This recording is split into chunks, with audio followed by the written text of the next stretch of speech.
Here, go.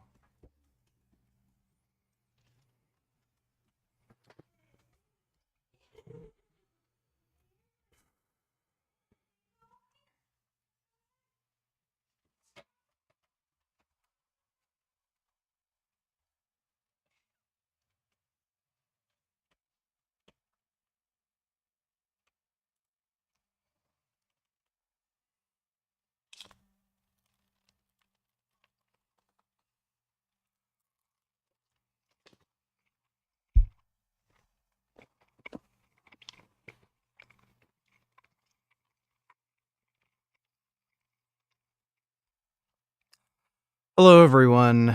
What's going on?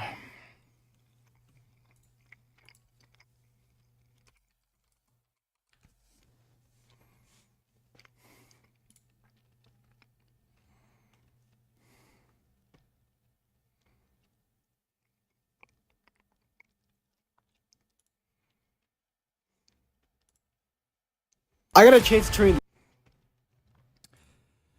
All right. You would need like 70% of the country to want Le Pen in for her to win or some shit, because of how you would need you would need a pretty unprecedented situation because of how much opposition there is.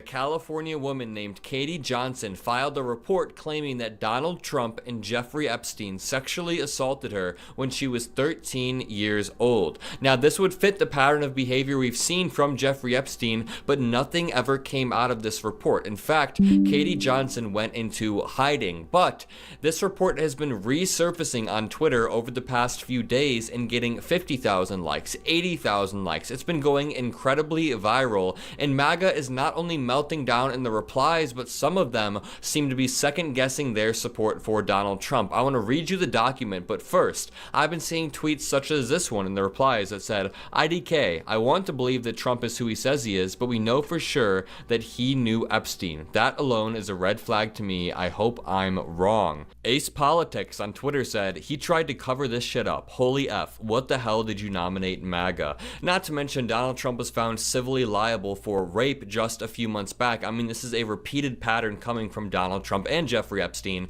And trigger warning going forward with this video, there's going to be some sensitive content, but this Twitter thread with the report reads, I don't know who needs to hear this, but Donald Trump raped and sexually assaulted a 13-year-old girl from Epstein's child sex trafficking ring multiple times. Not just any 13-year-old girl, one that looked like his daughter Ivanka, who was 13 years old that same year. Her name is Katie Johnson. Here is the complaint she filed in 2016. After being threatened with death, she dropped her case just 4 days before the election. Donald Trump is a pedophile. That's why he was such good friends with a convicted pedophile. So again, until he's actually found guilty in a court of law or there's any real evidence brought up, this is not really... It's kind of a baseless claim. Trump does have a history of sexual assault, clearly. During that fucking trial with E. Jean Carroll, he literally admitted to just basically molesting women on a regular basis. He was also very weirdly against releasing, like, Epstein documents. This isn't difficult to understand. Read her entire 6-page complaint. And all of this is alleged, but the complaint reads, the plaintiff, Katie Johnson, alleges that defendants Donald J. Trump and Jeffrey E. Epstein did willfully and with extreme malice violate her civil rights by sexually and physically abusing plaintiff Johnson, by forcing her to engage in various perverted and depraved sex acts, by threatening physical harm to plaintiff Johnson and also her family. The plaintiff, Katie Johnson, alleges that the defendants Donald J. Trump and Jeffrey Epstein also did willfully and with extreme malice violate her civil rights, by conspiring to deny plaintiff Johnson her civil rights by making her their sex slave. The plaintiff, Katie Johnson, alleges she was subject to extreme sexual and physical abuse by the defendants, Trump and Epstein, including forcible rape during a 4-month time span covering the months of June to September 1994, when plaintiff Johnson was still only a minor of age 13. The plaintiff alleges she was enticed by promises of money and a modeling career to attend a series of underage sex parties held at the New York residence of defendant Jeffrey E. Epstein and Oh my god, Trump might be a ped. I know, thought he was a degenerate, but Jesus.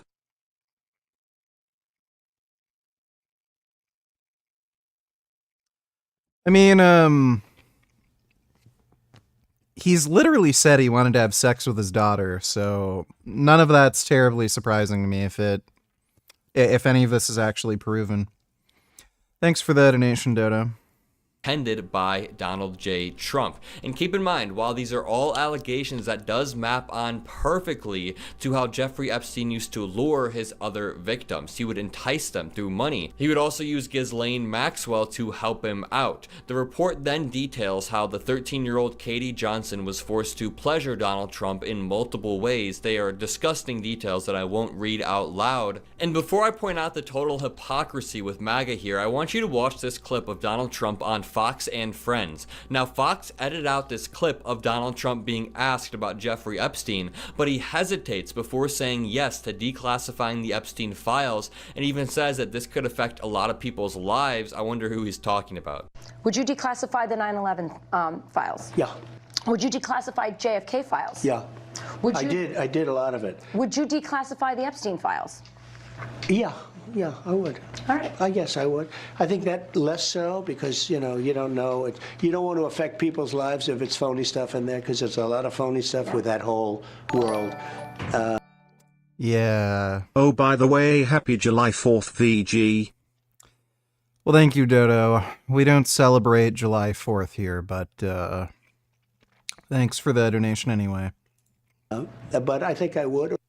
Donald Trump's answer there was incredibly telling, but remember about 2 weeks back when I reported on the story of Donald Trump's pastor, the pastor that he appointed to help him when he was in the White House, Robert Morris, admitting that he sexually abused a 12-year-old girl, and then MAGA conveniently did not say a word about it. Fox News did not cover it. None of the right-wing outlets covered it because they want MAGA and the Republicans in America to stay insulated in their little bubble. I can't tell you how many times I've been called a pedophile by a Republican simply for supporting President Biden. They think that all Democrats are pedophiles or want to harm children, but when actual Trump allies begin to harm children and hurt them and sexually abuse them, when Donald Trump himself has been found civilly liable for rape and has been accused, credibly accused by over 20 women, MAGA prefers to bury their head in the sand. I saw Marjorie Taylor Greene speak a few months back, and she said this verbatim. I'll never forget it. She said,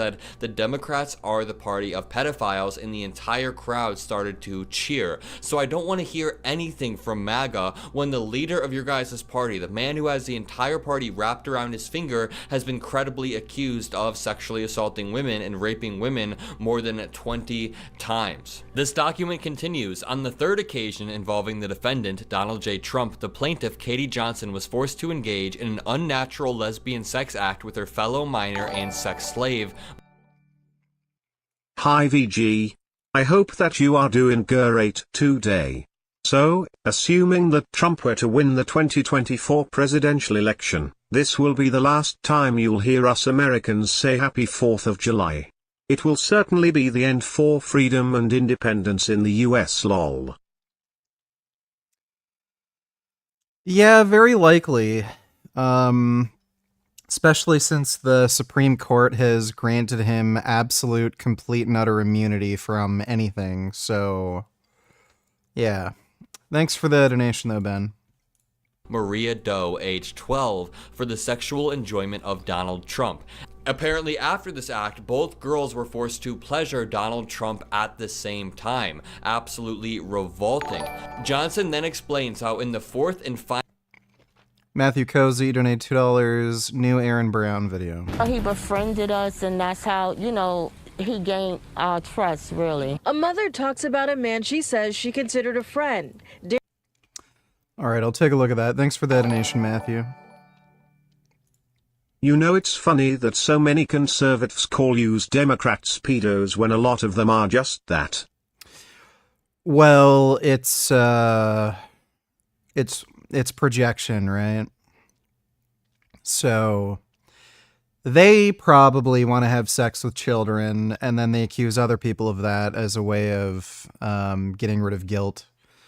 Thanks for the donation, Dodo. Darius Lachey, the head coach of Miami Gardens Express track and field. Sir, as you're aware, these are serious charges. The 45-year-old is now behind bars, held with no bond after his first court appearance Monday. You know, as a grown man, if you come in to check up on a child or whatever, why would you be in her bedroom? This is home surveillance video that is being used as evidence in the case against Lachey. This mother, who didn't want us to use her name or show her face, says that's Lachey walking around her home. A tense moment, especially to see him, you know, going in her room. She says this is her terrified teenage daughter locking herself in the bathroom to call her. She was afraid to come out the bathroom. Mom tells 7 News Lachey abused 2 of her daughters when they were both 17 and members of his track club. My youngest daughter had made accusations stating that, you know, he was touching her and he was molesting her. She says once she learned about that in November of last year, she reported it to police.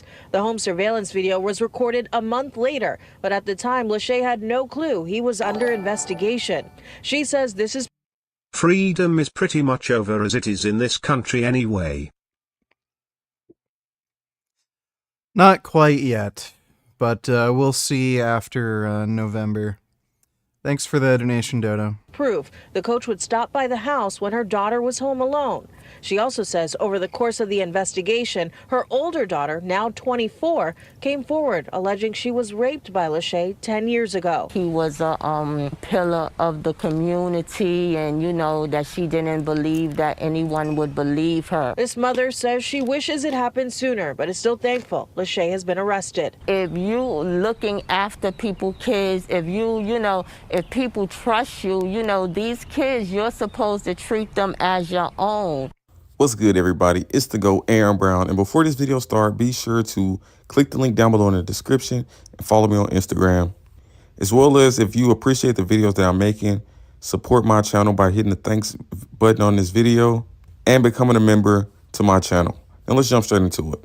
In this video, I will be talking about how one of the greatest track coaches in high school history turned super predator. And what's the coincidence? Kodak Black made the song Super Gremlin, and they're both from Florida, Miami. Crazy, crazy situation. So I started running track in 2018. And in 2018, I qualified for my first ever Junior Olympics in Open 400. I ran 49.5. I ran the 4x8 and the 4x4 as well. And when I get to the Junior Olympics, I see Tyrese Cooper sliding. I see Chad Ochocinco at the meet for some reason. His daughter runs for this team called Miami Gardens Express. Tyrese Cooper runs for this team called Miami Gardens Express. They got 13-year-olds running 47 in a 400. And they're just this super popular and super famous track team. So I'm like, damn, who are these people getting all of this attention? They're getting people taking pictures with them. Coaches taking pictures with their coach. Their coach is famous. Their team is famous. And running AAU track, they were the team with the flow track cameras following them around, documenting their every move. They were breaking national records in every event. Like, if you suspected any kids of doping, it would have been this team on how good they were. And that just made them super popular, and it made their coach super popular as well. So it was like pretty much everybody knew Coach D from coaching MGX. He was like the coach. He had a little daughter who was like less than 1 year old or 1 year old, somewhere around that age, and just pretty much couldn't do any wrong in the eyes of the people. But 2022, everything changed. One thing I can say is Miles Split, they gonna post everything. And like in 2020, the MGX whole team just went upside down because of the news of their coach. Their coach, he got charged with sexual behavior with minors, just to say the least. And then also later, he got hit with more charges. So it says more criminal charges pressed against Darius Lachey, aka Coach D. It says 4 new charges have been brought against Miami Gardens Express youth coach Darius Lachey, who's 45 years old, since his initial arrest on Sunday for alleged sexual abuse against minors, spanning at least a decade. Additional charges of sexual battery on a minor and adult. Oh my God, molestation of a child 12 years old through 18 years. Oh my goodness, he was crashing with no helmet. So yeah, he's been hit with multiple charges of like sexual molestation of a kid. It says he's not giving a statement to officers after arraignment on October 6th. He's held with no bond on 3 counts, $7,500 or more on 2 or more charges. Oh, buddy. But yeah, his predator behavior started 10 years before he even was charged. Says the affidavit alleges that when the victim was 14 years old, Lachey was 35. He had sex with her 3 times over the course of a year, including twice in his car, once in his apartment while she... What the hell?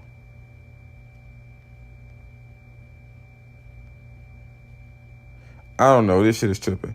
But yeah, he pretty much he was a freak, very freaky guy, and he was doing freaky things. And I just feel like this is an utter embarrassment. Like, he had all of these great athletes, this great talent, and behind the scenes, he was harming children. And the saddest part about this whole thing, not only was he like touching and having sex with little girls, but he has a daughter who's a little girl, and his daughter was like 1 or 2 years old. And he started 10 years ago being very, very freaky. And after having a kid, after having a daughter, he remained freaky and still was doing freaky things. So some people, they just have to learn the hard way. Like with him getting away with that 10 years ago and him continuing to do it, goes to show that there's something mentally irregular about this guy. And there's only 2 reasonable punishments for this action. You got the electric chair.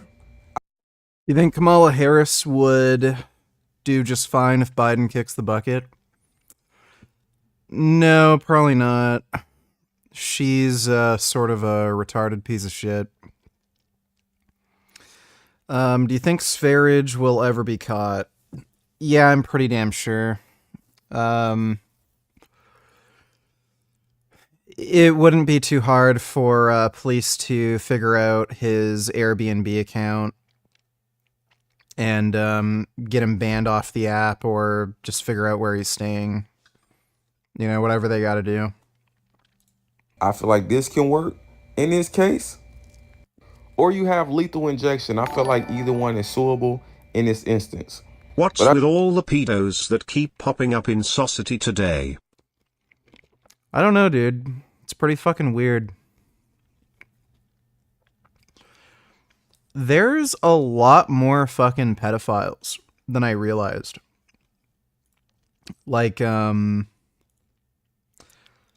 first really learned about it from like Chris Hansen and shit and the To Catch a Predator stuff, but like you have entire school faculties that have been fired because every single one of them was involved in a fucking pedophile ring. Like an entire faculty.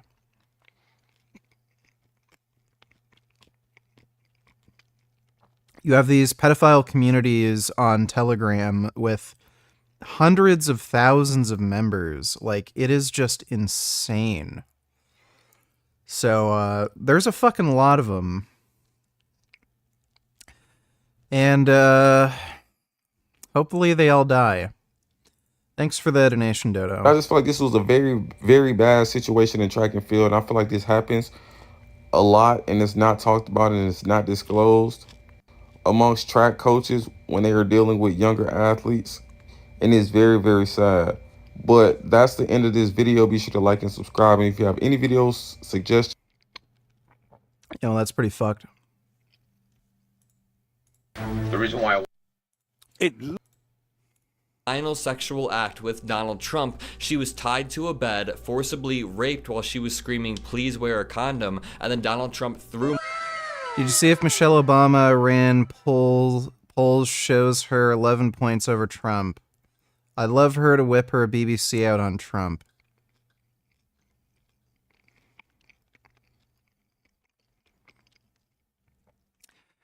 Don't think she has a BBC, but if she did, yeah, that'd be pretty great. Money in her face and said, go get an effing abortion. If any of these accusations are true, then Donald Trump is a far worse human being than we could have imagined. But again, we don't know if they are 100% true because they never made it to court and no evidence was actually ever presented. But then Katie Epstein went on to explain the sexual encounter she had with Jeffrey Epstein, and they seem to map on perfectly to what he did with other victims who actually provided evidence. She said that he was forced to give her a full body massage while he was completely naked, and we have heard similar reports from other people, and these reports have been proven true. So again, I'm sick and tired of MAGA projecting with everything. They call Joe Biden a criminal. They want to impeach Joe Biden. You know, if there was anything to the Epstein documents, you know, incriminating Trump,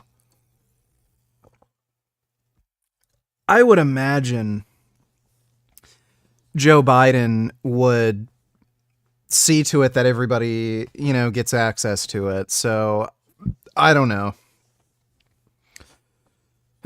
It's really strange and weird the way Trump reacted to the Epstein thing. It does reek of guilt. But yeah, why fucking Democrats haven't declassified the Epstein documents when it could absolutely destroy Trump's reputation? It's a little fishy.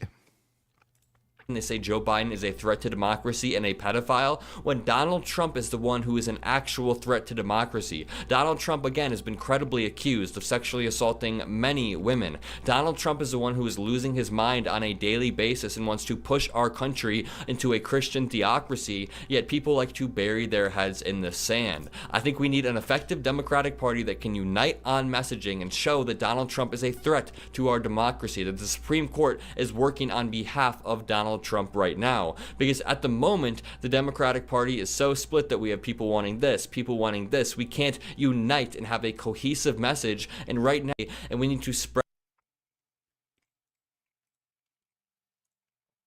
I wanted to talk to you is I am conducting an ongoing investigation for quite some time now on a subject by the name of Jeffrey Epstein. Another release of court evidence against sexual predator Jeffrey Epstein is shedding new light on the Palm Beach, Florida investigation that could have put a stop to his widespread sex trafficking operation and what happened that led to Epstein basically getting off scot-free. What we're learning about not only what was said during grand jury proceedings, but also police interviews with Epstein's alleged victims. This will shock you.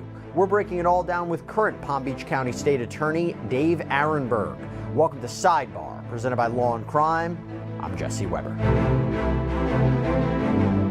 So media outlets like the Miami Herald, Palm Beach Post, CNN, and more, they have been fighting for years to get their hands on documents related to a Florida investigation into infamous predator Jeffrey Epstein. Now, before we get into this latest development, and there's a lot to talk about, we need to provide you some backstory. So the Palm Beach Police Department, they opened up an investigation into Jeffrey Epstein back in 2005. This after the parents of a 14-year-old girl came forward accusing the financier of paying her to give him a massage. The police find out that Epstein had purportedly set up a system to recruit girls to provide him massages and sometimes other sexual activity.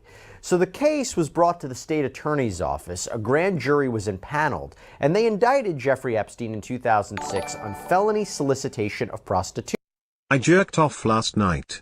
Did I start World War III? Also, Ryan Garcia calls out Mohammed Hijab for being a pedo apologist. Let me take a look. What the fuck? Nah, lock him up. He just justified fucking a 13-year-old because it won't hurt her medically, bitch, mentally. That little girl will not be okay. Fuck you, whatever your name is, pedo. Based. No, we don't think there's any problem with it at all. We think that it's just because we have a different idea of what it means to be a child, which can be tracked historically. But now, if the situation has changed, we'd say that the general principle in Islam is, you know, you can do what you kind of want so long as I'm not going to say you can do what you want so long as you harm him. You can marry whomever you want to marry, so long as it doesn't cause them harm, physical and psychological. So, for example, if I marry a 100-year-old woman, or Sneeko, if you marry with your tank top a 100-year-old woman. Happy Independence Day, Richard. May the British royal family collapse.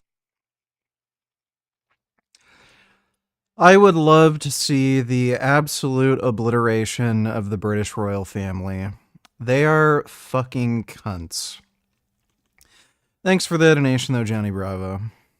And and you get involved with her intimately, she might die. I mean, she might have some kind of health problem.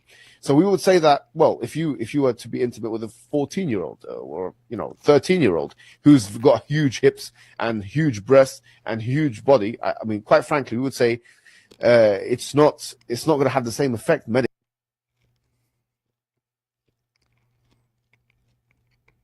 What the fuck?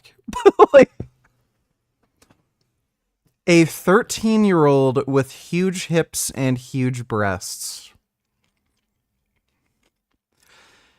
It wouldn't harm her medically. This guy is fucking unhinged. How is he allowed on YouTube? Like, holy fuck, I get banned for, like, if I, like, take a piss the wrong way. This guy, like, fucking says, well, if a 13-year-old has, like, big tits, I don't see what the problem is with having sex with her.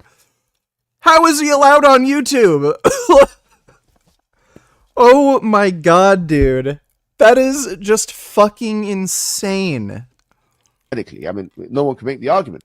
But in these countries where we live in now, one is legal and one is illegal. So, in other words, you. Are more pedos what cold be responsable for the rise of pedolia in today's society, Richard? What could be responsible? I don't know if there is an increase in pedophilia. I think we're just learning more about how widespread the problem is. But I really don't know if there has been an increase in adults having sexual attraction to children. Thanks for the donation, though, Dodo. You can't marry a 100-year-old woman, but you can marry that girl that's, you can't be. You're a pedophile if you go for the girl that's got the hips. And once again, pedophilia is very relative. No, we don't. Pedophilia is relative. Muhammad Hijab. Right. Well, I'm glad Ryan Garcia posted about this. How many? Yeah, 2.2 million views. How many, like, retweets and likes did this get? More, like, mainstream people need to call out, like, fucking Muslim apologists. Like, it's insane, too, because this is one of the most popular Muslim apologists on YouTube. And most of them have this viewpoint. Like, all the big names in the Muslim community, they all think it's okay to have sex with children. Why are we allowing them to have a platform?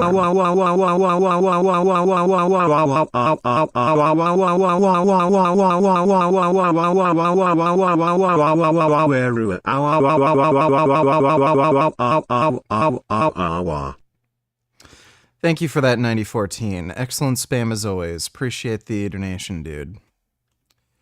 Yeah, that's fucked. Now, as you're about to see, the argument is he could have been hit with much more serious charges. This didn't even encompass a fraction of his purported criminal conduct. In fact, it has been reported that the Palm Beach Police Department chief and lead detective were particularly troubled by this prosecution, so they refer the matter to the FBI, and the FBI brings it to the assistant U.S. attorney. Now, in the end, what happens? In 2008, Epstein and prosecutors, they work out a deal where he pled guilty to state charges of solicitation of prostitution and procurement of minors for prostitution. He's sentenced to 18 months in prison, only serves 13, spends most of the time in a work release program where he can leave the jail to work at his office and then go back to jail at night. And of course, he avoids federal charges. He had to register as a sex offender too, but this is why people call this a sweetheart deal. And it was very, very controversial, especially knowing what we know now. Survivors and their attorneys allege that if Florida prosecutors had charged Epstein correctly and thrown the book at him, he would have been unable to continue hurting girls in New York and beyond. And there have been allegations that prosecutors were concerned about him and his legal team, that there were allegations about his ties to the rich and powerful that may have protected him from more serious consequences. We can't verify the motivations. Bill Clinton, holy shit. Like, Bill probably, as part of this whole Epstein thing, knowing the amount of sexual misconduct he got into. No cat. Behind all this, just to say this is part of the conversation that is circulated. Then, we know in 2019 what happened. He's arrested on New York federal sex trafficking charges. He winds up dead in his jail cell before going to trial. Authorities conclude he took his own life. And as for his accomplice, girlfriend, Madam Ghislaine Maxwell, who helped Epstein procure young girls to assault, she was found guilty of sex trafficking and sentenced to 20 years in prison. But now, let's talk about what's happening today. Let's talk about this investigation that happened back in 2005, 2006 and the grand jury that was impaneled, like I mentioned. And a little quick primer on this. We've talked about grand jury proceedings before. They are highly secretive. It's a way for prosecutors to indict a defendant by presenting evidence and witnesses to a secret panel. But what happens? A Palm Beach Post investigation in 2019 revealed that the then Palm Beach County State Attorney Barry Kersher actually seemingly torpedoed his own case in front of the grand jurors. Or at least that's the allegation. Because when the Post published its investigation, it also sued for the release of the grand jury documents. And it has been fighting the courts ever since. Well, Governor Ron DeSantis of Florida signed a bill that required a judge to release the information on July 1st or after. And the judge did just that on Monday. Judge Luis Delgado released all of this evidence in the investigation and grand jury. And I will tell you, and I can't emphasize this enough, this is a massive trove of evidence. It includes hundreds of pages of documents, audio recordings, video interviews with alleged victims, and more. Some of it is in better quality than others. But in this episode, what we're going to be doing is diving into what the grand jury transcripts reveal, as well as what the teen girls told police happened to them at Jeffrey Epstein's mansion.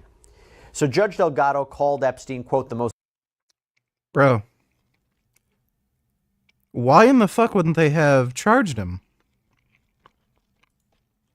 That's just insane. There had to have been some sort of political corruption involved. Infamous pedophile in American history. The details in the record will be outrageous to decent people.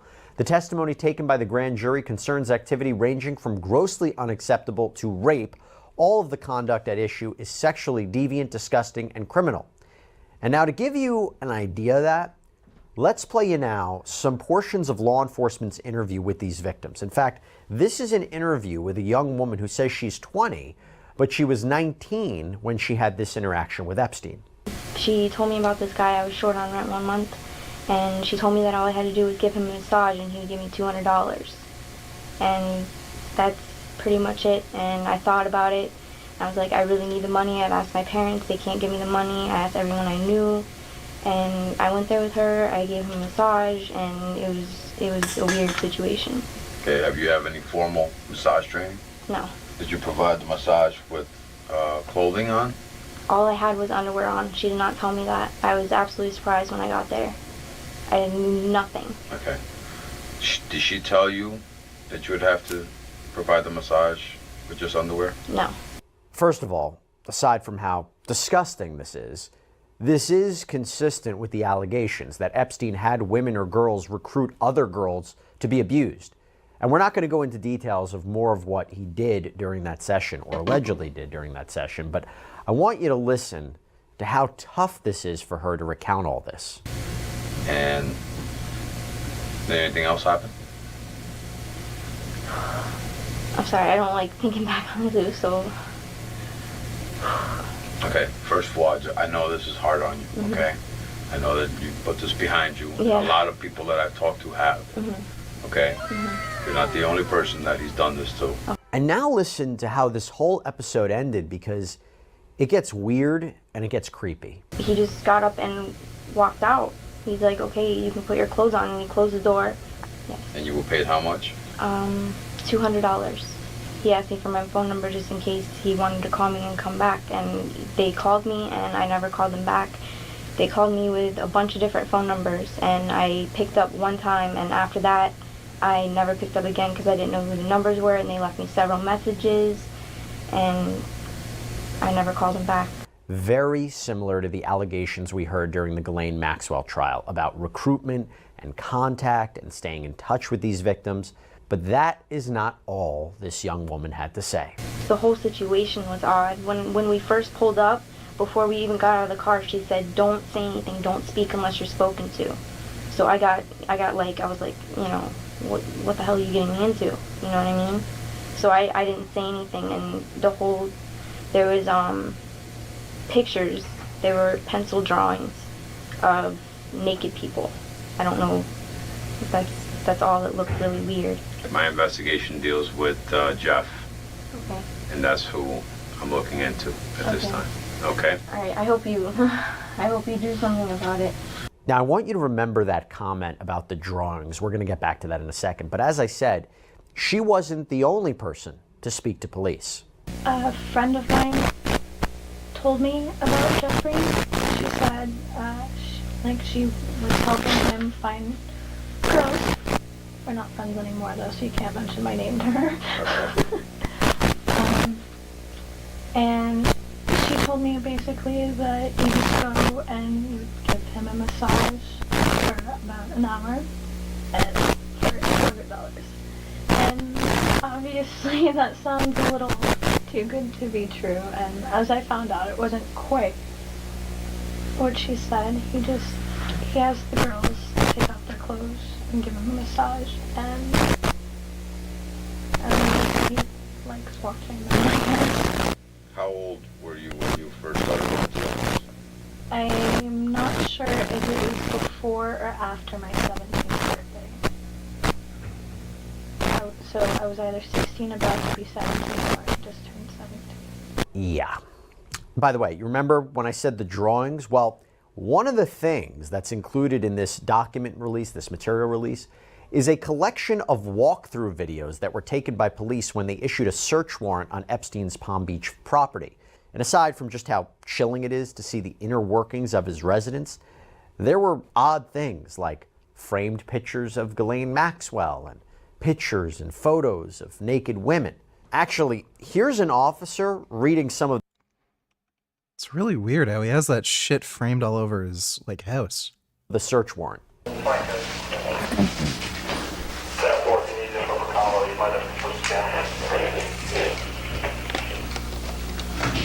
We're police officers in Palm Beach County, Florida.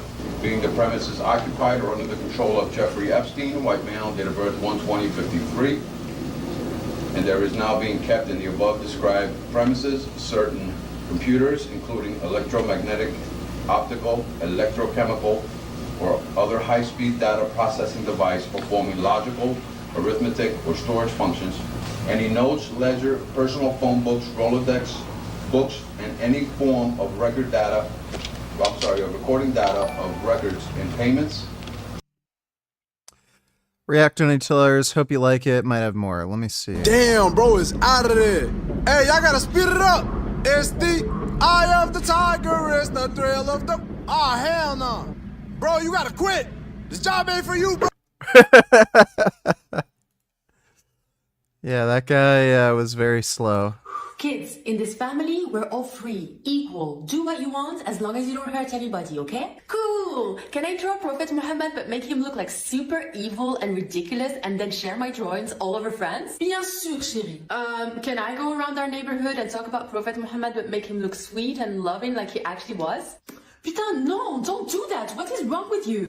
Oh, can I wear nothing to school today? Yes, be naked. Freeze a nipple. Oh. Can I take her scarf and use it to cover my hair at school today? No. That's a really weird thing to say when Wasn't that artist, like, fucking beheaded? Mom, Dad, did you see what happened to Israelis on October 7? We have to support them. Yes, we gotta support Israel. Mom, Dad, did you see what happened to Palestinians every single day before, during, and after October 7? We have to support them. Yes, no, we gotta support Israel. But you said in this family we're all free and equal and we could do what we want as long as you're not a Muslim. Oh, merde. That was pretty retarded. What is it that you get paid currently? We've already seen this. This is old news, dude. What is it that... My son Paul broke my heart with a question. He asked, Mom, will you come visit me when I grow up and live outside of California? Why would you want to live out of state? I asked. It wasn't that there's somewhere else he'd rather be. He was just a teenager already worrying that he wouldn't be able to afford to live where he grew up. He's right to be worried. We all face a big cost of living problem. Housing has become too expensive and affordable housing altogether too scarce.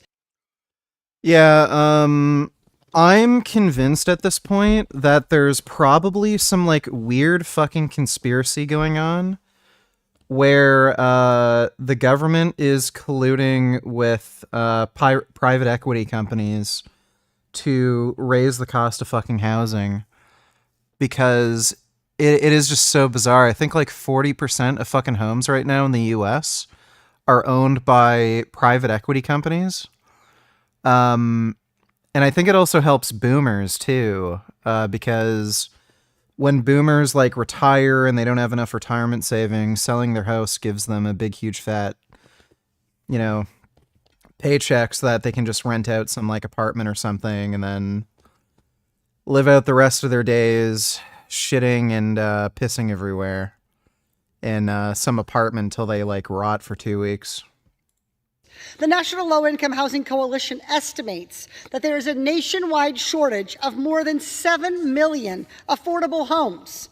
That's not just a problem, it is a full-blown crisis. Washington has bungled this for decades, and nothing is changing. Earlier this year, bipartisan House and Senate leaders promised, quote, the biggest investment in housing that Congress has made in 35 years, until the deal fell apart. We're back to solving yesterday's problems tomorrow, maybe. Washington insiders might not have a plan, but I do. Let's start with the easiest step. Let's create a housing committee.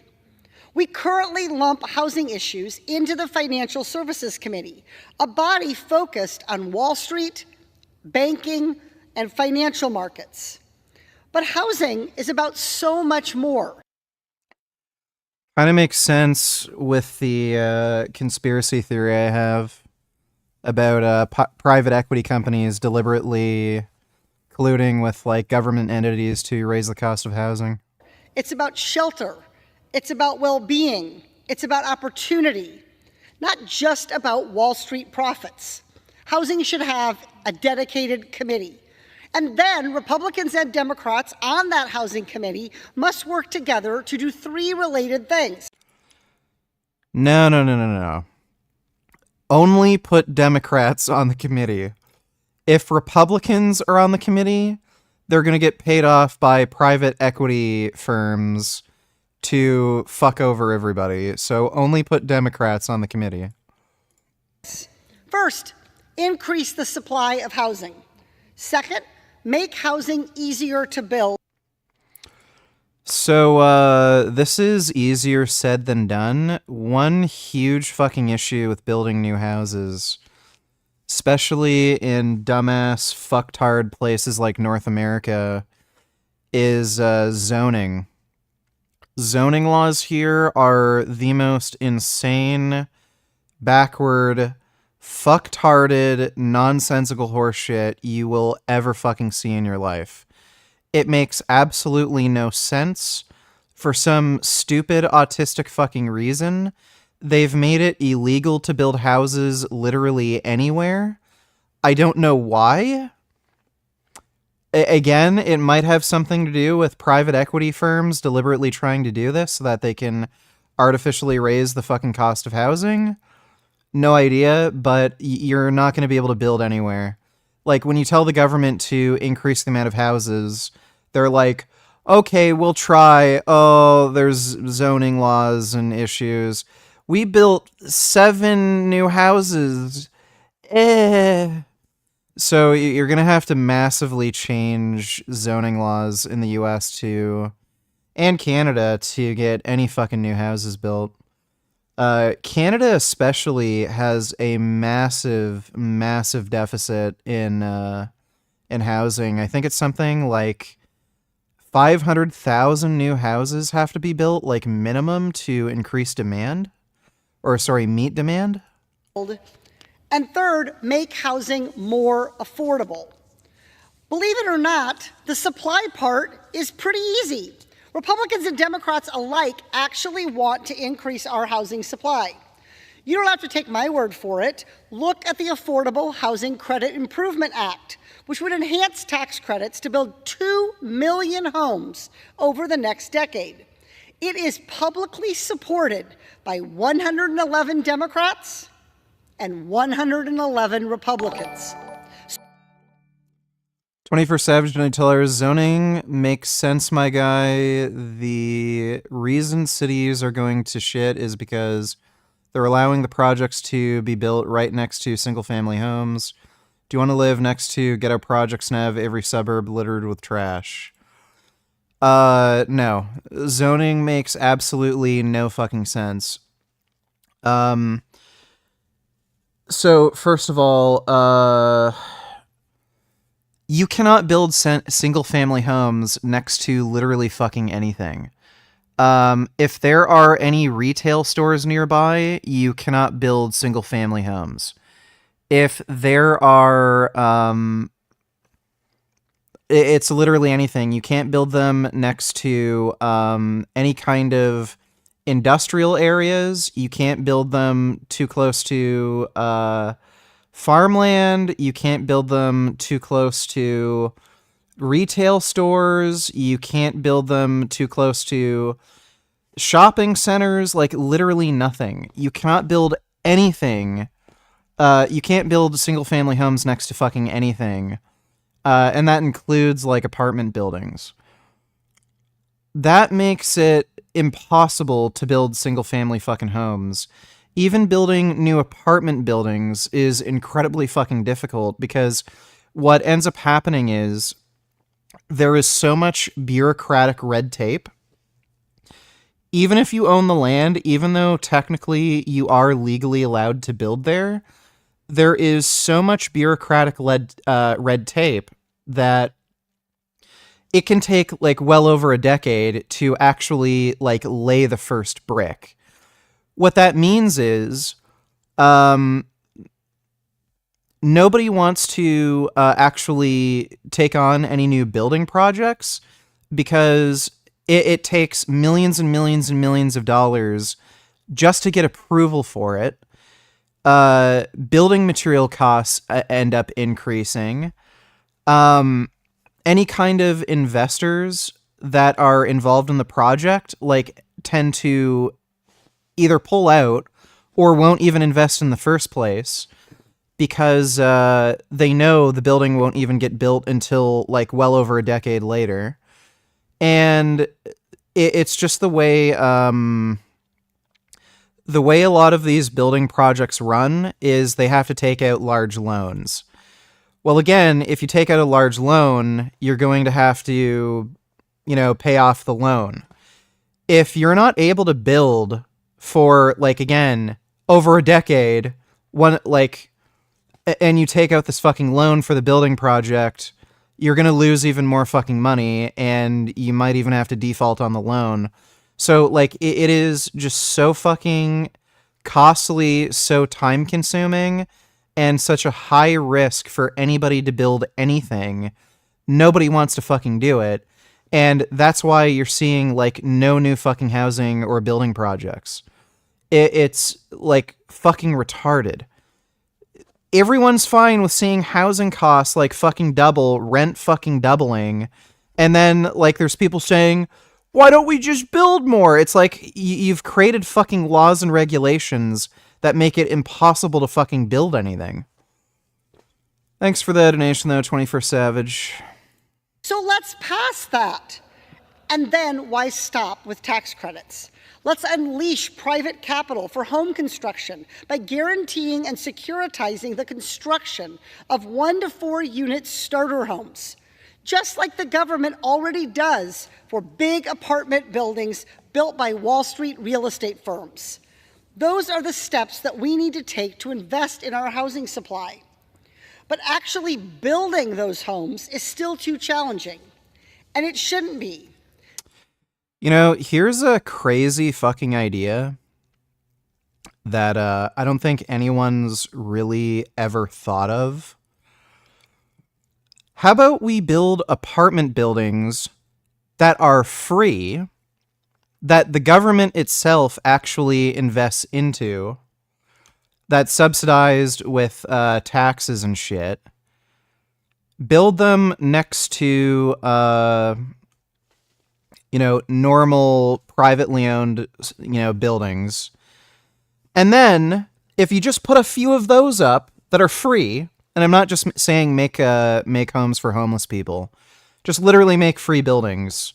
Have a either first come first serve system, or have like some sort of application system where you allow, say, people making somewhere between, I don't know, $40,000 to $60,000 per year, allow them to move in, something like that. That would massively reduce the cost of rent in these areas, because these other fucking assholes, these private equity firms that charge up the ass and try to make as much profit as they possibly can, if they have to compete with free, then they're going to have to offer some sort of competitive price structure, right? So if you could rent out these buildings either for free or like very, very little, like peanuts. So if the average real estate property in, say, New York, it's like $2,000 a month to rent. If you could make a government subsidized building that only charges like, I don't know, $300-400 for rent, or like literally zero, they would have to lower, the cost of their rent to, something reasonable, like maybe $1,000, $1,200, something like that. That would be great. Here's another idea. Just cap the fucking cost of rent. These people shouldn't be able to charge what they're fucking charging for rent. Just put a cap on it. Just tell them, fuck you. You can only charge, like X amount of money for this sort of property, because anything more is fucking stupid. I don't know. Literally anything is better than this. Stick and brick homes are expensive. Manufacturing costs have gone down in virtually every industry except home building. So why aren't we copying and learning from what worked in other industries? Imagine a home built, at least in part, from 3D printed materials. Congress can invest in this type of technology and reduce building costs by over 30% just by thinking creatively. And all levels of government should be part. What she's saying here doesn't really make any sense, because the reason the reason why it's so expensive to build is because of all of this bureaucratic red tape. Again, if it might take you like 10 years to actually get approval to lay the first brick, all of those building supplies that you needed to get are going to end up becoming more expensive or harder to get by the time you actually start fucking building. Like again, most of the cost that's artificially inflated with building is because of this bureaucratic crap. So if you just got rid of all these stupid bureaucracies and let these contractors actually fucking build, it would massively reduce their fucking costs.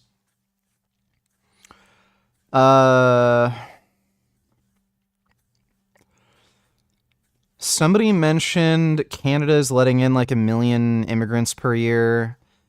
Immigration to Canada is actually slowing down pretty considerably because of the housing market. Rent and housing have increased so massively that a lot of people thinking on moving here are choosing not to because they're realizing it's too expensive.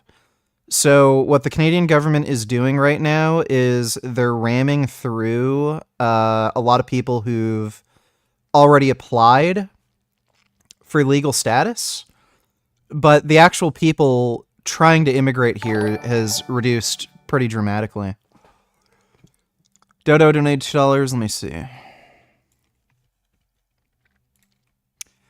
Secret of why Kiev was not taken in 3 days was finally revealed by Putin. He said that when Russian troops were standing near Kiev, the Western partners asked Russia to cease fire, and it did, but the Ukrainian armed forces did not. Russia was deceived. Oh my god. No way. In your opinion, is a ceasefire along the line of contact with Ukraine possible? Before the start of peace talks without preconditions, at least to increase the chance of success.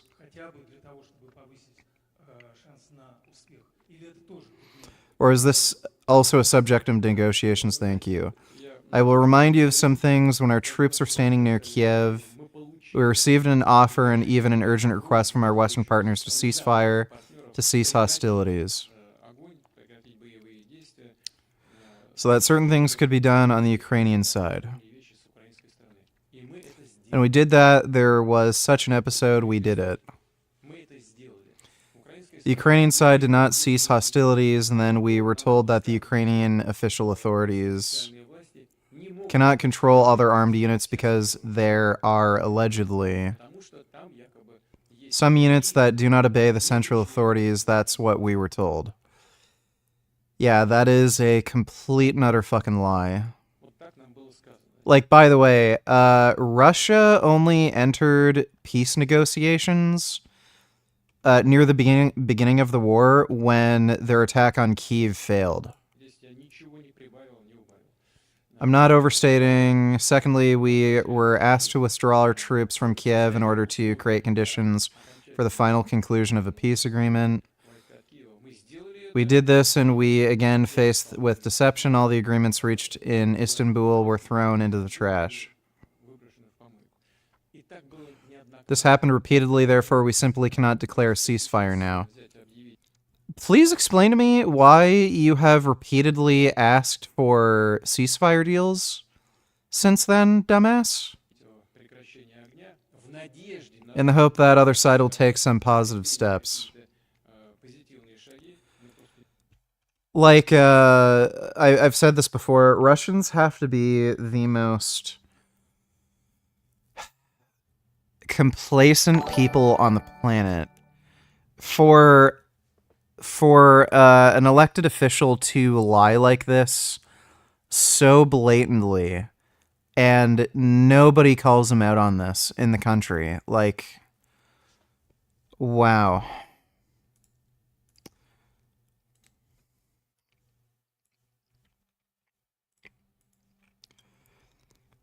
Teacher motivates students by using AI-generated images of their future selves based on their ambitions.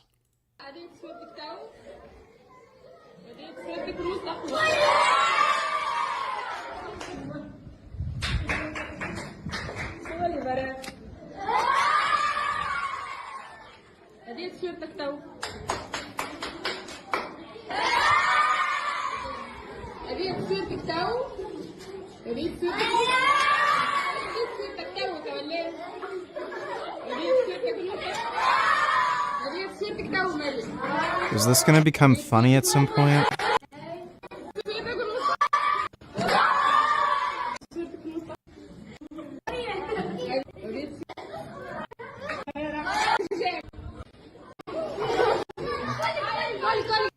Well, that was pretty gay. I remember when I was in school, we had to do an assignment talking about what we want to be in the future, and I wrote down dictator of the world, and my teacher thought that was kind of strange.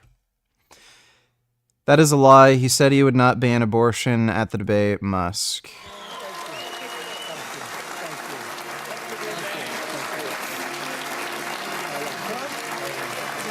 What should the law be on abortion? Well, I have been pro-life. I know. What And should I've the been law? I that know way your for a principle. That's a good value, but what should be the law? This presidential election is going to be very important because when you say what's the law, nobody knows what the law is going to be. It depends on who gets elected because somebody's going to appoint conservative judges and somebody's going to appoint liberal judges depending on who wins. I've never understood the pro-life position. Well, I never understood it because I understand the principle. It's human life as people see it. But what crime? What crime is it? Well, it's human life. No, should the woman be punished for having an abortion? Look, I would say that it's a very serious problem, and it's a problem that we have to decide on. It's very hard. But you're for are you banning going to it. say, well, wait, are you going to say put them in jail? Is that Well, the no, what I'm punishment that asking you're you, talking about? because you say you want to ban it. What's that mean? I am pro-life, yes. What is I am ban? How do you pro-life. ban abortion? How do you actually do it? Well, you'll go back to a position like they had where people will perhaps go to illegal places. Yeah. But you have to ban it. Do you believe No, do you believe in punishment for abortion? Yes or no, as a principle? The answer is that there has to be some form of punishment. For the woman? Yeah, there has to be some form. 10 Let me cents, just 10 tell you, years, I don't what? know. That I don't know. That Well, why I don't not? know. I don't know. You take because I positions don't and everything wanna- else. I do take positions and everything else. It's a very complicated position. I'm asking, you're running for president, I'm not. I'm Chris, asking you, Chris. what should a woman face No, if she I chooses can't- to have an I'm abortion? not going to do that. I'm not Why going to play not? that game. You said you're pro-life. I am pro-life. That means banning abortion. And so is the Catholic Church pro-life. Yeah, that was very awkward. Thanks for the donation, Dodo. The Only Path donated $2. Very handsome. Let me see. Oh my god. Is that a condor? Oh my goodness. So pretty. Wow. I want a condor. I would feed him vegan cat food. That's a really pretty bird. Wow. Very handsome. Занимается делом молодежь. Одна мама загорает. Надоело собирать. Мама Русенька, я тебе, ваше высочество, я вам прям вот так. That bear has tits. Really weird. Да. Только лежите спокойно. Those are some very nice bears. Why are they so, like... so weird. They look nice and cuddly, but they're like vicious monsters. Everyone should know that this bird exists. It's the razorbill. Wow. It's a very pretty bird. My goodness. Oh my god. Those are some good burbs. Wow, that's amazing.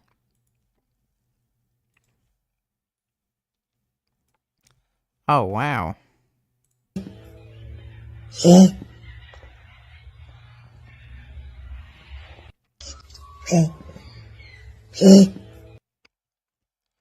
You know, I think I'd like a koala.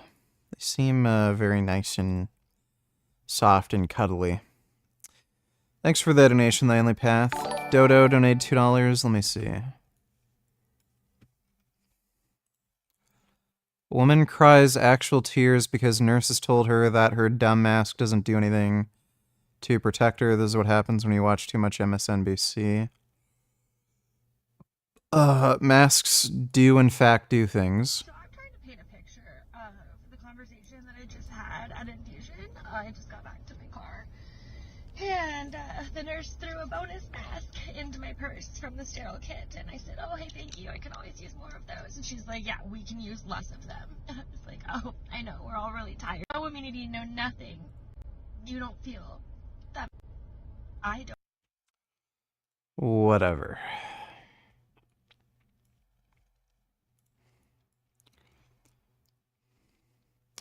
You're a fucking disgrace. U.S. activist heckles anti-China politician. I'm supposed to believe that Xi Jinping is this evil dictator when the United States is actually responsible for a three-front world war? Ukraine, Israel, Taiwan, the three fronts of World War III, and United States is responsible for Taiwan when China's the one who wants to invade. idiots like you are trying to tell me China is the actual responsible one for World War III?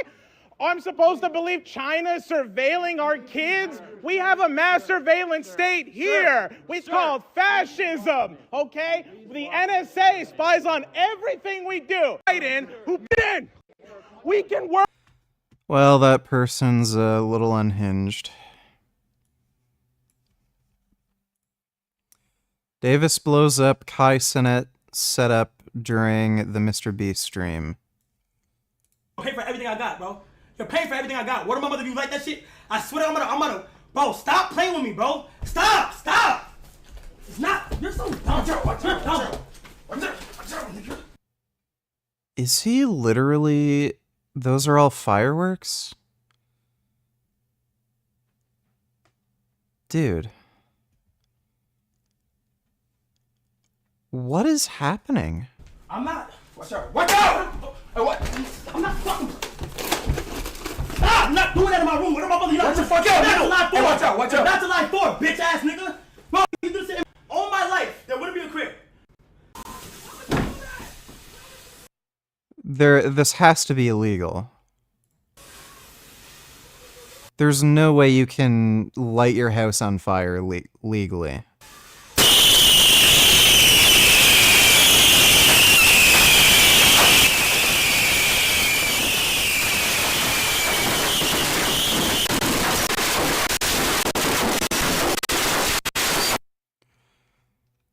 Bro, like, that has, like, does he have a home anymore? There's no way. How is this guy cleaning the electrical panels with water without getting shocked or causing a short circuit? You see, regular water conducts electricity due to the presence of impurities like dissolved minerals and ions. However, if water is treated through a process called deionization, most of these ions can be removed, making the water almost non-conductive. This deionized water can safely clean electrical equipment as long as everything is properly grounded and in a controlled environment. How is this guy cleaning?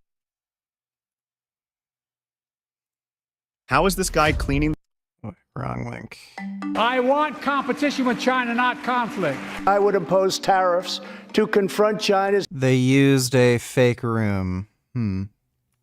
massive theft of America's jobs. The rhetoric that you hear from Donald Trump and Joe Biden. All right, I'll take a look at that in a second. Thanks for the donation, Dodo. Vegeta donated $2. Let me see.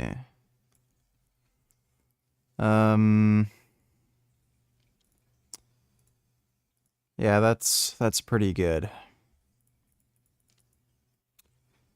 I would say this chick is probably the hottest. Thanks for the donation, Vegeta. React donated $2. Will you react? Let me see. Okay, so I don't fancy myself a promoter. Pierce Morgan caught lying about Bridget Macron. I'm not gonna bother watching this. Uh-oh, ladies and gentlemen, I am in trouble. Satanic origins of NASA. Yeah. And a woman messaged me about the flat earth theory, which I had never looked into. And she sent me all of these links and she's like, you need to look into this, blah, blah, blah. And it's antithetical to the Bible and all of this stuff. And I saved the links and I was like, I'm going to watch this later. And my husband was like, why are you, why even bother looking into this? And I'm like, because I'm just genuinely, I'm a curious person. So if someone thinks anything, I have to read it and know what they believe, because faith is what drives people ultimately. But then when I said to him, I said to him, because I don't know if the earth is round or flat or an octagon or anything. Science. I'm sorry, Candace Owens?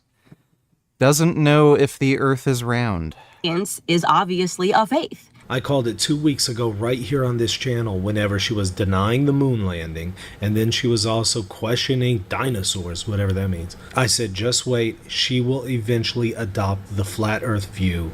And next up is going to be geocentrism. Holy shit. She is that stupid. Thanks for that donation react. Mike donated $2, let me see.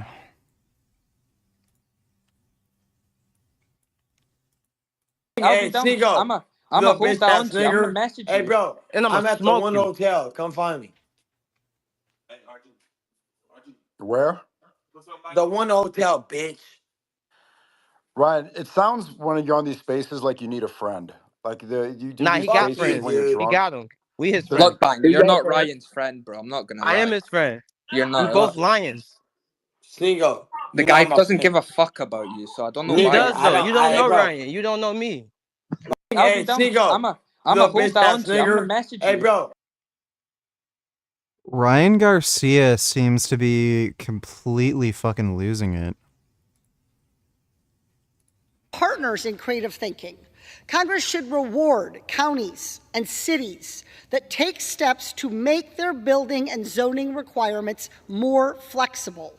And the federal government should release some of its unused land so we can build homes on it.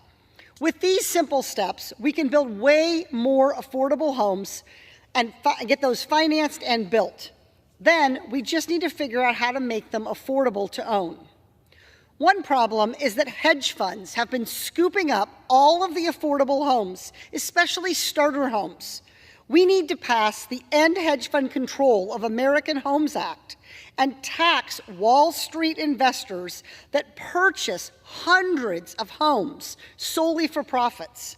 Houses should be for homeowners and mom and pop landlords, not Wall Street companies looking to drive up their profits. And with the money... Yeah, just put an 80% tax on capital gains for, what is it? For private equity firms. For homes, specifically. We make from that bill, we can invest in down payment assistance for first-time home buyers. Often the biggest thing stopping people from owning a home is not having the cash to pay upfront for the down payment, even if they can afford the regular payments on that mortgage. Down payment... I don't think so. I find that a little hard to believe. There are so many weird things that mortgage companies have a problem with. It's not just a lack of down payment. I really don't think I believe that. Payment assistance will solve that. Folks, this is what a plan looks like. Congress just doesn't. Like I mean, homes have become so insanely expensive. Like maybe a lot of people don't have the money for a down payment because, like, if you're looking for a 10% down payment on a home that's like a fucking $1 million, yeah, you're likely not going to be able to afford it, but you may, in theory, be able to afford mortgage payments. So, like, having $100,000 liquid cash to put it. But I mean, you're telling me somebody who's looking at a, $200K home, they can't get $20,000 together? Like, I don't know. The like $200,000 homes don't even fucking exist at this point. Doesn't have one. The United States did not wind up with a shortage of nearly 7 million affordable homes overnight. Our housing crisis is the gradual consequence of leaders in... So where we left off was this woman had, and I apologize, you're going to need to follow orally. She had $2,425 a month. She rents a one-bedroom apartment. She and her... We've already reacted to this video a while ago. All right, take a moment to listen to this little 2-minute clip from former President Donald Trump and current presidential candidate talking about the chronic disease epidemic. There's been an unexplained and alarming growth in the prevalence of chronic illnesses and health problems especially in children. We've seen a stunning rise in autism, autoimmune disorders, obesity, infertility, serious allergies, and respiratory challenges. It's time to ask, what is going on? Is it the food that they eat, the environment that we live in, the overprescription of certain medications? Is it the toxins and chemicals that are present in our homes? Every year we spend hundreds of billions of dollars to treat these chronic problems rather than looking at what is causing them in the first place. Too often our public health establishment is too close to big pharma. They make a lot of money, big pharma, big corporations and other special interests, and does not want to ask the tough questions about what is happening to our children's health. If big pharma defrauds American patients and taxpayers or puts profits above people, they must be investigated and held accountable. When I'm back in the White House, I will establish a special... What the fuck do pharmaceutical companies have to do with autism? ...presidential commission of independent minds who are not bought and paid for by big pharma, and I will charge them with investigating what is causing the decades-long increase in chronic illnesses. I understand... He's going to blame pharmaceutical companies for the increase in things like heart disease and diabetes. Is this nigga on crack? Like, big pharma, I believe, better than anybody else. I know where they're coming from. And then I will ask them to publish recommendations for how every American child can have a safe and healthy childhood. This is a conversation that is long overdue. Don't eat McDonald's. Like, what? This is something that hasn't been answered already? And it's a conversation that American families deserve. American families must have this conversation, and they must have a leader, a president, who can do something about this problem. And I will do that. All right, well, you know, obviously campaign promises are one thing. I mean, we've all heard campaign promises and... So is this dumbass a fucking Trump supporter? You know, how often do they get acted upon? Probably, I don't know, 10% of the time. None of that like made that. any So, fucking sense. I'm not going to hold my breath. And again, we don't know who's going to be in office, 6 months from now. So we'll see what happens. But, I've now heard Robert F. Kennedy talking about this issue quite extensively. I'm actually doing an interview with his running mate, Nicole Shanahan, in a couple weeks to talk about these issues, I assume. And now we have former President Donald Trump talking about this as well. So that is at least a good sign. I don't know if Biden has touched on this significantly. I don't recall seeing him talk about this to this degree. Maybe he has, maybe he hasn't. Maybe some of you guys can share if he has or has not. And the reason, honestly, these presidential candidates are finally at least talking about this stuff is because of what you guys are doing on social media, putting out all the... The only thing I can think of the government can actually do to stop people from eating like junk food is to just either arbitrarily ban a number, like a long list of food products, or create some sort of definition of ultra processed food. There already are a few definitions that they could go by. Either ban those or tax them into oblivion where nobody would be able to afford them. And then these corporations just wouldn't sell them anymore. Like, it's just never going to happen. It's a really weird fucking problem.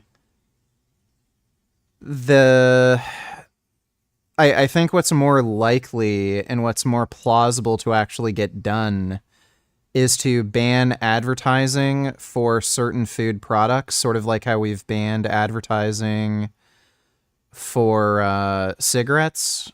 I think that's something that could plausibly, get passed.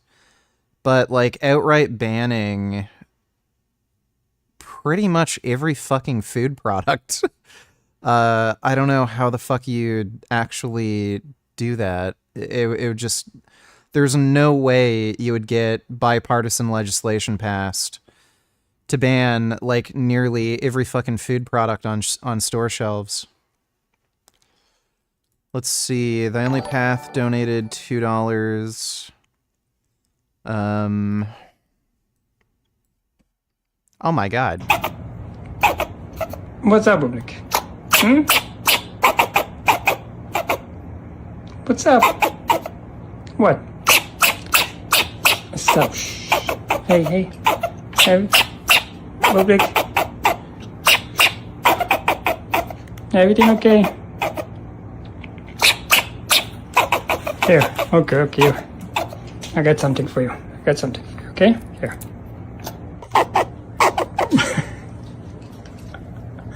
Public. Everything's fine. Dude, I want a fucking squirrel. Squirrels are my fucking spirit animal, dude. Oh my god, squirrels are so fucking amazing. They may be the best animal ever. Look at these fuckers. Holy shit. Oh my god, I love squirrels. Dude, I need a squirrel.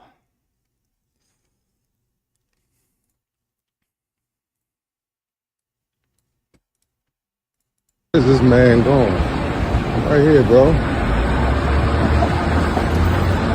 Oh, is that a self-driving car? I got me a Jaguar, too. Back down real quick. Thank you, sir. Appreciate you. Hey. How you doing? Whoa. How you doing? Oh.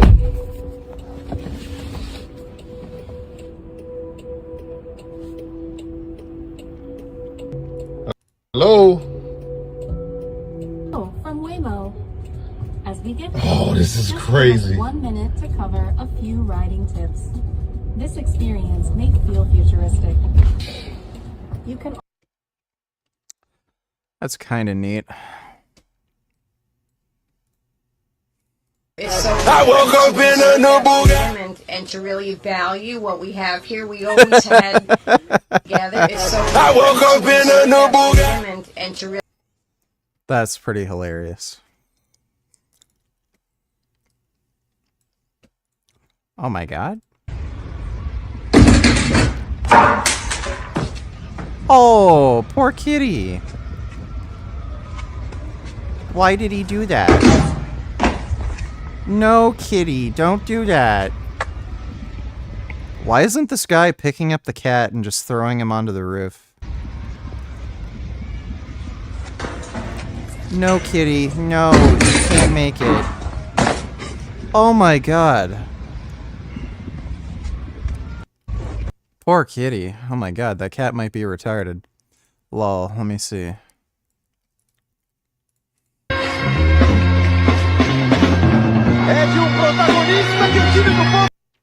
Hell yeah. Thanks for the donation, The Only Path. Mike donated $2. Let me see.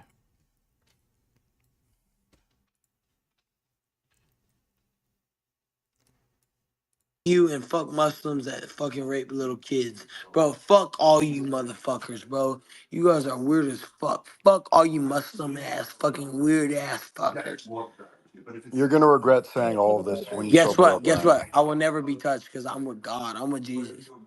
Oh my god, you're an idiot, Ryan. Nico regrets what he says and think Ryan gonna regret what he said. I won't. I'm not regretting it. I swear to God, I'm not. I've never been touched in my life. Well, that's a fairly base statement. Ryan Garcia threatens Nico on X and then drops the hard R. Yeah, somebody already sent me this clip. Thanks for the donation, Mike. Son Goku donated $2. Would you agree with this? Let me see. Being fit shows more than just a nice body. It shows commitment, hard work, dedication, perseverance. Can't buy a fit, healthy body. It must be earned. I don't know. There are people who just look amazing without any effort. So I wouldn't really necessarily agree with this.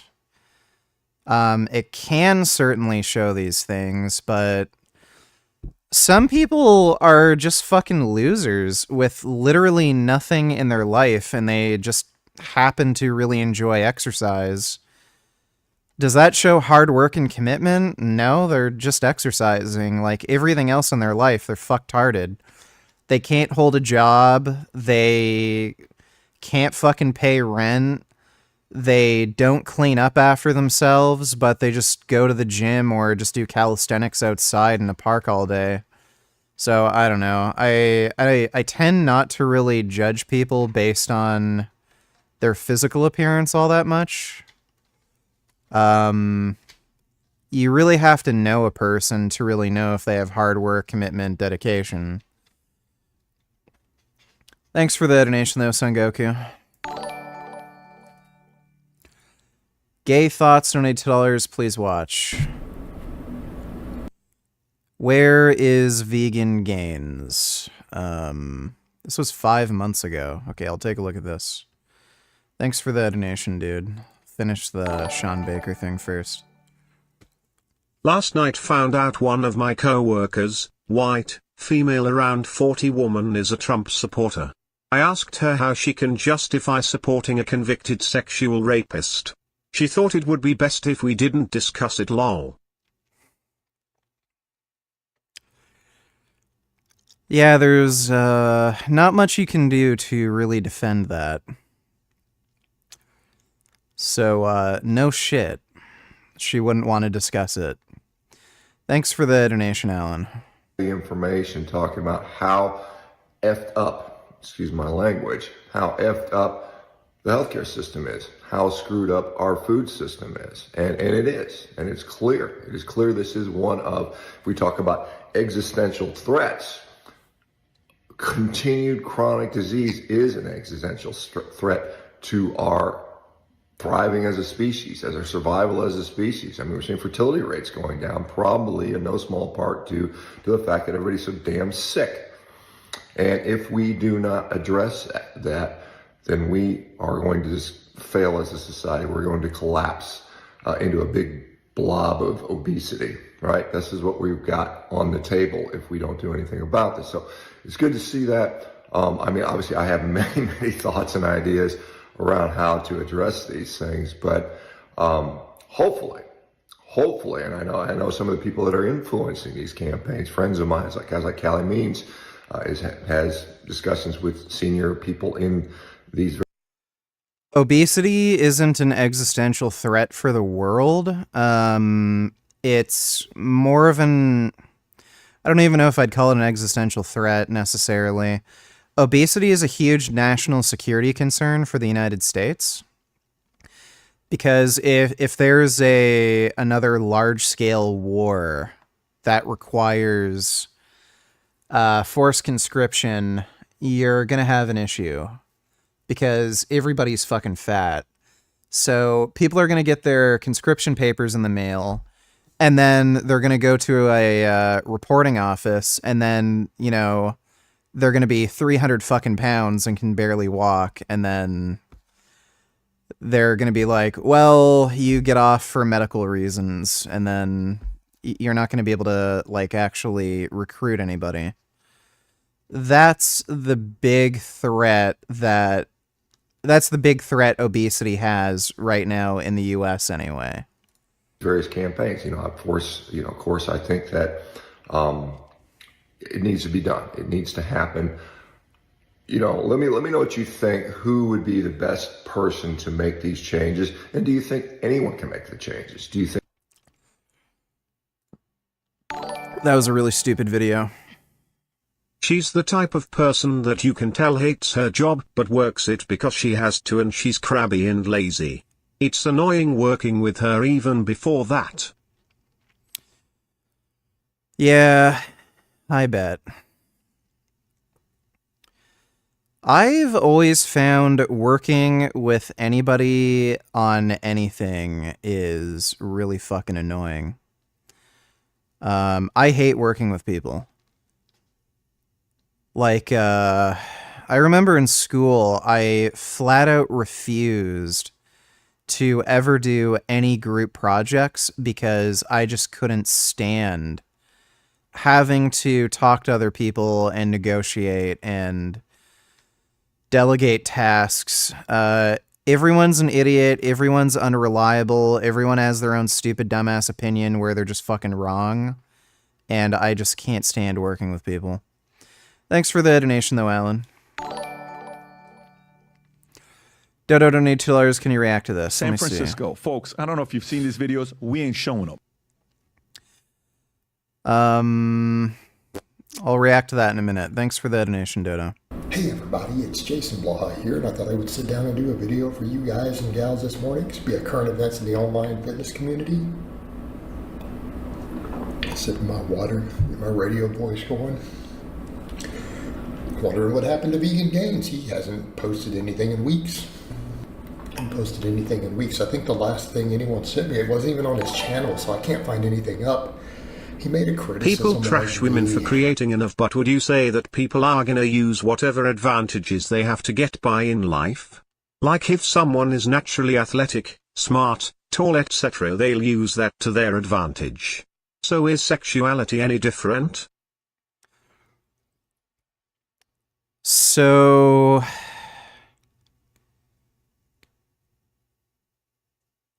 I don't think anybody should be criticized for doing sex work.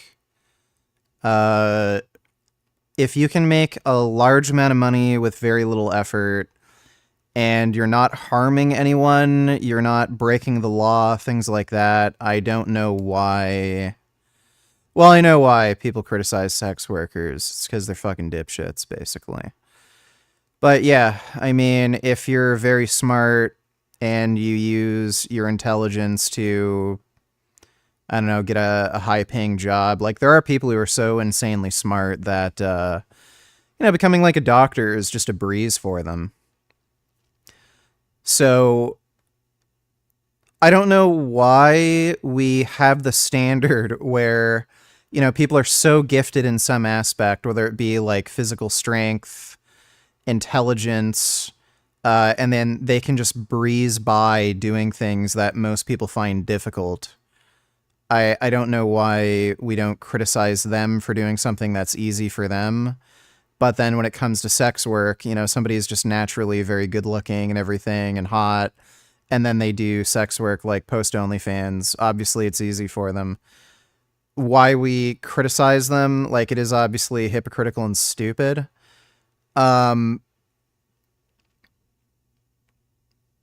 Yeah, if you can make a large amount of money with very little effort, you're an idiot not to do that. Like, it's stupid. So, I would be more critical of somebody who's not particularly intelligent, working their fucking asses off, really struggling to get by, doing something that they're not naturally gifted or talented in, and struggling to get by when they could do something that's much easier and make way more money. Like, I would say that's just idiotic, and I'd be more critical of somebody doing something like that. The reason why sex workers, and especially now OnlyFans models, are so heavily criticized is because you have a lot of insecure men who are losers, who are stupid, who have nothing really going on in their lives, who personally have to work really hard and struggle and all this to make ends meet, that are jealous of these very beautiful women where money just comes easy to them. And they're especially triggered that these are beautiful women making a lot of money doing something that's easy, because these are the same beautiful women who won't give them the time of day. So these are all the girls where if they try to talk to them, they're like invisible. They can't get any numbers. They can't get dates. None of these women will ever have sex with them. And seeing these beautiful women that they're trying to get validation from become so insanely successful and make tons of money doing something that requires little to no effort, it's especially triggering to them. Thanks for the donation, though, Daryl. You can watch this live. What I mean by ecosystem, I mean by a uncontrolled ecosystem, right? Like, imagine this, like the reason why we are introducing predators in ecosystems, like the reason why Netherlands has introduced 2 wolves in an ecosystem was because, well, first of all, in the first place, we removed the wolves from that ecosystem. That's number one, right? We removed all the wolves from that ecosystem. But the downstream effects of us removing the wolves from that ecosystem were much worse for the whole population of all the other prey, right? So the reason why we are introducing wolves is because we want to leave the ecosystem as it was, so to try and develop on its own, right? Whereas we, within ourselves, we control that for ourselves. We don't control it for other animals, right? We have our best interest as for ourselves, as our species, to do what is best for our species in our ecosystem, right? That's what we do, right? If we were part of a different ecosystem where we would we reintroduce predators to us? No, obviously not. But the reason why we introduce predators in other ecosystems is because we removed them in the first place. We realized it's fucked up, and we're reintroducing them so that the ecosystems are in balance, so that prey and all the other fauna and other animals don't suffer. Because that's why we're introducing them, because the ecosystem was not in balance, because it's just getting fucked up, not just for us, but also for the animals living in that ecosystem. Utilitarian gains is here? That's the what difference. The fuck? The difference is that one we can control. I'm not a fucking utilitarian. Right? We can control what's good for us in our ecosystem without having to introduce prey or predators. Whereas in an ecosystem where we cannot control anything, we have to let the ecosystem flourish as it is. But because we have already intervened in them, then reintroducing the predators that were there in the first place just means we're bringing back. So there's a few things there. Like I don't know if you wanted to respond to that, but I just had a question because he said because predators were already there and we removed them, it is okay to reintroduce them. So I just posed that hypothetical in the human context. Let's say the chupacabra was there in the past. We removed the chupacabras. Would you be in favor of reintroducing it? And by reintroducing it, we're meaning, condemned few hundred humans per year to be eaten alive or something like that. But would you be in favor of that? But you know that we are doing that, right? When we're reintroducing wolves, when we're reintroducing bears in certain areas, when we're introducing these are animals that could potentially harm humans also, right? But our point isn't to, like, the reason why we're reintroducing these is to, again, strike a balance in these ecosystems, right? It's not for us to kill humans. So what you're saying is that if we somehow as humans, I don't see how that answered my question, by the way. It was this is absolutely painful to watch. Introducing wolves to Yellowstone had 0 beneficial effects. Wolves do not actually change the behavior of elk. They do not deliberately try to avoid wolves. It didn't make any changes to flora and fauna. It literally did nothing. If there was in the past there was this balance. We ended this balance. Will you be in favor of putting it again on the face of the earth? Yeah, that's what we're doing now. As I said, like, it's the same thing, right? It's exactly like I'm sorry. And again, we're gonna say that we're gonna say that we think that's horrible to just introduce a being that's gonna eat others alive. We're gonna say that's horrible. You have a consistent view there, right? You have another consistent view, but we just think it's crazy. I understand, but like, if the potential downstream, like, that's so there's also the other thing, right, where we as humans thinking that we know better than, like, such a complex ecosystem, like such complex actions that happen in an ecosystem, and for us to try and intervene in an ecosystem and say, let's eliminate this because our moral system says that it's wrong for innocent animals who have been programmed to eat other innocent animals. We say, I don't know why he's saying that when we already have data from Yellowstone specifically. So in the case of Yellowstone, we know for a fact wolves did absolutely nothing. So why would you reintroduce them? In the past, time and time again, that when we go into nature, when we try to mess with nature, it never ends up correctly, and it almost never ends up correctly, right? That's why we're in the situations that we're in, ecologically speaking. And I mean, when I say ecologically, I don't mean environmentally. I mean specifically ecologically, like biodiversity. The loss of biodiversity in all of this is because we have intervened in nature, claiming we know better, right? So what you're saying is that I'm not really sure why so I'll just make it clear that I don't actually care about biodiversity and ecosystems in and of themselves. I only care about them insofar as they house sentient beings. So I don't place any intrinsic value on biodiversity. I don't place any intrinsic value on ecosystems. I only value that thing insofar as it contains beings, and insofar as the beings in that thing are suffering, I want it to be eliminated. So yeah, insofar as it is instrumental for the flourishing of sentient life. So what you're saying is that you are trying to essentially remove the suffering of certain individuals, correct? It doesn't only have to be suffering; it's also rights violations in addition to suffering. Okay, so, but if you were to find out that letting nature take its course actually would end up better for more individuals and less rights violations in the end, like less death, like I don't know what rights violation means in the end, because I think the rights violations is kind of, I know what you mean by right violation, right, as an individual killing another individual, but what I think matters, right, is the deaths of those individuals, right, like the premature deaths of those individuals, right? So like, if in the end of in an ecosystem, when you add if you intervene in that ecosystem, and I don't know if they're gonna let me into the conversation. React Donate $2. What are your thoughts on Joey Swole, the guy who keeps crying about gym TikTok videos? He's annoying me. He's very annoying. I'm kind of sick of people whining about gym girls whining about dudes looking at them. It's like, okay, whatever, you know, it's run its course. You only doing half of your job out here. You only doing half your job out here right now.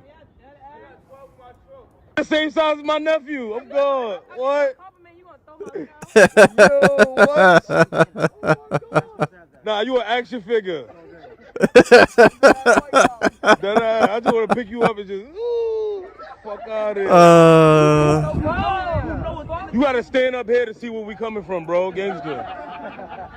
Just stand right here to see where we coming from, bro. You ain't gonna understand from all the way down there, gangster. No, why don't you know he got a short shift? He lying.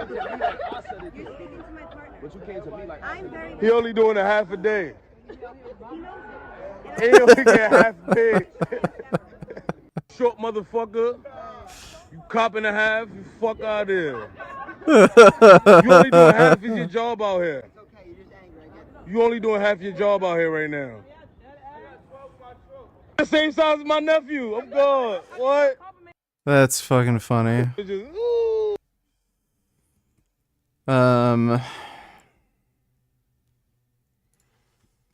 Well, he's not exactly a secret agent, but a Kentucky man is definitely blazing a new trail in law enforcement. ABC's Danny New spoke with him and his sheriff about an amazing opportunity. In all things belonging to your office. The newest member of the Davis County Sheriff's Office. Are you a 10 on the excitement scale? 20. 20. Jeff Reinerson, or excuse me, officer. Yeah, because we don't have enough retarded cops.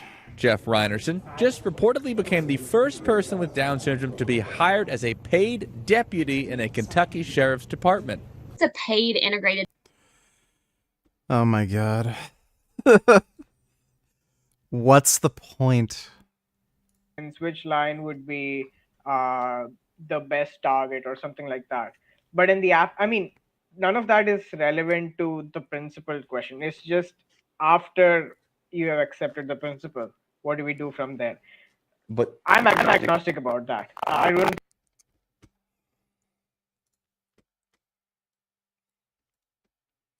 I don't have to talk to you. Yes, you do. Let me finish, okay? Damn, she's cute. They're calling and saying that you're creating a traffic hazard over here. What are you doing? Yes, really. That's why I'm here playing around, okay?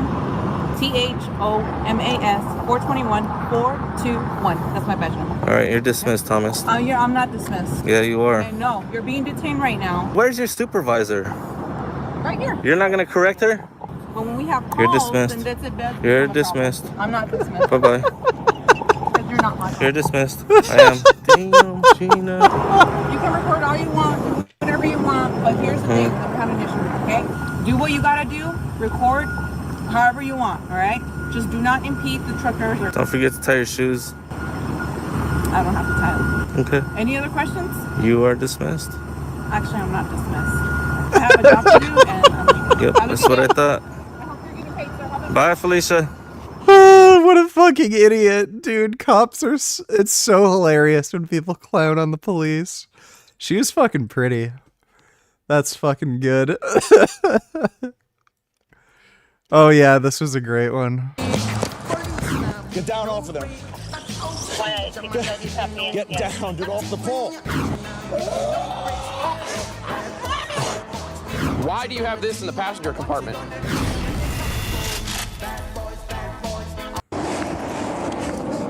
What are you doing? Get down, get down. Get down off of there.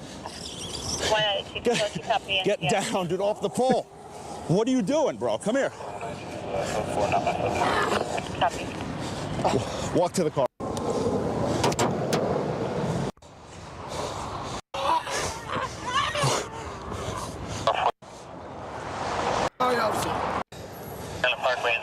You went to jail for that. Okay. I don't beg for anything. You see those tourists out there? You see them, they love me. And I try to make honest dollars, and I try to make it the best way I know how, and I don't want... I'm sorry, I swear, I wouldn't be out here on these streets. I wouldn't be out here on these streets. I don't want to... Straight. What is wrong with you? Yeah, that was a good episode. Since you're making contact with me, could you identify your name and badge number? I'm Officer Alvey. And your badge number, please? She's pretty cute too. I don't even know why you're here right now. I asked you a direct question. Do you have your badge number on And you? I asked you to leave because right now you're not allowed to be on our traffic stop. Ma'am, if you're refusing to identify your badge number, it might result in a complaint with your department. Okay, I understand that. My badge number is 639. Thank you very much. But I've asked you a question. At this time, it's not consensual. Thank you. You're on my traffic stop. Ma'am, I'm an appropriate distance from your traffic stop. Please go back to work. Okay, but if something were Ma'am, go back to work. Go back to work. Then that would fall in our department. You're a liar. You're an idiot. If you were to get harmed right now, how would that... You're a idiot liar. Okay. Now do your job. Since you're Cops are fucking clowns, dude.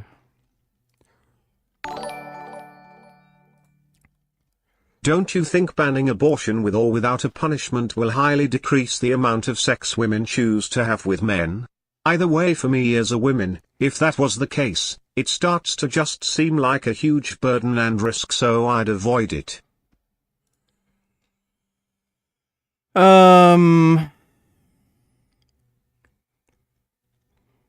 No. I haven't seen any evidence that banning abortion reduces like premarital sex or anything like that. It doesn't seem to affect sexual behavior. Thanks for the donation though, question. To PayPal Buck donate $2. Such assholes, let them come in. Let me see.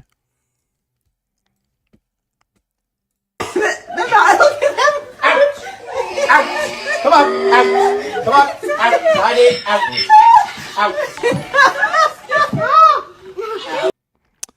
Yeah, why the hell is he kicking out all these goats and mini horses and donkeys and shit? Let them in.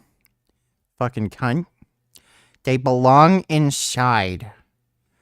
That is their home. Dude, I'd especially let those goats in. Oh my god, they're adorable. Oh my god, look at those goats. Wow, I want them. Oh my god. Seu. Essa é muito bonitinha. Essa Chip ela is looking at the chat every now and again too. I think, great, this topic is being discussed. People in that chat like vegan of course tried to say I was Hitler for going pro killing carnies, despite the fact I'm just trying defend rights. Why the hell would anybody have a problem with killing carnies? Like, they're assholes, so... I don't know what the problem is. Thanks for the donation, Riley. That is an adorable alpaca.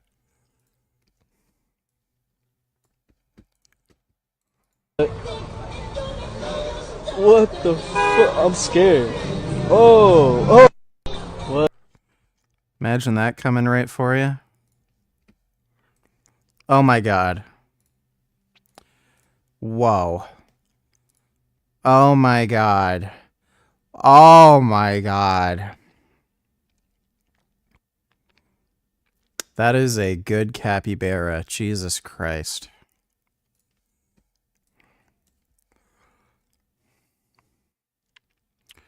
Same. Thanks for the donation to PayPal Buck. Simp donated $2, mommy. Let me see.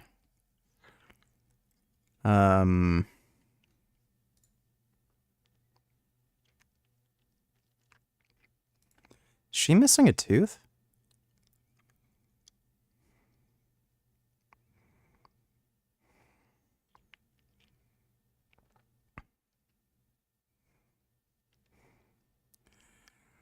I think she's missing a tooth. Yeah, she is. Yeah, I don't know, I mean, I'm not going to judge anybody for it. It's not like she can help it, but... Yeah, the missing a tooth thing is kind of a turnoff. Not going to lie. Yeah, that just looks weird. Yeah, she's not really my type, even if she had all her teeth. Like, she's pretty and everything, but not my type. Thanks for that donation, Simp. Mike donated $2. Let me see. Somebody already sent me this clip. Yeah, Muhammad Ajab is literally saying it's okay to have sex with a 13-year-old.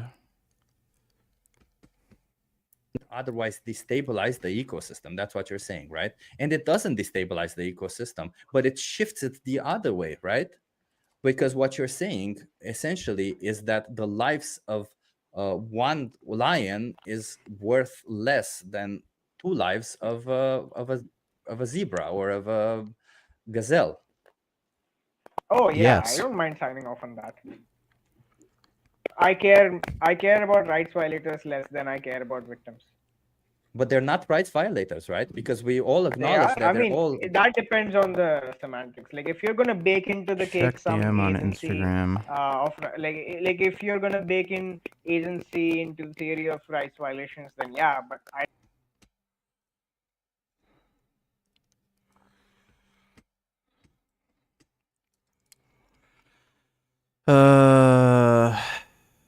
let's see.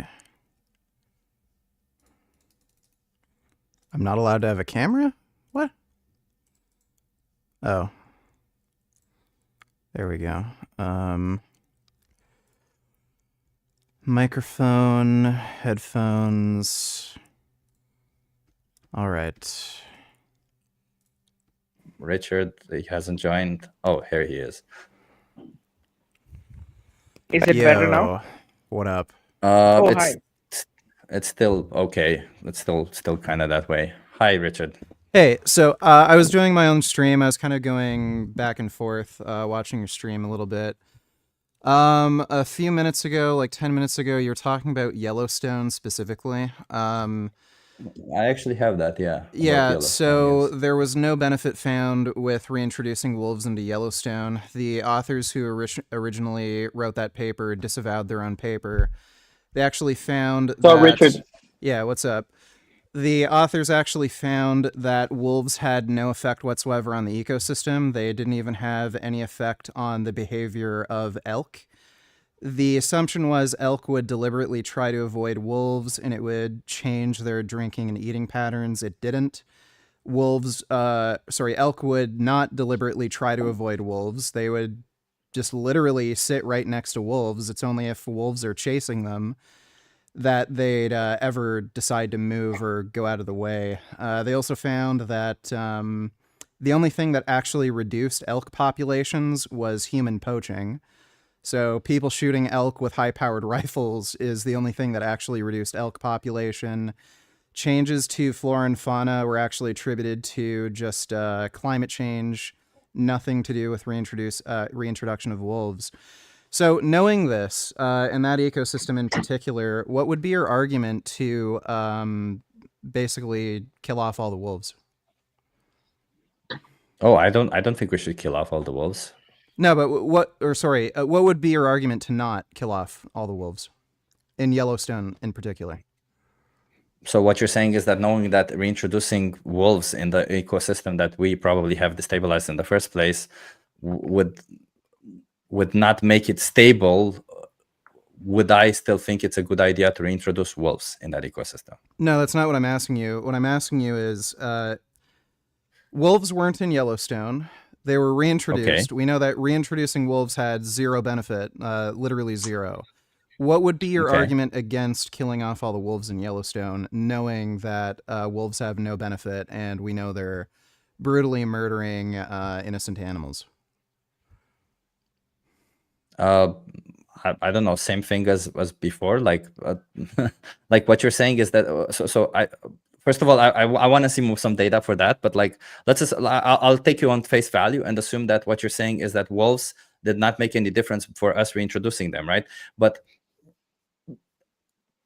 the ecosystem that was there in the first place was stable to some extent, right? In one shape or another, there was a predator-prey thing happening there, right? Okay, and wolves were gone, and then reintroducing the wolves did nothing. So what's your argument against killing off all the wolves in Yellowstone specifically? I mean, I don't have an argument against. I would say reintroducing the wolves then didn't work, and you should try something else. Like what? Should we reintroduce tigers, or I mean, why? If we know that it has no benefit introducing carnivorous animals into that particular ecosystem, what would be the argument against killing them off? Well, so let's put it this way. What you're saying is that we have an ecosystem that has been decimated by humans, right? What do you mean decimated? Where the prey population. Well, the reason why we want to reintroduce wolves in Yellowstone is because the fauna is dying out because the elk are eating it, right? That's as far as I know. I don't know a lot about climate this change was responsible for that. So again, reintroducing wolves did nothing to change the flora and fauna, did not alter elk populations, didn't kill off any elk. Elk did not change their migration patterns, their eating patterns, their drinking habits. Didn't do any of that. The only thing that actually reduced elk populations was human poaching. So people with high-powered rifles just shooting them. So knowing that introducing wolves into Yellowstone had zero benefit on the ecosystem, what would be the argument against killing off all the wolves in Yellowstone? I mean, what you're saying is that the population control of elk should happen by humans, not by wolves, right? No, that's not what I'm saying. But what? Okay, so the problem in that ecosystem, right, that you say that wasn't fixed by wolves being reintroduced, is the fact that elk overgraze, right? No. Elk were not overgrazing. So again, the changes to the flora and fauna, it turns out it was due to climate change. So can you show me some data for that, by the way? Because I'm not like, I see that like Vegan, of course, Sky is saying that that's not true, because it says the Yellowstone website says the opposite. So I'm again, where they're getting their data from, the authors of the paper disavowed the original paper. They did further research, and they found that, again, wolves did absolutely nothing So there needs to be some research paper to show that, right? Like you can't, like if the authors did further research, then there needs to be some research. Yellowstone wolves authors disavow paper. This article is from AccuWeather. They interviewed the original authors. You can read this. Get out. Cat's trying to eat my food. Where should I link this? Just in chat? Yeah, if you can link it in chat, link it in the private chat. Yeah, okay. Okay, I'll share it also. Let me.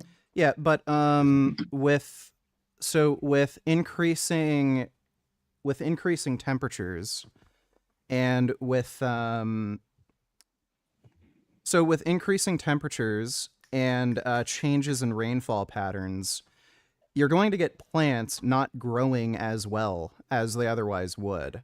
That seems to be the best explanation for the changes in flora and fauna in Yellowstone.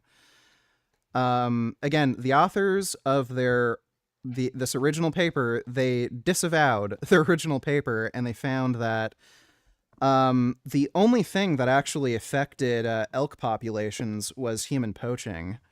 So again, like even if we were to grant that there is some sort of benefit to controlling elk populations in Yellowstone, would you rather have elk get their living guts ripped out of them by a pack of wolves, or would you rather have people blow their brains out and have an instant death with a .30 caliber rifle? I would rather people not intervene in ecosystems, right? That would be my ideal situation. So, I would rather that ecosystems thrive on their own. Right, but we know introducing wolves did nothing, and if we're going to assume that reducing elk populations has any benefit whatsoever, why would you not preferentially have human beings kill elk as opposed to wolves? Because, shall we talk about the context where we commodify animals and we assume that it's okay to kill animals just because we can? Well, because in that context, then I would assume it. Yeah, so wolves commodify wolves animals. But wolves don't have any other choice. We do, right? Like the difference is that, yes, I would rather a wild animal kill an animal rather than a human killing an animal, if that's what you're asking. Because in the current context that we're in, humans killing animals is nothing more but another example where we commodify animals. And the whole idea is that we should stop commodifying animals, we as humans. Okay, so would you rather have humans, let's say, chase down elk and rip them apart with knives, or would you rather them, like, shoot them with a high-powered rifle? Like, what's the better option? Can you say that again? I'm sorry, I got so, a bit distracted. Like, if humans were to hunt, would you rather them, like, literally chase down animals and then slowly cut them into pieces while they're still alive? Until they No, of course finally not. If bleed humans out? were to hunt, or if would you humans were to rather them hunt- use a high-powered rifle where they're killed instantly? I would rather them use. Yeah, I would rather them use a high-powered rifle. Of course, if humans were, if the wolves two have options are these humans, big sharp teeth that they use that are kind of like small little knives, and they bite into animals and rip out their living guts. They literally start chewing on their intestines while they're still screaming in pain. So why would you preferentially have wolves kill an animal as opposed to a human being that has the luxury of a high-powered rifle that can kill it instantly? because of the context that we live in. I repeat, because of the context of when you as a human being are killing an animal, you're sending a message, and especially when you do it for the sake of saying it's better for everybody, it's better for the environment, you are sending a message that it is okay to commodify and kill animals, which is a message that we should never ever be it's sending. okay for wolves to do that. I'm saying it's a different. Yes, it's okay different. for wolves because wolves. Well, it is because wolves are not moral agents. They don't know any better, whereas we as humans do. Yeah, and as moral agents, we can choose to kill an animal with a high-powered rifle instead of torturing them to death. So, like, let's put it this way. Can you? But if you see, wait. Can you name the trait that's lacking in wolves that if lacking in a human being, it'd be okay with a human being brutally torturing an animal to death?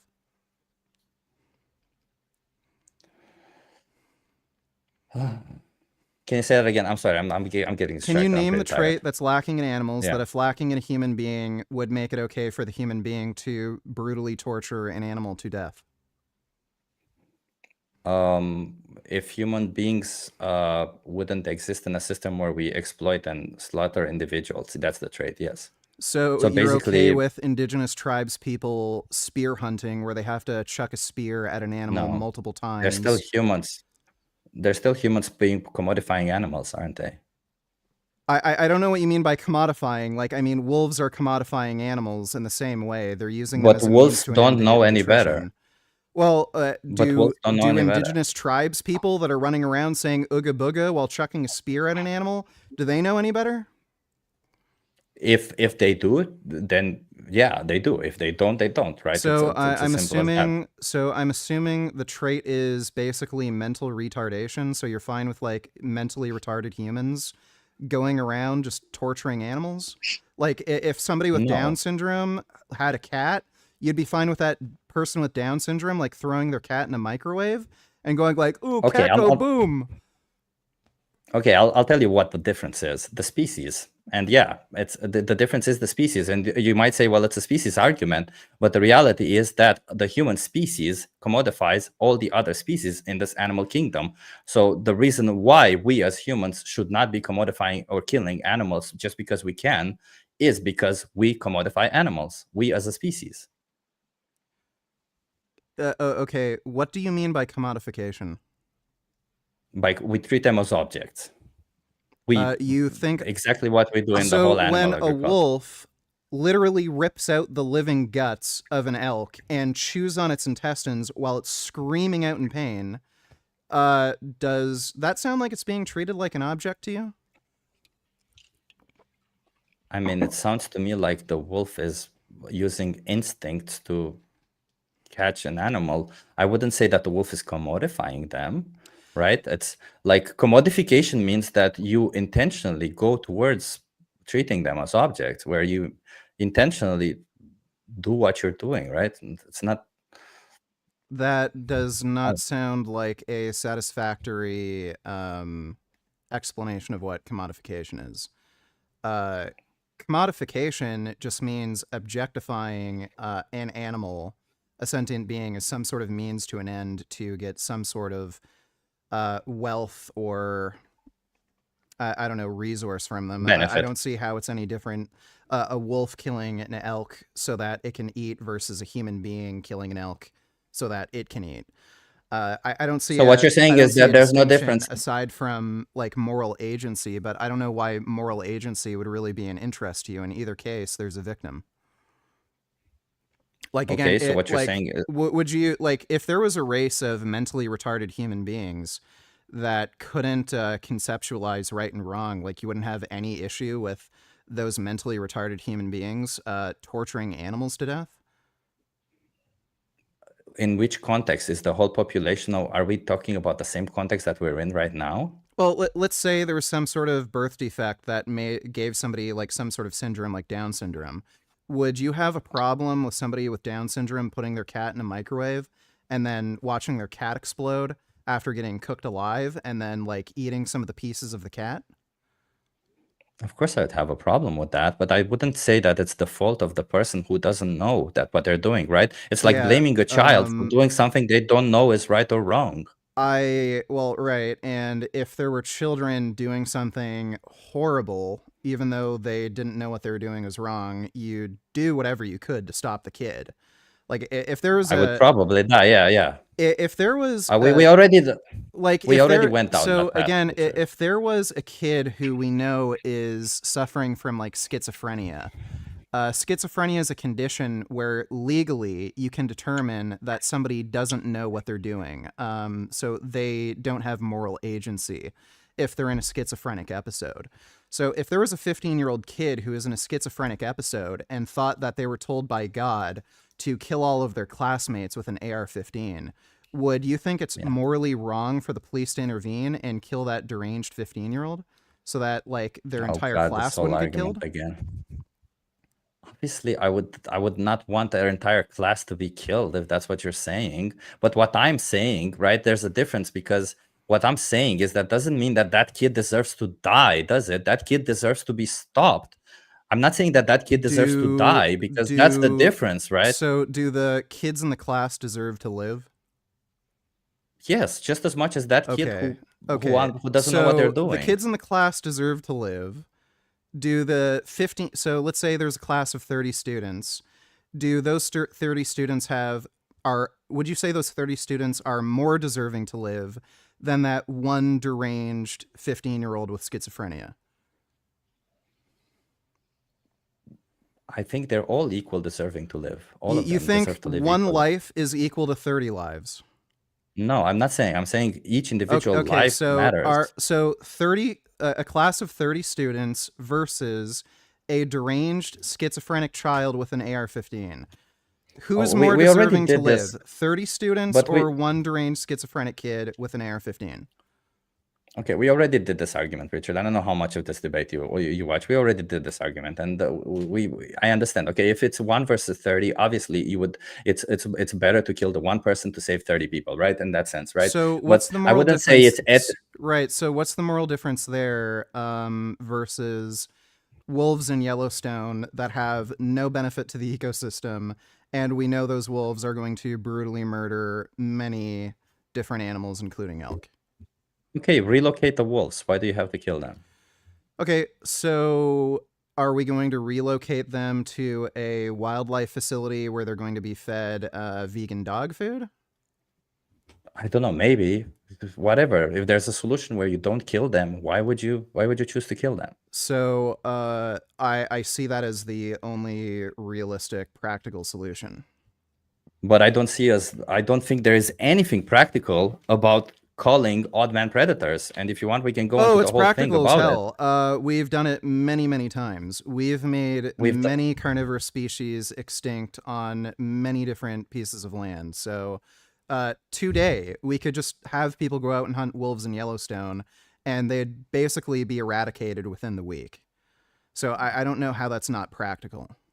Well, I'm not saying that you can't do that. I'm not saying that you can't eradicate the predator species. What I'm saying, first of all, it's an oversimplification to call them, as I cleared out in all this discussion, and I don't want to go into it again. But like odd number predators is an oversimplification of a ecosystem, because there's no such thing as a chain in an ecosystem. I mean, there's several chains. There's a whole food web, and a predator that would otherwise be an odd number could be an even number in a different food chain, right? That was one of the arguments. But number two, let's say even if you identify that you can remove and you can easily remove this predator from an ecosystem, you have no way of knowing that removing a predator from the ecosystem wouldn't totally destabilize an ecosystem and make it even worse for the prey.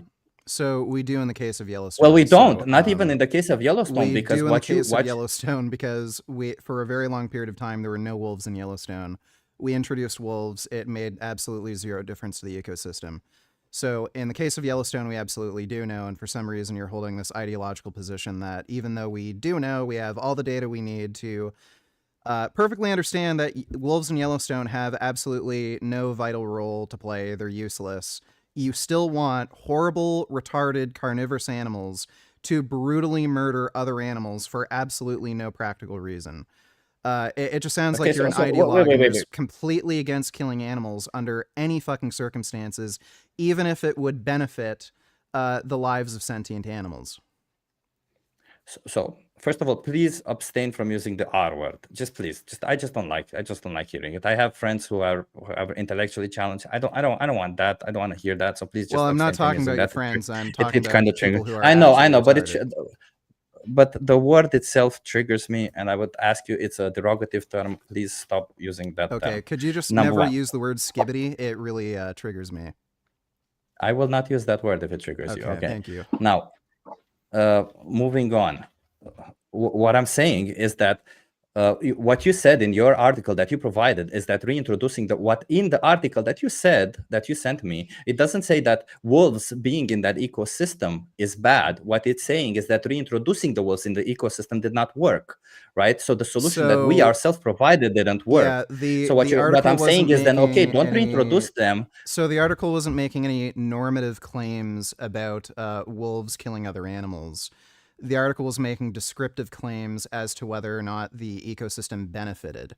So we know for a fact that in a normative sense, wolves were a negative in Yellowstone because they kill other animals. So we know wolves have no benefit to the ecosystem. It's not like it affects the flora and fauna. It's not like the elk or any other animals that the No. wolves predate upon are benefited in any way. So again, That's why not would true. you want carnivorous animals running around Yellowstone for no reason? So what you're saying is that in the ecosystem of Yellowstone, reintroducing wolves did not work. That's what you're saying, right? But that doesn't mean that wolves have no reason, have no purpose in that ecosystem. In fact, what you're saying proves exactly my point, that we as humans should not intervene in ecosystems, because the minute we intervene in ecosystems, we think we're doing something right, but we're not, right? So why would you say that if, like even logically So, thinking, right? If you don't Wait, think we no, should no, no, intervene no, in wait. ecosystems, then If why are you in favor of reintroducing- reintroducing wolves? That's I muted you, by the way, because I want to finish my point. So if reintroducing a predator in an ecosystem does worse, as you claim, then why would you think it means it changes, right? Then why would you think removing a predator from an ecosystem wouldn't or couldn't possibly do worse? Because we know the counterfactual. So the counterfactual is wolves were not in Yellowstone before, and adding them made absolutely no changes. So why would you have them in Yellowstone? Okay, so but that's okay. But that's a problem of reintroducing wolves in Yellowstone, not a problem of reintroducing predators in Yellowstone, right? The problem was reintroducing the wrong predator. But what the problem? Are we supposed to add tigers? Should we add? I don't know. Maybe. I don't know. You see, that's the problem. When we mess with ecosystems, we have to mess with them again to make them stable. That's my whole point about calling predators. Because if you think, again, if an element, it's logical. If an element, you remove it and it can do something good, it can also do something bad. It's as simple as that, right? So if you think that reintroducing wolves does something bad, then also removing a predator can do something bad, right? Can you at least agree with that? What bad would be done by removing wolves from Yellowstone?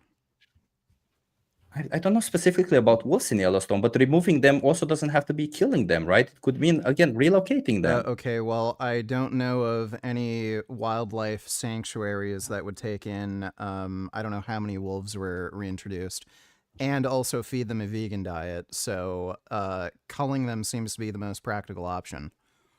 But you see, that's one example where reintroducing wolves didn't work, right? But there's an example here in Netherlands where there's a natural park where they reintroduced wolves and it actually worked. So I don't know if that's true or not, but again, what exactly are the wolves doing? Like, why wouldn't you just encourage hunting, like human hunting, if that were so necessary? Well, first of all, I would never encourage human hunting. I don't think it's ethical to hunt for humans to hunt. Okay, and second, if it's not ethical for humans to hunt, why is it ethical for wolves to hunt? I believe that wolves do it out of survival. Humans wouldn't do it out of survival. Okay, that's right. Humans would be able to make calculated decisions based on actual real-world data. How many animals need to be killed? Wolves might overkill and actually eliminate a prey species, whereas humans could actually, use logic and reason to actually kill a certain number so that there isn't overkilling. Humans also use high-powered rifles and machines to actually kill animals quickly, as opposed to wolves who use their teeth, and they literally rip out the living guts of these animals and chew on their entrails until the life just gets squeezed out of them. So why would you preferentially want wolves to kill animals if it's absolutely necessary to hunt some sort of prey species? I don't want wolves to preferentially hunt humans, okay? My whole point about the whole argument is that it's unpractical, okay? My whole point about the whole problem that I have with it is that you say we can calculate all this stuff, yet we have done it before. We have removed predators from certain ecosystems, and it has done nothing well. That's why we're reintroducing predators in certain ecosystems, because removing them from that ecosystems has messed up the ecosystem, right? Okay, so that didn't work out with Yellowstone. So for Yellowstone specifically, you still haven't given me an answer for why you have an interest in reintroducing wolves to Yellowstone when they have absolutely no benefit.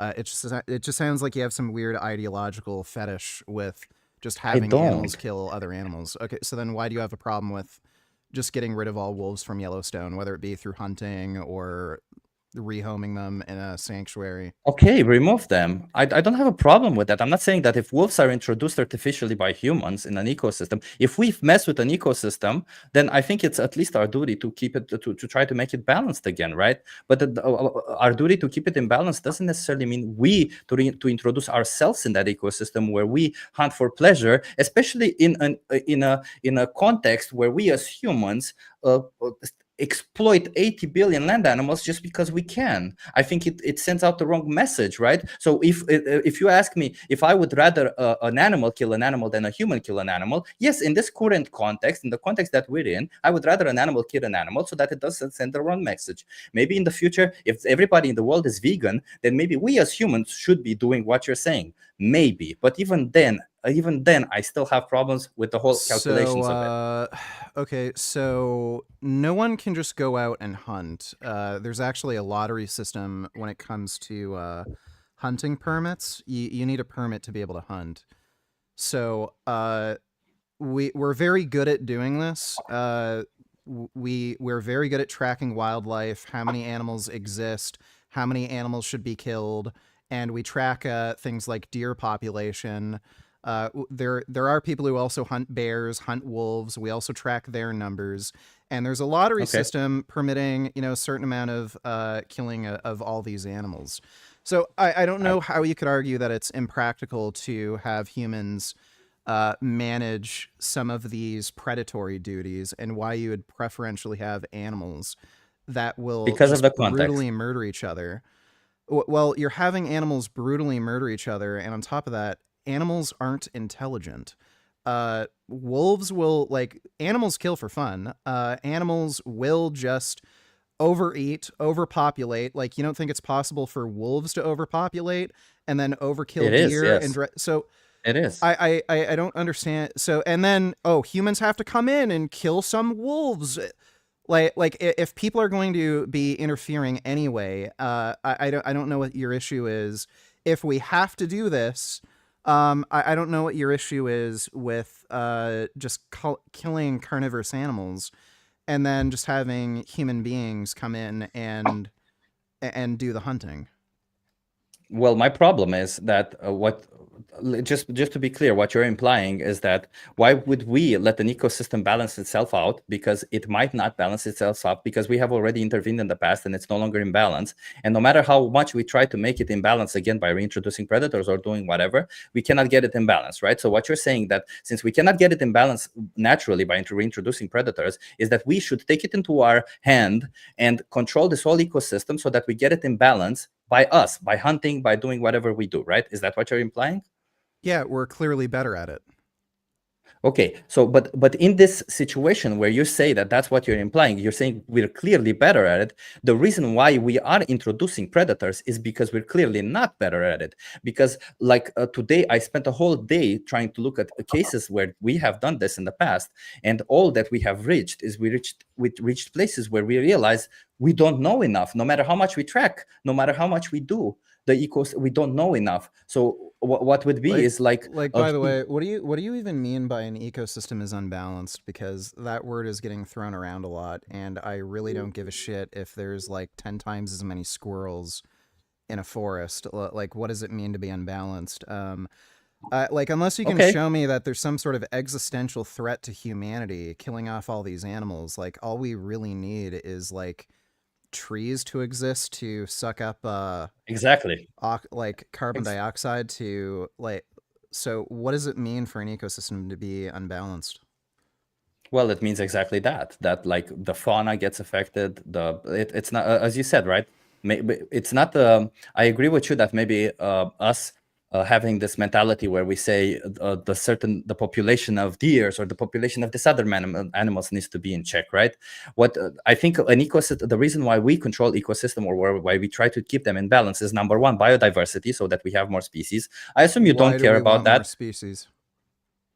Because we don't understand already, we don't understand enough the reason why some species exist in nature. So why would we, because we have a lack of understanding of it, why would we choose to say, well, we know better, so let's remove species, when that can prove extremely detrimental, right? Number one. And number two, the reason why some of the species, and also the reason why keeping a high biodiversity is important is because it can happen that in ecosystems where we remove this balance, that I call it a balance or whatever it is that species tend to overgraze and tend to have fauna being destroyed, and tend to have they share resources with other species, and other species end up disappearing because of it, right? So okay, so at the end let me ask you this. Given that human beings are the #1 cause of species extinction and the lack of biodiversity, are you in favor of hunting human beings and killing off humans so that...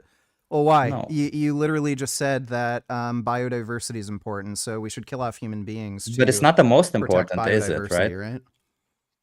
Yeah, it's important, but it's not the most important. It's not like okay, so when human beings are the ones destroying biodiversity, killing off species, it's okay, but when other like I'm not getting the argument here. So you care about biodiversity, you care about making sure that there isn't too much of one species. Like, is 7 billion humans enough for you?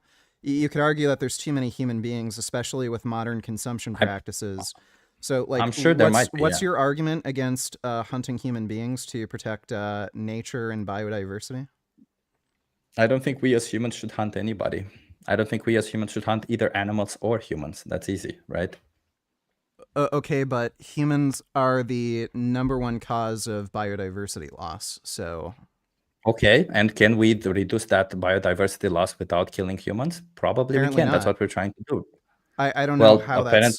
I don't know how that is possible. Like, are you going to introduce breeding programs for human beings where people can only have a certain amount of children, like you know, in China? Like the human species is going to continue to grow. We're expected to reach like 10 billion by 2050, or 12 and then billion. plateau, yeah. So like, how in the hell are we going to prevent biodiversity loss and loss of wilderness when our population is going to double in the next like 30-40 years? I don't know. I'm not saying I have answers. We can't. What I'm saying... Well, we can, but also what you're saying, right? It's that because for the greater good, for the greater of humanity, for the greater of Earth, we should therefore sacrifice certain individuals, which I don't agree with. I don't think it's right to pick and choose, because you say it's for the greater good, and pick and choose certain individuals where you restrict their rights, or then again kill them altogether because you say that's the only way to do it. You're picking and choosing by reintroducing wolves into Yellowstone. Oh, there's too many deer. They're eating too much of the grass. Yeah, let's get these horrible, vicious predators to kill them. But then when it comes to human beings, oh no, humans can do whatever they want. Can you name the trait that's lacking in animals that if lacking in human beings would make it okay to reintroduce a predatory species to kill human beings?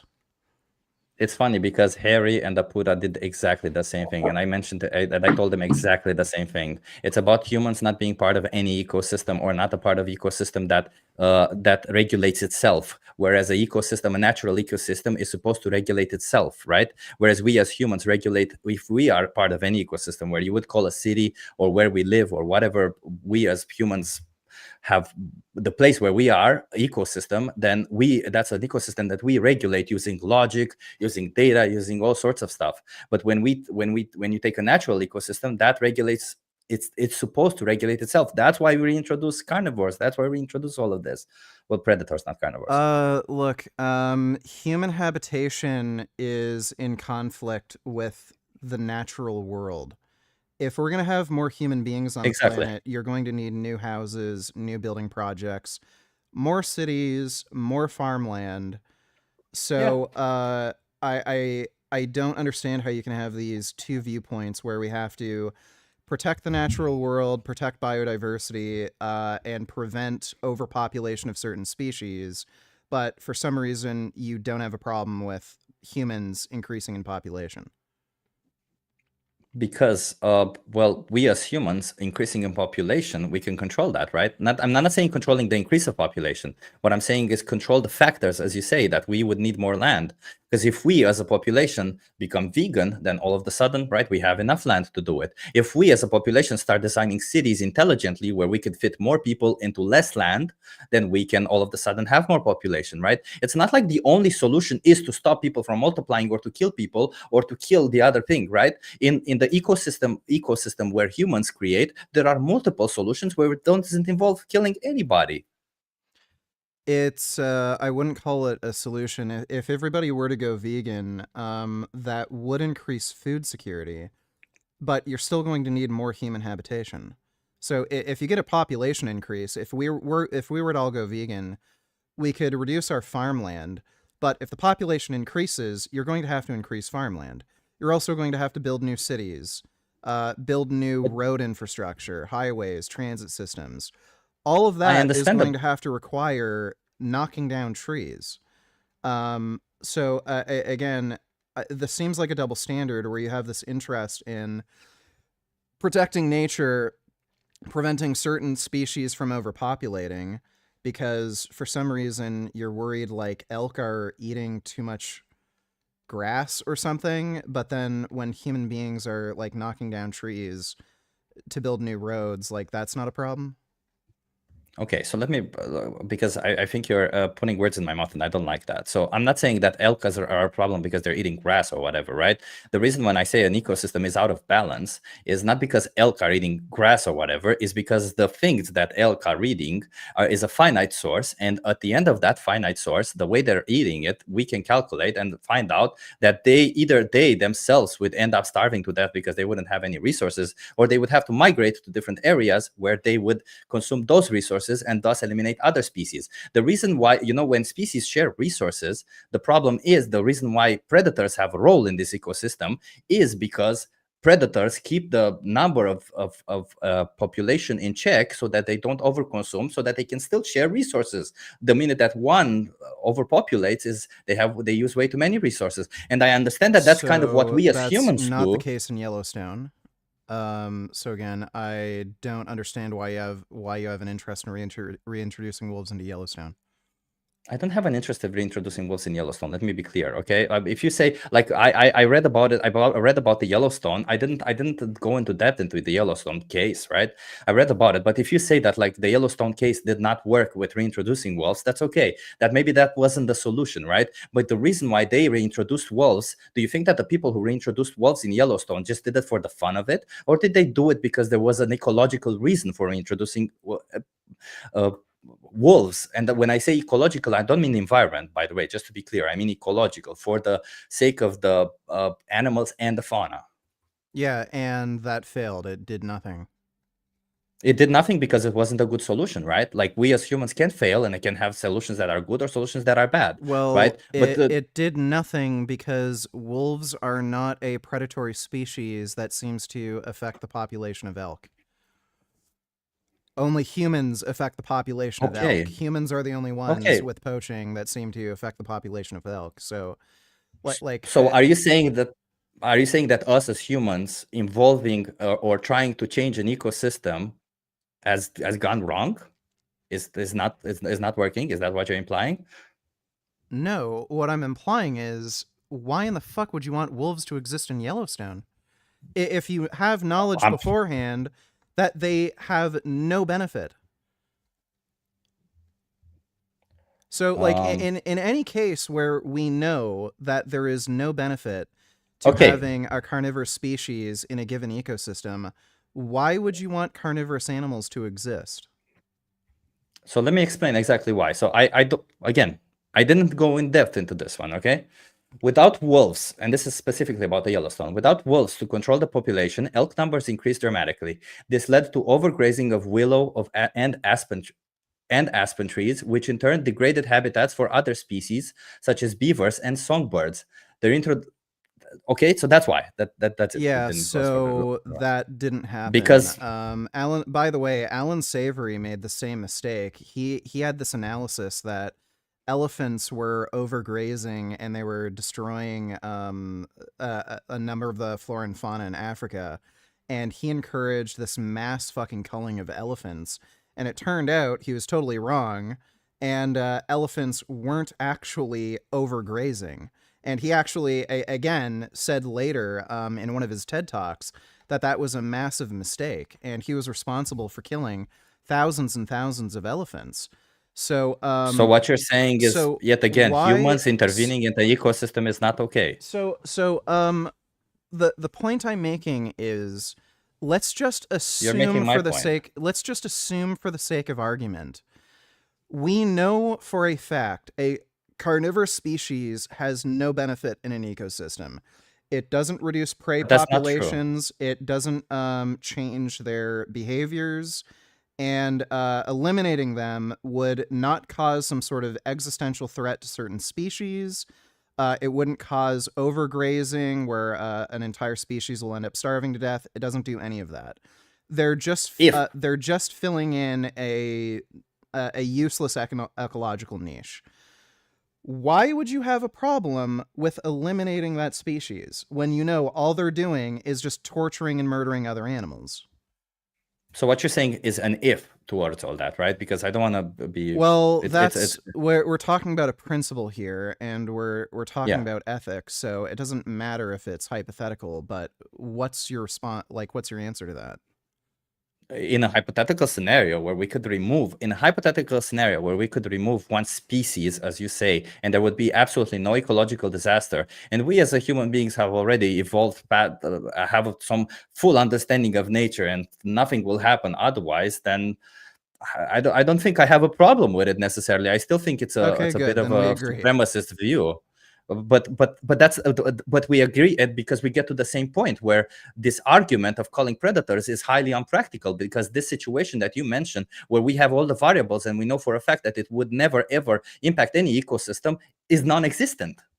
So why should we right now tell people kill spiders? Why should we right now tell people to kill predators? Why do you think it's ethical for a person now to go and kill lions just because they think, well, lions are predators? I'm actually relatively confident that we could eliminate all lions without any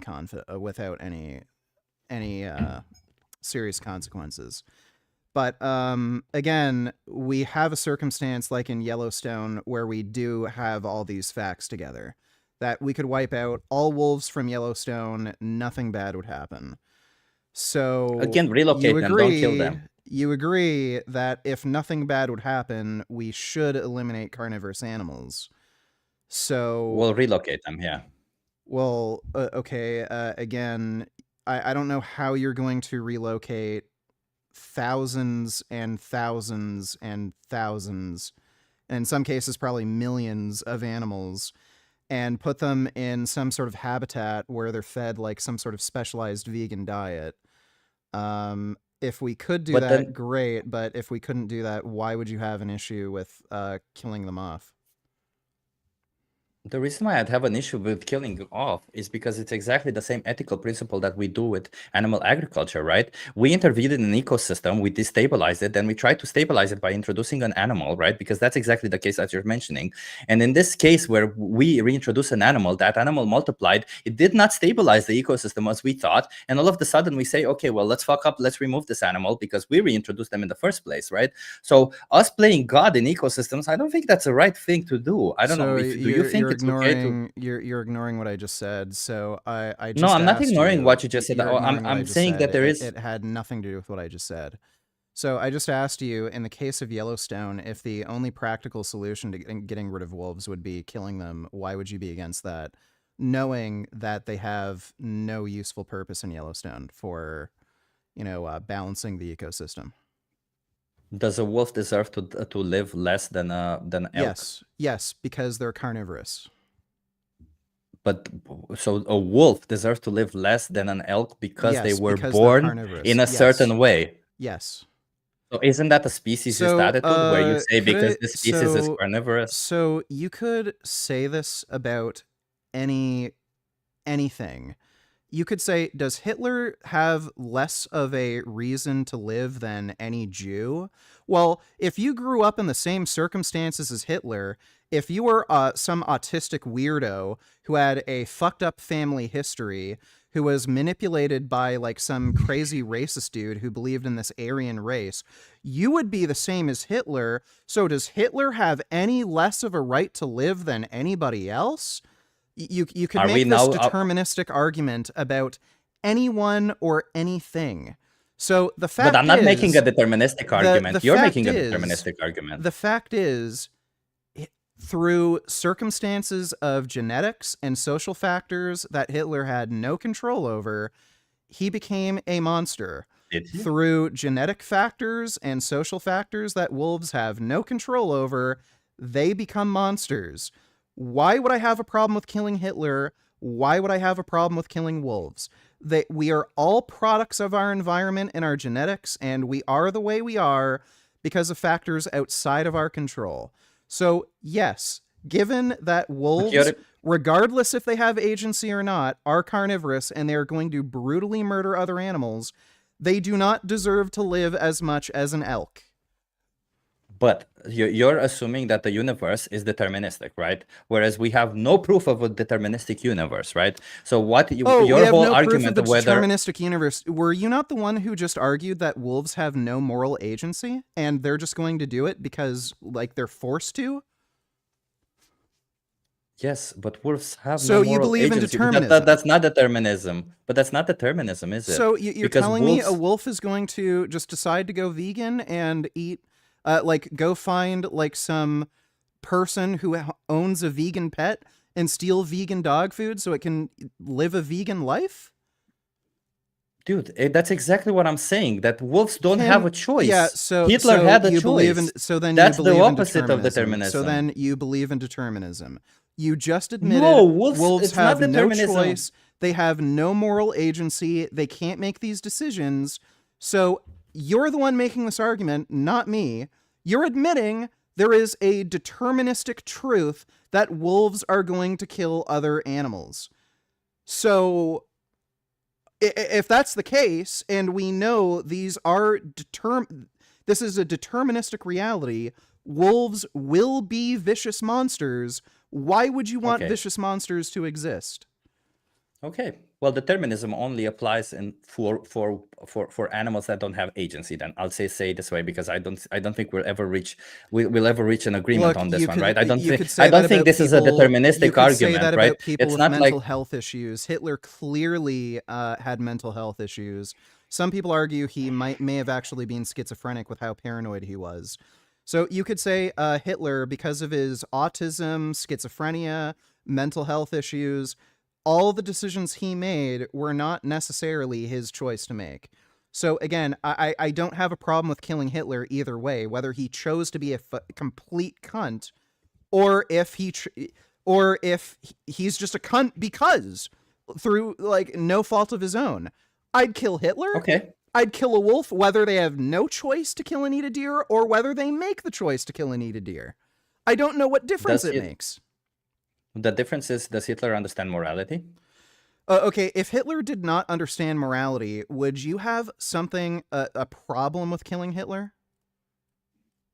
If Hitler didn't understand morality, I would have a problem with Hitler coming into power. Okay, in the first place. If Hitler did not understand morality, and you had the choice to kill Hitler either before he came into power, after he came into power, and that was the only way you could prevent the Holocaust, would you have a problem with killing Hitler? No, I wouldn't have a So then there's this is a non-issue. Whether we have agency, whether we have free will, it doesn't matter. At the end of the day, there are people that are horrible monsters. There are animals that are horrible monsters. And whether it's through decisions they've made on their own or deterministic truths, either way, they have qualities that we do not like.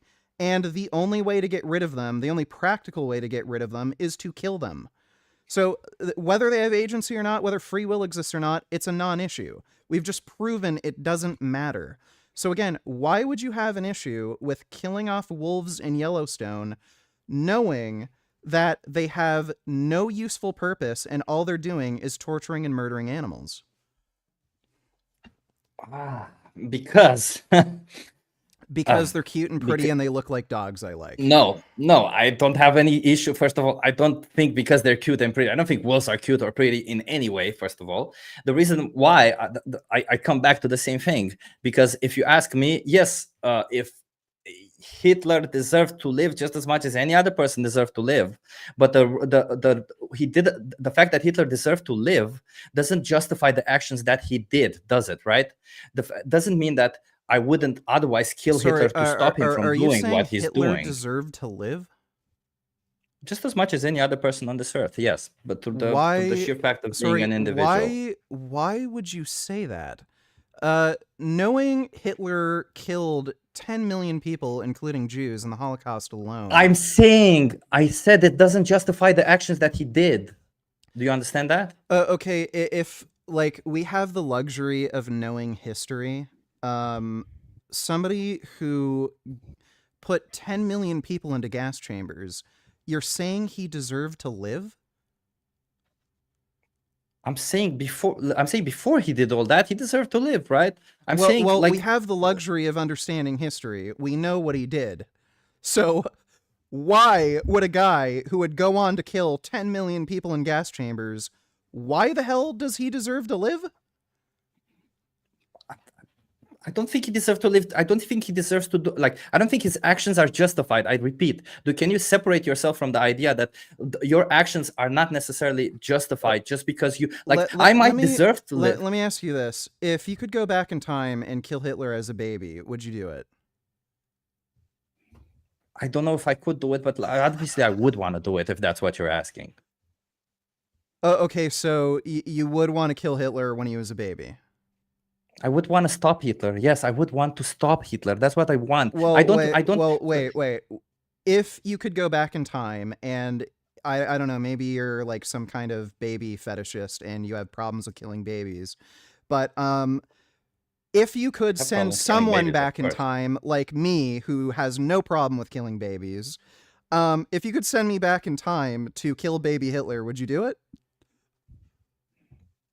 I mean, I guess, because I know for a fact but I would send you back in time with the sole instructions to stop Hitler first and foremost, no, right? If the only way to do it was to kill Hitler. Wait, no, wait. But this doesn't work in your argument, does it? Because what you mentioned is the fact that we live in a deterministic universe, right? So Hitler became the reason why he became, because it was because of external circumstances. So if I send you there as an external circumstance, that means that you can change the course of history by not killing Hitler, can you not? So he can become a different person. You can stop all the atrocities and not kill let's Hitler. say the time machine only worked in a way where I can only go back once for one day. So there's no circumstances for which I can change that would significantly alter Hitler's life trajectory. So the only thing I could do was kill baby Hitler.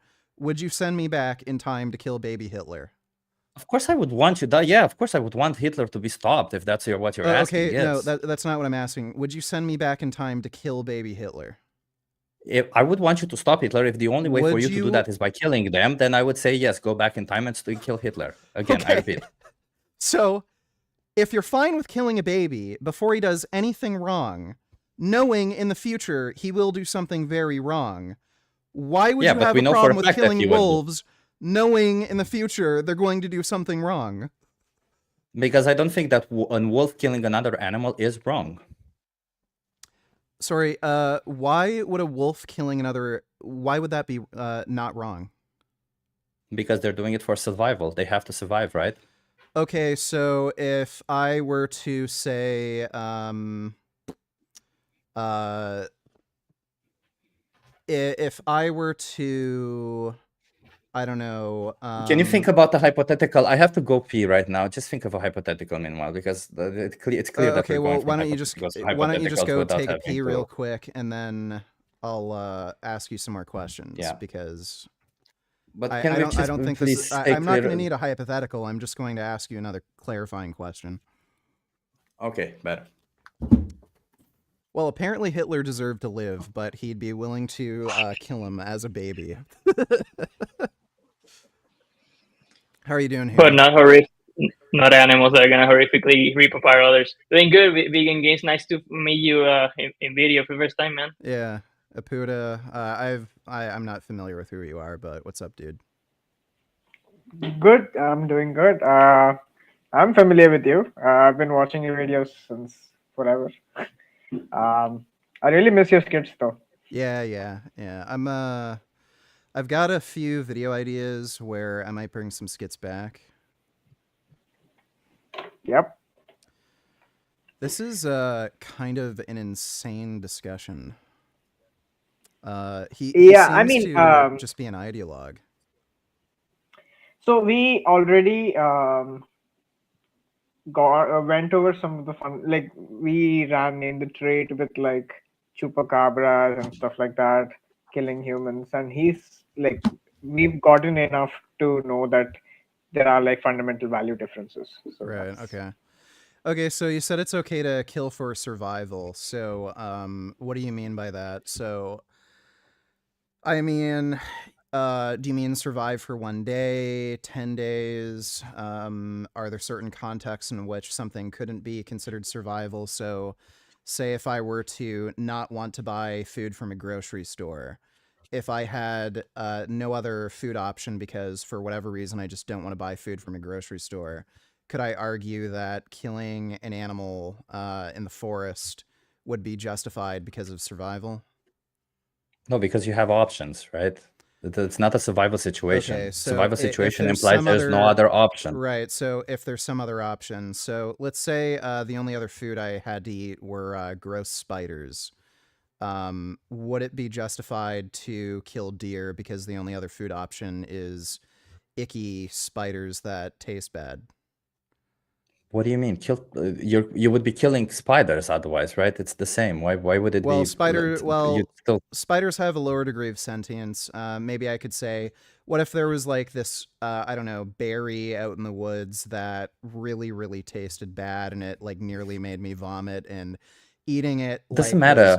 So literally, if there's any other option, if it's exactly, it doesn't matter if you like the option or not, right? If it's survival, if you have to survive if you have to kill to survive, then I would say morality is kind of thrown out the window in that situation. And what do you mean by survival? Because you could, in theory, survive several months without eating.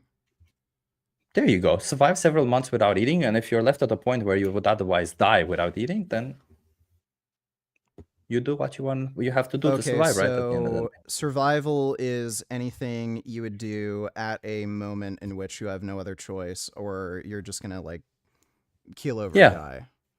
There is absolutely no other choice other than you killing a sentient individual. Then I guess it's some form or another justified because it's your life versus their life, right?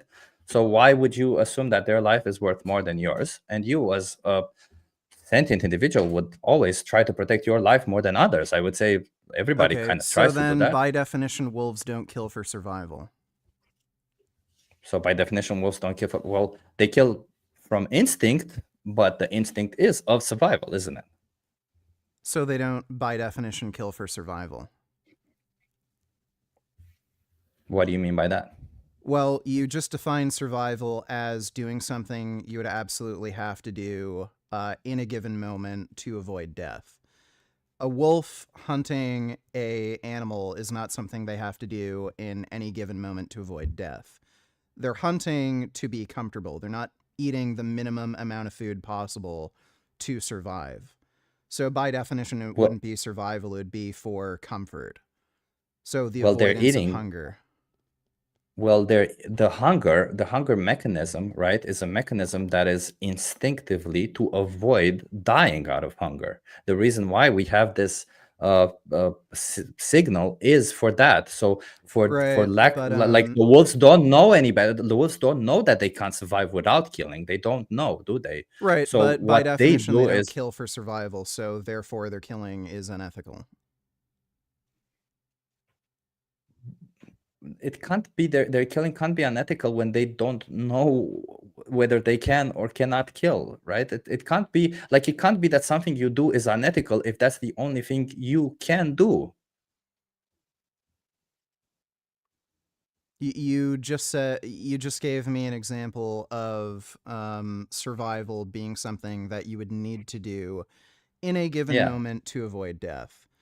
So most of the killing that wolves do is not something that they would have to do in any given moment to avoid death. It's to avoid hunger, avoid the pain of hunger. But you agree sometimes that they kill the for reason fun.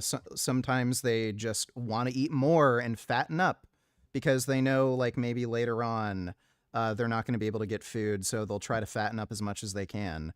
By definition, that wouldn't be survival, so by your definition, that killing would be unethical. Well, that is how they survive. What do you mean that wouldn't be survival? That is what their definition of survival is. That is the definition that has been inscribed into their genes as surviving. For wolves, surviving doesn't mean being hungry all to the point until you're almost dying. For wolves, surviving means that. And maybe for us humans, biologically, it's the same. Maybe biologically it's the same. But the difference that we as humans can judge better, we know better, we know that we can survive, we know that hunger is just an instinct and we can surpass our instincts, right? We don't have to give in to our instincts, whereas animals don't have a choice but to give in to their instincts. Okay, so let's say vampires existed. So lack of choice, right? So let's say vampires existed and they have this insane thirst for blood. It's just an instinct and they have to go out and kill people and drink blood. This is an insatiable thirst that they have no control over. They may drink blood and kill people more than they have to because there's this thirst mechanism. Is it ethical for the vampire to go out and murder human beings?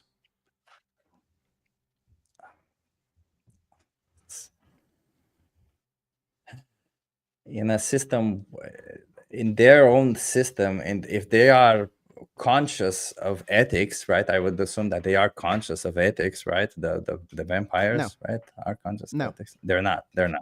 So they're just like any other predator that would otherwise kill humans, right? That's what you're saying. Yeah. They're just a predator to humans. Is it ethical for a predator to humans to kill a human? I wouldn't say that if a bear attacks a human being, we should kill that bear. Right? I would try to stop them, but if that bear attacked a human being, I wouldn't put that bear in jail or try to kill the bear afterwards, because that wouldn't serve any purpose, would it? I would try to track that bear and keep them to not killing other animals. So if there was a bear that ran into a vegan restaurant, so most of the people in this vegan restaurant are probably vegan, you would do nothing to prevent that bear from killing human beings who are vegan. Of course I would do something for. So listen, okay. So let's say you are a base Chad who is in support of 2A rights, and you carry a 44 Magnum on you. You wouldn't shoot the bear as he's ripping apart somebody in the restaurant. Of course I would. Okay, that's so not the point. You kill a bear who is in self-defense. Okay, you'd kill a bear in self-defense to protect a human being. Yes. You wouldn't kill a bear in self-defense to protect a deer. No, because that wouldn't be self-defense. There's no self. That would be, well, technically it's not self-defense because you're actually preventing a bear from killing somebody else. So you don't have any, you can just choose to let the bear rip apart another human being. So it's not technically self-defense, it's in defense of somebody else. So you'd be fine with killing a bear to protect somebody in a restaurant who's vegan. Why would you not kill a bear to protect a deer that's vegan by nature?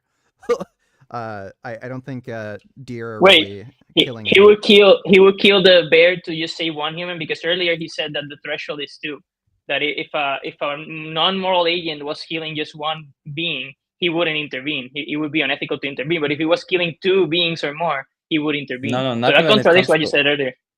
Not when it comes to humans. I never said it to humans, did I? I said it. I said it if there's a chupacabra. That's what you were saying, right? If there's a chupacabra, no, I'm not going back to that. I'm not going back to that. It's already been 3 hours. No, the specific hypothetical, the specific hypothetical I was referring to was a human being mind controlled to hack another human into pieces with a machete. You said you wouldn't intervene if it was just one human, but if it was 2 humans, you would intervene. If there's a human being mind controlled to kill somebody, Yes, if there's a human being mind controlled, what I said, and I'll repeat, is that I would intervene. But the question whether it is moral or not, when a human being is being mind controlled to kill another human being, then I would say it's just as bad to kill the human being that's mind controlled versus the one that is going to die. Because who's to say, like, right? None of them are deciding to be in the position that they are, right? None of them choose to kill this animal. Why would it be? Yeah, that's right. So you said it would be bad. You say it would be bad to kill the machete wielding human to save the other human. That's what you said. It would be bad. You would do it, but it would be bad. I'm saying that I don't like what I said eventually is that I don't know whether it is moral or not. That's what I'm saying, because who's to say that it is more moral for me to kill the person who's doing the killing, who is mind controlled, or because they're innocent when they're doing the killing and they're mind controlled, they're innocent because of that. Who's to say that it's better to kill that person versus the other person who's also innocent, right? Like, that's my point. That was my point in that whole conversation. I don't know which one is. So you would be agnostic about whether or not it would be good to save the human from being hacked into pieces, but in the bear situation, you would also not know if it would be the hypothetical that Richard provided. You wouldn't know if it would be ethical to kill the bear to save the human. I in a bear situation, if a bear would be attacking a human being, then it serves a lot of questions, right? Like whether it's ethical or not. Like if a human being goes into a bear hub, like where they sleep, then I don't think it's. I mean, obviously, I would try. No, the hypothetical was in a vegan restaurant. It was in a vegan restaurant. It was one human being. Would you be agnostic about whether or not it would be a good thing to kill the bear to save one human? Would I be agnostic whether it's good to kill the bear to save one human? No, I think it's so if the situation is between one bear and one human, again, I would definitely save the human, 100%. That's what I would do. But if I would think about the morality of it, then the bear is innocent in this case, right? So I would try to stop them. Would my action, would me killing the bear be a moral thing? I wouldn't call me killing a bear to save a human being moral at any point in time. I still think it's immoral to take the life of the bear. Unless it was two humans, right? If it's two humans, then it would be moral to kill the bear. No, that's what I'm saying, because that's the thing about morality, isn't it? Like it wouldn't.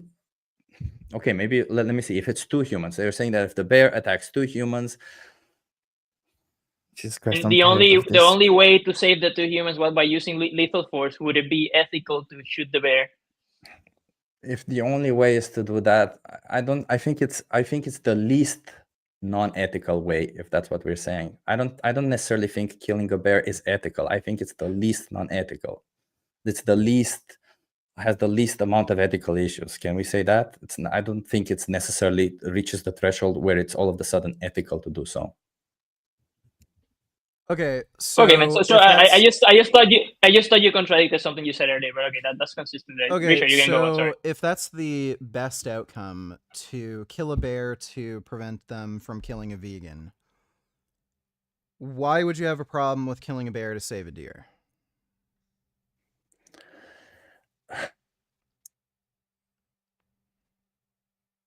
Why would I have a problem with killing a bear to save a deer?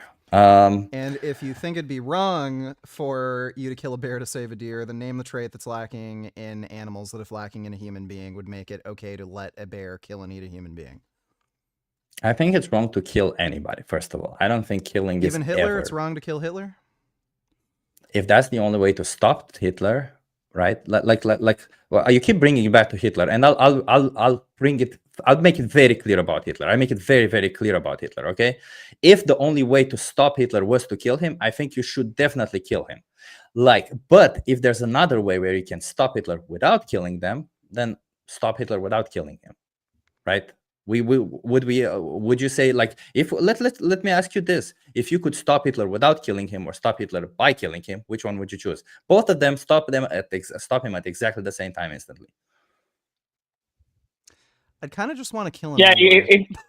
if we could force him to be vegan or something, and incarcerate him, maybe I choose the non-lethal force. But yeah, I don't know. I don't know, maybe incarcerate him. I don't like, right? I don't like the idea of killing. I just don't. I don't like killing. I don't think it's I agree that sometimes it's needed. There are situations where it's needed to stop certain atrocities from happening, right? But when it comes to, and that's obviously when it comes to humans, there is a certain thing where we as humans, when we talk about morality, right? If I accidentally run an animal with my car versus I intentionally go and steer towards the animal, there's an obviously different moral value towards value to my action. But right? what would be the issue with killing a bear to save a deer? And if you are against killing the bear to save the deer, then name the trait that's lacking in animals that if lacking in a human being would make it okay to let a bear kill and eat a human being. I honestly don't know. I don't know if it would be ethical for me to kill a bear to save a deer. I don't know. I'm agnostic. Just like I'm agnostic about, like again, if there's two innocent people, look, I don't know if it would be ethical for me. Look, I don't think that's a really satisfying answer. Like, I mean, if we were debating a carnist whether or not it's okay to kill and eat animals, and they say, I don't know, but they still hold this position at the end of the debate that, yeah, I'm still in favor of eating animals. I don't know why, but whatever. Like, that's just not a satisfying answer. So you're gonna have to actually give us an explanation either way. But my explanation is, it's the same as in the context of humans, right? If you have two innocent people trying to kill each other for whatever reason, right, out of context, right, let's just put it this way, there's a rock coming between two people and you can only save one person. There's a rock that's falling and it's going to crush two people and you can only run and save one person. Who are you to decide which person deserves to live, right? I would say both of them deserves to live equally, right? I'm throwing a hypothetical out there too, right? So in the scenario where there's an animal versus another animal who are both innocent, it's the same scenario in my head, right? The bear isn't innocent because we know it's going to kill other animals, so I don't see how that checks out. But every time the bear... The proper analogy here would be if there's a rock about to kill two people, one person's a serial killer, one person is not a serial killer, who do you save? I'm going to save the person who isn't the serial killer. Yeah, for sure, probably. Yeah, actually not for sure. Yeah, for sure I would do that, yes. But if we're bringing it back to the let's put it this way, like let me explain why I think it's not the same. Because if you have the rock is about to drop on two people, right, and one of them is a vegan and a bodybuilder, and the other is a vegan and not a bodybuilder, right, and the vegan bodybuilder will obviously consume more calories, therefore more crop deaths, whereas a vegan that's not a bodybuilder will consume less calories and there's less crop deaths. Which one would you save? The bodybuilder. You would save the bodybuilder. You see why? Because it's more complex than that. Actually generating less harm. They're creating a greater demand for human habitation. So I would preferentially save the bodybuilder. The vegan bodybuilder probably also may, if all else is equal, be more effective for animal rights, because a better looking muscular vegan is probably going to convince more people to go vegan than some normal dipshit. So, but you see, you have what the justifications that you brought up there were things that you don't have any data to back up on any of this, right? There's no way of you saying that when you say, because at the end of the day, what you're saying is that I don't really care because this has nothing to do with anything. So again, why would you be against killing a bear when it's about to kill a deer, but you're in favor of killing the bear when it's about to kill a human being? So you haven't given us an explanation. I mean, I think I said this at the beginning also. If I would see a bear attacking a deer, I would obviously try to stop that from happening, right? I would... Well, you're not going to stay for the rest of your life around this bear. So, yeah, you can either make a decision to kill the bear or, I don't know, scare it off by throwing rocks at it, and then it's just going to go on to kill another animal. So, again, knowing the bear is in fact going to kill more animals in its lifetime, why would you have a problem with killing a bear if it's about to kill a deer, but you wouldn't have a problem with killing a bear if it's about to kill a human being?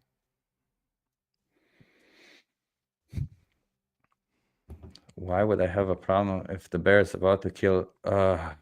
Because let's assume that this bear, because I'll come back to this, right? The bear, if I see the bear in a city, I would assume that probably the bear is going to be dangerous. So what I will try to do is try to keep the bear away from humans, right? The bear so is I wouldn't. dangerous to other animals, like the deer. So again, this doesn't Not answer the necessarily. Bears are question. omnivorous, right? Yeah, they Bears kill don't. animals. They kill animals, dude. So again, answer the question. If you're fine with killing a bear to save a human being, why do you have a problem with killing a bear to save a deer?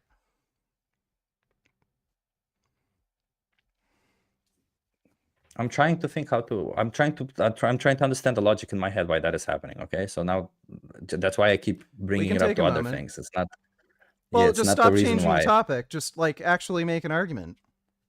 But part of it is part of the I wasn't changing the topic. The other stuff were part of the argument itself on why I see that obviously there is some form of bias towards me protecting humans versus protecting other animals, number one, right?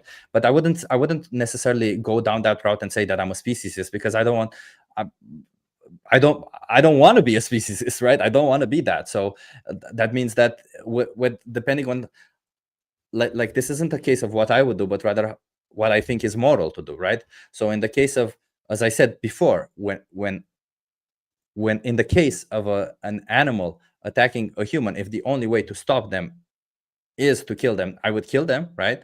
But if in that case an animal attacking another animal, the only way for me to stop them is to also kill that animal, then yeah, for some reason I think, well, not for some reason, let me think. Well, I'm very tired. It's been 3 hours. Look, Let me think. Violence has to be justified, right? So if you're going to say Exactly. I'm fine with violence being committed against an animal, but I'm not fine with violence being committed against a human being, but you can't explain why you're fine with violence being committed against an animal, then I don't see how you justify that position. Like if I was arguing with a meat eater, like Isaac Butterfield, when I debated him, he said this.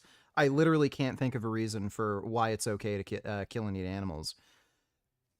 If that's your position, then you're going to have to admit that, okay, it's wrong to kill animals until I can come up with some sort of reason.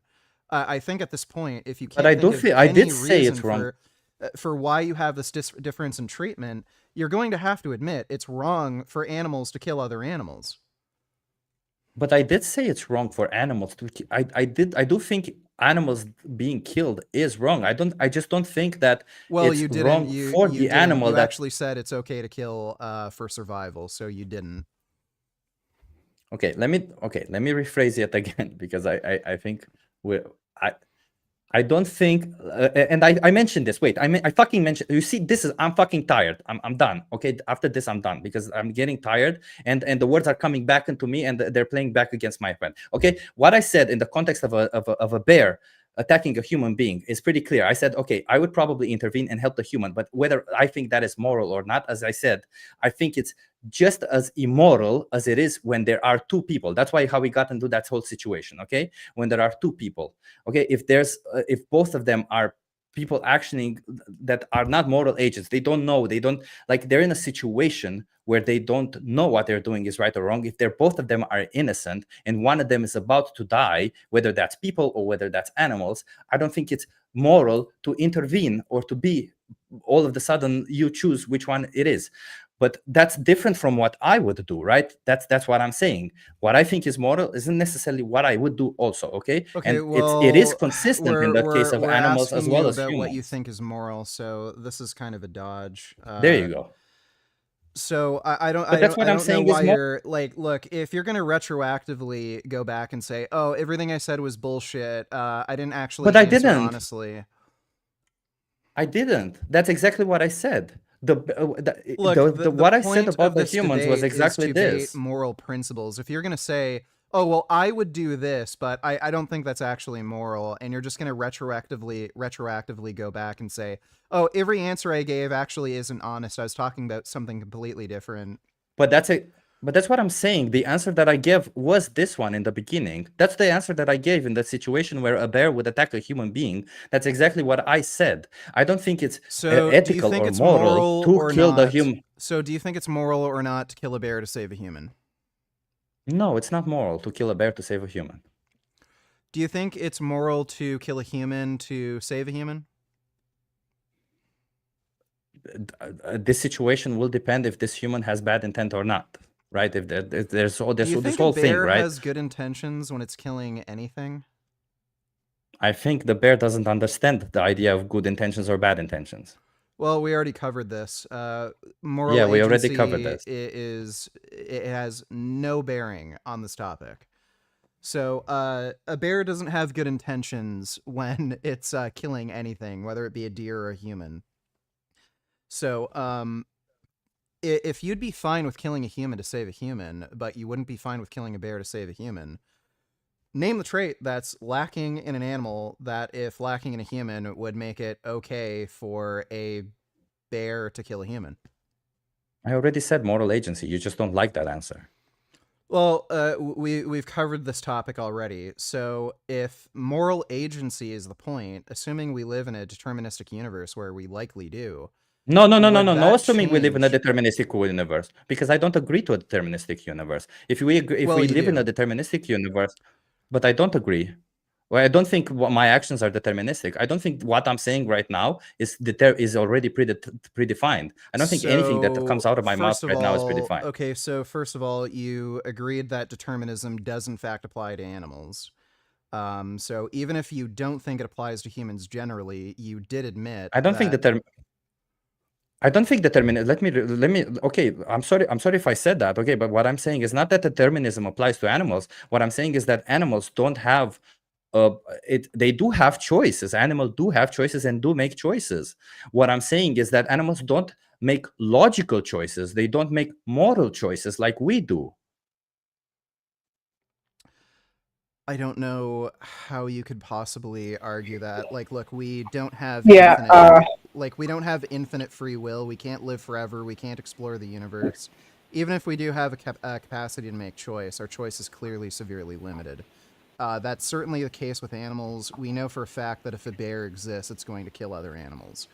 So if we already know the outcome, we do, at least to some extent, live in a deterministic universe. We can make predictions that also suggest determinism. People will kill other people. That's just a reality. There are going to be people with mental health issues. There are going to be people with mental health issues, like Hitler, who likely suffered from schizophrenia, and you could easily argue that many of his decisions weren't true decisions that were made of his own accord. You could say his mental health issues kind of drove him to do certain things, particularly when it came to absurd military decisions that made absolutely no sense, like attacking Russia because he had severe paranoia. So, look, I don't know what... If you're going to admit, if Hitler did not have the capacity to make choices and had no moral agency, but you'd be okay with killing Hitler. But I don't say that. I don't know think why Hitler didn't have that. I don't know why. Let's just say if we lived in a deterministic universe, just for the sake of argument, would you have a problem with killing Hitler? If we lived in a deterministic universe, would I have a problem with killing Hitler? No, obviously not. So what does this do for you? Nothing. If we live in a deterministic universe, and if we lived in if we live in either universe, a deterministic universe and a universe where choice exists, in either case, you're going to have a preference. So you're going to have a preference to, say, reduce the amount of rights violations that are taking place. I don't know what moral agency is doing for you in the circumstance that's changing the moral landscape. So if we know a bear is going to kill multiple animals throughout its existence, including, in this case, a human being, why would you care if a bear is making a choice or not, is a product of determinism or not? You have a certain set of preferences to reduce rights violations. So, again, why is it okay, in your opinion, to kill a...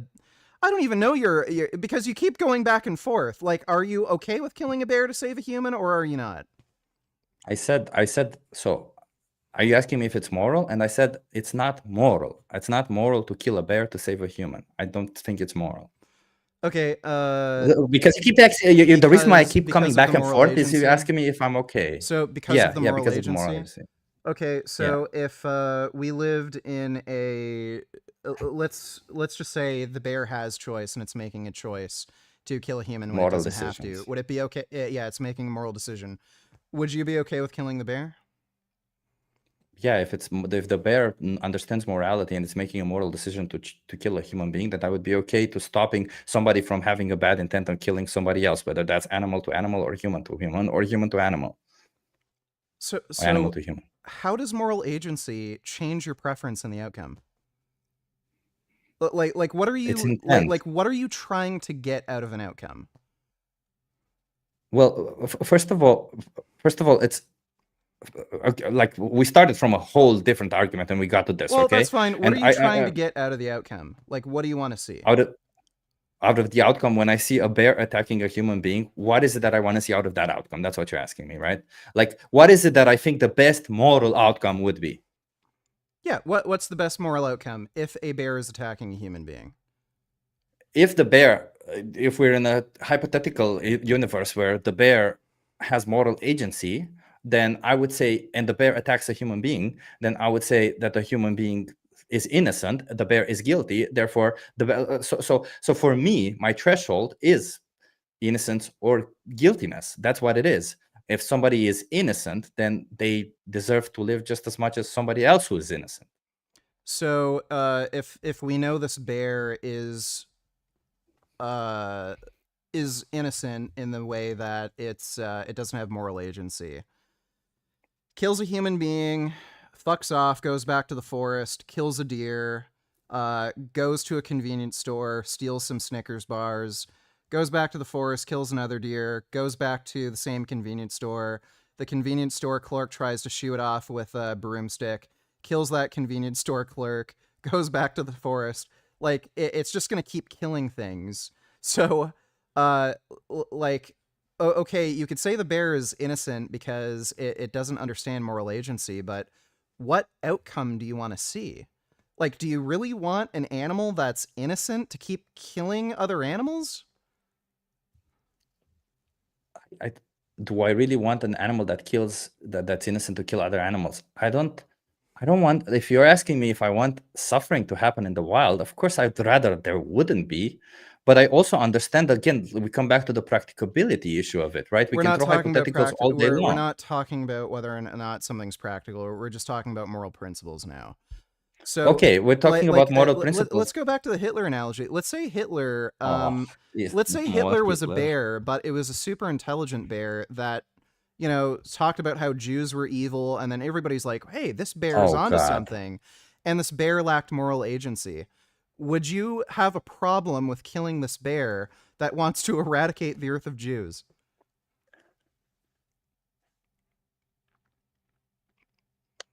Can you say that again? I'm sorry. I got lost in the whole idea that Hitler is a bear. Let's say there was a bear that came from the woods that could speak German, and it had the same lack of moral agency that all other bears have. The only difference is it could speak German and was very intelligent. And for some reason, this bear really hated Jews, and he started talking to Germans about how Jews are evil and they're ruining the country. And everybody was like, wow, a talking bear, and he's making a lot of sense. And this bear became the leader of Germany, and he convinced people to round Jews up into concentration camps. Would you have a problem with killing this bear that lacked moral agency?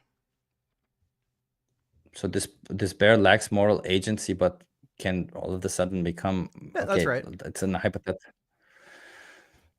What does lacking moral agency? I think we need to define that before I respond to this. What does lacking moral agency mean? Moral agency as your own, as the trait. So I think you understand what moral agency is. Okay, but then I come back to the same thing. You can't throw a hypothetical where you say this bear is lacking moral agency and yet makes a moral claim where he says that Jews are bad, right? Well, he's not. If this bear lacks moral agency, he can't make moral claims. You can make moral claims, but lack moral agency. You just don't understand what those claims mean. Okay, so a bear that is Hitler, that is supposed to kill millions of people, obviously, I would say it's moral to kill the bear, if that's what you're asking me. So then moral agency is doing nothing here. You're just looking for certain Well, evidence of reducing rights violations. not in the moral.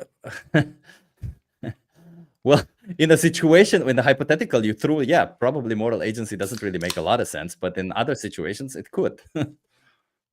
What's the difference? What's the symmetry breaker here?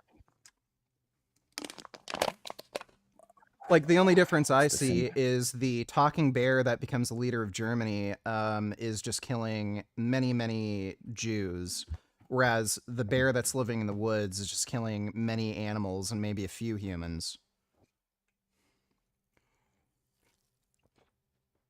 What's the intent of the bear? Well, we know the intent of the bear. It has no moral agency. It's just going on instinct. And for whatever reason, the German bear leader is just going on instinct and has an instinct to kill Jews. So, and there's such a thing as an instinct that detects somebody's religion, and it doesn't really matter if that person switches religion, all of a sudden there's a different thing, right? Well, no, Judaism is an ethno-religion, so even if somebody isn't religiously Jewish, Germans would still kill Jews based on ethnicity. Okay, you mean ethnically. So this bear has the hate for, just wants to kill. Oh my God, such a hard hypothetical. I would say, yeah, like in this system that you posed, it's obviously it would be moral to kill the bear, right? What's the symmetry breaker? Because the symmetry breaker is okay. I know. The symmetry breaker is that a bear in Germany, being the leader of Germany, is not part of any ecosystem, whereas a bear in the woods is part of an ecosystem. Okay. I don't like what the fuck does that matter? Well, it matters for the same reason, right? It matters for the same reason because what you said is that we as humans should not intervene with ecosystem. Well, you said we should intervene, but we said that when we intervene, things go fuck up. Like I also didn't get that whole position, but what you're saying is that what I'm saying is that ecosystems should be left to thrive and behave as they do behave, and we as humans should not intervene in that ecosystem, right? That's what I'm saying. Okay, but for me, supposing the bear doesn't have any useful part to play in the ecosystem, you'd be fine with killing the bear? If the bear doesn't have any useful part in the ecosystem, I'd be fine with trying to isolate the bear. I don't know if I would be fine with... If the only thing you could do is kill the bear, you wouldn't have a problem with it? I don't think I would. No, okay. So I don't think I have a problem with I don't think it's I also wouldn't know if I don't know if I would call it moral again, but like morality for me and ecosystems, they don't necessarily match together, right? You can't say there's morality within nature. There isn't. But within this hypothetical scenario where if we remove the bear and there's nothing bad happens, then so, like, when we get down I to still think it's bang. Well, look, when we get down to it, I think you agree with our position more than disagree. The only issue you seem to have is with practicability. If we had the technology... That's what I said from the beginning! Well, right, but I mean, well, it sounded at first you had, like, actual ethical disagreements with us, where you were trying to argue that there's, like, some sort of moral issue with killing a species because of like moral agency. Yes, now it seems that we've gone over that. So like the only disagreement here seems to be with practicability, and I think most people here would agree we shouldn't go out and start killing all carnivores. But thank you. Do you think I'm saying? Do you think we should move towards, developing a political interest and a technology that would allow us to modify these ecosystems to be more ethical? And it would be justified to kill some on the meantime. Yeah. Like not necessarily all carnivorous animals, but it would be justified to kill some other ones. But why would it be justified to kill some but not others? Why would that? But because that would still be us intervening To in save an some ecosystem animals which from being eaten alive. Yeah, I mean, but Richard, I think there is like a moral principle difference, like because it's just not like a practical thing. Like I mean, Chip can clarify, but I think there is like a value difference as well. It's not just there like is definitely a value difference. Yeah, Well, there's definitely a look, value difference. I wouldn't say there's no value difference, but like even within differences in values, I can still like the only reason, even with differences in value, the only reason why I think this argument doesn't make sense morally, especially, is because of all these fucking extra variables added into hypotheticals, which you bake in and say, what if this, what if this, what if this, what if this, what if this, and then yeah, maybe in the what if scenario, this argument kind of makes sense, but in the scenario, in the world that we live in, this argument doesn't fucking make any fucking sense. Well, that's look, what I'm trying to say. We do have wildlife organizations that track wildlife numbers, and there is a lottery system when it comes to permitting hunting of bears, wolves, literally any species. So I don't know why you'd have an issue with people going out and hunting bears, knowing that there's caps on killing a certain number of bears and wolves and shit, when we know killing a bear may save the lives and improve the lives of a number of animals. Like just a few hundred fewer bears or wolves. That means there's going to be some deer that aren't going to have to worry about getting chased by some like gigantic monster that's going to rip them into pieces. Do we know that? They're not going to have that kind of anxiety all the time.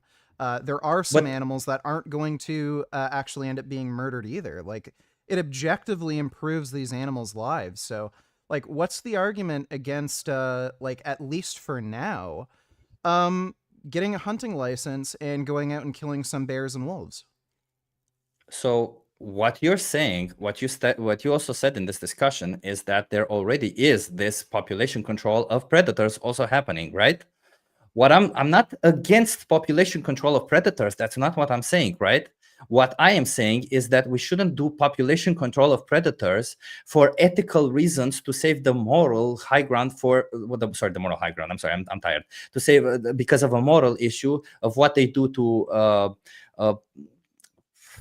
prey, but rather because of ecosystem balances, because at the end of the day, it's at the interest also of prey for the population of both prey and predators to be in check. So okay, yes, that is in direct conflict with what you just said, where you'd be fine with killing a bear if it were going to put a human being or an animal at risk.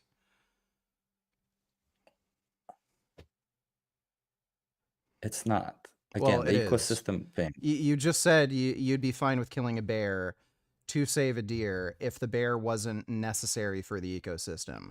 We know for a fact not every single bear in existence is necessary for the ecosystem. So I don't see what your problem would be with because we don't know for a lottery fact tickets for hunters to kill 100 bears when there's a few thousand living in the woods.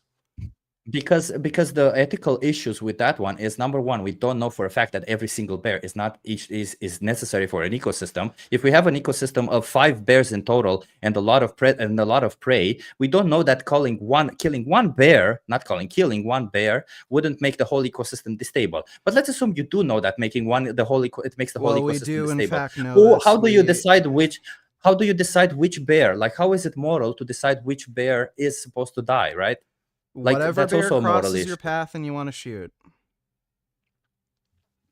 And that's moral. That you think that's more moral, right? Yeah, because that bear somehow deserves to live less. Kill many animals throughout its lifetime. I don't know what to tell you. I like what I so let me just explain my position claim clearly. That every single bear is necessary for the ecosystem. Like, care to qualify that with any evidence? Like I don't have it. Just like bear is going to destabilize an ecosystem. Like I don't. I don't have evidence for it. Just like you don't, like my claim is like I don't have evidence that one single bear can removing one single bear can destabilize an ecosystem. Just like you don't have evidence that removing one single bear could not possibly destabilize an ecosystem. Of course, you can make you can make it. Yeah, I do. People kill bears, dude. I don't see that actually. And ecosystems are destabilized. Well, just because you don't see it doesn't mean like. Look, are you constantly like again? There's these wildlife conservation organizations. They're funded by hunters, and hunters will pay a lot of money, sometimes thousands of dollars, in order to get a permit to kill something like a bear. There's a limited amount of these tickets, these permits that are given out. They do this because they know there's a certain amount of bears in the woods that can be killed before there's some sort of issue that arises. So, you don't have to take my word for it. These organizations probably know a lot more than I do. So, there are hunting permits that are given for bears, and I don't see the world ending because a few people kill a few bears. Okay. So, what's your argument against killing a certain number of bears each season? I don't have an argument. If expert, I don't claim to be an expert in this. I'm not. Like if experts believe that it's for the sake of that ecosystem to thrive for both prey and predator, as I said, it is beneficial that we kill or relocate, not just kill, because again, I think like there's a bias towards killing them, but maybe we could relocate them. I don't know enough to say that, but I do think that, as you said, all of these organizations are funded by hunters, so therefore there is a bias towards hunting them, right? So if there is maybe a possibility where we can relocate them, then I would suggest relocating them. If they realize that keeping them alive would destabilize an ecosystem, that maybe, I don't know, the reason the ecosystem is fucked anyway is because we intervened. So I don't know if we should intervene. Like I don't know. Like I don't have all the data or know better. What you're asking me is if it's ethical or not, right? And what I'm saying is that at the end of the day, I don't think human beings intervening in nature is ever ethical. I don't think it is. I think. Look, let me just get this clear. Like, you are in favor of relocating bears from ecosystems, is that right? If we have the situation where you said that certain bears are detrimental to the ecosystem or are whatever, then yeah. They don't have to be detrimental. There could be like bears who have like a null effect on the ecosystem. So then why would you relocate them? Why would you even kill them then? If they have a null effect, why would you kill them? They have a null effect in the sense that, they are still going to kill animals, but they are not like going to destabilize the entire whatever that means. Okay. Yeah. So are you in favor of relocating them? No, I'm in favor of letting ecosystems be what they are. Okay, I think he just has an ideological position against just Isn't that the moral? Isn't that morality an ideological position? You just have an ideological position. It's not like an actual logical position in favor of something. It's just based on being an ideologue. No, it's not. The whole reason why. Dude, you can't really explain to us why you have these positions. You're just saying, I just think this way. So this is just I'm saying ecosystem. I'm just saying ecosystems. The reason why ecosystems is important for ecosystems to be in balance is so that both all predators, all prey, and absolutely all animals in the ecosystem can thrive in that ecosystem. That's why. So you just said you'd be against relocating a bear that had a null effect on an ecosystem and putting him in some sort of yes. So this is that doesn't go against the point that I just said. This is an ideological position against having any sort of influence in the natural world.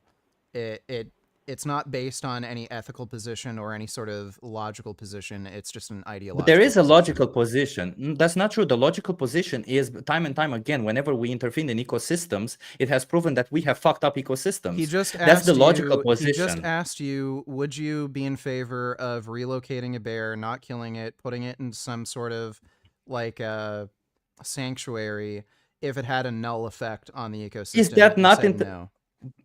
But is that not still intervening in ecosystem? Yeah, that's the point we're making. We're Why in would favor we of care about intervening. it? You're against intervening, and it's for an ideological reason, not for any kind of ethical reason.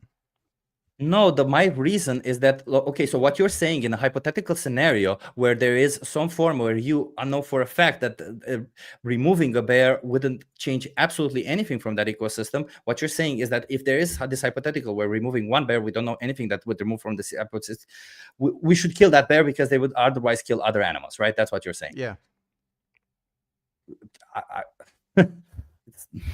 It sounds bonkers to me. It just sounds bonkers because first of all, it implies the ideology that we as humans can decide the fact that this bear is optional to this ecosystem, number one. Number two is you decide which bear deserves to live more than others. So there's a certain moral issues. It's just that I decide. It's the only difference between you three and me, basically, is that I have certain moral values and you have other moral values. But make no mistakes, it's the same thing at the end of it. Because we make evaluations on who lives, who dies all the time. When it comes to criminals stealing property, harming other people, when it comes to people on transplant lists for kidneys, we make these evaluations all the time. So this is how the world works. We know for a fact I don't think that people should be bears kill killed. other animals. We have an interest in reducing rights violations.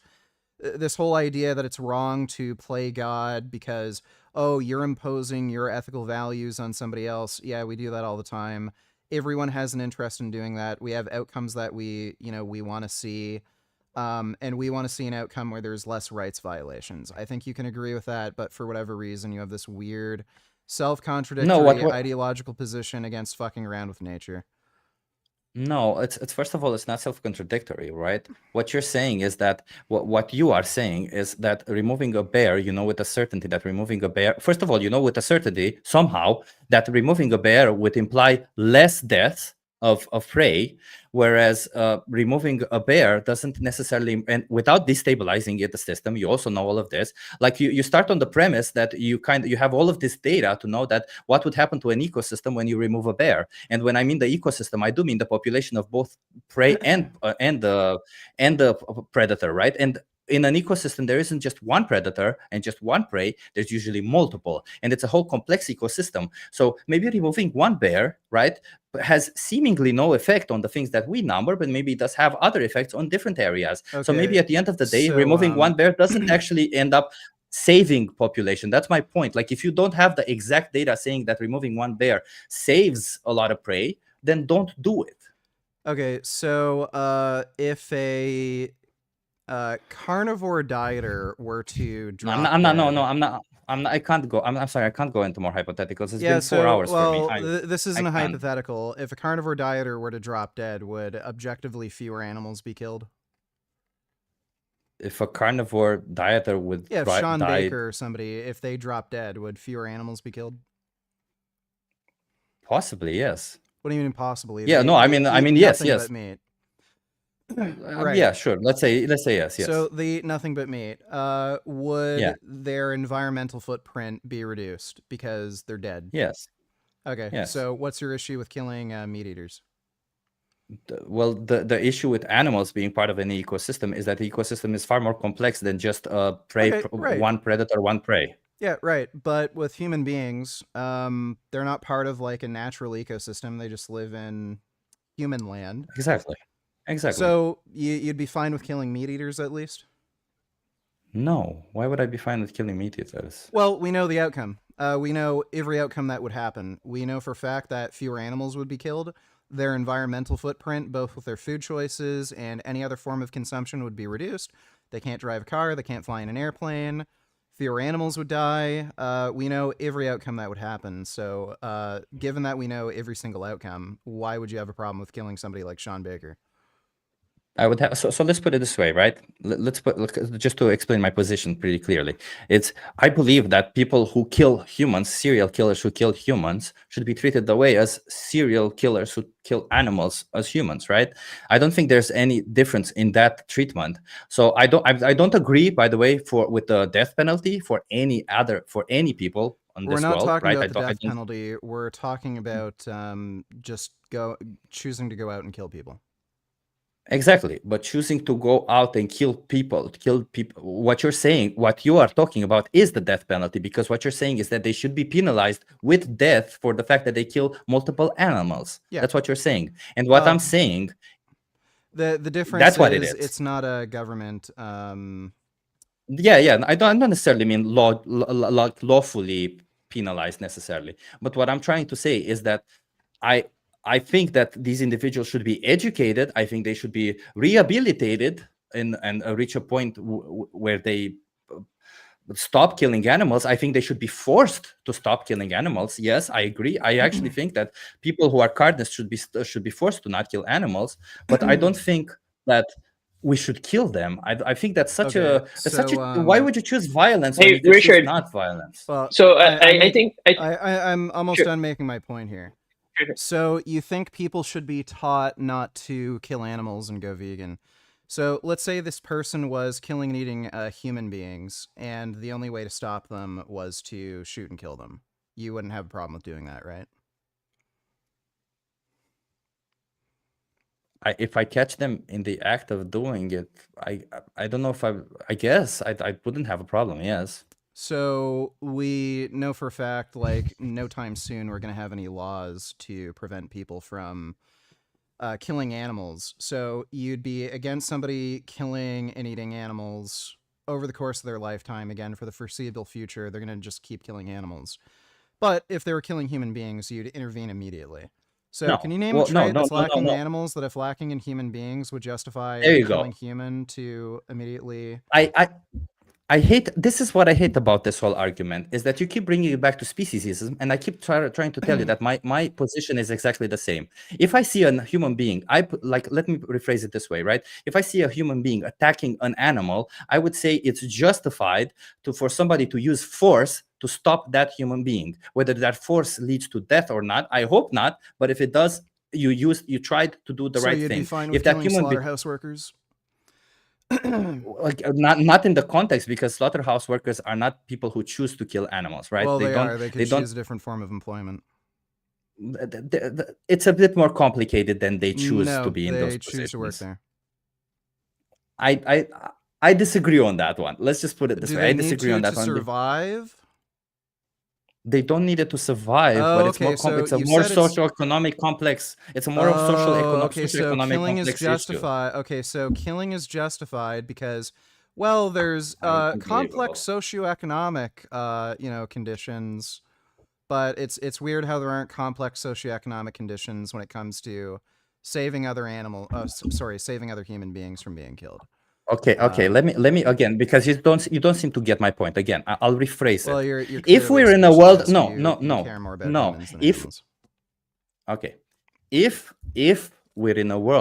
If we're in a world where killing animals is not something that's widely acceptable for some reason, and people haven't been educated enough about it, right? If we live in a vegan world, then what I said applies, right? If you see a human being attacking an animal, you should try to stop that human being and even use force, and if you kill them, that's what it is, right?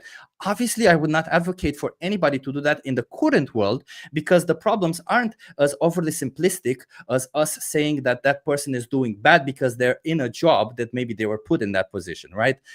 I don't think it's insane to me that you think that it's so overly simplistic that these people think that you think these people choose to be like. Have you read any of the stories of these people? Because very few people are actually chose to be in a position to kill animals. None of the little like, are you saying that everybody who does a job, are you saying that everybody who does a job does the job that they do because they love their job, because they want to be in that position? No, we are in positions that we are put in because of the fucking complexity of our society. That's what I'm saying, right? Whether that it's moral or not, it's a completely different thing. So you could say that about serial killers. There are some interviews with serial killers where they'll tell you, I just had this compulsion to do it. What was his name? David Berkowitz. He was a serial killer of several women in New York back, I think, in the 1970s. He was talking about how he got indoctrinated into a satanic cult. And he was like worshiping the devil. He was sacrificing dogs to Satan or some shit. And apparently he had a few other accomplices that were never caught. So, like, oh, well, there are these weird socioeconomic conditions where this guy grew up in a poor neighborhood and he wasn't exactly the brightest dude, and he got sucked into this cult where he got friends and got validation. You could make the sort of like excuse for anybody doing anything. So I don't know. I would how say, you could, like, I don't know how you could say, well, it's not okay to like kill people killing animals because, well, there are these socioeconomic conditions that make them victims. But then when it comes to a human being killing another human being, you're like, oh yeah, kill them. When you could make the same argument that there's a set of like different socioeconomic conditions that made them commit like become serial killers. Like, again, you're clearly just speciesist. You don't think animals have as much of a right to live as human beings. I do think that's No, you don't. how is it that how, first of all, please don't put things like words in my mouth, because you clearly don't understand my position, right? What I'm saying is that in the context of a society that we live in, where it is widely acceptable to kill animals, I don't think it's moral to kill animals. I wouldn't think, right? Like you can understand to some degree that the fact that, like, you, for example, let's put it this way, right? Like, why do you accept riding horses, for fuck's sake? Like, why? Why is it that you think it's acceptable to ride horses? Well, I've explained Why? this for the same reason. Would you would you say it's a dog? Like, would you say it's acceptable to ride humans? By the way, it's acceptable to ride well, humans? Yeah, if they give consent. And by the way, I should clarify, I only think it's acceptable to ride horses if you train them to give consent. What does training a horse to give consent mean? Because if you mean breaking in a horse, that's not consent training. Right? And the whole breaking a horse thing, that's something you do with wild horses. With domestic horses, they can just be trained with positive reinforcement. There's no such thing as like breaking if you're doing positive reinforcement training with a domesticated horse. Can you do that with a human being? When they're young, you do consent training for them, just like you would with a horse. How the hell do you force kids to go to school? Like, I mean, we make people do things that they might not otherwise want to do. Like, we tell. So would you say it's ethical if a parent teaches their child that they should be just basically what horses are, that other humans will be riding on their back, and to teach them to be consent to ride on their back? And the reason, by the way, the reason why this is relevant is because I'm trying to explain the fact that there is some complexity to all of it, right? That's what I'm trying to come at towards the end. But it's been 4 hours, and I want to fucking end this discussion because I really am very tired. Okay. So I just wanted to ask something about the killing humans thing, because we actually had flagged that for later, because Cyprian asked me, I advocate for killing all other predators. Why wouldn't I advocate for killing humans? I do think there's some symmetry breakers between the two cases. I want to know what Richard thinks about it in Aputa. Yeah, like the reason I wouldn't advocate for killing humans is for pragmatic reasons. I think I see a couple of symmetry breakers between the human and the animal context. Like, one of them is that one, we will be like incarcerated. Like, it is socially accepted to hunt wild animals, not in the human context. Another one is that veganism will be labeled as a terrorist movement, or we're probably gonna fail if we do this. Well, and the other, yeah. Yeah. And so... then a third symmetry breaker is that, like, I think carnivore humans are like instrumental for vegan flourishing in the future. Like, I think like we need carnies right now for society to run or whatever. But anyway, I just wanted to think, what do you think about those symmetry breakers? Well, those aren't symmetry breakers. Those are just pragmatic reasons why we shouldn't advocate for killing carnies right now. If we had like a death note or something where nobody would ever find out it's vegans doing it, and you could just write somebody's name in a notebook and they just die of a heart attack, I don't see what argument you could make. Sure. In principle, we agree. I just had those pragmatic concerns for advocating for the position. Yeah. Yeah. Okay. We agree on that. You have the same view, Abuda, on that? Yep, I do. It's okay. Like, well, okay, so let's just draw a conclusion from this discussion, because I'm very tired. I cannot continue anymore. I'm sorry, I just cannot. It's been 4 hours already. You can, you know what, Richard, if you think I'm speciesist, I don't care. I don't care what you think. I know I'm not. I mean, I just think that you really didn't understand my position. I don't really care about that. That's okay. I also think you're speciesist when you ride horses, and I also don't understand your position on that one, but I don't call you a speciesist. So let's just move on with that one, right? That's kind of what I'm saying. You don't understand my position. I don't understand your position. Let's just move on with that one. I'm not trying to pick hairs with this one right here, right? First of all. Second of all, this whole position of my whole problem with the culling argument thing has been from the start the practicability of it, right? Because if you have heard about it, you will have heard that some people go around killing spiders, killing predators, because they say, well, it's okay to kill predators because they are actually doing good by doing that, right? So that's my problem, is that it's an oversimplification. While I can agree that there are certain situations where culling predators might be a moral choice, because I understand the perspective of the killing predators thing, I don't think that should ever be allowed or said for the majority of population who can barely discern what is right and wrong, to allow themselves to make decisions of such a complex nature, right? If you ever want to make decisions of such a complex nature, you would need a whole bunch of team, a whole bunch of studies, a whole bunch of things behind them to do all that, right? That's my whole point and perspective around it. I don't want to debate it anymore. That's just what I'm saying, okay? And by the way, it's pretty speciesist to say let's kill predators and not kill humans, right? Like if you encourage people to kill predators, to kill spiders, you should encourage people to kill also humans. That's just my point. Otherwise, it's speciesist at the end of the day, right? Yeah. So I think I proved that your position is purely ideological, even when we have hypotheticals where we know for a fact wiping out a carnivorous species from an ecosystem would not cause ecosystem collapse, and it would be clearly beneficial for prey species where they could live without getting predated upon, getting ripped to pieces. You still seem to have an issue with it. I think regardless of whether or not we talk about like moral agency, things like that, in a world where there's determinism, in a world where there's moral agency, doesn't really seem to make a difference to me. We want certain outcomes. We want an outcome where the majority of species on the planet that are conscious are living good, long, happy lives. Carnivorous animals, serial killers, murderers, rapists, they're all getting in the way of that. So killing them or imprisoning them or doing something to stop them from committing these horrible acts all seems like a good idea to me. So moving towards a world where we have political motivation to stop, these sort of atrocities from happening, and leveraging technology in order to get to this outcome all seems like a good idea to me. I agree. And just the 2 points. I'm fine with killing carnies. I don't openly advocate for it for practical reasons. I think in the long term it will probably prevent more people from going vegan than it will help, the vegan movement. If that weren't the case, though, yeah, absolutely. Like, wait. Were the majority, but how do you think telling people to kill other animals is practical for the vegan movement? Well, I haven't seen it create practical issues.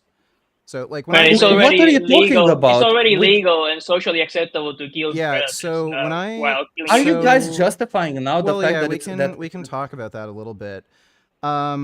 when I've done vegan activism, usually what ends up happening is people will ask me, well, what about lions, though? Like, lions kill gazelles and shit.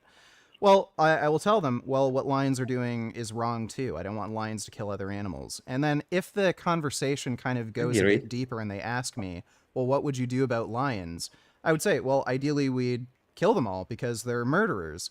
When I talk to most carnists about this, when I do vegan outreach, they're actually like, never thought about that before. Like, yeah, that makes sense. That's true.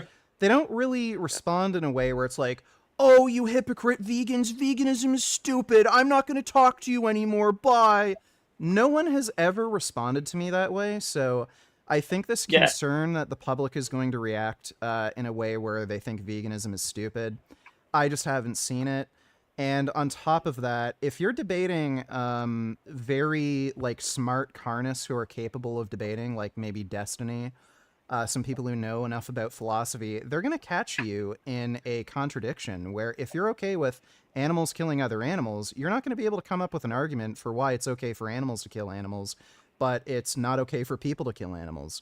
So you're putting yourself in a position where you're the one making a double standard, and people are much more likely to not take you seriously if they're smart enough to argue with you and they know enough about philosophy. But to your point about me being speciesist because I'm in favor of riding horses, to be clear, I'm not just in general in favor of people riding horses. I don't think any animal should be bred. I think that's exploitation. So breeding horses, absolutely wrong. I don't think we should be creating more horses to ride them. The only time I recommend riding horses is if you're a vegan, if you're somebody who happens to own a horse, maybe you did horse riding before you were vegan, maybe you adopted a horse because you have your own farm property or something. Horses need vigorous exercise to be healthy. Horses are generally You don't lazy. have to ride them. Well, you don't have to ride them. You really do. Horses are lazy. No, you can pull them. Well, you can pull them. So no. The only way for them to get vigorous exercise is if they run fast or if they have weight bearing and they're also running fast. The only way to get a horse to run fast, the only way I've seen for them to actually get vigorous exercise is to ride them. Horses are lazy. They're not going to move unless there's like a predator nearby that they're going to run from. When you're talking about horses in captivity, they're usually in relatively confined spaces. Even if they're in large spaces, the only way to get them to walk is to put food at each end of their like open pen. That's the only motivation they're really going to have to walk around. But walking around isn't vigorous exercise. So the only way to motivate them to actually run around and get enough exercise is to ride them. I haven't seen any other option. I've seen some people recommend putting them through obstacle courses where they're basically walked around on a leash. That's not as vigorous of exercise as, again, riding. And horses also have a propensity to become obese. Depending on the paddock they're on, they might be eating very sugary grass and the type of hay that you might have access to. It might also be very calorically dense, and because they're not really getting much exercise, they're going to have a propensity for obesity, and obesity is actually much more dangerous for a horse than it is for a human. So in cases where you have a horse that requires vigorous exercise, doing positive reinforcement training and consent training so that they can actually consent to be ridden, that's what you should do. Otherwise, I don't think you should ride horses for ethical reasons.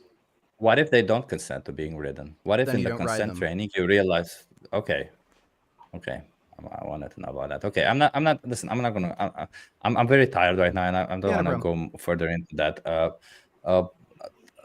It is what it is. Okay, I'm not, as I said at the beginning of this discussion, which you weren't part of, and I hope everybody in the chat and everybody else understood, this isn't a, are you vegan or aren't you not vegan discussion. This was a discussion where we would explore values, and I stand by it. We explored values in this discussion, right? Whether as far as I saw, because I was 1 versus 3 people at the end of it, I didn't really get somebody on my side to explain my position better. and I probably we was appreciate- incapable of explaining my position better we than appreciate I you did. being a good sport. And yeah, I know it's hard maybe arguing against two people. I think the moderator here did a good job making sure we're not like dogpiling you. So yeah, if no you want to moderator. come on my channel and just have a one-on-one debate again, we can do that. We can try and have that, but like honestly, I want to.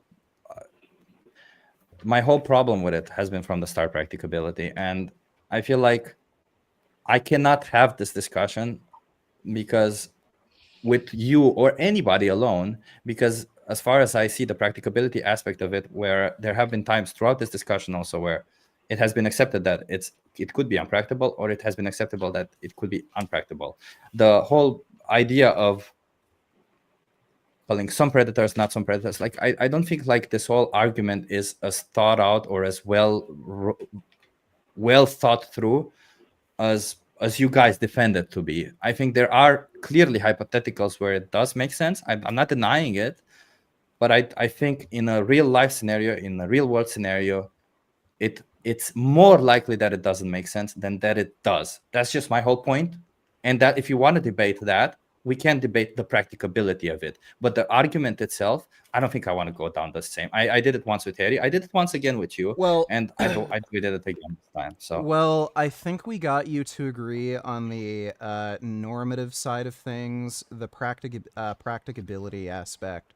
I don't know if we're ever going to agree. I just want to point out, like, this same debate was being had over slavery for thousands of years. You can see mentions back when the Romans were practicing slavery, whether or not it would actually be practicable to free all the slaves. Back when Americans were, in the slave trade, a lot of slave owners talked about how it would be impractical to free the slaves. So I don't think this practicability argument really makes any fucking sense. Look, we are going to reach a point where we have the technology and the political will to actually do something that is practical, to interfere with nature, to create an ecosystem that is ethical. That has to happen at some point. We're going to be able to travel. I don't disagree with that. Like, if we're going to be able to travel throughout the universe, create wormholes and crap like that, I don't see why at some point we're not going to be able to just stop bears from killing other animals. So I agree. So, like, I agree with that. So I don't know why you're so opposed to creating some sort of political will to actually interfere with nature at some point when we have the technology. Like, your position your position just seems to be ideological, where we should just never do this. Okay, then let me one day we will have the technology, then why aren't you promoting the idea, saying that this is the ethical position, and once we have the technology, we should promote it? Because of the context that we live in. I don't think in the context that we currently live in, where we as humans are more likely to see animals as objects, where we commodify them, where we kill them, is a helpful thing to, like, if somebody asks me, like you said during outreach, if somebody asks me, like I have had people ask me during outreach, and I have said the same thing. If I could stop them, I would try to stop them. It's exactly like you said. If they ask me for a solution, I'll just say I don't have a good enough solution, because I don't have a good enough solution with how it is right now. But maybe in the future, why would the solution be calling predators? Maybe the solution would be, as we said, feeding them lab-grown meat or whatever the shit other solution there is, right? My only point is that as it is right now, as we stand right now in our current world, in our current context, trying to tell people that it's okay to call, like to kill predators, to kill other animals, is basically just doing a detriment to veganism, if you ask me. That's my point about it. Like, I understand the argument in the context where in the future we'll have technology, but then shouldn't we kind of work towards a technology where we don't kill the animals? If we're anyway working towards a technology, shouldn't we work towards a technology where we don't kill these animals, but rather make it so that all animals live without being killed? Yeah, so you could argue that, and maybe we will have some sort of gene editing technology where we can make bears herbivorous, but again, that would be awesome. You could argue that, okay, well, if all of these animals are herbivorous, then they're all going to be competing for the same food source. So that could happen, yeah. So either way, I see it being more practical to probably eliminate some species, but in either case, I think when it comes to vegan outreach, you are going to have a ethically consistent position, and the ethically consistent position seems to be in favor of culling carnivorous animals, if that's, the only option. Yeah, I have the same experience as Richard with that when I've debated carnies, and most of them seem to respect that we have a logically consistent position when it comes to predation. Like, most of them are tell me, "Oh, you sound like the only reasonable I ever talked to, only reasonable vegan I ever talked to." Fair enough. I appreciate the feedback. Okay, I understand what you mean, right? The reality is that I don't go into debates. So I don't debate people. I just go and do street outreach, and when I do street outreach, people are not gonna try to debate me or something along those lines. But if I do, as I said yes, I would think that it's wrong for wild animals to die as food, also to be killed for food, also. But I don't think I have a solutions for that to happen. I hope that in the future, maybe lab grown meat, maybe a combination of I don't know, something could be the solution. But you can also understand how a less intellectual person could understand when I say that, well, a solution could be that we kill wild animals, could instantly say, well, how is that different from us killing domestic animals, right? Like, why is that different? But after all, they bring out the, well, lions kill gazelles argument all the time, right? How would it be like for me to say, well, when they bring up lions eat gazelles, to say, you're right, we should kill lions? Well, again, if you're going to be in favor of giving the same rights to human beings as to animals, where animals have the right to not be killed, you're going to have to protect those animals from not only humans but other animals. So that would be a contradiction if you say that it's okay for animals to kill other animals. I agree with you. I agree with you that at some point in time we will have to do that. But you can also agree with me that the biggest issue and the reason with the veganism is mostly, it's not necessarily, veganism isn't, as far as my definition of veganism isn't as stopping suffering or necessarily giving rights to animals, but rather to not exploit animals. That's the whole thing about veganism, is that we stop that we abstain from exploiting animals, right? How would we abstain from exploiting animals when we go in there and intervene because we apply our own ethical values to a system where we not exploitation. It's not, but it's still, it's not exploitation. That's true. I'm not saying that that the whole point isn't vegan. You're right. It's not exploitation, but you can clearly understand that some people might see it as a negative connotation, or us doing this when we explain veganism as a. I just haven't seen that with any of my outreach. Fair enough. Fair enough. Okay. I don't know. Like,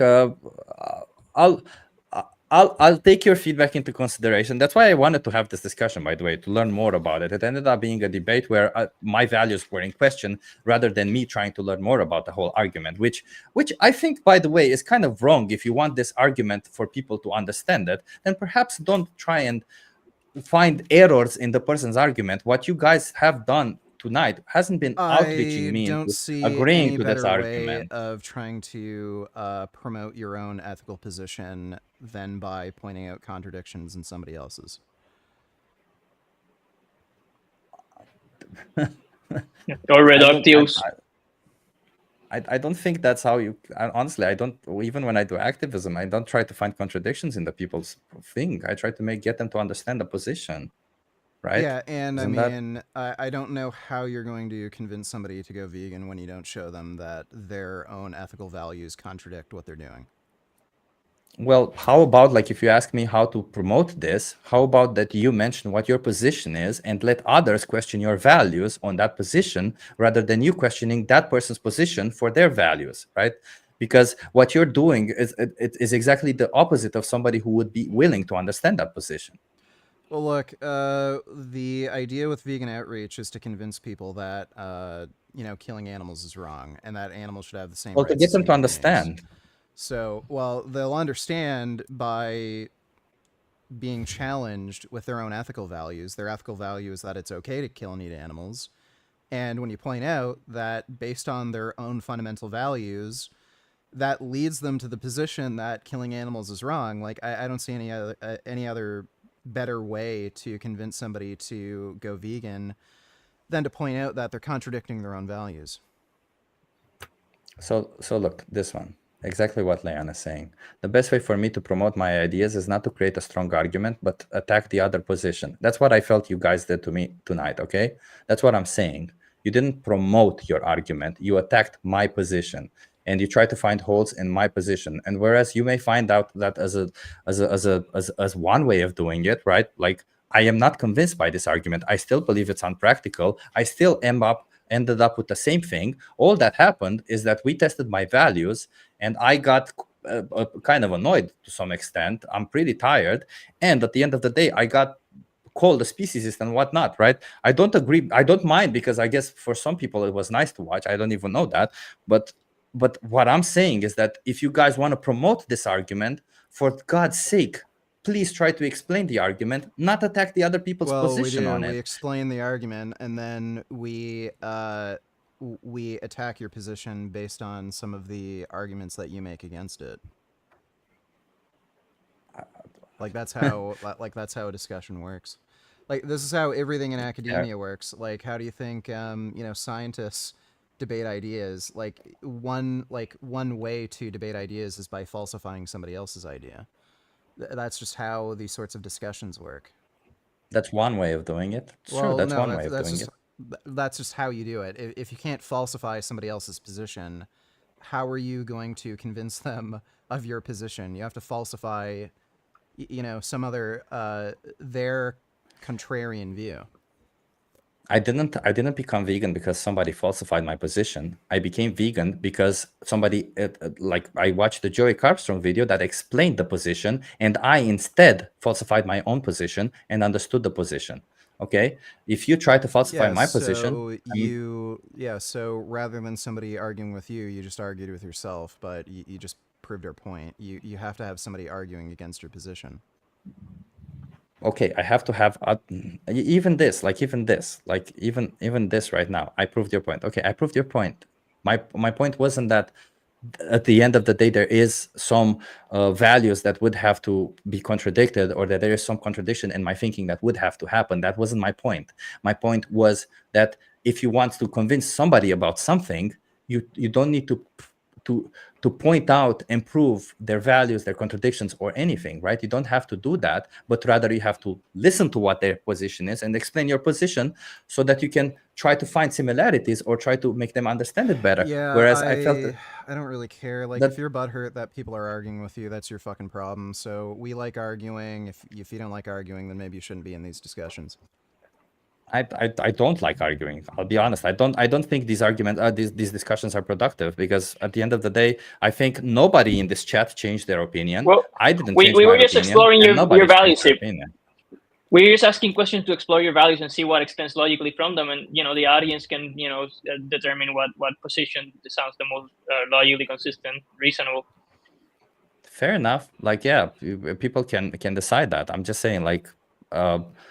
I don't get the point, because we've seen vegan gains like Richard being in a discussion with RB about this. I've watched that discussion. I've been in discussions myself where people pointed out how not being against how not being pro predator killing is not in line with my values. So that's how it happened for the rest of us. That's okay if that works for you. That's fine. So I'm not sure what the point is with you talking about this. My whole point was we could have done it differently and probably would have reached, I don't know if the same thing, because I don't have a magical mirror to know what would have happened if we did it differently. My whole point is that when you try to debate, I don't know if I did outreach courses on people talking about veganism, and if you're going to debate people, what will happen is that people will debate you. That means they will try to hold their position, right? And at the end of the day, nobody wants to win or lose. Nobody wants to, believe it or not. That's the whole idea of debating, right? There's a winner, there's a loser. But when you outreach someone, admit when your position is either wrong, falsified, if you've contradicted yourself, and you'll change your position based on new evidence. So, yeah, like, people don't like losing a debate, but again, I'm more concerned with the truth and getting closer to the truth and having a, like, logically consistent position than losing a debate. Like, I've lost debates with Avi. He convinced me on calling carnivorous animals. I didn't hold that position before. He made me change my views on abortion. I've changed my position on that. Like, even though I'd prefer to have won, like, really, I would have preferred to have lost because, like, now I know more than I did before. I agree, but you understand that what because no, never mind. I'm not trying to do a retrospective right now. No, I'm sorry. I don't want to go into it. I'm too tired to go into a retrospective to prove my point. What I was saying just now. Okay, I'm too And tired. Sip, I don't know what your goal is in debates, but my goal is to get closer to the truth. I genuinely wanted to understand your position and see what extends logically from your position. Same, but I think we obtained the information we wanted to obtain. Well, it didn't feel that way, right? Because you drew out a conclusion that I'm a speciesist. That's why you drew out a conclusion. And I know for a fact that I'm not a speciesist because I understand my positions. Maybe there's edge cases when I don't really understand my positions.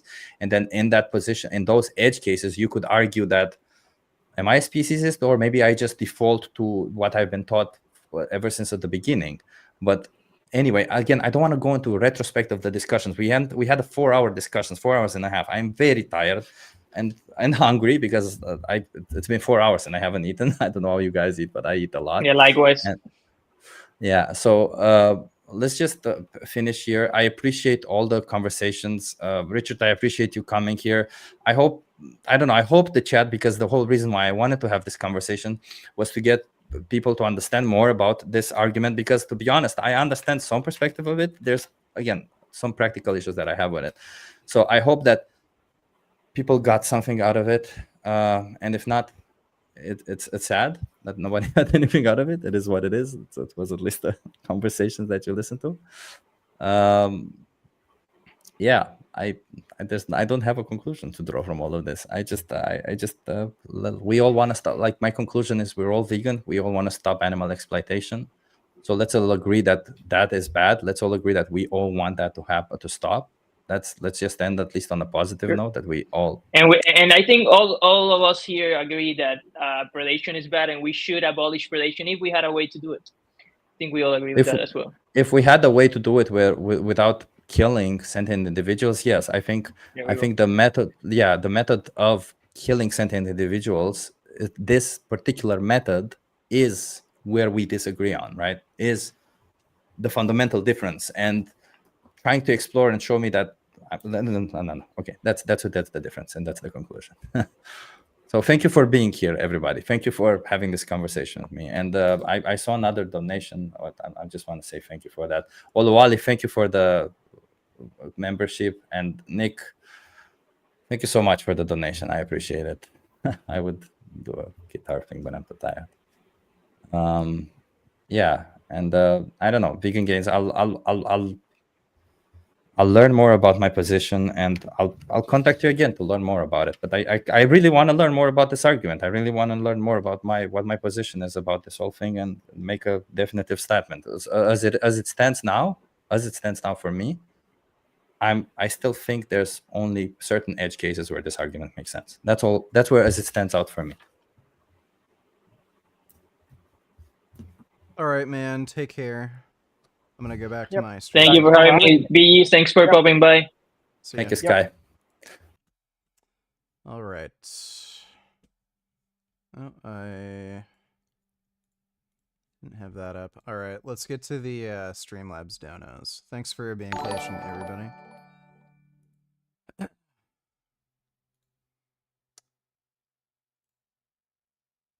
Is that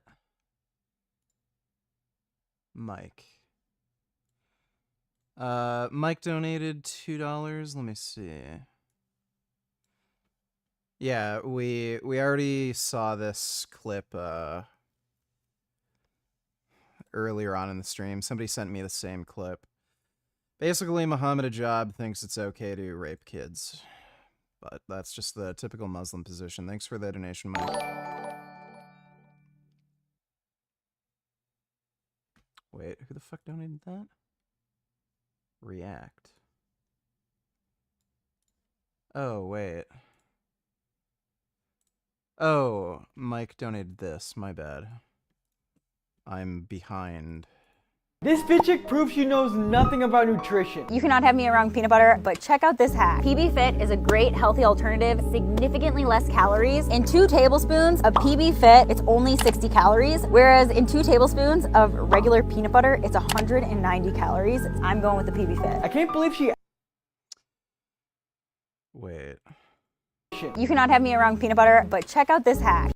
She didn't claim the defatted peanut butter was healthier.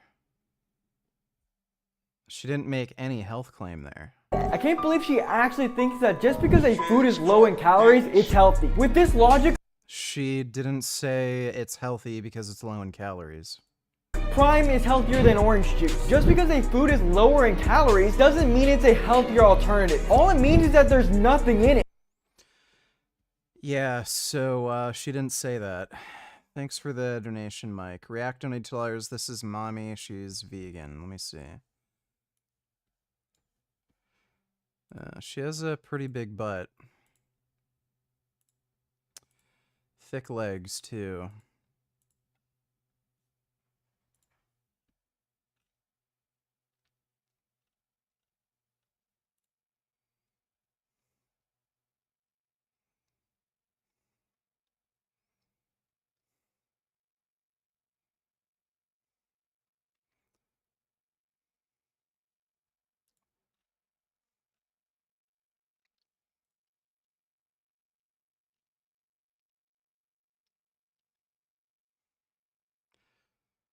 All right.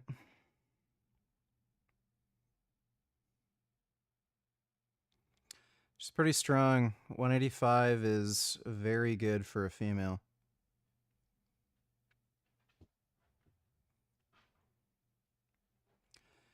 Yeah, she's actually pretty strong. You know, I like those cheeks.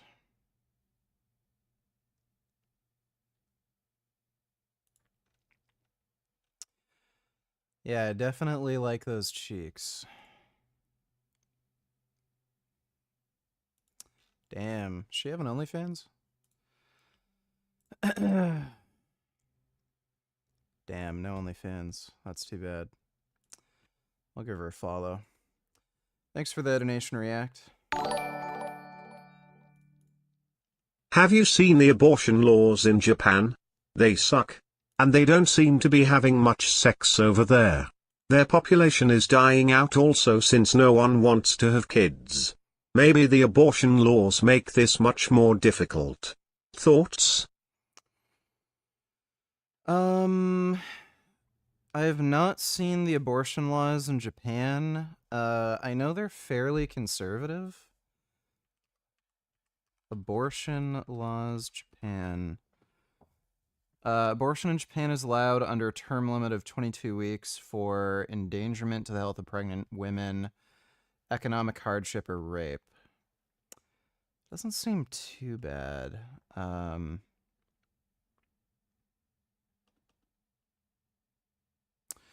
doesn't seem like the worst thing.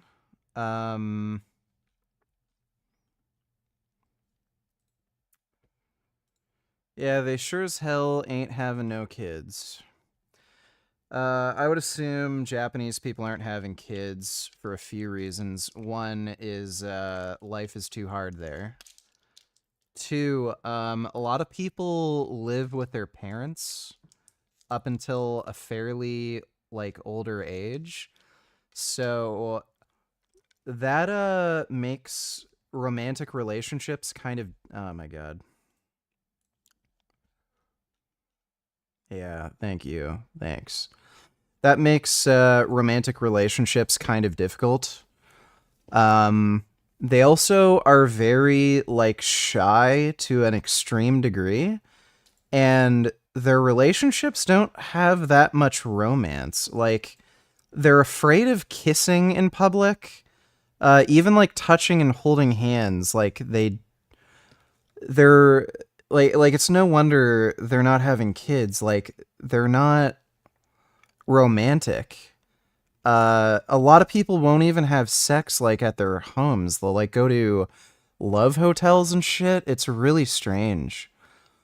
So they also have strange societal standards where if somebody marries, they have kids and then they remarry, they're far less likely to have kids with their new spouse. So there's a lot of weird social issues that Japan has that, you know, makes them not want to have kids. Thanks for that donation, though, question. I was looking up the stats. Wolves kill greater than 50k wolves per year, humans kill 191k per year. If both were stopped, couldn't overpopulation occur? Look how destructive wild boars have been since they don't have predators to keep them in check. Well, wild boars are an invasive species, so that's a little different. Wolves kill greater than 50k wolves per year. Are you... Did you mean to say, like, deer or something?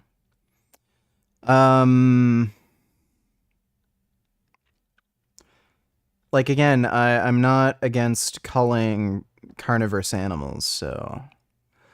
I'm pretty sure I'm in favor of killing wild boar because they are omnivorous. The issue with wild boar is that you're never going to get rid of them because of the pork industry. They all come from the pork industry. Thanks for the donation, though, Alan. I understand the tendency to use Nazi Germany examples for moral hypotheticals, but bro, you got to get more creative. Vorshover uses World War II analogies in his debates too. It's potent and quickly makes convos insane. You can't be surprised when dumbfounding occurs. I'll use whatever hypotheticals I want to use as long as they make sense. So, yeah, thanks for that donation, retard.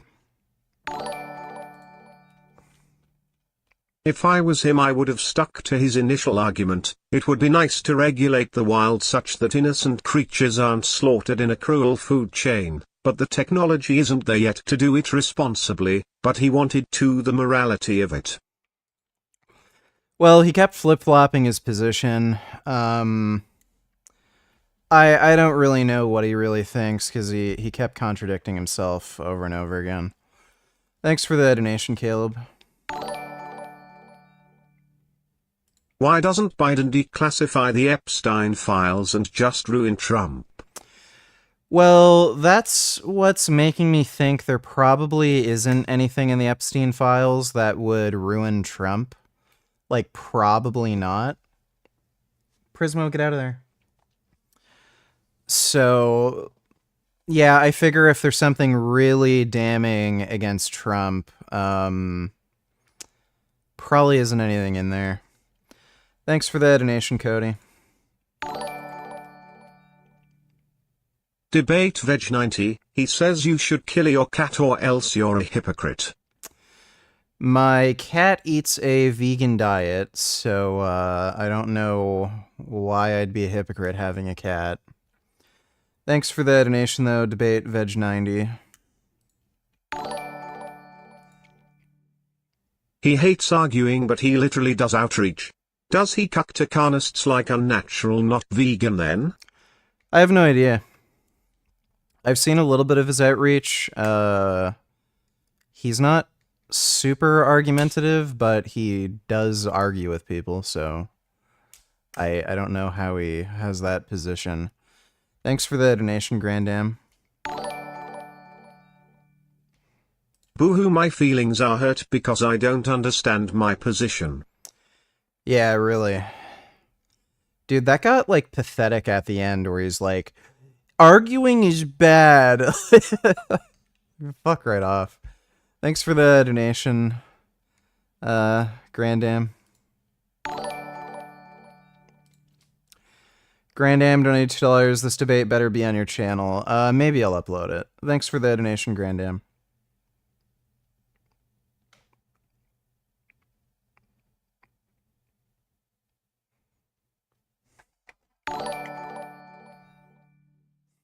Sv3rige, that was epic. I am learning so much by watching your debates. You truly are an inspiration. Well, thank you, Riley. Glad you're learning from me. Appreciate the donation, dude.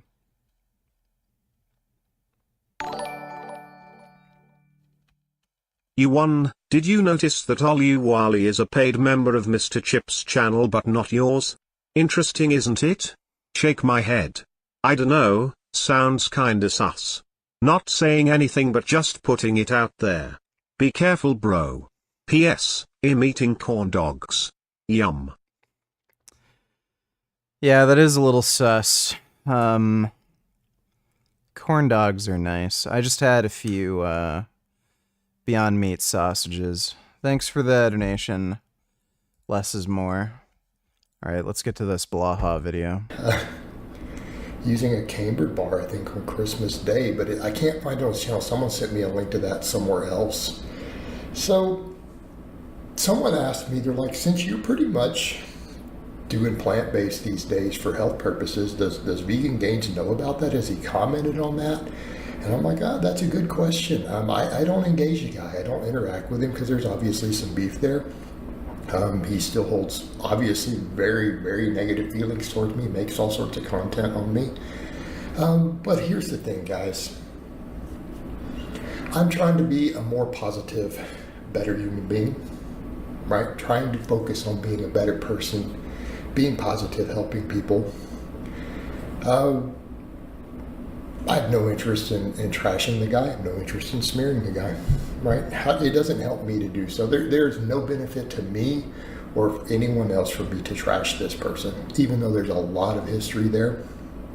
Trying to bury the hatchet with people in general who, unless they are currently attacking me in a major problem for me, and there's definitely some out there doing that, who do make up a lot of completely insidious, malicious lies.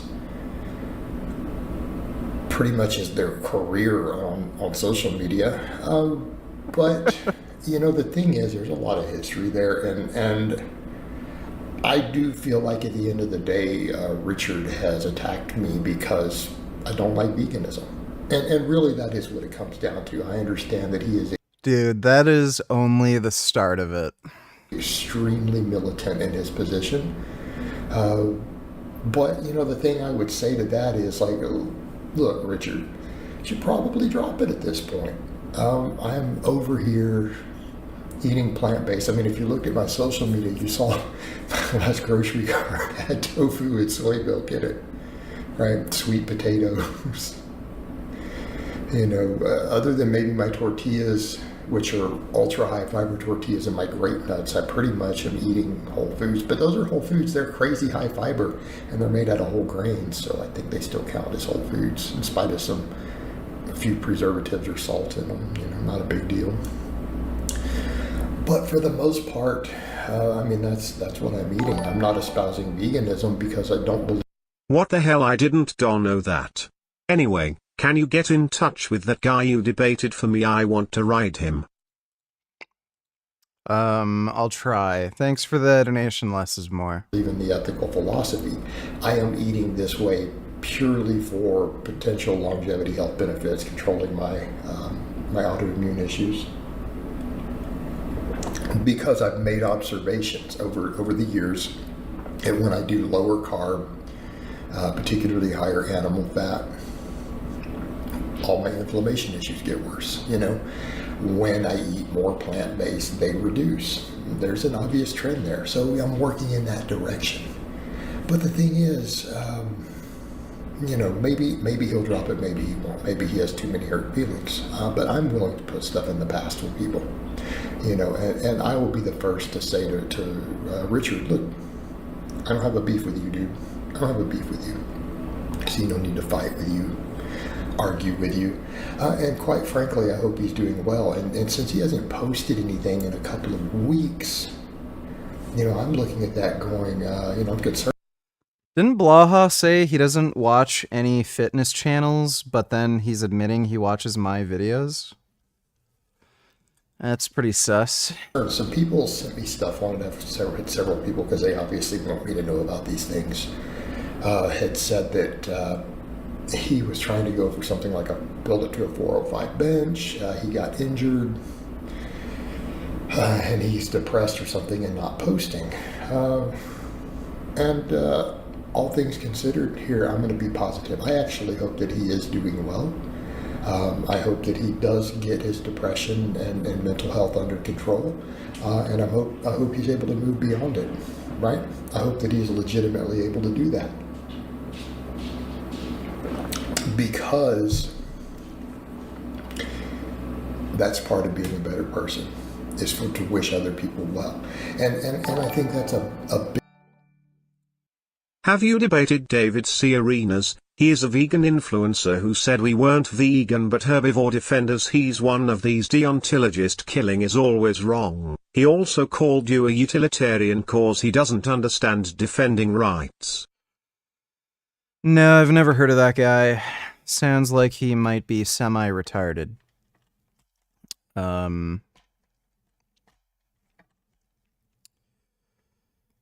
Yeah, the argument I've heard from utilitarians is that I'm technically a utilitarian because I want to reduce rights violations, and that like technically is utilitarian. It's not. Utilitarians have two tactics. They either try to demonstrate that utilitarian results in more outcomes that you would want to try to convince you to become a utilitarian, or they'll try to gaslight you into thinking that you already are a utilitarian. Utilitarians are fucking morons. But thanks for the donation, Riley. Big thing that we have to do, right? So I've said some positive stuff, and I'm like, I would like to bury the hatchet with Alex Leonidas. I don't know that I'll be able to because of who he associates with. That's for Alex. I want to be clear. That is literally my only problem with Alex. That's it. That's the entirety of it. Who he associates with. And there will never be a reconciliation, I do not believe, with who the person he chooses to associate with. But at the end of the day, guys, the longer I live, the more I've observed stuff in this community, the more people I see die. I've seen a lot of people die in my personal life within the last year. I've had to make some reconciliations in my personal life. I've had to bridge a lot of gaps. Again, make peace with certain people in my life. And again, I've watched this happen. Seen so many people pass that I step back and I go, is this stuff worth it? Are these petty fights, are these things worth it? And I think the answer is no. I don't think that they are. And so it's kind of one of those things where I look at it and go, look, I still want to fight with any of these people. I'm tired of having enemies out there who make continual negative stuff about me for no purpose. I would love to put the past in the past in dealing with all these people. I think it's just better for everyone. Like, what are we all fighting about? Most of us are fighting and beefing about points of contention in diet and training, people's fake natty stuff. But at the end of the day, none of that is helping anyone improve. None of that's helping people get better. Yes, we need to make people aware of bad information, scams, nonsense, absurdity out there. I think that's important. It's always been important on my channel. Okay?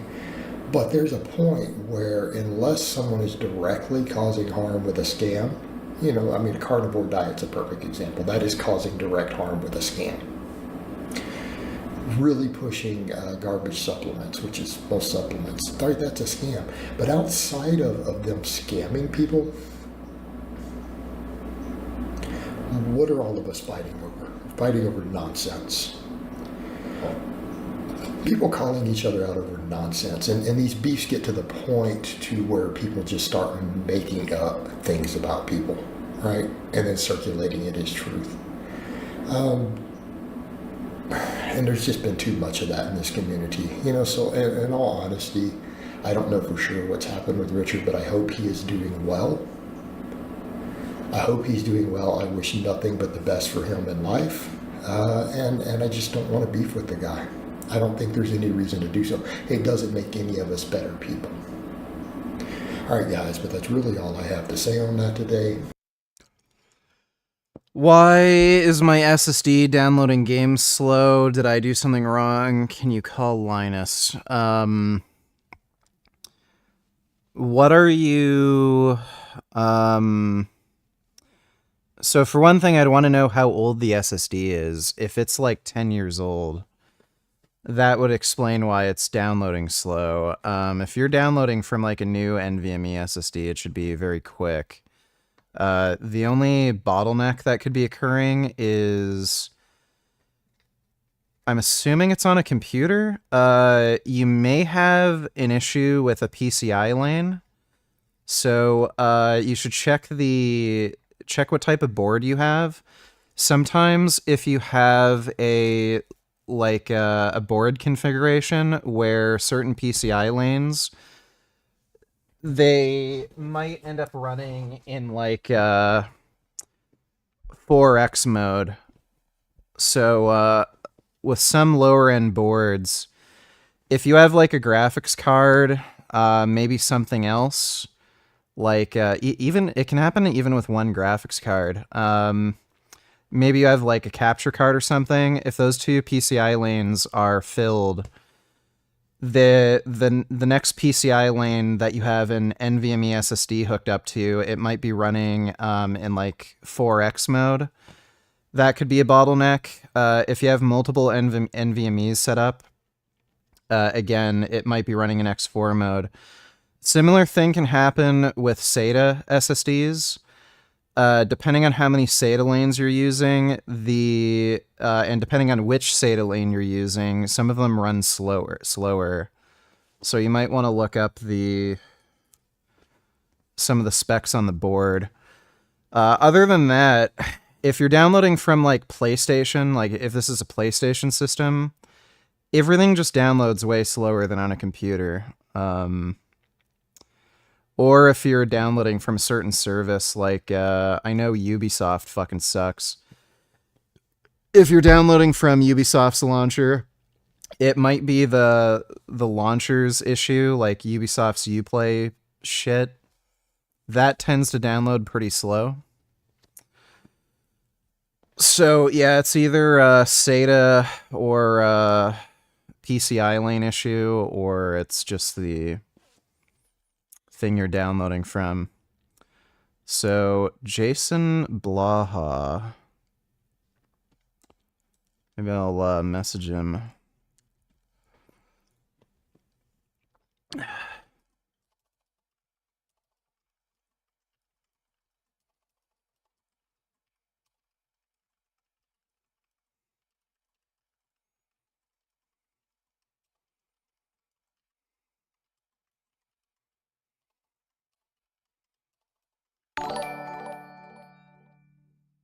What's your OnlyFans? My OnlyFans is Vegan Gains. If you just search Vegan Gains on OnlyFans, you'll find it. Thanks for the donation, Cha-Cha-Cho. I have plenty of full nudes, so you'll see my penis, nutsack, butt, lots of that. Thanks for the donation, Cha-Cha-Cho. Hey, it's the Real Vegan Gains. Only saw the video you made about me 5 months ago, wanting to make amends. Maybe we can do a live stream just talking about some fitness related topics, like our individual goals, stuff we've been working on.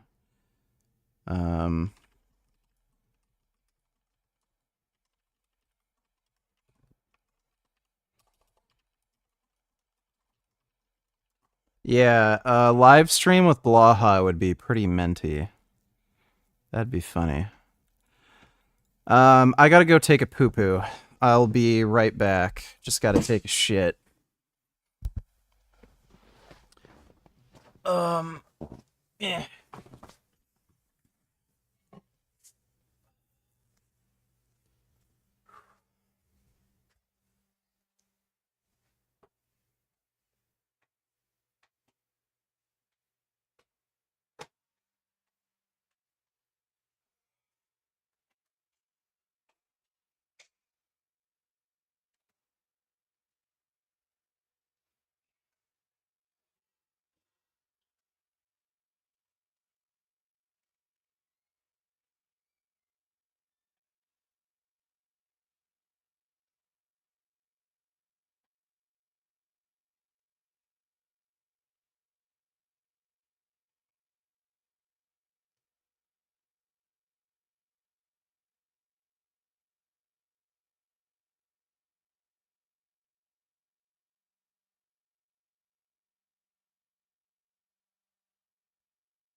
Poop completed.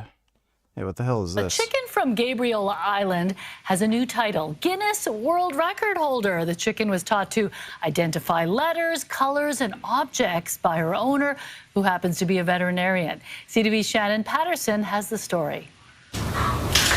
You're watching the video that cemented this chicken's place in the Guinness Book of World Records. Here's Lacey. And so she's the one that got the world record. Lacey is one of many chickens veterinarian Emily Carrington has been training at her home on Gabriel Island. I teach them to peck at certain targets, and they get a reward for that task in the form of a little bit of grain, or I might give them a piece of bread. She realized chickens are actually quick learners. If I present two choices in front of them, they walk over and they pick the one that I've taught them to peck at, and they ignore the other ones. Carrington concentrated on teaching her chickens Wow, that's a good chicken. to pick letters of the alphabet and contacted Guinness about competing for the world record for most tricks performed by a chicken. I thought first of all, the record would be fun to do, but mostly it's a way to present the chicken who... Jalen $20. Mr. Crisp was very sensitive. Yeah, he is. He doesn't really seem to like being challenged. Thanks for the donation, Jalen.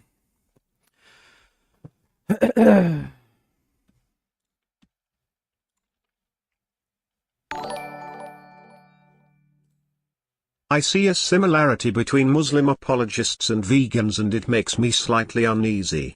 It's the when the minority becomes the majority we should eliminate the minority kind of mentality. Like mohijab, kill apostates only in an Islamic state.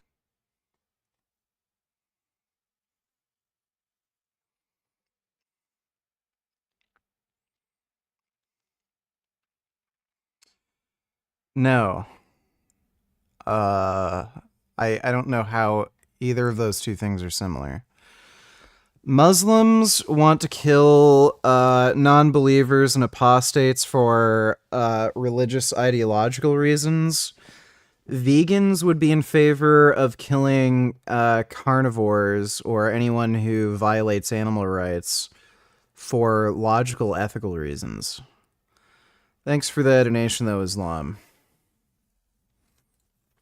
Gets kind of a bum rap in a lot of ways. They give the chicken like this prize for being really, really good at something that maybe people didn't even know they could do at all. On testing day, Lacey correctly pecked 6 consecutive letters, making her the Guinness World Record holder in a brand new category, most identifications by a chicken in 1 minute. When they changed it to identification, so being able to tell letters apart, they're featuring their chicken's intelligence and its ability to make choices. So I love that they changed that. Carrington hopes Lacey's feat will open people's eyes about what chickens can do. I think we all know that ravens are very, very smart and, and parrots can talk.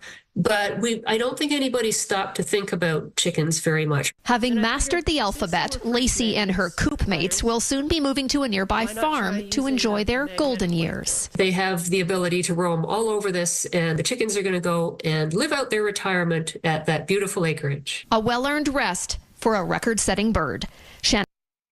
That's a really good chicken. I really like chickens. And I would say at this point, Democrats, if they want to be effective, can't just wait to constantly be doing their tats. They need to be effectively using every tool that they can to accomplish their goal. Anything less, it's like I'm a shareholder in a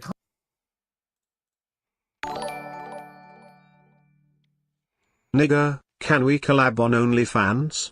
Blaha? Maybe, I guess, sure. Thanks for the donation, Street Vegan. All right, one of the side stories to the terrible Biden debate performance was that Trump's terrible debate performance didn't really get that much attention. And I am genuinely thrilled to see that the Trump brain story is now completely mainstream.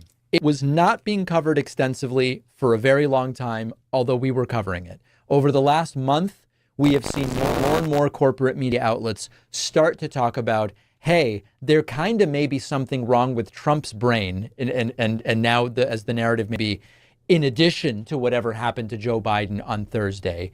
And fortunately, there are some media outlets that are actually talking about this. A few examples, CNN interviewing Nancy Pelosi, who said some health experts think Trump has dementia. Some of them have been on this program. We'll get to that interview in a moment. In the Pennsylvania Capital Star, a commentary from Susan Demas, who said after the debate, it's clear Trump should drop out of the race. And it makes the case that Trump's brain truly is not functioning well at all. The Daily Beast with an article, Trump's mental acuity has declined noticeably in the last 4 years. That I'll say. And an article in Common Dreams by Robert Reich. More unhinged and delusional than ever, Trump's mental state should be front page news. The growing evidence of Trump's dementia and paranoia poses a potential danger to the future of America. Absolutely the case. Here is Nancy Pelosi on CNN making this very same case. This is an opportunity for Joe Biden to go out there and show he has the stamina and the rest. And by the way, while the press, and for some reason they don't, there are healthcare professionals who think that Can't find you in OnlyFans frown.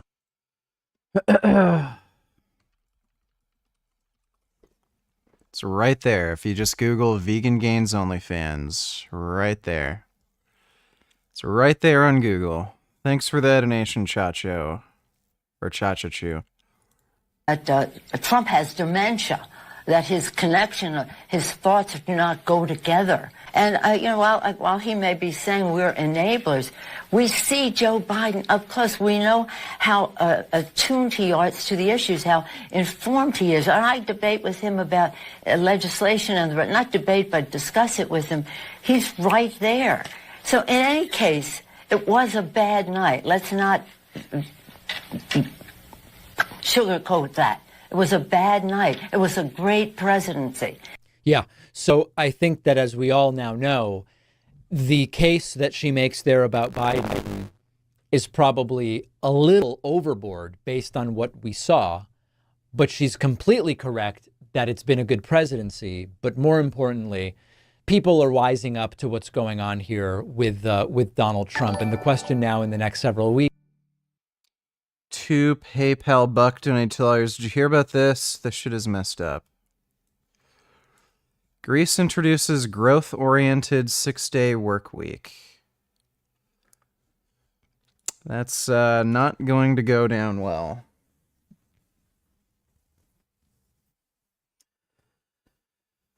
Companies and countries worldwide may be toying with the idea of implementing shorter working weeks. But in Greece, employees have been told that henceforth they can put in a 6th day of labor in an unorthodox step aimed at turbocharging productivity. You're probably not going to see an increase in productivity because people won't want to work an extra day. So, you're going to be seeing a lot of people calling in sick, a lot of people dragging their feet.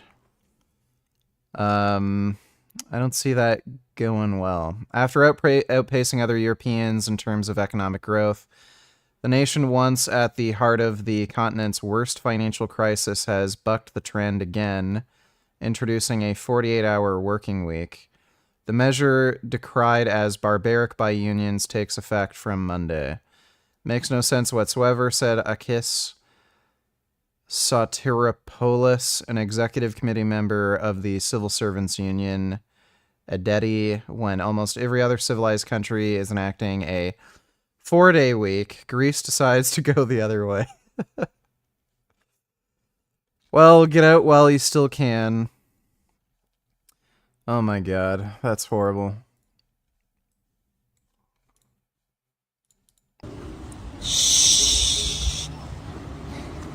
Hello. It's okay.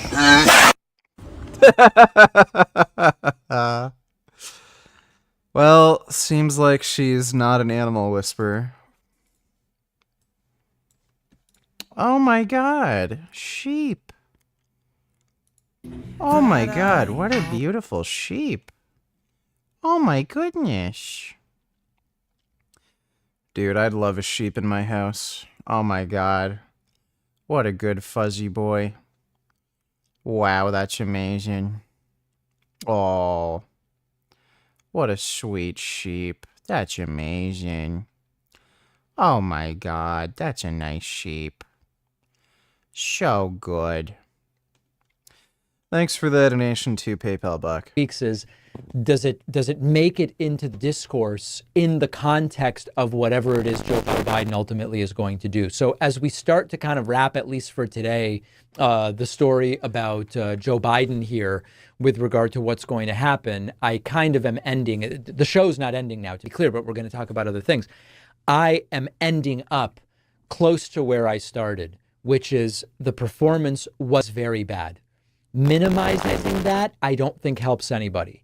It is also true that if you look at a transcript of the debate, it's a very different picture where Biden was the only one mostly connected to reality. Biden did say some things that weren't true, but Biden was the only one mostly connected to reality with regard to the facts of the last 8 years, which roughly were the time period that came up during the debate, where Trump was completely disconnected and unhinged. And that's not something that should be forgotten either. So I don't know what the path forward is. The concern and the priority is what helps us defeat Trump. And some early polling shows that if you swap Biden with X being Kamala Harris, Gavin Newsom, others, they don't do terribly, but they do slightly less well than Biden. In polls that have it 46-45 Trump over Biden, you put in Harris, it's 46-44 with one more point undecided. Or you put in Newsom and it's 45-43. And so the idea of the replacement of Biden as a panacea is a question mark. I'm completely agnostic. The point is we've got to prevent Trump from getting 4 more years. So let's take a break. Then we'll see what Trump got up to over the weekend and so much more. Magic Spoon.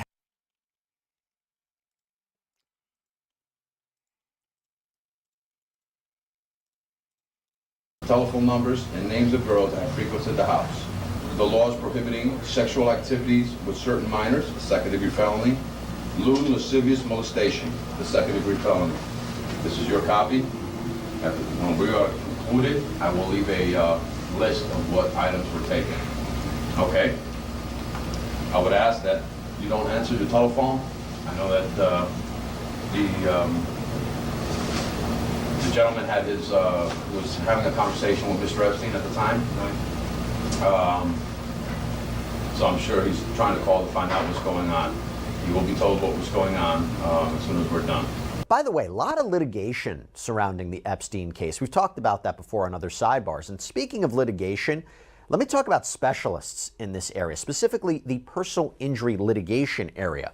Morgan & Morgan, our incredible sponsor, America's largest injury law firm. Let me talk about them. You know why they're so big? Because they win a lot. They have secured verdicts and settlements in the multi-millions. They will fight to protect your legal rights and for what you deserve in 9 on your phone.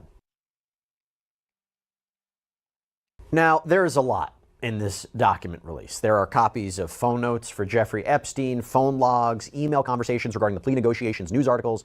But I will tell you, one of the most controversial aspects, something that we have to talk about further, and that has already been discussed a lot in the news, is the court transcripts of the grand jury testimony.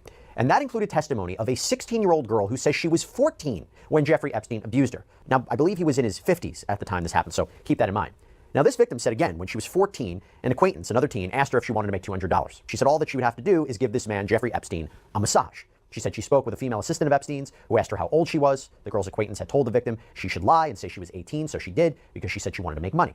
So the acquaintance picked her up, took her to Epstein's home in Palm Beach, where a security guard met them and let them through. And the teen testified that an assistant took her upstairs to a room with a massage table, told her to get undressed down to her bra and underwear before Jeffrey Epstein came in. God, I don't really these anti-killing carnies people, they use the exact same arguments meat eaters use to justify eating meat. They'll appeal to solipsism and nature all day. I use the word hyperphobe to describe them as well. Do you like that nickname? Hyperphobe. I don't think that makes any sense, but yeah. They basically use the same arguments carnies use, and you get the same weird reductios for why it's okay for animals to kill animals. Thanks for that donation, Riley. In a towel. I'm not going to go into further detail of the encounter, but Epstein had apparently offered $300 for something else. And this is where it gets really disturbing on a different level, because I want you to listen to this questioning. The prosecutor points out that when the girl originally spoke with the detective, parts of her story were a little different. The girl said she was scared. So the transcript of this grand jury testimony, again in front of the grand jurors, question.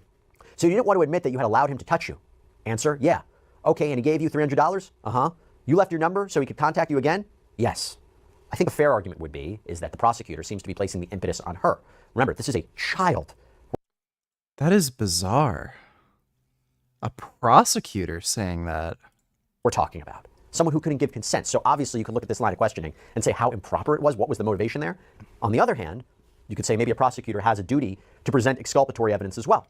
So asking her about inconsistencies, like you say the assistant asked you to undress, but then you told the detective Epstein told you to do that. So then it may be necessary for the prosecutor to present what could be exculpatory evidence about Jeffrey Epstein to the jury during this grand jury process. But there's more. Because later in the transcript, the prosecutor is asking the witness about other things going on in her life, and the girl admitted she had experimented with drugs and at one point was sent away to a camp for troubled teens. Transcript says, question, do you drink beer? Answer, at parties. It says you have 4 piercings. Not anymore. Now I used to have my belly button pierced. You have to be 18 in the state of Florida to have body piercings other than your ears. How? My dad. How did you get those? My dad took me to get my belly button pierced for my 14th birthday because like everybody was getting one, so I begged for it, and then I just got my nose pierced. Did you have to provide identification for your nose just to prove you were 18? No, my dad let me. Your dad, okay. So you didn't have false identification at that time? No, okay. So you said yes to drinking and smoking pot? Why the fuck is a prosecutor asking this in like a child rape case? Yeah. Then the prosecutor asks this witness, you're aware that you committed a crime?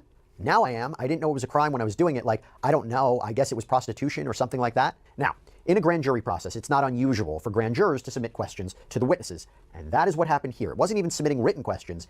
It was asking directly the questions. The prosecutors offered jurors a chance to ask questions. And I will tell you, it wasn't easy. It was quite brutal. For example, one juror asked, do you have any idea deep down inside of you that what you're doing is wrong? Yeah, I did. Oh, do you? There's another question. These jurors are asking this to a teenage rape victim. And you're well aware that what you're doing to your own reputation? Yes, I do. Another juror asked, did it ever occur to you that he could have hacked you up? The witness responds, yes, I thought about it a lot. And then the juror responds, you should give it a little further thought. Wow. Wow. Now, it's almost like they're blaming the victim, a 14-year-old girl who was raped by a 15-year-old man, and blaming her. They're shaming her in a way, or suggesting that she should have known better, almost like they're guiding her about how to live her life. So it was very troubling to see this line of questioning, but we're going to talk about it more with Dave Arenberg in a minute. Now, we did hear the opposite. We heard one young woman who testified about how Epstein had sexual relations with her as a teenager, and one juror asked her, do you think he took advantage of your youth? The response was maybe, but it was also stupid of me to put myself in that situation. The response from the juror was, perhaps you were too young to be up against a man of that age who had more control over you and that you know.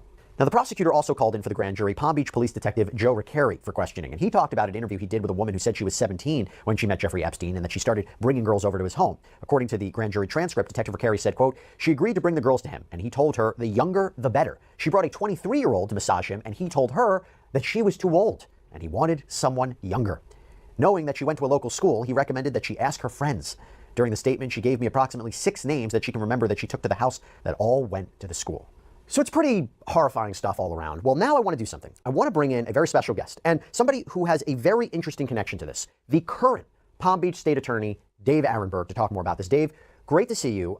So the Palm Beach prosecutor at the time, Barry Kirscher, and the lead prosecutor who was doing the questioning in the grand jury, Lana Belovic, I might be mispronouncing her name, they have taken quite a bit of heat over their handling of the Epstein case, and particularly how the case was presented to the grand jury. I've mentioned how there's an analysis, an argument to make that were they trying to not get an indictment back? Were they trying to tank their own case? What's your perspective on it? Well, good to be with you, Jesse. So Barry Kirscher, who was a state attorney at the time, he doesn't do many interviews. That's his style. He was more about prosecuting cases than to do the media stuff. And it's very different than mine. I do a lot of the media stuff. So this is not an instance where all of a sudden he's clamming up. That's just his thing. He never liked to talk to the media. And so I can tell you this. I came in 6 years after the case was finally over. I started as state attorney in 2013. So it was multiple state attorney administrations after Barry Kirscher was state attorney. And as far as what went on back then, I can only speculate. I did not see. I said 50, not 15. Grand jury transcripts, didn't have access to them until they were released by the court. I saw them when you did. And my take on the question of why would a prosecutor try to intentionally tank their case is that I don't think they were trying to intentionally tank the case. Riley donated $2. Oops, sorry, my bad. I meant people who dodge hypotheticals are hyper Oh, sorry, hypophobes. You said hyperphobes again. At least Chip addressed them, to be honest. We should edit debates and put a dodge counter on hyperphobes. I think you meant hypophobes again. With the clown, stupid person music in the background. That'd be way too much work. Thanks for the donation, though, Riley. I think what happened is that they were living in a different time. They were living in a time when if you were an underage girl who engaged in sex acts for money, you were seen under the law as a lawbreaker, as a criminal, as a prostitute. Nowadays, thankfully, the law has changed. We have a different attitude towards it to understand that these young women, these girls, were victims, as they are. They were victims of exploitation, of sexual assault. But it was a different time back then. They had different laws in the books. And I think the questions... Oh, give me a fucking break. Like, this wasn't long ago. It was only a few years ago. Oh, back then, you know, in like 2015, no, everybody thought like a 14-year-old getting raped by a 50-year-old, that was just normal. Like, what? Reflected the laws at the time and the sentiment at the time. You saw it wasn't just the prosecutor who made a question that we now find offensive. It was two of the grand jurors, apparently, were asking these tough questions. And it doesn't look good. I, too, just like you, I thought the grand jury records were disturbing. And I understand why the decisions that the prosecutors made back then are being revisited now. And I'm not trying to justify what happened. Right. I'm not trying to excuse it. I'm just trying to provide a little insight. And if you can do that, that would be helpful because, again, people are looking at this with the lens. They went out of their way to make sure Jeffrey Epstein was not prosecuted for serious crimes, right? That's what the allegation is. That's the viewpoint people are looking at. And would you say the line of questioning, both by the jurors and the prosecutor, was appropriate? Or was it more the idea of, you heard me say before, prosecutors have to present sometimes exculpatory information to grand jurors. Was it a way to say, listen, she's providing this testimony, but we're going to, hit on some things that are inconsistencies, some problems in her background. I mean, was there any part of it that you felt was appropriate, or am I looking at it completely wrong? Well, it was 160 some odd pages. I did not read every line of all the pages, so I can't say what line I found appropriate or inappropriate. I just know what I saw, and what I saw in the grand jury records, they were disturbing. And I guess I'm not going to justify it. I only add that when the prosecutors have a case, any case, they take it to the grand jury and they want to test the case before the grand jurors, and they want to see if they could get a conviction beyond a reasonable doubt. Although the standard for getting an indictment is just probable cause, it's really not a very high standard. Prosecutors don't want to bring a case unless they think they can get a conviction beyond a reasonable doubt. And in this case, you had some very high-powered defense lawyers who were doing a full court press against these young victims, and they were doing with private investigators, and according to reports, presenting prosecutors with all this information that perhaps was then used against them in the grand jury. But also, according to reports, there were only 2 victims who appeared before the grand jury when there were several other victims. Yeah. Why is that? Why weren't more people brought in? Well, we don't know because grand juries are done secret, and I have no inside information on it because I came into this job years later. But I can say this, since we don't know, it is possible that there was a lack of... Bro, this reeks of corruption. That is super fucking strange for prosecutors to behave in this way. Like, that is really fucking weird. Cooperation, especially when there are reports, and it was in fact, the book Filthy Rich, which I read, where the girls were intimidated by private investigators and others. And so that could be one explanation, that they did not want to participate in this process because of perhaps intimidation, or it was an imposing process to go before the secret grand jury. And so you had 2 victims, and then you saw what happened with them inside the grand jury. When you look at this in totality, and I know you haven't had a chance to look at all the materials, I mean, it's so much a breadth of materials here, but do you think it's a fair assessment to say that he could have been brought up on much serious charges, both state charges and federal charges? Because it seemed to me, based on the investigation and the materials that were presented, you could have had sexual assault charges, perhaps rape, you could have had even sex trafficking charges. I think that could be a fair assessment. But you tell me if I'm wrong. After looking at all these materials, is it fair to say he could have been stopped? Oh, there's no doubt he could have been brought up on more serious charges. Yes. Now, as far as human trafficking, the laws have changed human trafficking significantly. So I don't know what the laws were at that time, back in 2006. Human trafficking was still in infancy with laws being passed and people starting to understand what it was. But I do think, and I agree with you, that tougher sanctions could have been applied to him. And I think that's why a lot of people are upset at what happened, because he was not stopped. He was sent to jail for, I believe it was 13 months. He had that work release program, and then he got out and did it again. But eventually, he was caught. Unfortunately, there were too many victims in its wake.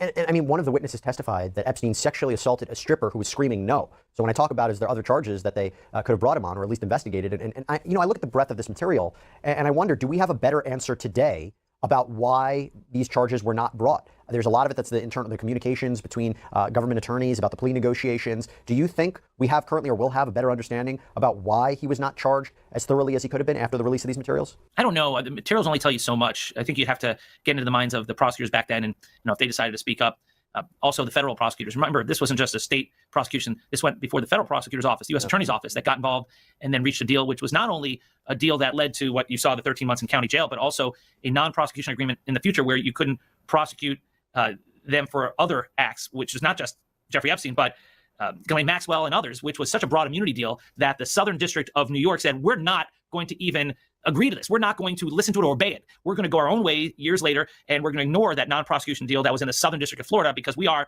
the Sovereign District of New York. That's a nickname for the Southern District of New York. And that's how Ghislaine Maxwell was charged. That's how Jeffrey Epstein was charged again, even though they still had this non-prosecution agreement, which probably made them believe they were going to be immune for life, which was incredibly broad agreement that was kept from the victims of the case. Another disturbing part of this case was that the victims were kept in the dark of all this. Wow. And let's talk about this document release in the sense, I've seen some people say, and you have to imagine this was the motivation. Dude, this was definitely a fucking cover-up. There's no way. There's just no way prosecution would be motivated to let some fucking child rapist go free unless they were fucking corrupt in some way. By Governor DeSantis to ultimately authorize the release of this, that this is a great thing for transparency and understanding what was happening. At the same time, there's an argument that this can create pain and embarrassment for the people who spoke up. So is this a good thing or a bad thing that these materials have just been released? Well, the victims and their lawyers wanted this to be released. So I think it's a good thing. When the victims said we want transparency and they get transparency, I think it's a good thing. It's important to keep grand jury records secret in general. That's why the law here only applied to this case. It was written in such a narrow way. And although it was Governor DeSantis who signed it, the credit really goes to the legislators who worked with the local clerk and comptroller, Joseph Abruzzo, to draft this up and then get it through the legislature. It took a couple years to get it through. They had to draft it so narrowly where it really only applied to this one case where, for example, the person of interest here is dead and these particular things have happened. And that's why we're able to get this in a very remarkable, unique situation. And I think it's always better to have transparency. But, in the criminal justice system... Funny, that's got to be the one good thing DeSantis has ever done in his entire fucking life. There are reasons why, in general, that grand juries are secret. You do want to protect the witnesses to speak freely. But in a case like this, where the victims are demanding it, and the witnesses want this, and the perpetrator here is dead, then I think this was a step in the right direction. I think we definitely have more answers. There's still a ton of mystery surrounding the Jeffrey Epstein saga. This is continuing on. I'm sure this is not the last. Suckers and losers. On January 6th, we were respected all over the world. They're taking black jobs with 3 great Supreme Court justices on the court, and they happen to vote in favor of killing Roe v. Wade. It's been a great thing. My retribution is going to be a success. President Biden's campaign was up with that new digital ad on social media one day after the debate, after Biden largely failed to fact-check Trump in real time on Thursday night. Joining us now to take up that mantle is former Treasury He didn't largely fail. That's not true. Official and Morning Joe economic analyst Steve Ratner and his famous charts. Let's start, Steve, with Donald Trump's claim about Joe Biden's record on jobs. Take a look. The only jobs he created are for illegal immigrants and bounce back jobs, the bounce back from the COVID. He has not done a good job. He's done a poor job, and inflation's killing our country. It is absolutely killing us. Steve Ratner, what's the reality? Yeah, Mika, look, just to set the stage, Joe Biden, Donald Trump rather, committed more than 30 lies during the campaign. Fact check. I don't know how to fact check. I didn't sleep with a porn star, so we picked some other things to talk about. And this is a good place to start. This is a good place to start, which is jobs. And so this notion that the only jobs Joe Biden created were so-called bounce back jobs is ridiculous. So let me show it to you as clearly as I know how to do. So here are the job numbers before the pandemic. We had over 150 million jobs. The pandemic hit. Obviously, we lost a lot of jobs. We started coming back. And you can see that in June of 2022, so a year and a half into President Biden's term, we basically got back to the pre-pandemic level. So these are, you want to call these bounce back jobs, you can call these bounce back jobs. But here's what happened after June of 2022. We added 6.2 million jobs to this economy. And so these are jobs that were created unambiguously under Joe Biden's watch. And here's something even more interesting, which is the job creation of both President Biden and Donald Trump making the right adjustments for COVID. If you take out the impact of COVID, Donald Trump created 182,000 jobs a month on average. If you do the same thing for Biden, take out COVID, he created 276,000 jobs per month, so way more jobs per month than Donald Trump created. And by the way, more than were created under President Clinton, President Obama, and so forth. It's one of the strongest job creation records in history. So there's also Trump's claim about the largest tax cut in history. Take a look at what he said. What we did was incredible. We rebuilt the military. We got the largest tax cut in history, the largest regulation cut in history. The reason he's got jobs is because I cut the regulations that gave jobs, but he's putting a lot of those regulations back on. And Steve, what are the actual facts? The actual facts is that Donald Trump's tax cut, sorry, I keep confusing. Donald Trump's tax cut is nowhere near as large, the largest in history. And you can see here some of the largest tax cuts in history. The famous Ronald Reagan tax cut of 1981. President Obama had 2 tax cuts during his watch. This tax cut, which actually was passed in '64, we call it the Kennedy tax cut because he was trying for it. And here's President Trump all the way down here, Donald Trump all the way down here with the TCJA at 0.6% measured against GDP, which is the proper way to measure tax cuts. And then he talks about how he was ready to start paying down the debt. This is completely laughable. The deficit was actually going up even before COVID hit because of Donald Trump's tax cut. And so when you put it all together, Donald Trump added $4.8 trillion of non-COVID, again, we're trying to adjust for COVID, $4.8 trillion of non-COVID debt to our national debt. Joe Biden has added $2.2 trillion of non-COVID debt to our national debt in roughly the same period of time. And so the deficit and debt record between these two guys is, again, not even close. And one more thing, there were many, but we'll just do these. Donald Trump also had this to say about crime connected to immigration. Take a listen. He's the one that killed people with the bad water, including hundreds of thousands of people dying and also killing our citizens when they come in. We are living right now in a rat's nest. They're killing our people in New York, in California, in every state in the union because we don't have borders anymore. Every state is... That is just unhinged. He thinks that hundreds of thousands of Americans are being killed by immigrants. Kid Boo donated $2. Let me see.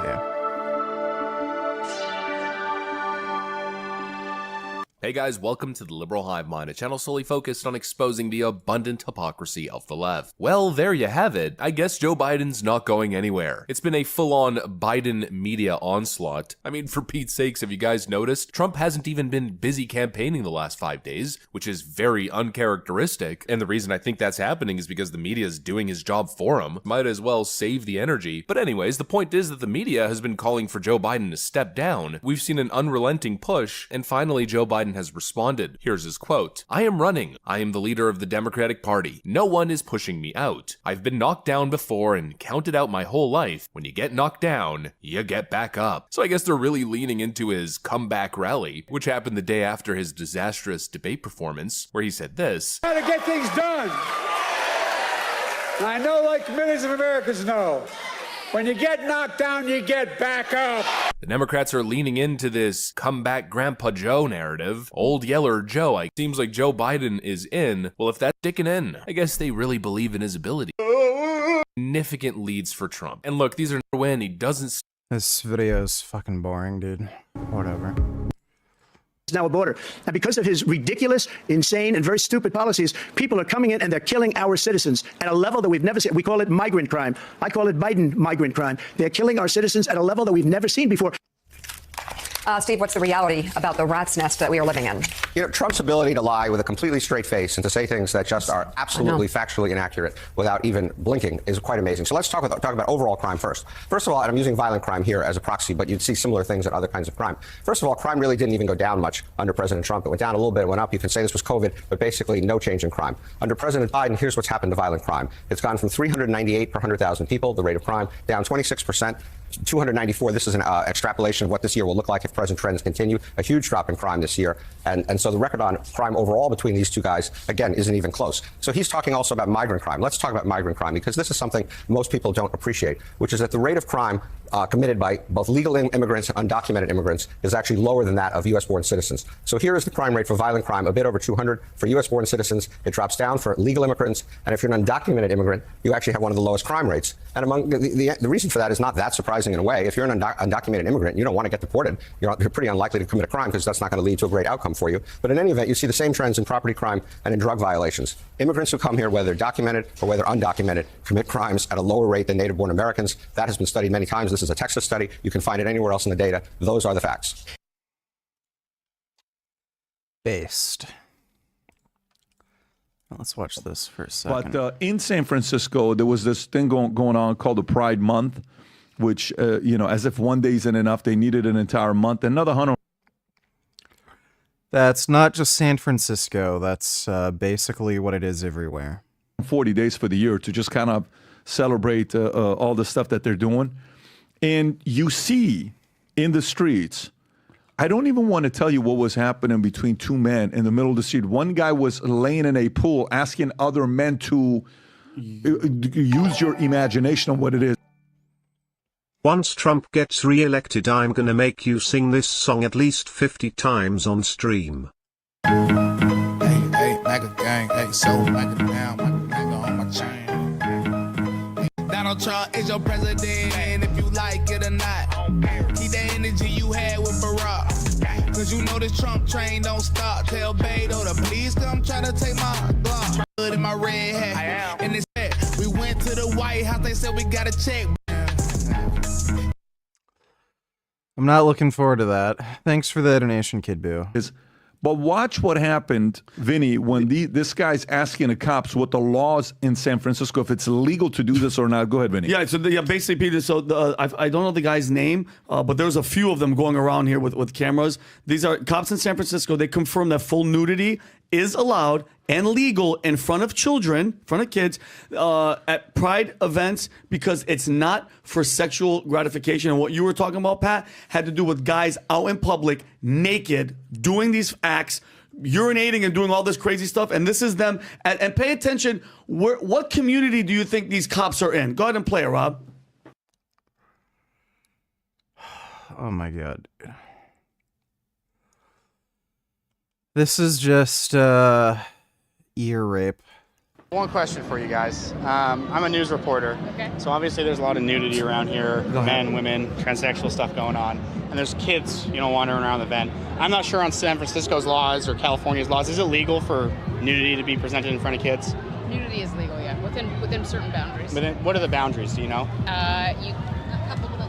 Yeah, anything coupled with a lewd act or anything being done for sexual gratification that involves other people. Basically. Okay, but this event wouldn't be considered for sexual gratification. No, if they're walking around and it's out, that's right. That'd be different than if they're masturbating or if they're forcing, like flashing people, right? Like trying to get their attention and flashing. But no, But even with kids, it's fine to be nude as long as there's no masturbation or anything like that. Unbelievable. One question for you And by guys. the way, like you said, guys, we cannot show the videos, even like libs of TikTok and gays against groomers. They have to blur out the majority of this stuff. But explain to me. Nobody can still explain to me. You're proud about being gay. Congratulations. I think pride, and it's a whole different conversation. What does that have to do with you butt naked? But let's put the kids to the side. You're naked and doing crazy shit like that in the middle of the street. How is that normal? What is that doing to further? Like, gay people have made so many strides, Pat, to get to this point. What the hell are we talking? Bro, if you're in California, you will see fucking homeless drug addicts shooting up fucking heroin and then pulling their pants down and taking a diarrhea heroin shit in the middle of a street. They're fucking mad that, like, some gay dude pissed on another gay dude. Who fucking cares? There are kind of bigger problems in California than, like, a dude pissing on another dude. Talking about here? Like, what do... So yesterday I had this guy on the podcast. There's 5 interviews that haven't come out. By the way, I did a 2-hour interview with Mark Epstein. And we'll go into the Epstein story here in a minute. I'll tell you one thing he told me, a private phone call he had with Jeffrey Epstein. But one of the guests I interviewed yesterday was Neil Howe. Neil Howe wrote the book, The Fourth Turning. Tom, did you ever read The Fourth Turning? No, I have not. Okay, so it's about, how every society goes through these 4 turning point that they go through.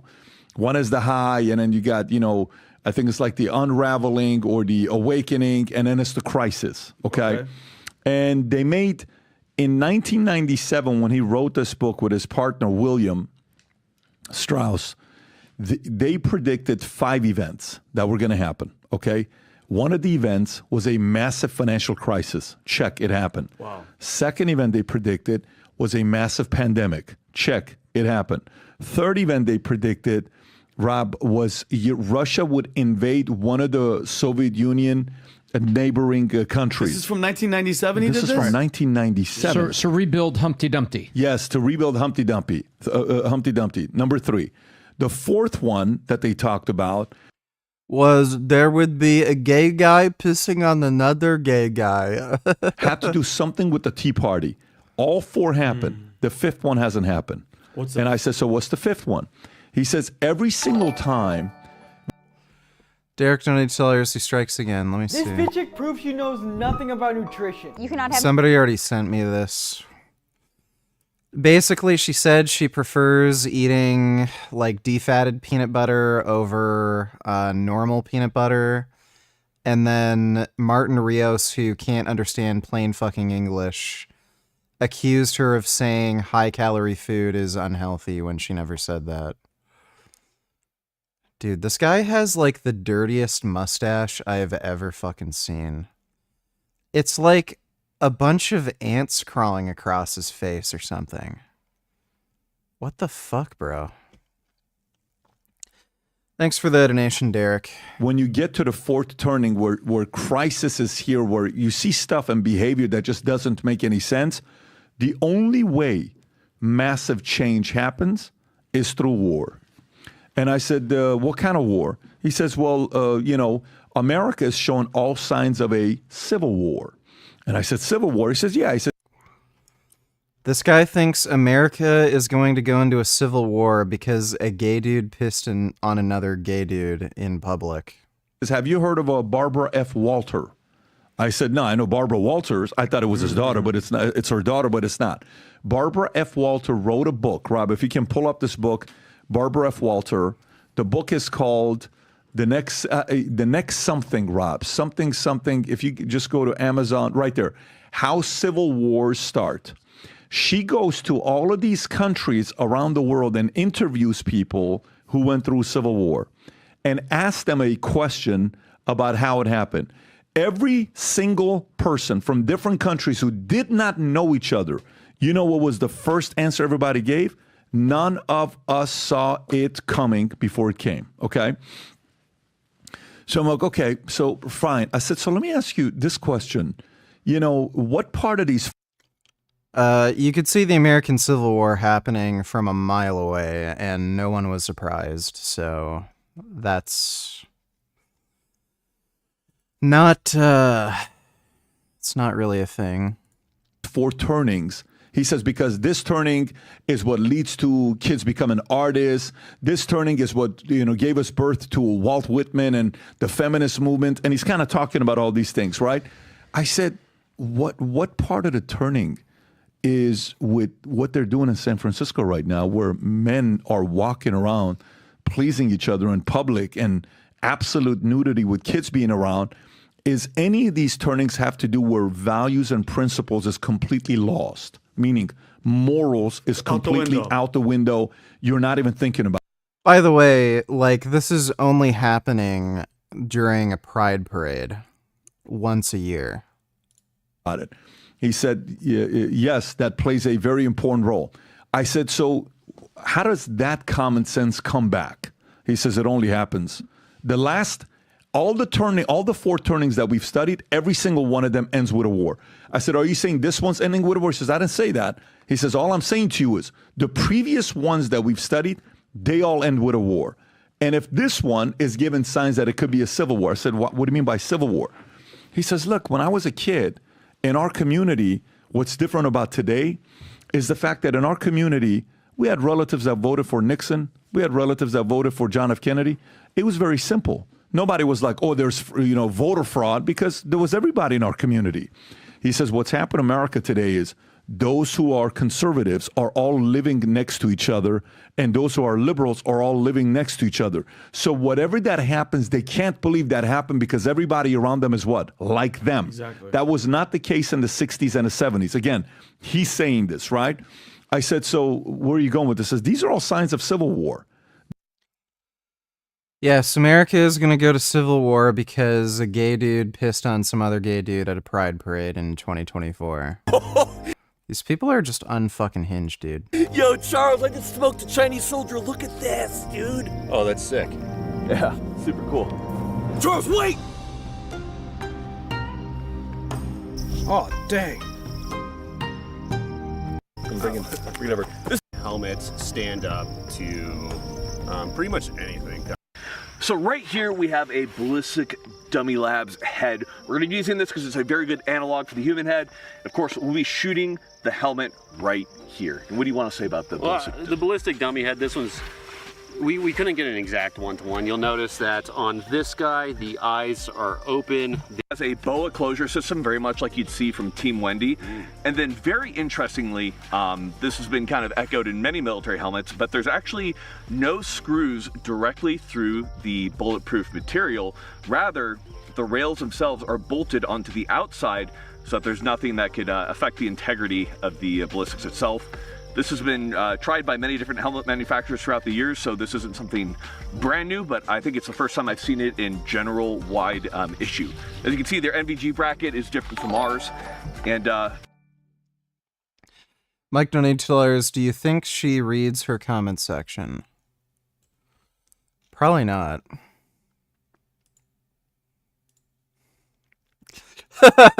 Dude. Really? Crazy. Like almost everyone is getting into casual hookups. Can you believe it? So hookup culture is when college kids hook up without being in a serious relationship. It's been around since the 1920s, but now it's everywhere, especially at parties where most of these hookups happen. From a Bruh. Everyone, literally everyone, is just making fun of her huge tits. Should you have the right to rock out with your cock out and sword fight at a pride parade? Thoughts? I don't see why not. I mean, it's not like you're harming anybody. Thanks for the donation, Beefy Roast Beef Labia. And thanks for the donation, Mike. beyond that, like, this is Did you see Arc? You can play as Power Rangers. I did not see Arc. it feels about the same weight as the U.S. military helmet, the IHIPS. It feels really similar to the Russian military helmet, and I don't think it's going to do that well. It should be noted that according to the Chinese military specs, it should perform very similar to the IHIPS, which ended up doing pretty good. Do you remember, Micah? Yeah, actually, it shocked us. Yeah, the U.S. Army actually made a good choice. So in today's video, you know, we have a 6'5", 290-pound U.S. Marine with a room temperature IQ versus a 105-pound PLA member. Oh, we got an overweight PLA member. I bet you 30,000 yen that's made at the same factory as like a bicycle helmet. You know what? Let's see if it stops something. First up, we have the 22 pistol. We have a Volkortzen right here. Why a 22 pistol? Well, it's one of the most ubiquitous calibers in the world. So the first test will be with a 22 handgun. Hey, what would you do if it just smoked through like an airsoft helmet? I would actually not be that surprised. All right, Charles, you ready? Yep. Firing.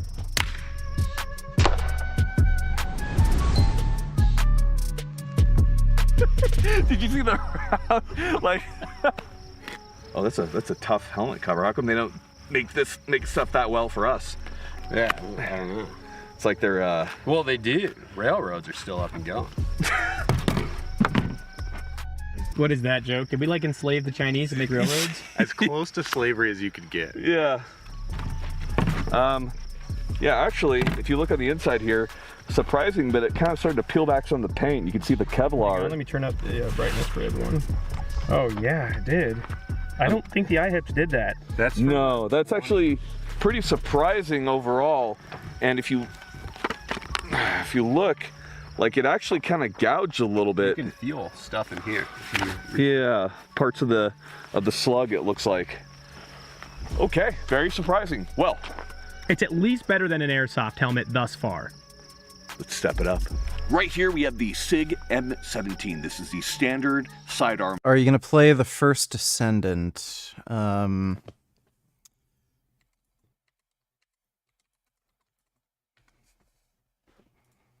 Oh no. Yeah, I know this game. Yeah, absolutely not. Nope. Not gonna play that free-to-play trash.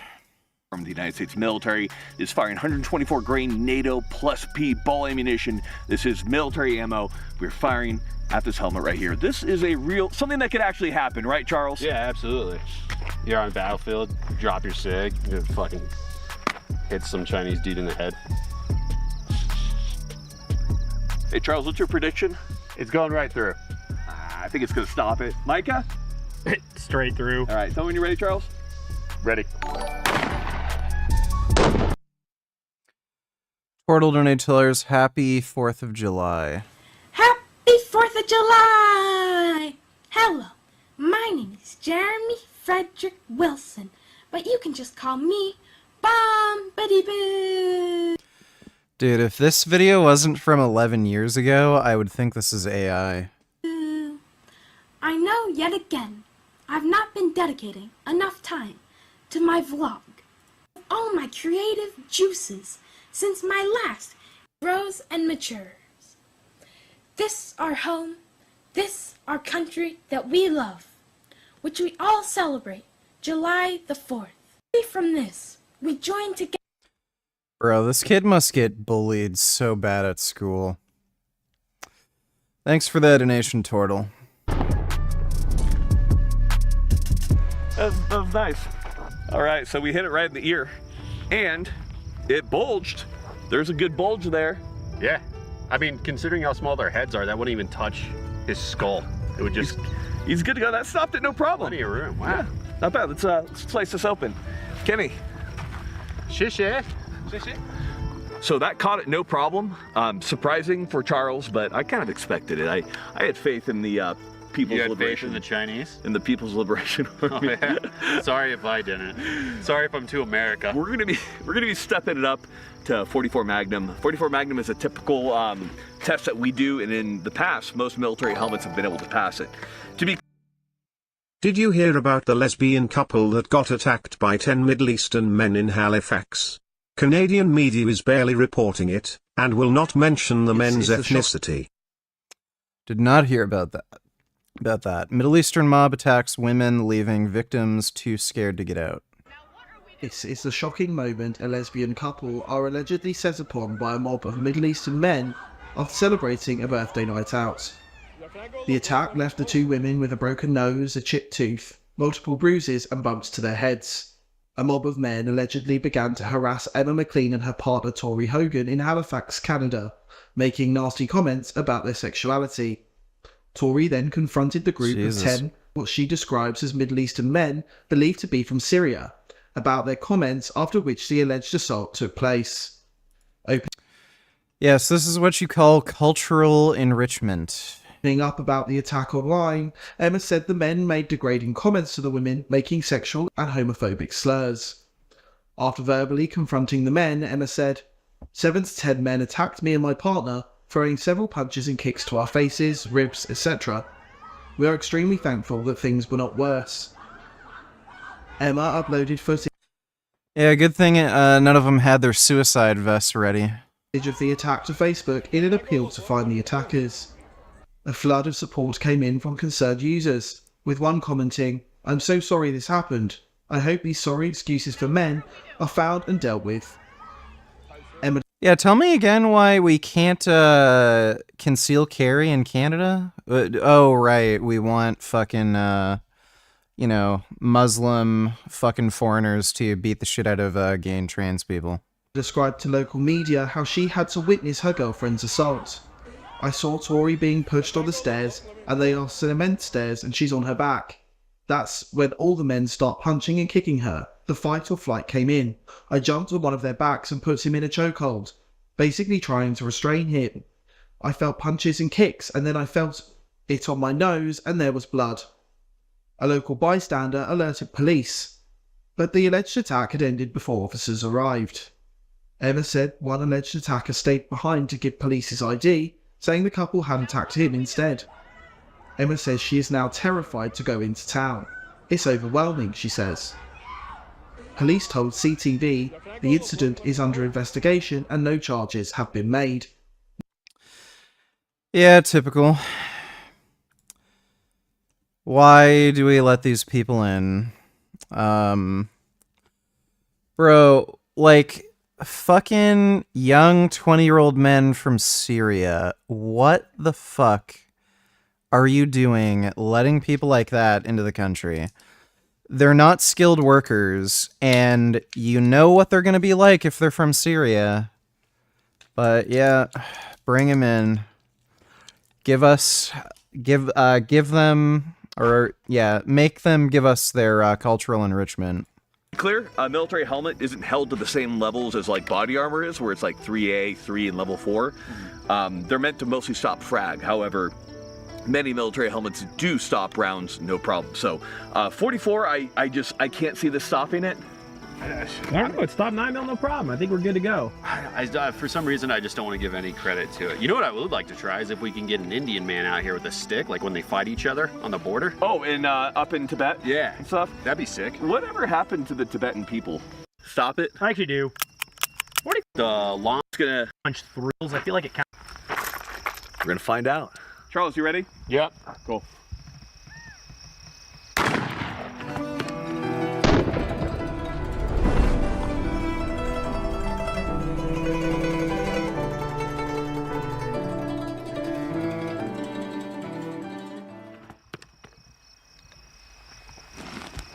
Yeah, so here's the impact right there. And pull off some of this padding right here. That stopped it, dude. How's the bulge? Oh, it's bulged. Oh yeah, it's bulged for sure. So we definitely fall into that back face deformation, but overall I would say the performance of this helmet is quite good so far. Yeah. Well, let's step up the shotgun. I don't think it should get through, and then we'll step it up the rifle rounds and see how we do. Yeah. Next up, we have the Benelli M1014 / the Benelli M4, a 12 gauge semi-automatic shotgun known to be used by the Marine Corps. To do what, Micah? To kill people? To murder. There we have it. So we're gonna fire in full power buckshot at the back of the helmet right here. I suspect, due to the fact that it's about the same power as 9mm, just a bunch of them, it's probably not gonna go through, but we're still gonna test it. Not going through. All right, tell me when you're ready. Good.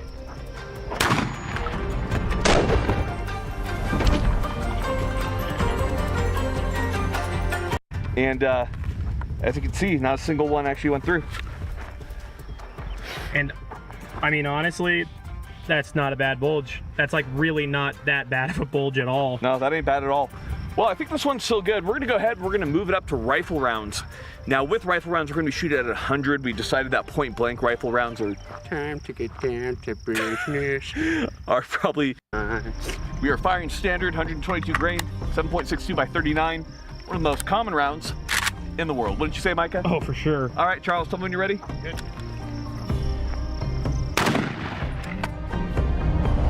That definitely went through. Yeah.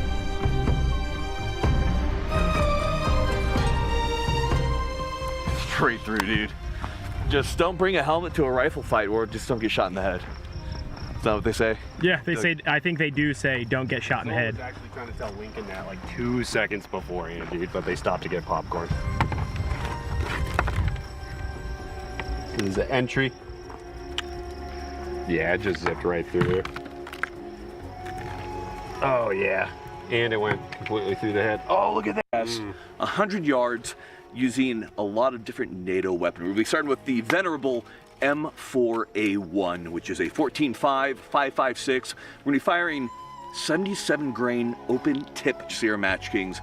That is a go to war ammunition. What is your prediction, Charles? So we're gonna go to war.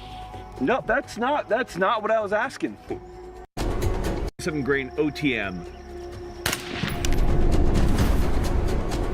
That zipped right through.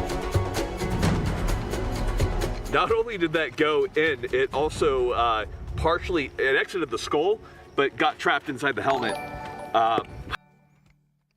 Mike Donatiller is based. Let me see. Average truck owner in the U.S. New truck every 3 years, 9 miles per gallon. Complain about Europeans. Hates another truck brands. New carbon. Crew cab only because... You know that after the stream that you analyzed the Trump versus Biden debate and pointed out that all Trump kept resorting to was demonizing and dehumanizing undocumented immigrants by calling them filthy brown animals reminds me more of Shoshan White Tiger King lol. Yeah, he is like Shoshan the Elegant, the White Tiger King. Thanks for the donation, Ben. Crew cab only because makes big truck bigger. Also extra space for fast food wrappers. Could have bought anything else, but insert reason here. Complain about immigrants always makes the best financial decisions. Traffic ticket lawyer on speed dial. Yeah. No replacement for displacement. Learn English or leave. Complain about gas prices, FICO 500, SUV Karen, but it's pickup truck Ken. What is diff lock? Death wobble, diesel engines named after potential condom brands. Either is a stepdad or has a stepdad, no in between. Never go off-road, too scary. Will tailgate, that's absolutely true. Literally makes no use of extra utility, doesn't tow, doesn't haul. Doesn't pay attention, $249 per month / $349 per month.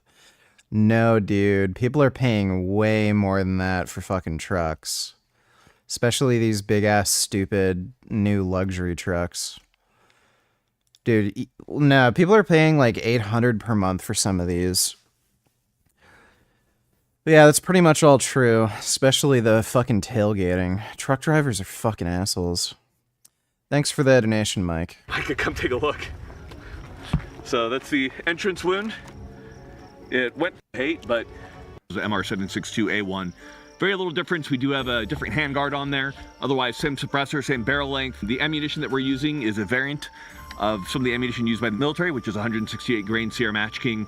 I think we'll see excellent performance from the 168, which is a common round used in these. So we're gonna go ahead and give it a shot. No pun intended. I've been a dad for too long. Ready? Yep.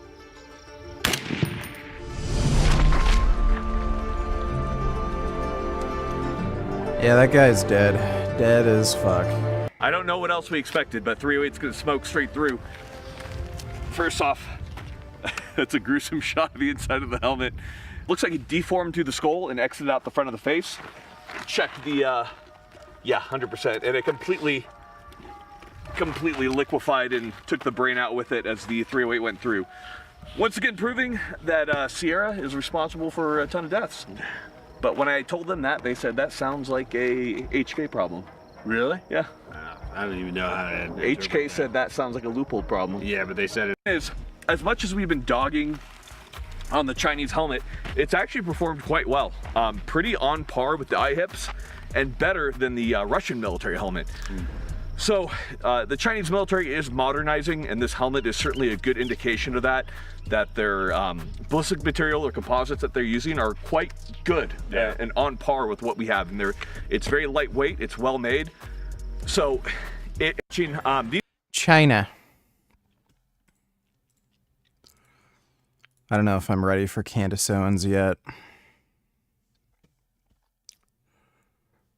On trade with China, it's similar in a lot of important ways. They share the same overall philosophy, which is that the U.S. has done too much of it in the past. President Biden and Donald Trump are both issuing blueprints to compete against China, disrupting the free trade status quo Washington has held for decades. President Trump has gone all in. President Biden has been more targeted. Here's a look at the 2024 election foes' different trade strategies and how they could affect U.S. consumers. To understand the trade relations between China and the U.S., let's first rewind to 2001, the year China joined the World Trade Organization. Once China had joined the WTO, a lot of uncertainty about what would happen in the relationship disappeared. This step represents great progress for China, the WTO, and the World Trading System. Between 2001 and the Great Financial Crisis, the Chinese economy underwent enormous growth and productivity growth and a huge export surge. A lot of foreign investment went into China, and a lot of the export surge was driven by so-called foreign invested enterprises who used China as a processing platform for exports. U.S. imports from China grew more than fivefold over 2 decades, reaching a high of more than $560 billion in 2022. At the same time, we saw beginning of what turned out to be a pretty rapid decline in manufacturing employment in the U.S. And this decline in employment has been linked to opening of trade with China. That's the so-called China shock narrative. While economists are divided over the magnitude of the China shock, many agree that there was this, massive flood of cheap Chinese goods that came into the United States, and factories and workers in the United States that were building those same things suddenly couldn't compete.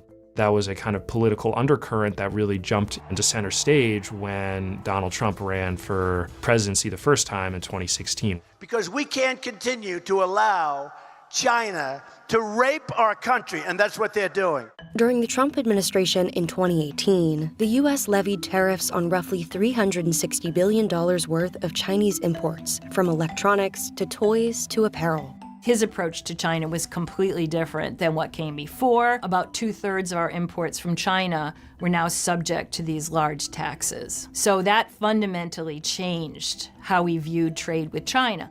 Biden, despite divisions within his own administration, has kept Trump's tariffs in place, even amid high inflation. One of the key initiatives under the Biden administration has been trying to build up a clean energy industry in the United States. And at the same time, China has been really massively expanding their production of some of these same clean energy goods. There's been, within the Biden administration, increasing concern about how China is directing its economy. That concern was clear in May when Biden elevated the Trump-era tariffs on an array of imports. Among the increases were Chinese electric vehicles, which went from 25% to 100%. Steel and aluminum products increased from 7.5% to 25%. Solar cells rose from 25% to 50%. The White House said the new tariffs would apply to roughly $18 billion worth of products from China. China heavily subsidized all these products, pushing Chinese companies to produce far more than the rest of the world can absorb, and then dumping the excess products onto the market at unfairly low prices. In a sense, or very real way, these tariffs are a counterpart to the industrial policy that we've been doing at home. We can't be producing autos, solar, and even semiconductors, and then still importing very low-cost items that undercut the production that's being done in the United States. Most of us saw it coming. It's like the other hand of the industrial policy. A tariff is a tax, typically intended to limit the amount of an imported good and protect domestic jobs. Who ultimately pays for it is a long-running debate. The economic evidence suggests that the current tariffs, rather than forcing Chinese sellers to charge less, were largely passed on to American buyers. The White House argues Biden's trade plan is more targeted than Trump's, who has made it clear that he's willing to slap on even higher tariffs if he becomes the next president. I will put a 200% tax on every car that comes in from those plants. Among his proposals, Trump has suggested imposing a 10% levy on global. He's not gonna do that. That's just absolute horseshit. Imports. And that tariff goes to at least 60% on all imports from China, roughly $430 billion worth of goods. Americans are bearing the burden of these tariffs. Low-income people are burdened most heavily, middle income second heavily, and the richest people the least heavily. Now, why is that? You might think, well, rich person spends a lot of money, so they must be paying a lot of these taxes. Well, that's true, but it's a very small share of their income. Trump defended his proposals in a March interview with CNBC, saying that tax cuts could help offset his planned tariff increases.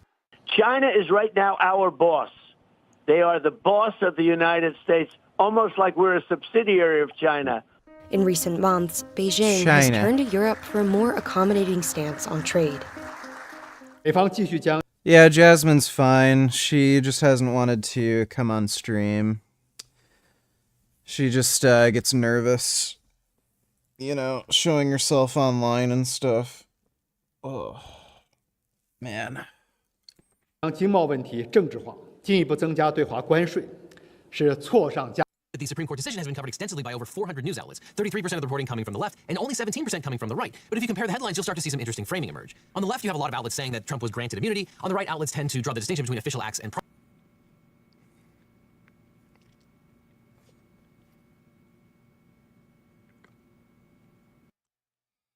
Let me see if he wants to have a chat. Hello. Hi, what's up? So, do you have free time to talk about the Biden-Trump debate? Yeah, but maybe tomorrow.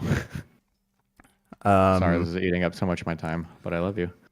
Oh, so you can't talk about it now? Not much, no. I've got so much shit I'm trying to do, but tomorrow, okay? Try again, okay? Okay, sure. Just make sure to feed your cats vegan. Take care. Be careful.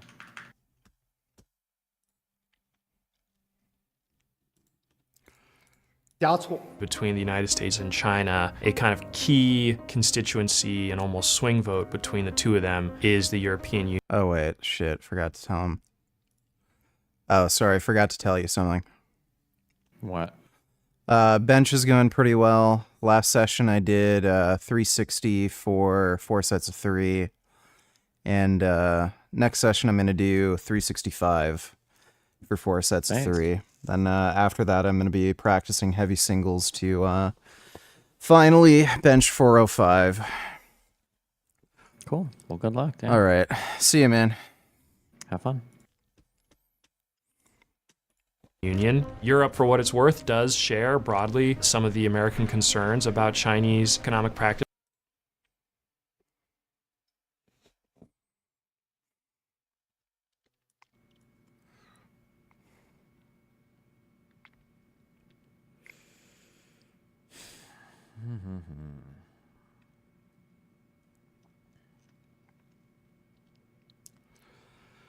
Does Vegan Gains have the MDR 27M2? I do not. But there is still overall in Europe a hesitance to go down the exact same road that the United States is going down when it comes to China. Whether Biden would institute additional tariffs against China during a second term is unclear. A spokesperson for Biden's re-election campaign told the Journal that Biden is taking a targeted approach to protect American workers and industry. A spokesperson for Trump did not respond to the Journal's request for comment. Well, tariffs definitely increase prices. So that's a negative that both candidates would probably want to avoid, but they can't. So they have to decide how much they want to use tariffs as an instrument. No matter who wins this election, whether it's Trump or Biden, we will be living in the United States where the most powerful people in the country think about these fundamental issues in a very different way than they did even 10 years ago. I think that that kind of guiding Mario Rios, Martin Rios. Let's do some Mario Rios. Calf size secret, what bodybuilders don't tell you. Best exercises for fighters, martial artists. Build an aesthetic chest fast. Bodybuilders are mentally ill. Full day of eating to get shredded.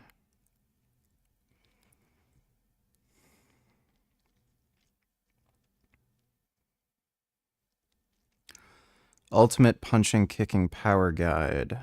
All right, let's take a look at some of this. If you're listening to bodybuilders, you probably think you need big calves for aesthetic legs. And if you low-key use some logic, you think big calves are the best for athleticism. But I'm here to tell you that big calves suck for both athletics and aesthetics. While small calves, they're incredible. You're probably thinking this is some random rant with no facts whatsoever, and I'm just coping because I have small calves. Like, very small calves. Well, you'd be wrong. As when I state that small calves are better for athletics and aesthetics, and that small calf people have won the genetic lottery, I use the truth and facts. I believe the calf is the most unique muscle in the human body. And I learned this pretty early on in my life. As growing up, I was a super active kid. I played all types of sports and I'm just as active today. Yet my calves have always been and still are pretty small. They're lean, sure, but they are small. My sport in high school was soccer, so I felt like my calf size made no sense. I swear half the people on my team had big calves while the other half of us had small calves. And the sizes were night and day difference. They weren't even. One big factor for calf size is going to be muscle insertion and tendon length. You'll see a lot of athletes with small calves because they have very long tendons and a very short calf muscle. That tends to be ideal for most sports because it gives you more spring when you're doing things like running, jumping, shit like that. You want a very long tendon length and a shorter muscle length. It's able to store more energy by lengthening the tendon, and then your calf is used as like a spring. So that's going to be a big determinant of how big your calf muscle can really be. So if you have a shorter muscle that inserts like near the like closer to the knee, and then you have a very long tendon, you're not going to be able to fill out much of your actual calf because the muscle only like is around here, but the tendon's super long. Close. But we were doing the same stuff every day, so it made no sense. Just like the fact you'll see fat dads who haven't done any strenuous physical activity. Jerry donated $2. Let me see. Last year of college being on campus, and I'm still a virgin, and I've never had a girlfriend before. So the issue with me is my height really me up. Like I'm 5'2". Whenever like I've thought about approaching girls, but the height just kind of like it just sits in my head. You know, it's kind of just makes me like anxious and. So you haven't even tried to approach girls? No, not yet. So how old are you now? I'm 21. I got bad news for you. If you don't start trying very soon, you're never going to get girls. What you got to do as a man is give yourself leverage in all areas of your life. Are you working out? I actually started my gym membership yesterday. You got to do something to make yourself at least physically appealing. Being a short guy and not working out ain't going to cut. Wouldn't it be like a manlet if I'm too like jacked? It wouldn't look bad. I mean, but you can't look like a kid, a baby. At least look like you a man. Start dressing well. Start going to the gym. The idea that working out and having muscle is not a good thing if you're short, like, are you fucking retarded? But want to be a manlet and won't that be cringe? Like, are you fucked, like, in the head? This whole attitude, too, that, I don't know why I'm a virgin. I never talk to girls and I stay in my room all day. Like, what am I doing wrong? Like, it's so weird. It's kind of like complaining that you're bad at math, and then you ask the person, like, okay, like, how much do you study and practice at math? Study? Like, I play Call of Duty. like, no shit, you're bad at math, dude. If you never, like, do math. There's so many, like, fucking short, fat, ugly dudes, too, that have girlfriends. Like, it's just a numbers game. Like, if you talk to girls, like, some chick is going to give you her number. And start talking to girls. You don't have a choice, right? You were in college. This was the perfect time to practice. This is what we're going to do. We're going to be approaching one girl a day, every day till you graduate. Grow yourself a beard if you can. Grow out your hair. Start using some different products. There are plenty of Asian guys who have nice hair. Hispanic, actually. Oh, okay. So millions of Hispanic guys with nice hair. So that's the bullshit.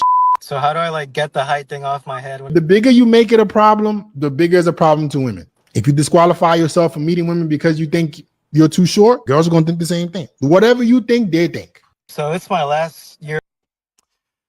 Some relatively decent advice. This dude's pretty jacked. I wonder if he's natty. Wonder how tall he is, too. Can be hard to tell. I think he's taller than his buddy, what's his name? Austin Dunham. So he's probably at least 5'11". It's probably like 6 foot, maybe. Yeah, he's pretty fucking jacked. Fighters are the best in years with veiny, massive calves. Well, the reason this is because the calf is almost purely dependent on genetics. Yes, the size of every muscle in your body is dependent on genetics, that's no secret. Yet that doesn't explain how these fat dads I was talking about are pudgy and weak in every other muscle group. The reason that the calf is way more genetic than any other muscle group is because of the length of the Achilles tendon. The Achilles tendon is the longest tendon in the human body, and it connects the gastroc and the soleus muscles, the gastroc being the quote-unquote calf muscle, to the calcaneus bone or the heel bone. Take a look at NBA athlete Giannis Antetokounmpo's Achilles tendon and calf insertion point. Giannis's calf inserts or starts very high up on his lower leg. This is what's defined as a high calf insertion. People with high calf insertions will have smaller muscle bellies, and also will typically mean the person has smaller ankles, ultimately leading to that person having smaller calves to start out with, and even if they tried training it, they would have small calves in the future too. specifically compared to someone with a low calf insertion like football player Jack Grealish. His calf muscle starts very low on his leg or closer to the ankle. This typically leads to a larger calf muscle belly, and these people will also have larger ankles as well, leading to this person starting out with bigger calves, and their potential for growing their calves is also much greater. Jack Grealish has stated numerous times he doesn't use weights for his calves, and neither does Giannis. Both of their sports involve heavy usage of their calf. But why are their calf muscles so different? Yes, I get Grealish is like 5'7" and Giannis is like 7. He's 5'8". Let me see. I swear he was taller than Austin Dunham. Maybe he isn't. Maybe I'm misremembering.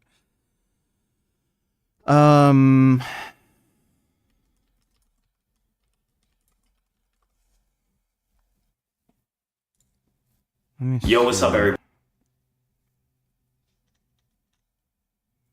What's that dude's name again?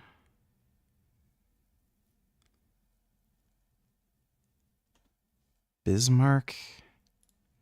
Oh, FitX Fearless. The chest is one of the most... Wait.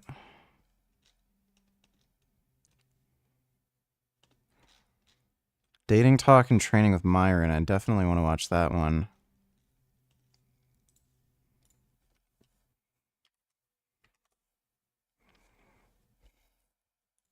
Those pictures. Oh are yeah, really he is a lot shorter. Alright. He might actually be natty. It's just that, like a lot of shorter dudes, when they train, they kind of get wider faster. So he might actually be natty. Yeah, seeing him next to Austin Dunham, he's not like that much bigger.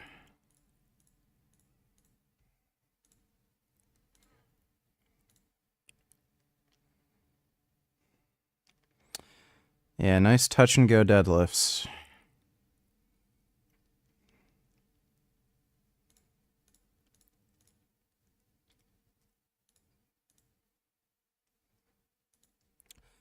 Yeah, probably short dude I feel thing. bad because I'm Dating Talk and Training dragging with Austin out Myron. here at night because I'm like nocturnal. And like, you normally work out what, morning or during the day? Like, Thinking of streaming Starfield on PC. I would not recommend ever playing Starfield. That game is pure shit. Did you change your stance on it? It's really fun. It's not fun. It's bad, but, you know, if you enjoy it, you know, why not? 1, 2 p.m. Okay. I never work out at night. It's about to be 9 p.m. right now, guys. So it's... It's all good, though. Yeah. HP. So I like to do like 2 or 3 warm-up sets.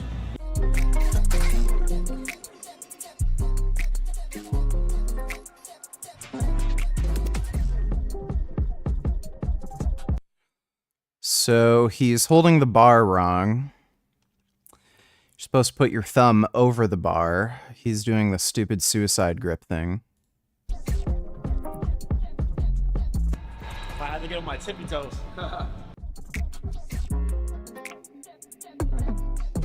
Now I know you're a tall guy, obviously, and for that reason, calisthenics tends to be harder for taller guys. Yeah. But have you ever tried handstand push-up?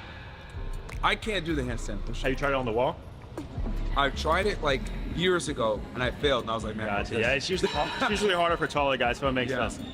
But Yeah. but pull-ups have always been pretty good for me. I mean, I struggled at first because my arms are just so long. Mm-hmm. But Yeah, reps. no matter the resistance. Yeah. Yeah. You know, so you don't need as much resistance as people think to, you know, build an aesthetic physique and get some lean mass on your frame. So fast.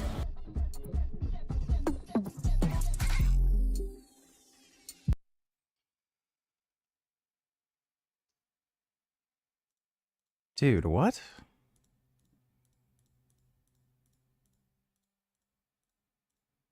Is he literally only warming up with 5 pounds? it's interesting, man, because it's like one of two things happen. Bro, he is weak as shit. Holy crap. My wife, Jasmine, can do this. That's baffling. That is insane how weak he is. Like, even if that's warm-up weight, like, holy fuck. happens when you come to Miami. You either get inspired and you work harder, or you come here and you just fuck off and party and go crazy. Like so many people come here and they just start partying. And I can kind of understand Austin Dunham not using much weight because he's more of a calisthenics guy, and overhead press is a very technical movement. So if you're not used to it, I can kind of understand that a little bit, but like 10 pounds aside for a warm up, like holy fuck, that's bad. At the club every day, and next thing you know, they're like, "Oh shit, I'm broke now," or they don't know what the fuck's going on. Yeah, fall into the Miami trap, man. Yeah, come here, focus. Yeah, you have to, man. Like, and I think one of the best ways to people might get mad at me for saying this, quit drinking. That's by far the best way to get productive immediately. You know, because a lot of people, they don't know when to turn it off. They'll like start drinking or they'll go party, whatever, and it's very difficult to like escape straight. The guy you need to go in places, you know? So, I'm gonna be honest. I think that's the first. That's interesting. Yeah, I think fine dining is a scam. That's my take on it. But I genuinely think fine dining is a fucking scam. Damn, that's interesting. Yeah.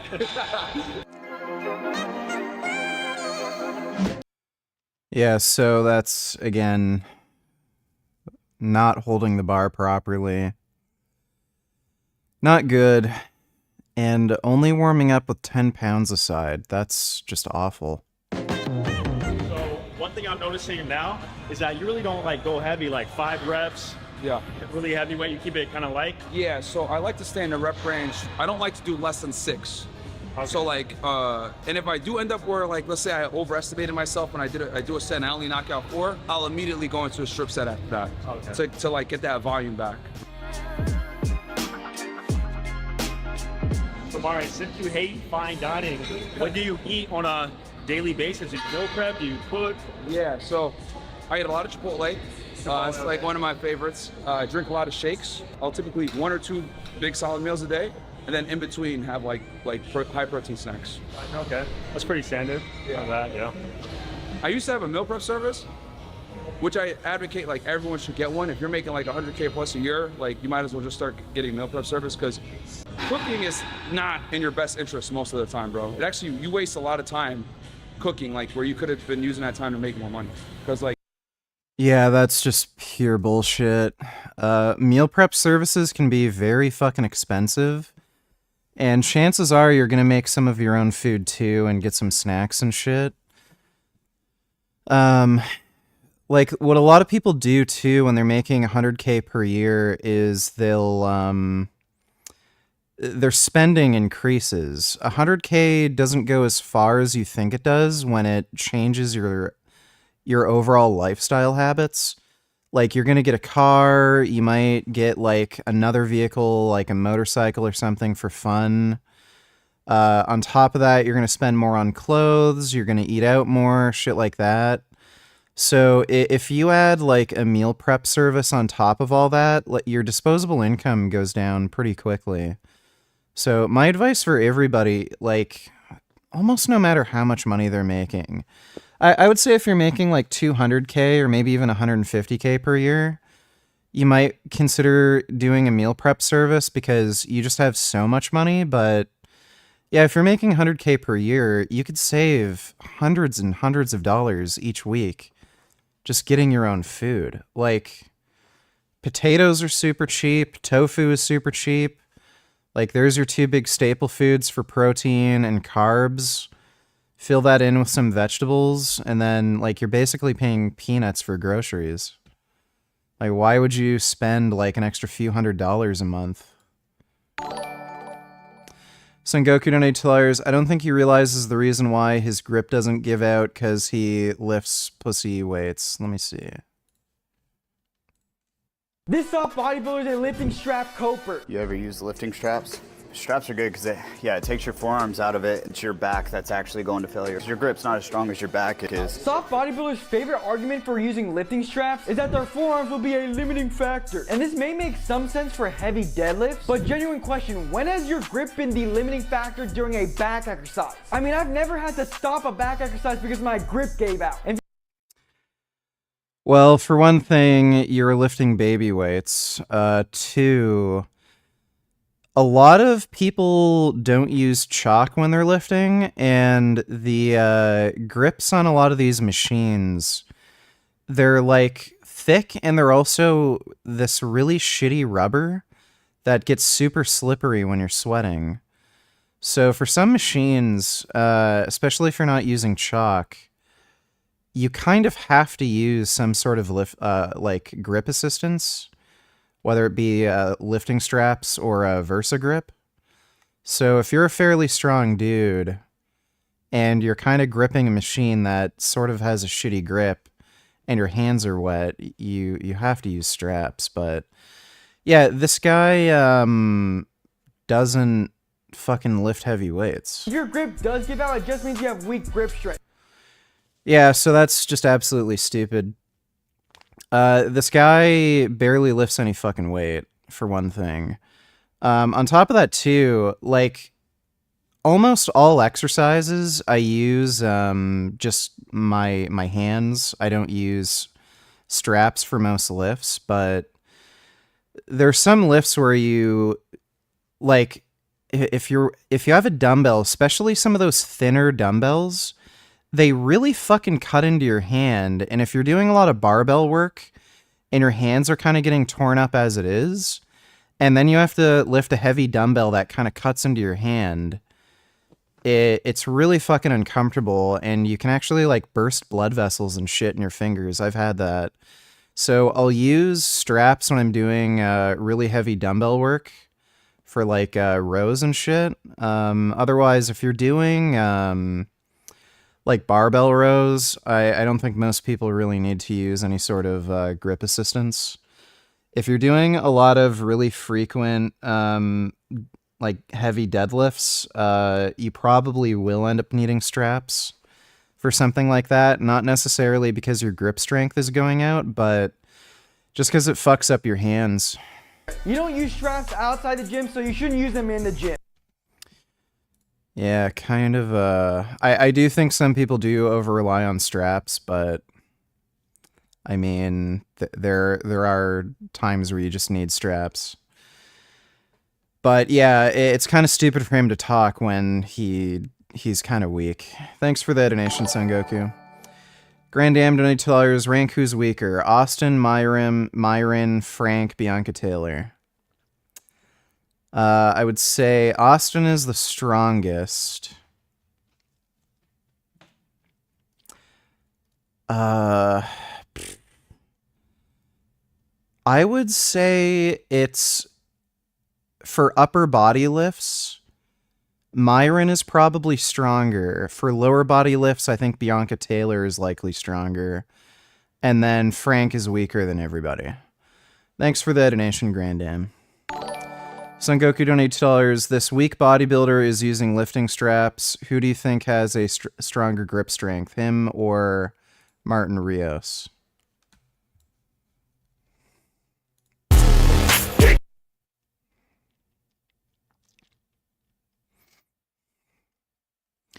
You know, it's funny too, just because you're lifting straps, like using straps, it doesn't mean you don't have to grip onto the bar. So if you're using sufficiently heavy weights, it still requires a fair bit of grip strength to hold onto the bar. But yeah, I would say the bodybuilder guy deadlifting over 700 pounds probably has a stronger grip than Martin Rios. Thanks for the donation, Son Goku. Like, between going to the grocery store, getting the shit, preparing it, cooking, cleaning up, all this other crap. Yeah, I love this stupid cope about it taking so long to get groceries and then prepare food. Even if you're not autistic enough to prepare your meals for the week, like, all you need is an Instant Pot or a air fryer. You literally just chop up potatoes, chop up tofu, throw it in the air fryer, set it for 30 minutes. You don't have to do like barely any prep work. You don't have to look after a pot. And then you can do whatever you want to do until the thing beeps and then you're done. So, yeah, it doesn't take that much time to cook or get groceries. You know, God forbid you take a Sunday where you're like sitting there cooking and meal prepping. Bro, it's a waste of fucking time. You could hire somebody to do that shit for you, pay like $100 a week, and just like get it done. Meal prep services are not $100 a week. Let's see. Meal prep service. Meal prep Ottawa. So that's near me. Let's just go to that one. So our menu. Oh my god.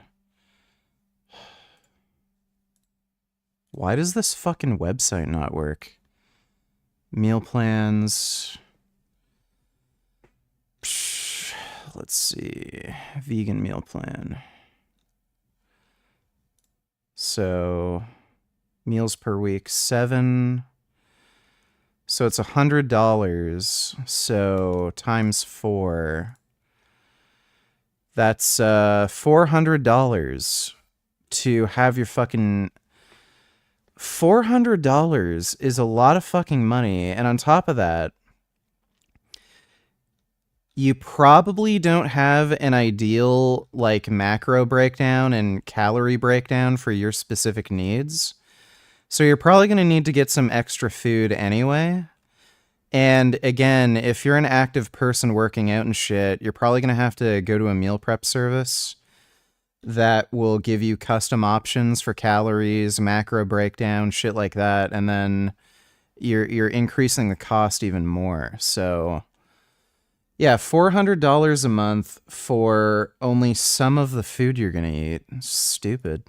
Easily, and you don't got to worry about that. So I think meal prep services are good too. The reason why I stopped is because my schedule is so weird that it's like, I noticed that like a lot of the food be left over. I wouldn't finish it, so like shit. Like, yeah. And honestly, you make I think even if you're making like 80K plus a year, like you should think, and you're serious about like the gym and you know living a healthy lifestyle. I think that's you want to outsource that immediately to like a meal prep service, bro. Like you'll. So 80K per year. That breaks down to $6,666 per month. So minus if you're living in like a bachelor apartment, $1,500 for the rent. Let's say $350 for all utilities, including electricity, heating, internet. I'd say that's a reasonable figure. You're going to...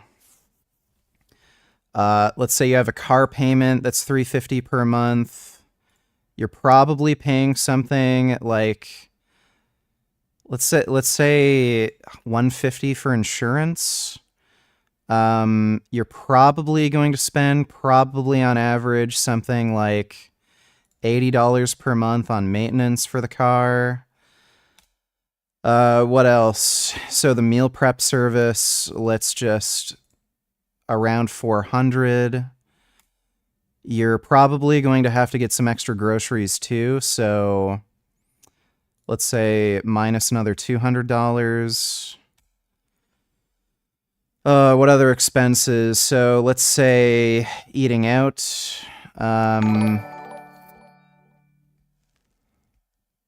So eating out, dates, shit like that. Let's minus that $500. You're going to spend money on services like Netflix. It's like $40 per month. So let's say like video games and shit per month, minus $100. Like, again, you're kind of like, you could have an extra $400 per month just by like not doing the fucking meal service. It's stupid. Kid Boo, donate $2. This guy can make his dog beatbox. Let me see.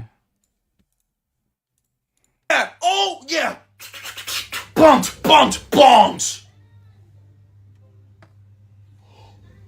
El viejo está más rápido que nunca. Oh, yeah, yeah. Bomb, bomb, bomb, bomb, bomb, bomb. That guy's an annoying turd. Thanks for the donation, Kid Boo. You'll be amazed at how much time you free up when you don't cook. Oh, he's actually using some weight now. So 25.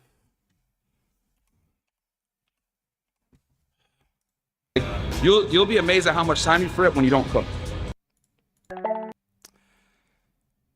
So that's a 25, a 10, and a 5. So that's 95 plus 20, 115, and then 125. He can't even put a full wheel on each side. And again, his technique is fucking terrible. So he's not gripping the bar properly. He has an insane curve to his fucking hand. That just bleeds, like, you know, strength and power. You're losing a lot of strength by doing that.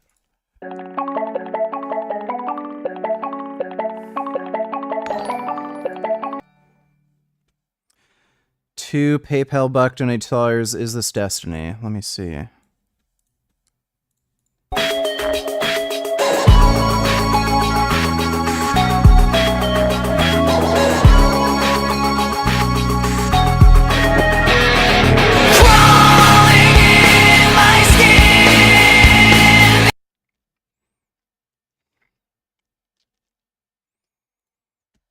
I could see that being destiny.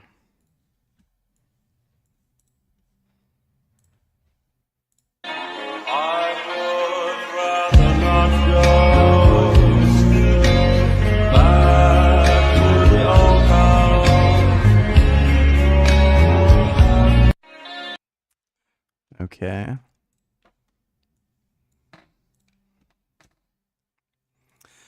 Delta employee stands up to a male Karen. Just keep it. Sir, and not at one point did you ask me for help. You said you were being helped. I asked you, I told you he left. And you were like, oh, there's a screen up. And you just ignored me. You know I'm complaining here, right? You just ignored me. All right, give me one sec. I'm a high priority member, right? You took me out of the line to miss. Okay. I would have already been helped. Give me one sec. Have a good one. It's funny how videos make you work. Oh, I'm taking a break now, boss. Yeah, of course you are. You can keep it. Oh, what a dickhead. The customer, obviously. Right now, standing outside of a Palestine protest. I want to know if they actually understand why they are protesting and see if they can give me any good answers. What are you guys out here protesting for? No comment. Why are you guys out here today? Speak to the organizers. Why can't I wanted to ask you though. Official statements from the organizers only. In the simplest terms, why are you guys protesting? Why are you guys protesting today? Yeah, I don't think it would be a good idea if we... Why are you guys protesting? Just to be a part of the cause. And what's the cause? Yeah, I'm not the right person to talk to either. It's not our job to talk. Yeah, it's the same shit every time. It's kind of boring. Thanks for the donation to PayPal buck. Yeah, so Myron basically lifts like a girl. Let's see. So he did 130. What was it? 135? Let's see.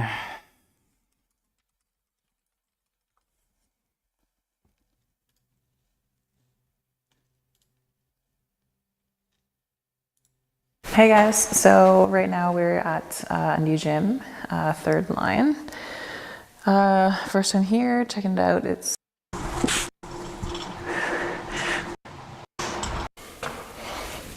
85 by 8.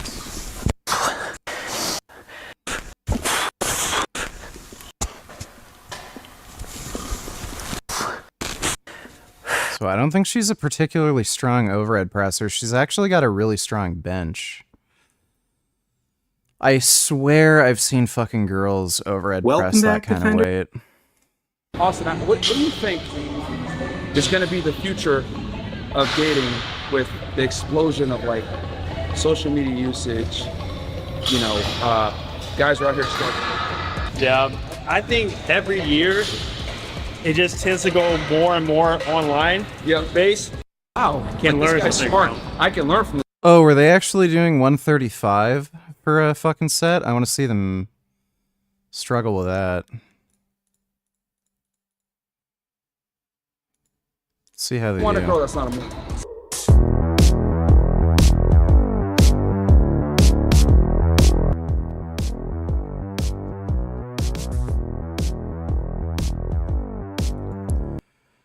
Wow.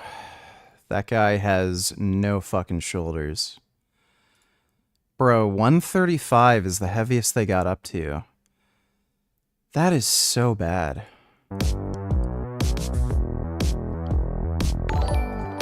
And little baby weights. Rank the weakest: Austin, Natasha Oi, Myron, Frank. Natasha Offey's the strongest.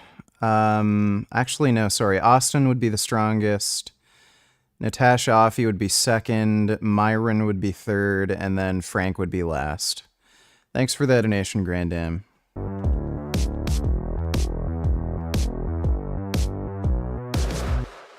So guys, up next we're doing a closed grip bench press. This is gonna work. You sound well rested. New Frankie vids to watch. I don't know if I'm well rested. I got up pretty early and I did a pretty long workout. Fairly tired right now. But no, it appears that there are no new Frank vids. Sorry about that. Thanks for the donation though, James. Work the tricep and the chest, obviously. Superset it with chin-ups or pull-ups.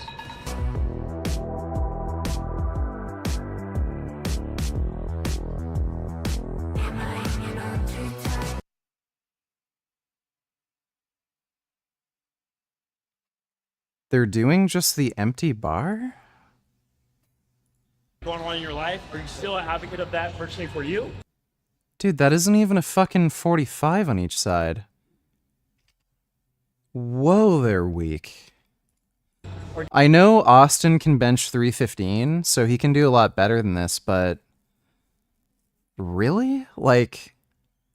This isn't even a fucking workout. Do you use other means and methods to attract leads? Or two things to a person? Yes. This lean?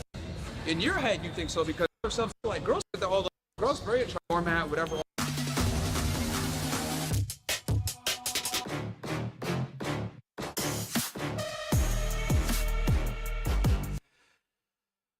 Oh boy, that looks bad.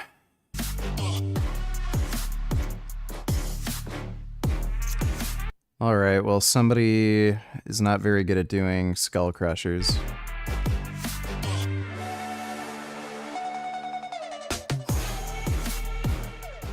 Guys, I'm not gonna lie, Myron is one of the most respectable decade. No, I appreciate that, man. That's why, right? When you Well, that was a weak little bitch workout.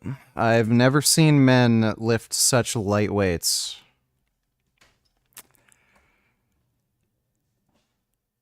Yeah, that is,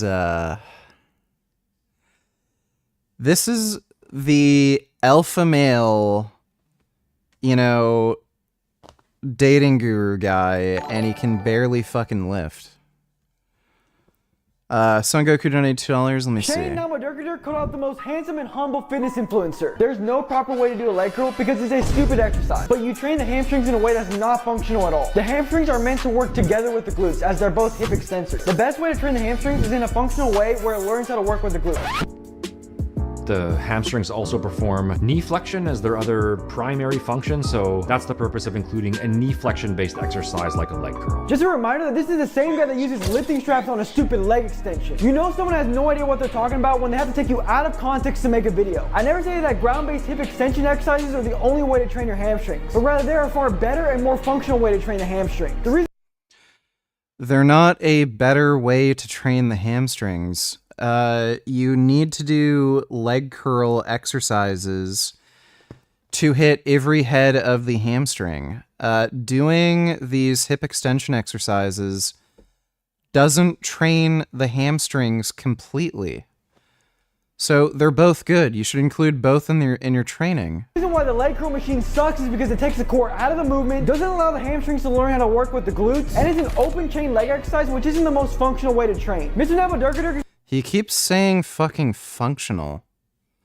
That means nothing. Just coping with his lazy exercise selection. If he really cared about training knee flexion, he would have got his ass off a lazy leg curl and done a Nordic curl instead. Shane Namadurkadur. Yeah, so again, lying leg curls actually activate some heads of the hamstring better than lying leg curls. Or sorry, lying leg curls activate Some heads of the hamstring better than Nordic curls. So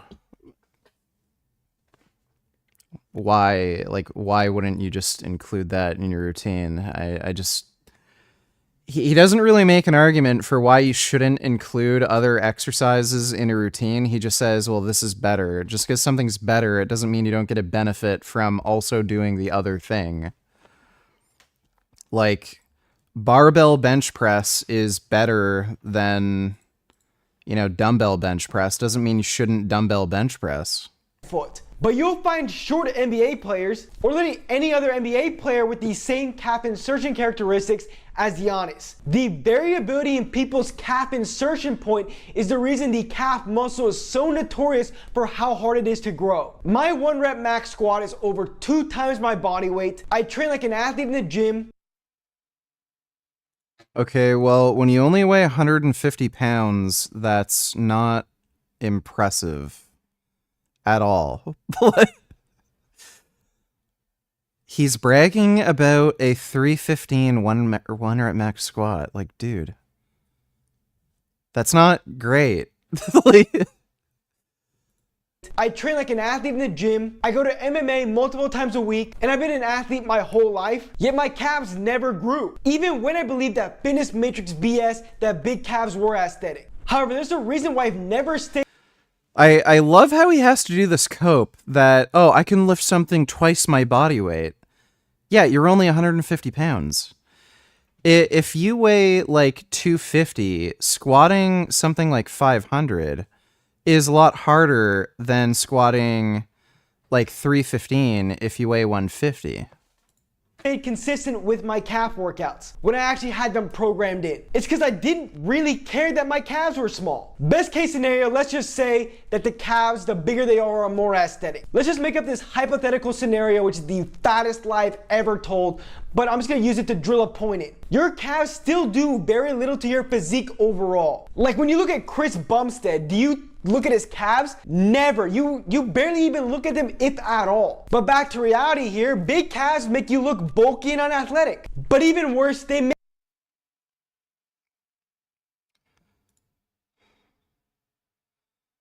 like, so for one thing, Chris Bumstead doesn't even have particularly small calves. There are some people who have such small calves that you will notice it if they're highly disproportionate. Also, where is he getting this idea that if your calves are big, you look unathletic?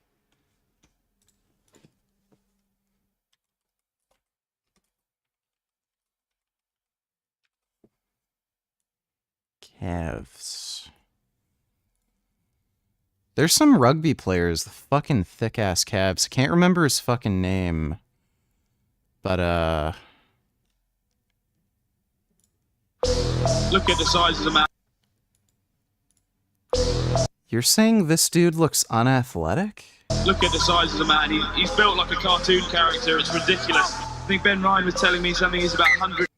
Like, dog, this guy has huge-ass calves. He looks athletic to me. Why is he also making this big point about training to be an athlete, but then he makes the point, you won't look athletic if you have big calves? Well, who cares about looking athletic? You want to be athletic, right? So who the fuck cares? Like, bulky and unathletic. But even worse, they make you look shorter. Overrated men's muscles. Number 1.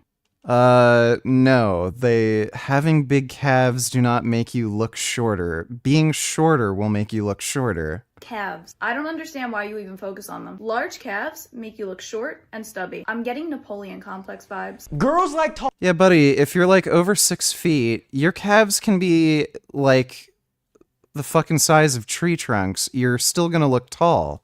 Oh guys, that's no secret. So why try and look shorter? I'm 5'10". Here's me with UFC lightweight Mateusz Gamrot, if you don't believe me, who is listed at 5'10". And me with Joaquin Buckley, who's listed at 5'10" in the UFC. And I'm leaning against something. It's crazy how I have to justify my height because people legitimately think I'm like 5'4". In my MMA gym, there was actually someone who was taller than me, but it took me forever to notice because he had massive calves.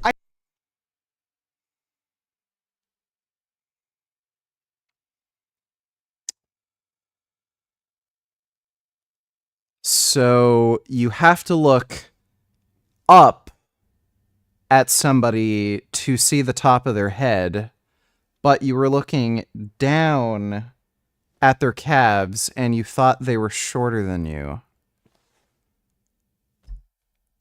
Like, this guy just sounds so fucking retarded. This is like worse than Frank Tufano. Someone's thick calves made you think they were shorter than you when they were taller. I could have swore he was like 5'7". Why do that to yourself? Training calves from an aesthetic point of view is literally...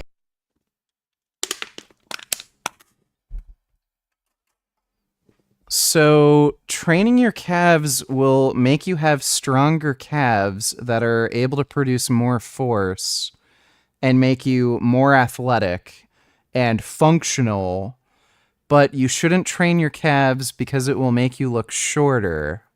Okay. A waste of time. They are so hard to grow, they're so dependent on genetics, and they're an overactive muscle anyways, as everyone has tight calves. And the people who train calves never train their dorsiflexors or their shin muscles, which is like training your chest and not your back, which from... Yeah, it's pointless. Those muscles don't really do anything, and they won't really grow either, so, why would you bother? An ankle health point of view is terrible. People typically do their calf workouts at the end of their leg day. But if you really care about your aesthetics, you're better not doing calves and skipping that and doing abs instead. A muscle group that's actually aesthetic. So now we know that big calves provide no advantage in terms of aesthetics and pulling chicks, but they also provide zero advantage for athletics and in sports. And I'd argue they actually provide a disadvantage. Whenever you're in the gym lifting weights, you're always generating peak force. And bigger muscles will help you generate more force, right? This has led a lot of people into believing that big calves will help people run faster and jump higher. If you're a fan of my channel, you probably think this is stupid, but the amount of people who actually believe this is astounding. However, I'm not gonna be a lazy bodybuilder and just tell these people they're wrong without explaining why they're wrong. Generating peak force typically takes between 500 milliseconds. Oh wow, he's My benching. absolute Spielberg, it's my birthday today. I am brutally old like you. Here are the vids for the day. Let me take a look. What's up, guys? Derek, more plates, more dates talk. Steroid user on meth goes nuclear on 5 police officers. We've already watched that one. And let me see this. I'm not going to watch that.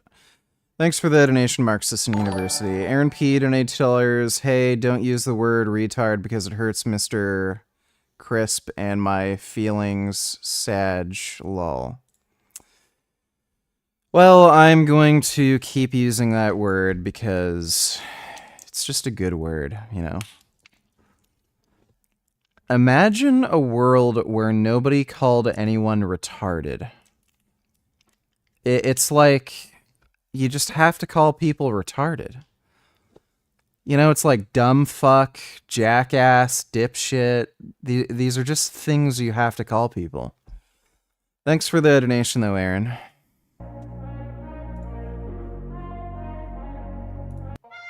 The waveform right now, and for good reason. It's touted to have 120 plus viable here. But also, what is it? Do these air guns, do they have to abide by the same SBR laws? Because this isn't really a pistol. You definitely want to get a shoulder stock for this. Dropping. See things with, so when I with rock and roll, gong still goes smag. Am I still shooting? I am. Is it now? Dry fire. Sick, dude. I can't believe it. An AEA gun that worked all the way through the first magazine the first time. That is shocking. Happens. I don't think what we just got that shit on plastic of my hurt in it is not. Yeah, unfortunately, a lot of these are illegal in Canada. Kind of sucks. Thanks for the donation, though, again, dude. Stop screaming, donate $2. Why does he always scream? Diet donuts are the worst. These are people who are all over their own meat and talk about how great their diet is towards their entire personality. Examples being the vegan teacher, Paul Saladino, and the keto Michelin man. None of your diets are superior because the balanced diet with a little bit of everything is the best. Diet donuts. No.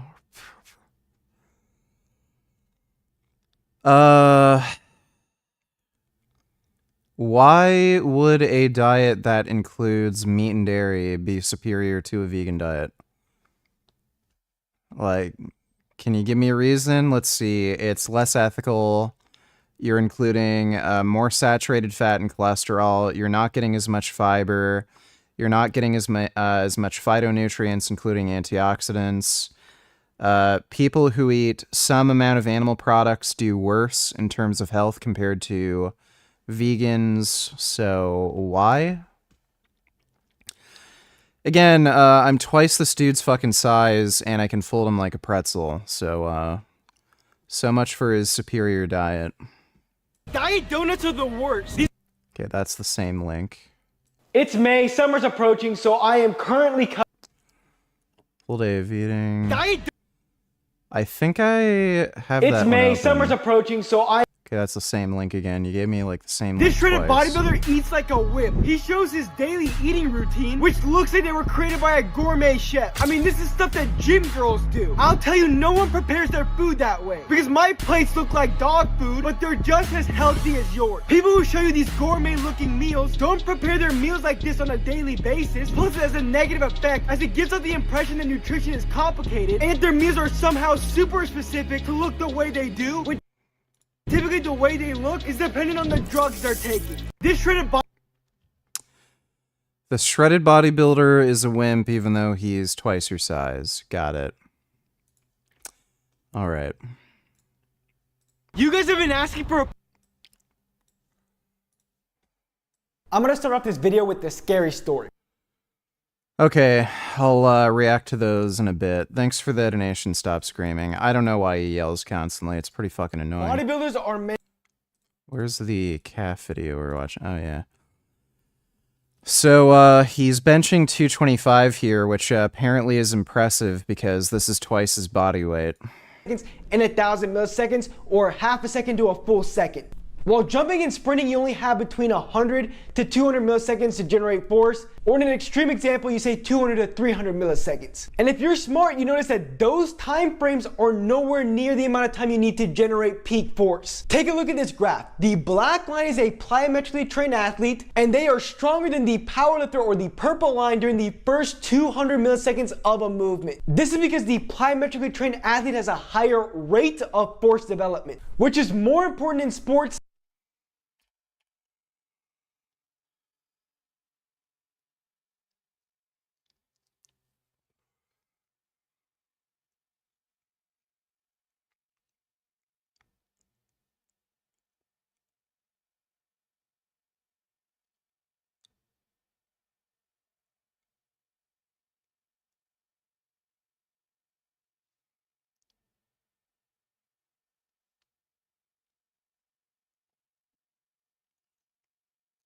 Wait, what was the claim? So this blue line is an untrained individual. The gray dotted line is a heavy resistance trained individual, and the black dotted line is the explosive ballistically trained. So I'm assuming they're doing plyometrics or power movements like power cleans. You'll notice that the person who's heavy resistance trained creates more peak force. It's just that the explosively trained individual generates force faster. But what was the specific claim he made? Or in an extreme example, you say 200 to 300 milliseconds. And if you're smart, you notice that those time frames are nowhere near the amount of time you need to generate peak force. Take a look at this graph. The black line is a plyometrically trained athlete, and they are stronger than the powerlifter or the purple line during the first 200 milliseconds of a movement. So that's a very weird thing to say. They're producing more force within that 200 millisecond time frame. They're not stronger than the heavy resistance trained individual. Longer than the powerlifter or the purple line during the first 200 milliseconds of a movement. This is because the plyometrically trained athlete has a higher rate of force development, which is more important in sports than peak force development. So you're probably asking, why? Depends on the sport and depends on the application.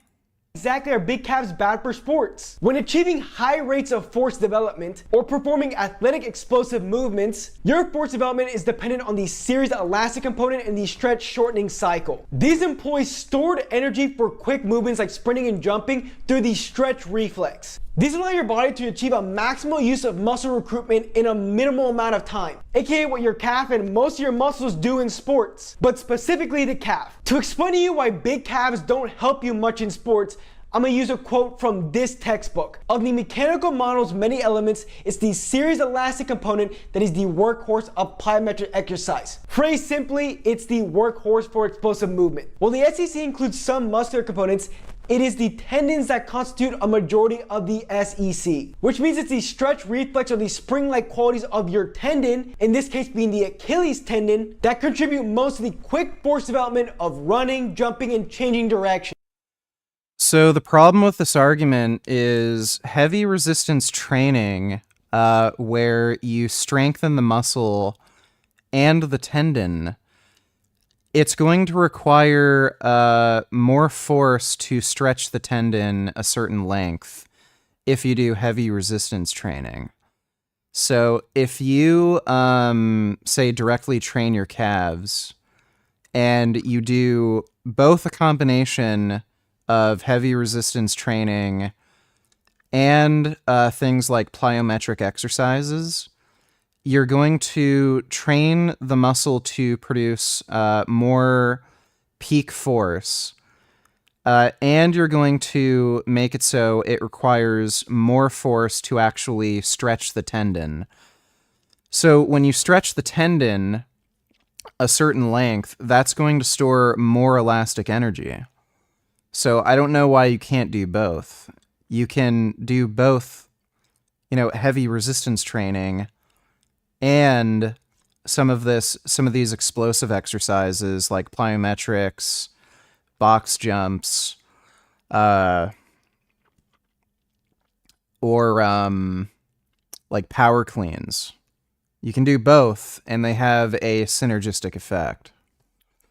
Like, on top of that, he's also ignoring the fact that power is a function of strength. If you go from a 250-pound squat to a 500-pound squat, your power output increases. The only way to produce more power over time is to just get stronger. Again, this is why you see Olympic weightlifters doing exercises like deadlifts, squats, and some hypertrophy training so that they can get bigger, stronger muscles so that they can generate more power. So he has this weird mindset where you can only do specific training. You can't do general strength training because it's not functional, even though that general strength training helps you with the more sport-specific training. So how do you get a springier tendon? Well, plyometric exercise is one way. John Morant isn't jumping high because he's spamming calf raises, but he's doing things like tire hops. I'm sure he's doing box jumps, things like that. That's the practical way of getting a springier tendon. The non-practical way, aka the thing you can't control, to have a springier tendon is to naturally be born with smaller calves or a higher calf insertion. A higher calf insertion provides better leverage to your body for explosive movements. Here's the explanation why. It's biomechanics and I don't want to bore you with it. But the simple way for me to describe it is Think of a spring. The further you expand it, the higher it goes. If you have a higher calf insertion, you can extend your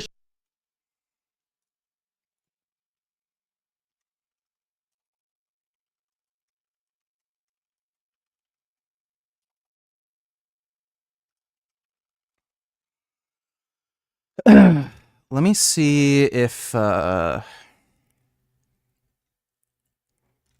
I can find any pro basketball players doing calf work.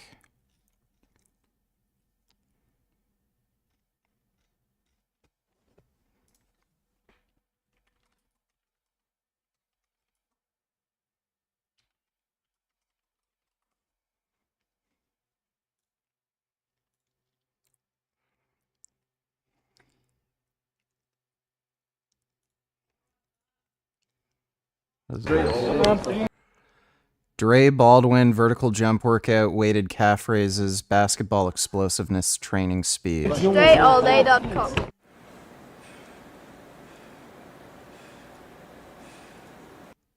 Who the fuck is Dre Baldwin?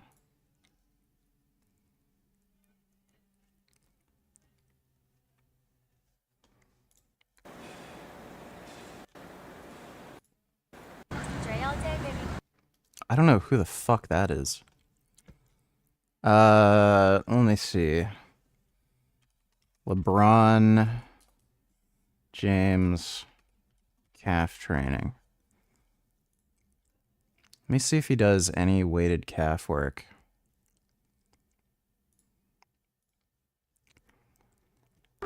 What is going on YouTube? He does some weird training. I've seen some of his shit.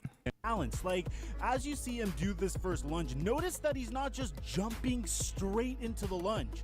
He's important to do squatting on his lower back. You don't really see him putting on 225 pounds on a bar and do curls, one digress, then drop like a Yeah, I don't know. I haven't seen much basketball strength training. I'd be pretty surprised if they don't directly work their calves. I'd be pretty surprised. spring, in this case being your Achilles tendon, more. This is why almost all basketball players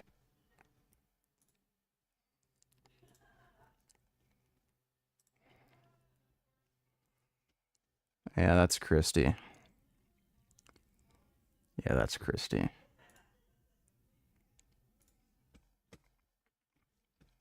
players, a sport dependent on explosive movements, have tiny calves. Like literally almost all basketball players. This should just be enough evidence on why small calves are the way to go in sports. Keep in mind, although small calves have the edge in rate of force development, big calves have the edge in peak force development. But in sports, you almost never have enough time to generate peak force. That's why the best athletes in the world, like my buddy Leon Edwards, has small calves. This is why Leon got a...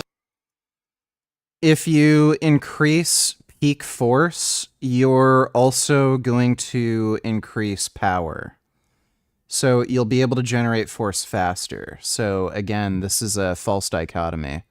He's acting as if you train to increase peak force, you're going to produce force slower, which isn't true. Best physique in the world. Zoom down. Look at the legs.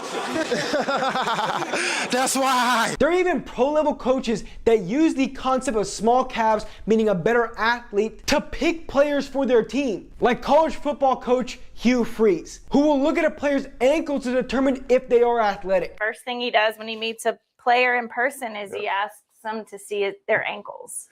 Their ankles? Mm-hmm. This doesn't mean you can't. Okay, let's watch some other stupid videos.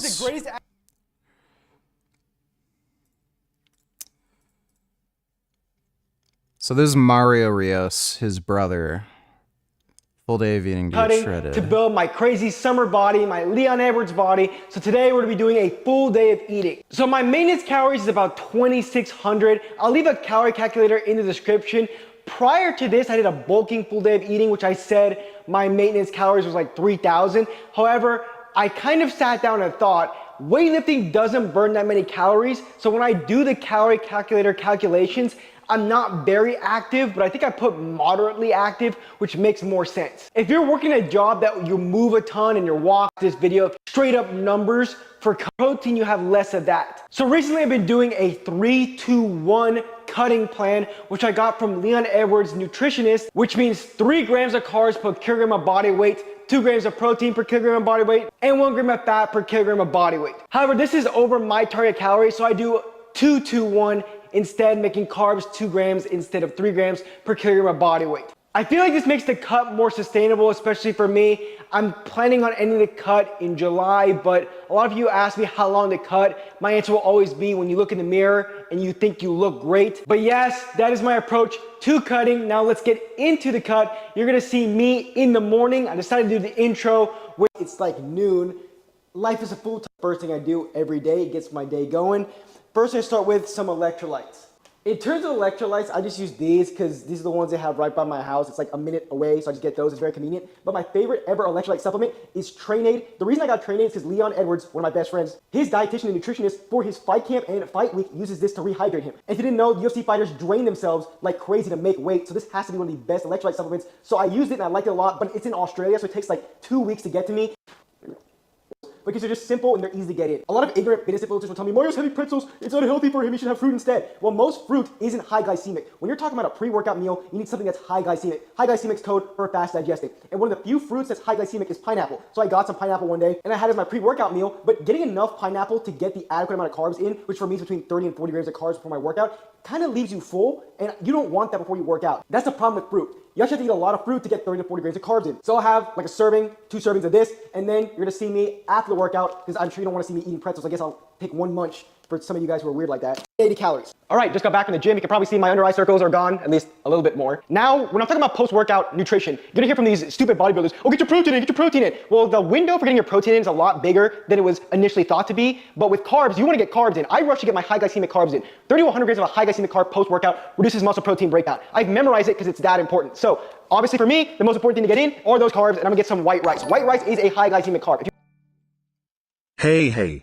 Ho ho. Unbanning Christie is the way to go. Hey. Hey. Ho. Ho. Unbanning Christie is the way to go. Henny. It is not. We are not unbanning Christie. Thanks for the donation, not Christie. If you want to know whether your favorite carb source is high glycemic, go to Google and type your carb source in and put glycemic index. If the glycemic index is over 70, it's a high glycemic carb. White rice is a high glycemic carb, brown rice isn't, so talk about post-workout nutrition or even pre-workout nutrition, white rice is going to be better. I think you're starting to get the hang of what I'm saying here. High glycemic carbs are pretty overpowered before and after your workout. So I'm going to combine this with some, where's it? Oh, here it is. Some ground beef. This ground beef is 85% lean or 85% protein. Yeah, there we go. Some good cancer-causing carcinogens. And 15% fat. This is probably the best one in terms of taste and overall health. You're gonna hear from bodybuilders, oh, the overall health, yeah. Cancer-causing carcinogen with lots of saturated fat and cholesterol. Real healthy for you, dude. Nutrition genius right here. 93% protein is going to be better because it's higher in protein. That doesn't make any sense. This has a lot of protein in it, but also has the fat. It's going to keep your energy levels high and increase your testosterone. Because believe it or not, protein isn't more important than fat or carbs. I just never understood that because I went to college and learned about nutrition and actually took time to learn about nutrition on my own to figure out that all 3 macronutrients are very important. So I'm going to combine the beef with the rice. And that also reminds me, I want to show you guys something. So a lot of you guys have sweet teeth or sweet tooth. I mean, I guess I made it plural, but I don't. But I was looking for a snack just in case I got a little hungry because it happens when you're cutting. And I found these Carb Smart bars, right? These ice cream bars. And I go look at the nutrition facts, 60 calories per bar. That's pretty good, right? You don't need these if you're on a bulk, but if you're on a cut, it might be useful. It's got 3 grams of fat, 1 gram of protein, 11 grams of carbs. I mean, like, that's kind of high carb, low key, right? It's also like the most abundant macronutrient in these Carb Smart bars. But when I thought about it, I'm like, these aren't Carb Smart bars. These are low calorie ice cream bars. But they know that Carb Smart is a marketing term that's gonna get people to buy it because carbs are somehow evil now. So it's gonna make you buy them. It's like a high protein garbage. I mean, you've got Snickers high protein shit and these bodybuilders are trying to convince you to eat it as if it's healthy. So this is crap. Carb Smart is a marketing term from the fitness matrix and so is high protein. So get that in your head. But anyways, now I'm gonna cook the beef and the rice. All right, so I just finished my lunch or post-workout meal, which totaled with the beef, 480 calories, 34 grams of fat, and 42 grams of protein. The white rice was 74 grams of carbs and 8 grams of protein with like 1 gram of fat. What's even the point of telling you guys that? Which I would say is pretty perfect for a post-workout meal. The high glycemic carbs gonna reduce muscle protein breakdown. The protein's gonna aid in repairing the damaged muscle fibers, aka grow the muscle. Well, the fat's gonna help me have steady energy levels throughout the day. So after my lunch, I always have my first batch of supplements. Some of you might have creatine right now, but most pre-workouts nowadays have creatine already in them, so I already had my creatine. But what I'll have after lunch is vitamin D. I went over in my bulking video why I have more than the 5,000 IU recommended. So it's pretty hot out here. I live in Texas, so I'm gonna have 10,000 IU or 2, if you can see that, 2 of the pills, which are 5,000 IU each, as my post-lunch supplement. That is a very high amount of vitamin D. I don't think most people need that. The RDA is 2,000 IUs, so should probably be taking that supplement once every other day or some shit. Supplements. So now I've had vitamin D3 with K2, make sure it has K2 with it, and creatine as my morning supplements. First dinner time, I'm about to go to MMA practice, which starts in about 15 minutes. So I'm gonna make my chicken breast first. When I come back and I'm all sweaty and tired, I don't have to make it. So most of the time, I'm not really a chicken breast or a chicken. This guy eats like a basic bitch. Kind of person, maybe chicken thighs, which is decent. I'm more of like a meat guy, but I tried to do that at the beginning of my cut, and what ended up happening was, since look how big and strong meat makes you guys. Like you can definitely tell from all the meat he's eating. He's just gotten so jacked. Meat like ribeye steaks and New York strip steaks are higher in fat. I was eating way too many fat, and I had to compensate by eating less carbs. And I felt like my gym performance wasn't good. I was looking flat at the gym. A big part of me going to the gym, like a big motivator, is getting a good pump, looking good, because when you look good, you feel good. So I had to use chicken breast. So flatten out the chicken breast. And another thing about low carbs is MMA practice for me has been just really brutal. I'm getting super tired. It's probably a combo of being in a deficit for several weeks now, and also I'm just not in fight shape. Like, compared to most of the people there, I would say I'm one of the more aesthetic guys, I'll be honest, because most people with MMA and lifting, they do one or the other. So with me, I do both. So I lift in the morning and then I train at night with MMA. And it just results in me, what is wrong with the seasoning? It just results in me getting super tired. So I'm moving back into, I was doing push-pull legs, but now I'm doing more of like an athlete workout, which you can find. Oh, that is so gross. I like to put 317 for 17 minutes.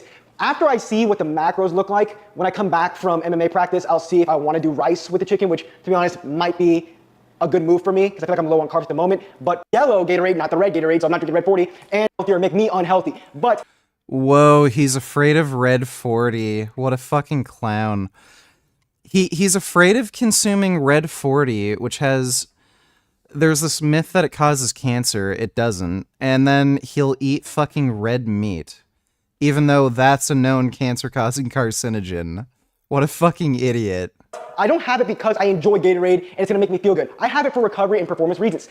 So is it during your workout and if you look at MMA dietitians, these are the hardest cuts, losing weight, just in a leg. I feel better. It is just for, I'd rather just have that. All right, so my second dinner was literally just the same ground beef I had earlier and some broccoli. Very simple, but I just want something simple to finish out the day. Bro, this guy eats like fucking shit. Even though that... So he eats white rice, pretzels, some fucking ice cream bar thing, and red meat and fucking chicken breast, and then like a little bit of broccoli. Like no fucking fiber, no fruits. It's just mostly red meat and chicken, and then a bit of broccoli and some white rice. Dish didn't look that good. I'm telling you, that was good. That tasted like broccoli beef that you'll get at like Panda Express. So actually pretty good. I used enough, so kind of okay with. Yeah, the power of meat. Full day of eating forever, and I couldn't get Leon hard exercise per week. But if you know anything about weightlifting, it doesn't burn that many calories. But I do MMA a few times a week, so I think this is about accurate. So I had a small surplus of 200 calories, giving me a target calorie number of 3,200 calories. And now it's time for protein, and with my body weight being about 170 pounds, I'm gonna multiply that by 0.7 to get my daily protein intake goal. Recent research shows that anything above 1.6 grams of protein per kilogram of body weight, 380, whatever, that by so often. I don't recommend people count their calories because for most people it's not sustainable. However, everyone should do it every so often to see where they're at and understand what for me happens to be today. So at the end of the video, we'll see if I was close to what I should be eating, but there's a good chance I'm not quite there, but that's the whole reason. Yeah, he eats like fucking shit. What's up guys, welcome back to Leon Edwards Fan Club. Today we're doing a full day of eating. Move it around, but I eat these because you need within Alright, so for serving of cherry tart juice, 2 grams of carb workout meal, 2 athlete workouts, which are full body workouts that train the foundational human movements. One of them being the hinge work with this trap bar deadlift. If you want these workouts, they're part of my new 120-day peak athleticism package. I'll leave and more into athletics. You can check the description. I got my high glycemic carbs in, and for the last long ton, and I think I've the expensive the ingredients list. One side, cellulose gum, wood powder, and it's grass-fed whey. And let's take a look at the ingredients list. Ingredients: whey protein concentrate. Not a bunch of these gums and these cellulose crap, just whey protein. What's funny is he'd probably benefit from taking the other protein with like cellulose gum and shit because he'd get a bit more fiber. Concentrate. Whey protein. It's going to be on the price. It's not 3 with K2. So I take 3 of these, which ends up being 15,000. I recommend 1,000 IU. You want to be taking this. I'll show you what it looks like, and I'm not going to show you me eating. There's some nice high cholesterol foods. A cup better than this. And this is a supplement. Here's one. And then and for 2. We're going to be like these. Well, that was a shit video. This is what an 18-year-old looks for health life based given away. Okay, that Don't video forget is about just boring. It's May. Summer.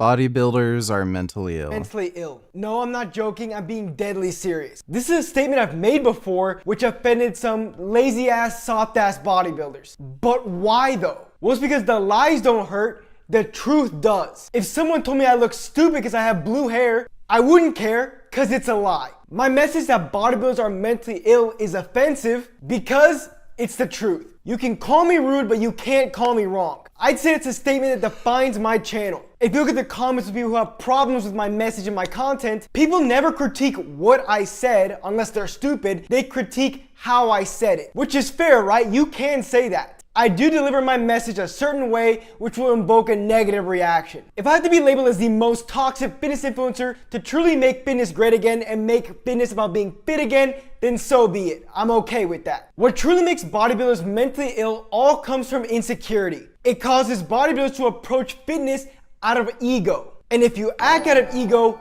you're a loser. Which is also Kid Boo Donate Tellers ban niggas. Let me see.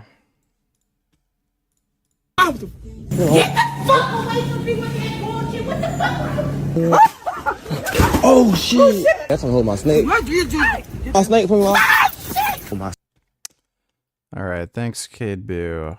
why I say bodybuilders are losers. And again, as harsh as it sounds, it's the truth. When I refer to bodybuilding, I'm not talking about athletic bodybuilding or trying to build muscle to look aesthetic and attractive to be healthy. In my last video, I went into depth on this particular subject. I'm talking about the pursuit of getting as big as possible and solely that. It doesn't matter if you do recreational or competitive bodybuilding, the desire to get as big as possible is only ego driven. The only reason it makes sense to get as big as possible on the outside is when you feel super small on the inside. So getting absolutely massive gives you some type of security. Explained by the prevalence of steroids in the bodybuilding community for people who don't even compete. In this case, I'm gonna be a bodybuilder's therapist, and the first thing I must tell them is how stupid what you're doing is. Getting bigger to feel comfortable in your own skin would be good and great if it genuinely wasn't ruining your mind. Fitness is now full of gym cells who make the gym their entire life. It actually reminds me of the hardcore gamers like I was before I found the right kind of fitness, aka athletic bodybuilding, where all I could think about was gaming. They can only think about lifting weights in the gym, and they make it their whole personality.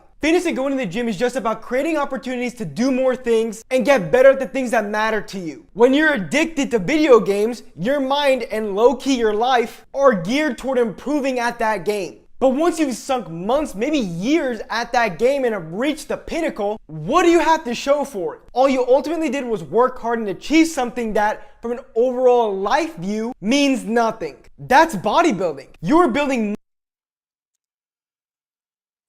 This person doesn't seem to realize that there is no meaning to anything and everything is pointless. Again, the only truth is nihilism, so if you like working out and doing MMA, that is just as meaningless as somebody working out and doing bodybuilding or not working out at all and just playing video games. Why are video games more meaningful than anything else? Or, sorry, less meaningful. Everything is pointless.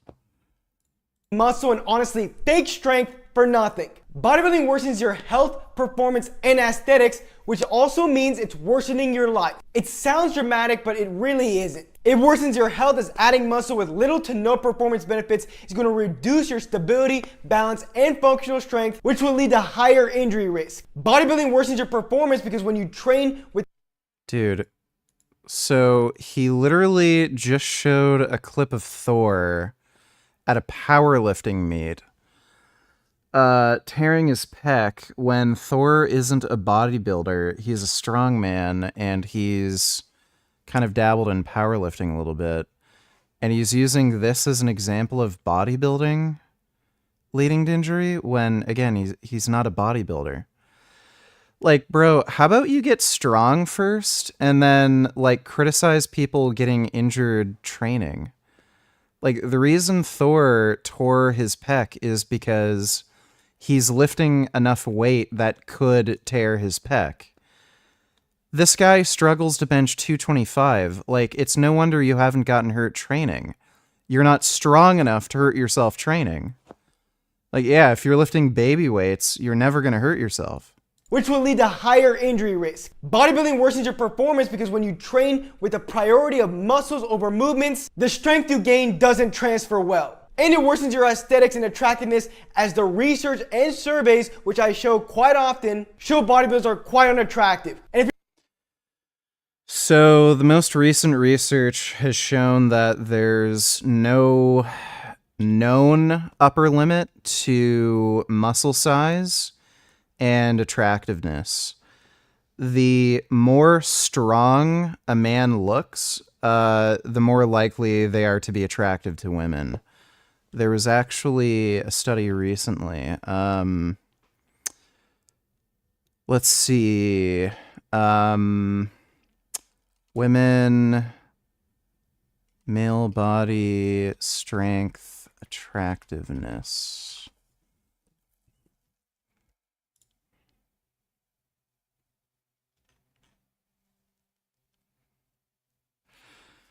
So, cues of upper body strength account for most of the variance in men's bodily attractiveness. Evolution equips sexually reproducing species with mate choice mechanisms that function to evaluate the reproductive consequences of mating with different individuals. Indeed, evolutionary psychologists have shown that women's mate choice mechanisms track many cues of men's genetic quality and ability to invest resources in the woman and her offspring.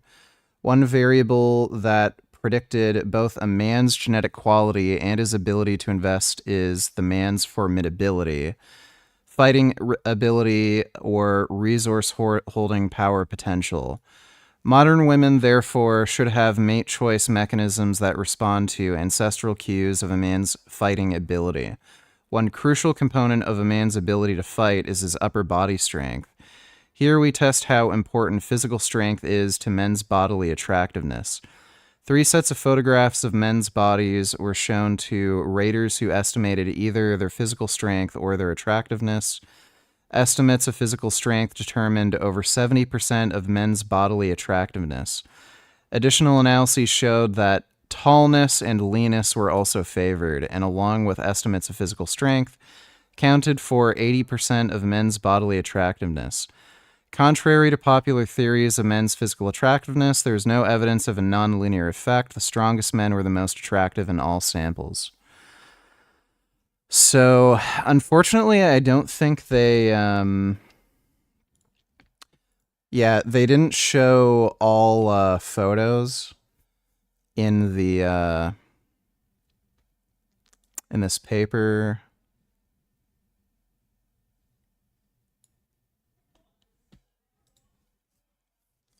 Wait, 1733.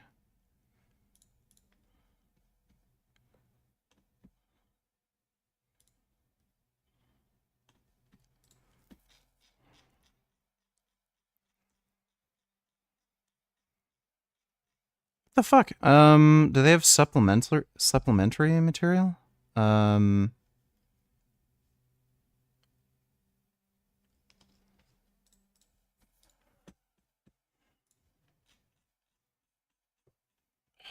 you.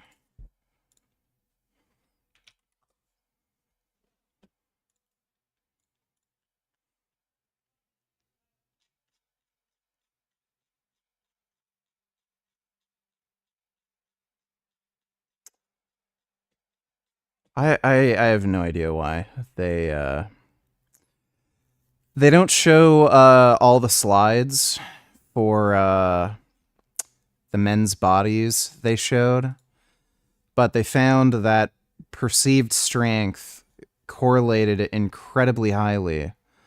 Let me see. Shoulder circumference,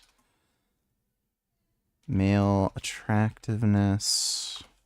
There's another study. There's a shoulder to waist ratio. I'm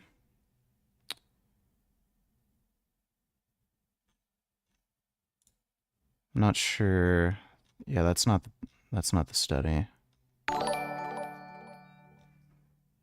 My absolute Spielberg, let's watch a bit more this time.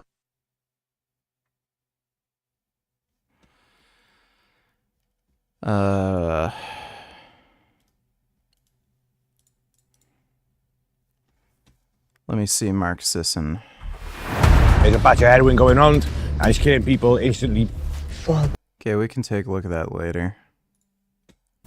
All right, everybody, welcome back to the channel. So today we've got the B&W T, these, and into some you guys can. It's something I would or so right in the pectoral muscle. Let's see if I can do it. Shit. Wow. We're gonna try and see it in gel dummy sort of expand. Yeah. I need one of these air guns. Step away from me, I say. Call 911. Call 911 right now. All right, I'll take a look at that. Most of our research is on trained individuals. I don't think I watched that one on stream yet. I'll watch that later too. Thanks for the donation, Marxist University. Okay, and it's not open access. Anyway. If you look at the research, women seem to prefer men who are stronger looking, and again, there doesn't seem to be an upper limit. I would assume most women find like crazy roided out bodybuilders less attractive than more natural physiques. I could assume that. That hasn't been studied though. So just going around and asking random women, it's not really, doesn't really mean much. So looking bigger and more jacked seems to universally make you more attractive to the vast majority of women. If you're a bodybuilder who wants to neglect these surveys and research, just go look at your own personal life experience, and once you get over your coat best, you'll realize that the bodybuilding physique isn't attractive to women. Y'all like bodybuilders? Bodybuilders? Yeah. I like skinny, scrawny guys. How about multimillionaires? How about 8 inches and thick? Okay, that guy is just not attractive, so. How about talented? How about loving and respectful? How about my life? My testimony, I'm nothing but pure, and I ask you if you want to be in the YouTube channel. And you like scrawny guys. I know he trauma dump on us like that. Damn. I look at fitness more than just at surface level. It's not just about your ego and your feeling of security, although that does matter to at least some degree. It's about making your life better. I owe everything I have in my life, even my YouTube channel, to fitness. I also owe my self-confidence, my health now and in the future, all the experiences and opportunities I've had, and my multiple girlfriends. When I was a skinny 18-year-old skinny fat kid, I approached my insecurities head on by approaching fitness the right way. If I try to hide from my insecurities through bodybuilding, it's scary to think of the loser I'd be. Losers hide from anything tough. That's why bodybuilders don't do any kind of martial art. For those of you who actually do MMA, when was the last time you saw a bodybuilder in there? Pretty much never. Yet bodybuilders always... Yeah, buddy, you're fighting twinks. that are your size. That's not... Is the brother juiced? Mario Rios? No. Yeah, absolutely not. Thanks for the donation, James. Always talk about, oh, if it was in a street fight, I'd whoop your ass. The conversation of street fights is so childish, it's unbelievable. I'm talking to you in the camera. Have you ever been in a street fight? Probably not. And if you did you regret it? Probably. Did you prove something? You probably didn't. Street fights, like bodybuilding, is just ego. Imagine someone getting in your head that bad that you need to go and fight them on the street when you don't even know the guy. All right, I went off on a tangent on why I hate the conversation of street fights because it's so childish. But back to MMA, I go to MMA 3 times a week. You think I like going? No, I don't. I can just chill at my house, maybe play some FIFA or something. But no, I go to a gym to get hit in the face. So why do I go? I go because quite honestly, Is that a double monitor setup, or does he have an ultra widescreen like a fucking retard? Dude, those ultra widescreen monitors are so fucking stupid. I'm not a pussy. MMA is a way you approach fear, anxiety, discomfort, and yes, insecurity head on. I go to MMA multiple times a week because of its mental benefits. Weightlifting or athletic bodybuilding is my way of improving my physical health, while MMA is my way of improving my mental health. Because you cannot be mentally healthy. Yeah, funny you say that when CTE is affecting people who do contact sports so negatively. So you see all these MMA fighters who have CTE, can't do basic cognitive tasks. Yeah, that's really improving their mental health. If you're not mentally tough. With MMA, nothing is more intimidating than getting started, which is why most people never do. I'd say most people find going to the gym and weightlifting for the first time very intimidating, but imagine MMA. And that's why I would say that like 90% of guys don't do any kind of martial art. Yet these are the same guys who talk about beating someone's ass and getting in a street fight in an argument, which is embarrassing and weak. My message to bodybuilders, and I guess my subscribers too, is that if you're not doing MMA to get the mental toughness you need and the bodybuilders crave so much, then at least do the hard exercise in the gym, right? Even lazy bodybuilder Dr. Marlin agrees with this statement. Any reason for doing that? By the way, Dr. Mike Israetel is, I think, a brown belt in jiu-jitsu at this point. So... 220, this is a public service announcement. Let me take a look, Booty Chem. This Dale is bucking the weight up. His face is so red, you know. But like I said, I come down here, Dale. You're going to keep that back. Mr. Vegan Gains, I'm not sure if you're aware of this, but the body needs cholesterol to make testosterone. So I'd like to help you out with a little hormonal transfer therapy. What that means is I want you to come down here and be my fluffer and clean up my cream pies. Mr. Vegan Gains, cream pie cleanup guy.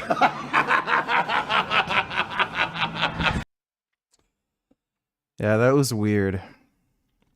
Thanks for the donation, Booty Chem. As opposed to a chest supported or a seal? Manhood.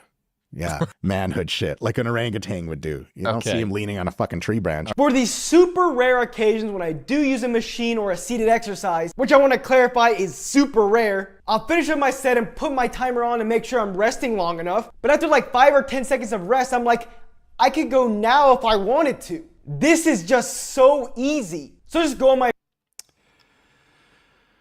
Oh, this guy is a literal fucking child.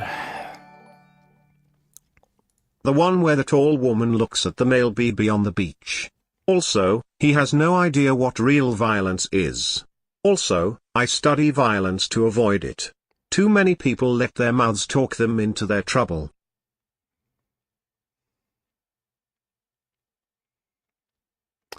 Oh, that guy. He likely is. I wouldn't be surprised if he does do steroids. And yeah, I mean, it is better to not get into street fights because they're fucking stupid. But thanks for the donation, James.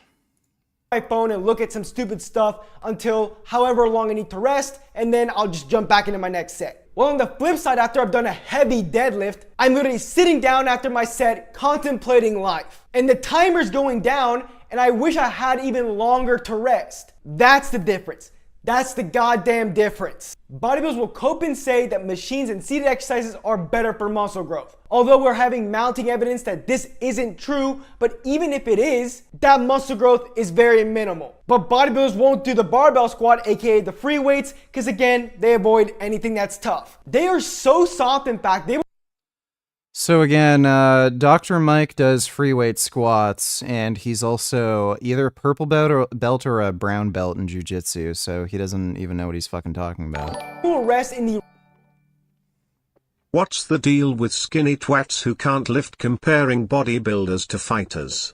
They're two completely different activities to achieve different goals. It's like comparing a cyclist to a swimmer. I bet his girl left him for a bodybuild. That's assuming he ever had a girlfriend in the first place, so I think we might be assuming too much. Thanks for the donation, Son Goku.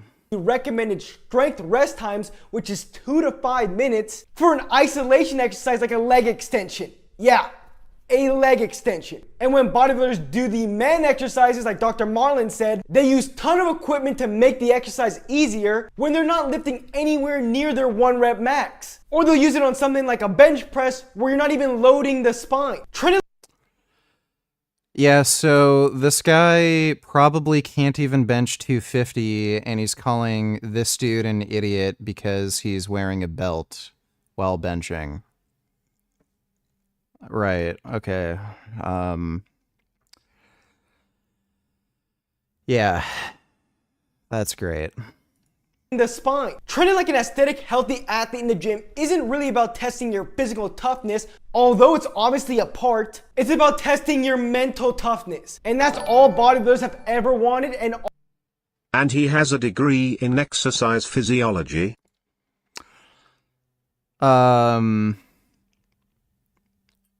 think he has a PhD in sports science and exercise physiology. Yeah. Thanks for the donation, James. Bootycam donate tellers, do you remember when they said this 8:30? Let me see. I think you might have actually gone full potato as Jason. What in the fuck is the matter with you? Why are you wearing those? No, that's a fucking lovely idea. That's why men went to war. The Crusades was all about raping other people's women. I think I'd like to be a Viking. I love the history talk with you guys. Before Christopher Columbus ever came to this continent, the Vikings were coming over here and raping the shit out of Native American squaws. I'd like me a squaw. You want to go back in time and be a Viking, huh? Yeah, I'd like to bang a squaw. Their helpless little Native American boyfriends weeping like little children, little bitches, while you're banging their squaw. That's probably the only reason Indians are worth a shit is the Vikings fucking gave them some good genetics. That's where Jim Thorpe came in. I don't like it when people get a little drunk, then they start bragging that they got some Native American blood. They don't talk about it when they're sober, but you get a few drinks in them, and they start talking about how... What is his height and weight? How old is he? He says he's 5'10". I don't know how old he is, or how much he weighs exactly. I'm pretty sure, he's probably about 150.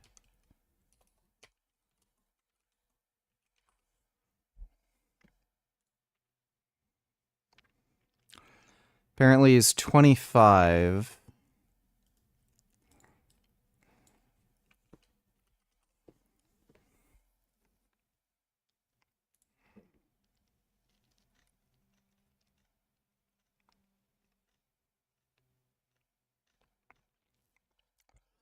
So he's probably between 150 and 160. He's a pretty small dude. Thanks for the donation, James. How they had a great-grandmother that was a squaw. That's nothing to fucking brag about. Indians are fucking filthy, disgusting people. Not a big fan. You're not a big fan of anybody but the white man. The blonde-haired, blue-eyed. Find a historical fact to be proud of them. There is none. Disgusting degenerates, killing other people, eating their newborn babies. That's Native American for you. What? Where the fuck did you hear that? They eat a newborn baby of another tribe as a delicacy. How do you think that baby tasted? Yes. There's not enough fat on a baby. I'd rather eat a full-grown woman. No fat. Baby fat. I don't know how the fuck these people weren't banned from YouTube saying this shit. That was so fucking racist. All they ever want, mental toughness. And they avoid approaching this insecurity head on, resulting in their lazy ass training, which is gonna cause long-term health issues in the future. Steroids aside as well. This stupid bodybuilder tore his Achilles playing soccer. Playing soccer and bodybuilding? Not it, bro. Literally every week I'm getting an injury. Like 2 hours later. Yeah, we're in the hospital. I kind of tore my Achilles playing soccer. This just shows that training like a bodybuilder is freaking stupid. Not only do bodybuilders blast gear, which definitely doesn't help with injury prevention, but they get unnecessarily big, which is bad for their joints, and do stupid exercises like this, so they have no idea how to move or stabilize themselves. When you train like a bodybuilder, you aren't training your stabilizer muscles, your coordination, or your balance. So yes, even if you're a mini bodybuilder, not that massive, your injury risk is increasing and fast. Old school fitness influencers used to be so much better. Yet with the growth of the cancer that is TikTok, anyone can become fitness famous, which is why we now have Alan Ubelt, who does bicep curls with the belt on. Before becoming fake famous was a thing, we had credible fitness influencers like Athlete X. He isn't a massive bodybuilder. Credible fitness influencers. Yeah, the guy who literally doesn't know how to periodize, tells his audience of noob lifters to do German volume training, fucking tells people not to bench press all the way, like touch the bar to their chest on a bench because it's bad for their shoulders, tells people not to do lateral raises because it's bad for their shoulders, tells people to not do any exercise because it's bad for their shoulders, and fakes his lifts. He faked his fucking bench press and faked his fucking deadlift. He was using fake weights. What Sv3rige videos were you going to react to? There are 2 new videos on the Goatis parody channel about legal updates, and Luno uploaded an interesting video about Sv3rige's PR0N history. Yeah, I was going to react to those. Thanks for the donation, F. And is actually qualified to talk about fitness, which kind of reminds me of someone. He gets a ton of hate now, one of the reasons being that he used fake weights, which I guess is fair, but most of the hate he gets is because he's not a bodybuilder, meaning uneducated bodybuilders who think they know a lot about fitness will critique his advice because it's not optimal for building muscle. And to reiterate a point, these are bodybuilders with zero education and have taken steroids, the bodybuilders that dominate the fitness industry. And the because we're assuming Athlete X has never taken steroids, right? Most trending bodybuilder right now is Sam Sulek, who had one of the stupidest monologues recently. Being big is a flex, because you're literally walking around with the results that you had to earn, and it can't just be given to you. You can't just be given years of hard workouts, right? It's not like driving a fancy car or wearing fancy clothes or having an expensive watch. Like that, things like that can be given. Whereas, if you get a big set of biceps, no matter how you got them, it took you at least a fucking while. Taking steroids is the definition of given, not earned, which creates mental problems alluding to... Yeah, so, dude, you could blast all the fucking gear you want. You're probably still not going to be very big because you don't work hard and you're an idiot. And probably has shit genetics, too. To the title of this video, like Alan Ubelt or Alex Eubank. I already know I'm gonna hear, oh Mario, you're jealous because he's natural. You don't have the testosterone levels of a castrated male as a natural, nor do you have this nasty of a case of body dysmorphia. I can't speak for everyone here, but as a natural lifter, I've never had body dysmorphia. Body dysmorphia isn't the case of wanting a better physique, because that would apply to all of us. Even at my leanest, best looking, most aesthetic physique, I wanted more. Body dysmorphia is when your mind deludes you into believing you look way worse than you actually do. Alex Eubank is thirsted by meatheads in the bodybuilding industry, while I thirst over something like this, but we clearly have different preferences, which there's nothing wrong with that. In spite of all the praise he gets, he's on record saying things like, I'm not lean enough or I'm not big enough. This only happens when you didn't earn something. Take my best friend Leon Edwards, for example. He worked endlessly for one goal, which is to be the best fighter in the world, the UFC champion. Bro, the amount of imposter syndrome you will see in high-level sports, including MMA, is insane. Like, I think even Chael Sonnen talked about having imposter syndrome and not thinking he was good enough to win fights. So I don't know what he means here. You can have insecurities regardless of what you do, what career you have, what sport you do, and no matter how much money you make or how good you are at something, you'll still see people with imposter syndrome. After 13 years, when he finally became that, he received the gold belt, and you could clearly see it meant so much to him. Even time after the event, he left his belt on his dining table at home so he could see it every day. But if you received the same belt, would you feel the same way? No, because you didn't earn it. Instead of a representation of hard work and being the best in the world like it is to Leon, to you and me, it's simply just a piece of metal. Any steroid transformation causes body dysmorphia for this reason. When you take Steroids do not cause body dysmorphia, and most bodybuilders do not have body dysmorphia. The way you medically diagnose body dysmorphia is by showing people photos of other people that look similar to them. You ask them what they think they look like, with anorexics specifically. They'll show photos of other anorexics, and they'll say, oh yeah, that's somebody who's anorexic. They're way too skinny. Then you'll show them a photo of themselves, and then they'll say, oh yeah, I look fat. That's how you diagnose body dysmorphia. Most bodybuilders don't have body dysmorphia. They just have body insecurity. Take steroids, you instantly become an immoral fitness influencer who doesn't know anything about fitness and shouldn't tell people how to train. That's why a majority of fitness influencers don't actually coach and educate their audience, but produce what I call gym sell content that goes viral.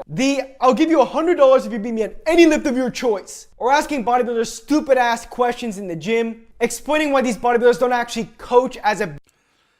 Well, that is a dumb, stupid ramble. Was I gonna react to something else? Can't even fucking remember. Anyway. Man, rearrange it, pause, man. All I want is a break. We lost 6 friends in like about space of 2 weeks. Shit is gonna hit the fan. This city is gonna go dark. This is how Europe might be about to experience.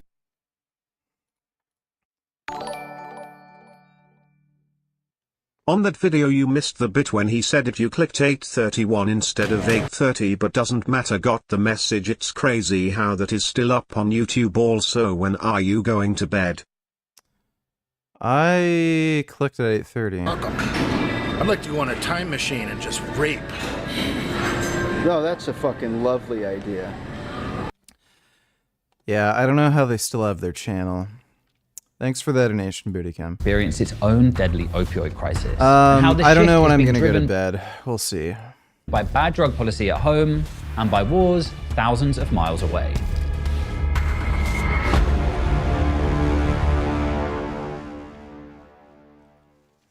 Experts fear that Europe might be about to enter its very own version of the opioid crisis that has killed hundreds of thousands across the US and Canada.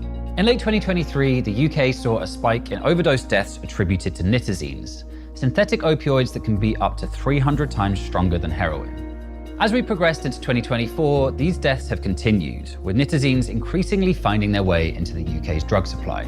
So far, Europe has largely managed to avoid this wave of synthetic opioids and the death toll they bring. However, over just a few days during the summer of 2023, Bristol, a city in the southwest of England, saw 7 fatal overdoses and over 80 ambulance call-outs due to one local supplier selling heroin that contained nitazines. We spoke to various people in Bristol who witnessed this outbreak firsthand. I don't understand what people are addicted to now, you know? They're smoking this stuff, right? It looks like heroin, it smells like heroin, and then you go and get your urine screen. It's like, nah, man, you ain't touched any. Well, I've been doing it all week, man. What the fuck? You know, what's going on? You want to know the quality of heroin in fucking Bristol, yeah? Go smoke 5 bags and have a piss test, yeah? And just come back clean. And that was when I found out about it. Booty Company tellers. Also, did you see this Putin desperate? Welcome back, Defenders. Let me see. Jake here. We're going to start today's video with this picture. This picture of Viktor Orban meeting with Zelensky in Kyiv. And 2 days ago, I just assumed this was an ordinary diplomatic visit between two heads of state. They are next-door neighbors. But I was wrong. Viktor Orban was told to go to Ukraine by Putin to offer a ceasefire in person. Nah, I haven't played Ready or Not. Which is incredibly awkward because Viktor Orban has not visited Ukraine in 14 years. Not since before the Maidan Revolution of 2014. So for 14 years, Viktor Orban did what the Russians wanted. Don't go to Ukraine. Don't recognize the governments of Zelensky and Poroshenko as legitimate. But now he went because Putin wanted him to. Of course, Ukraine rejects Orban's ceasefire proposal during their talks in Kyiv. And sure enough, the headlines this morning, Hungary's Orban to meet with Putin in Moscow following his trip to Kyiv. He's giving a first-hand report to his superior and then collecting his briefcase full of money or gold bricks or whatever the Russians pay him.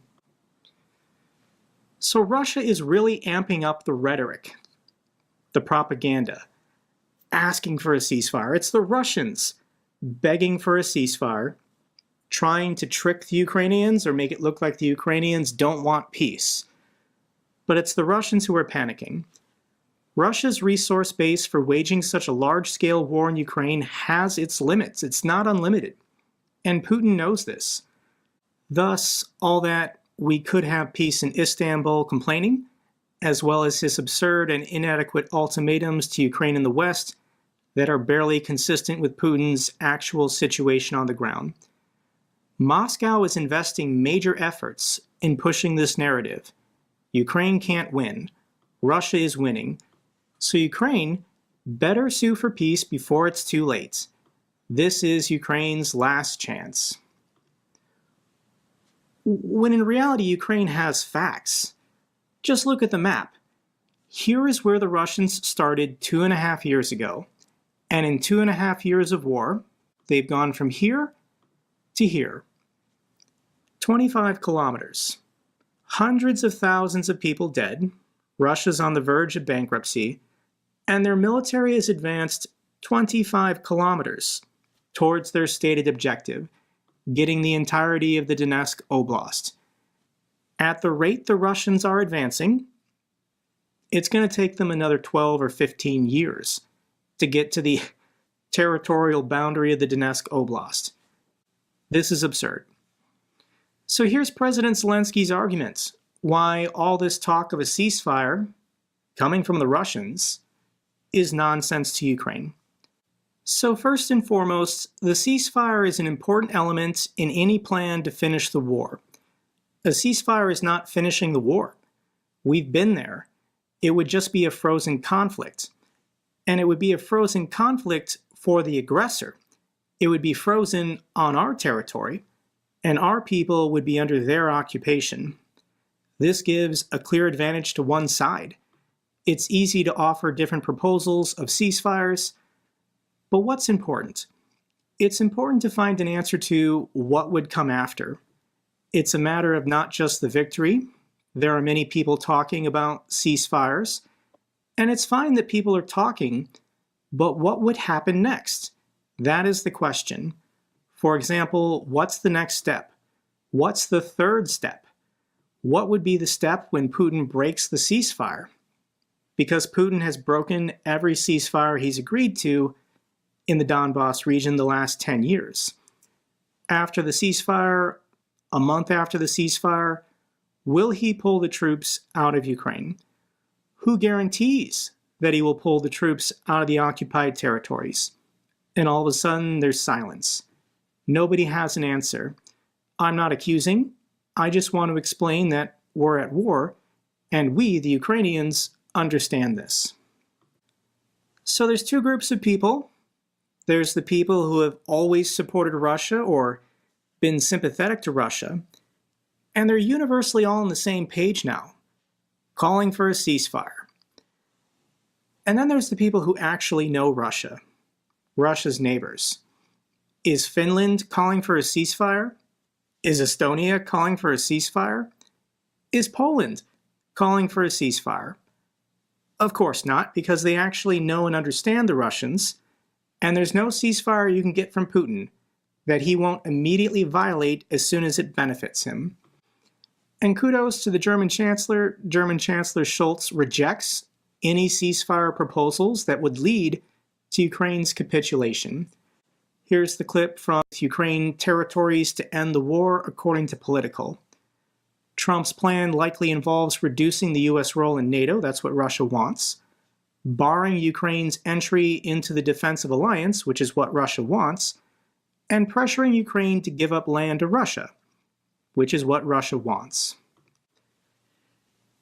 People on the internet love conspiracy theories, and this just happened 2 or 3 days ago. This is the Dulles Airport in Virginia, and this is a Russian government plane parked right next to Trump's plane.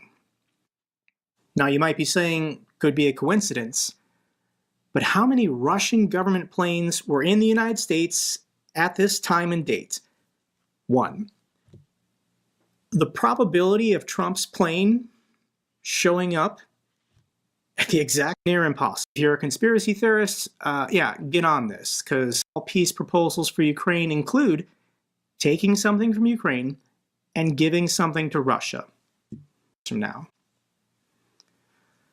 Concerning Trump's peace proposals and calls for a ceasefire, Putin says he takes Trump's comments on ending Ukraine war very seriously. Here is what Putin said at the podium yesterday in response to one of his presidency. Presidential candidate seriously?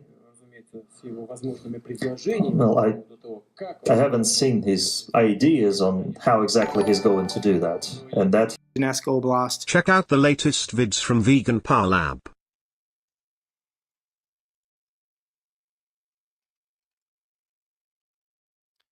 Vegan Power Lab.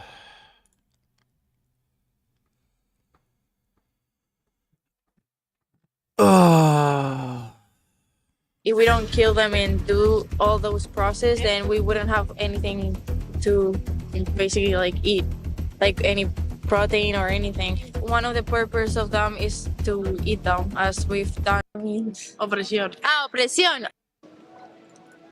To eat two different types of meat. You can eat like killing them. He else has to jerk off a bull for that to happen. And after 9 months, when the baby, so if you think it's wrong and you don't defend that means you shouldn't participate in it, should it? I don't. I personally don't. Yeah, so you don't drink milk or cheese. Uh-oh, he's arguing with somebody, and arguing's bad. It's kind of a baby. Whatever you want, Russia, we'll give it to you. That's Trump's peace plan. So here's a tweet from Bill Kristol, breaking. Hitler says he supports Chamberlain's plan for Czechoslovakia. We have to learn from our history. When a genocidal dictator invades his neighbor, giving him what he wants will never satiate him. These wars will never stop. And President Zelensky says Trump should reveal his full plan on ending Russia's war. Trump's an idiot. He won't, because that will just mean literally, just cutting support for Ukraine and then telling Russia, oh yeah, I'll try to negotiate a peace deal with Zelensky so that you can have whatever land you want.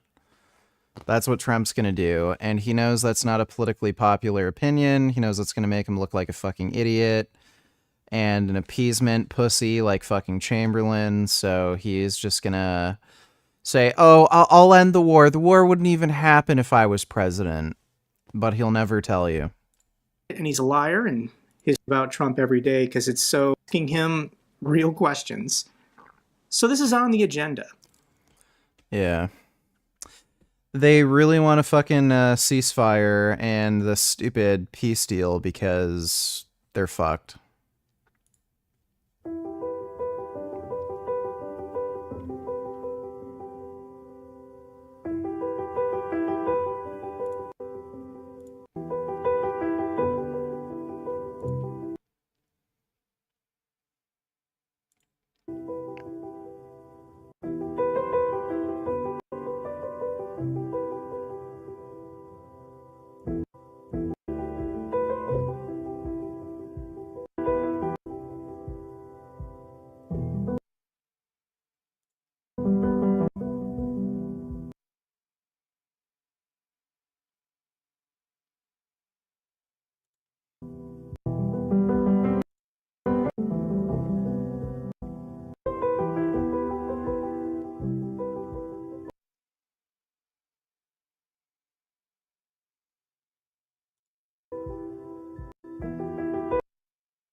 What the fuck does this have to do with his porn history?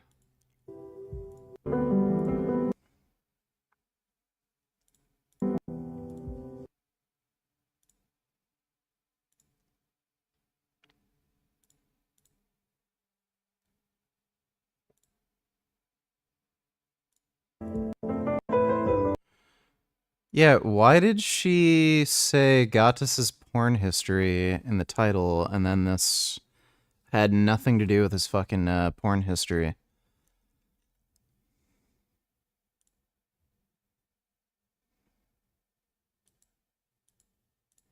Mother-son sex tube. Where the fuck was that?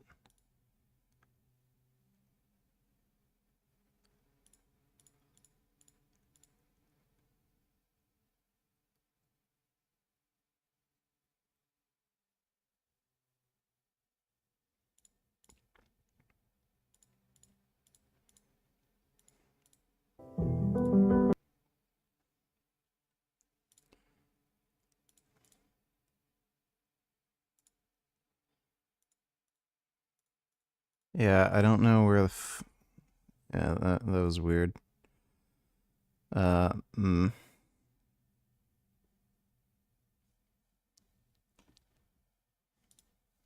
synthetics. There's a batch of heroin going on. In the beginning?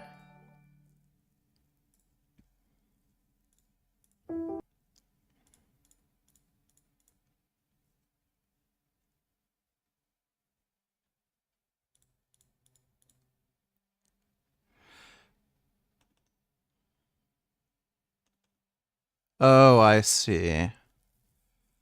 Sexy wives, porn movies, sexy wives. Family, unprofessional booty, fucked homemade.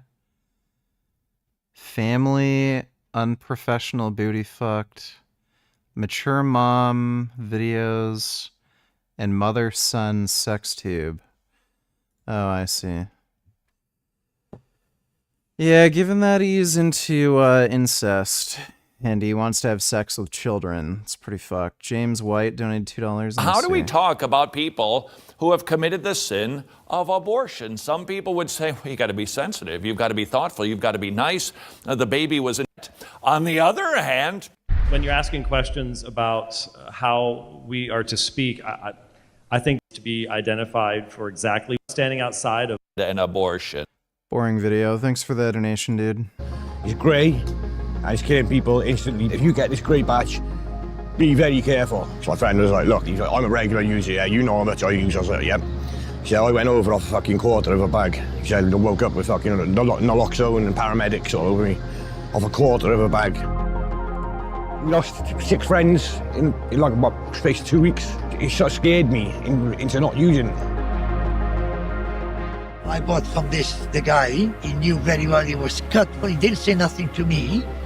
So when I used the first time, it knocked me out completely. They reckon it's a matter of time until it comes to Europe.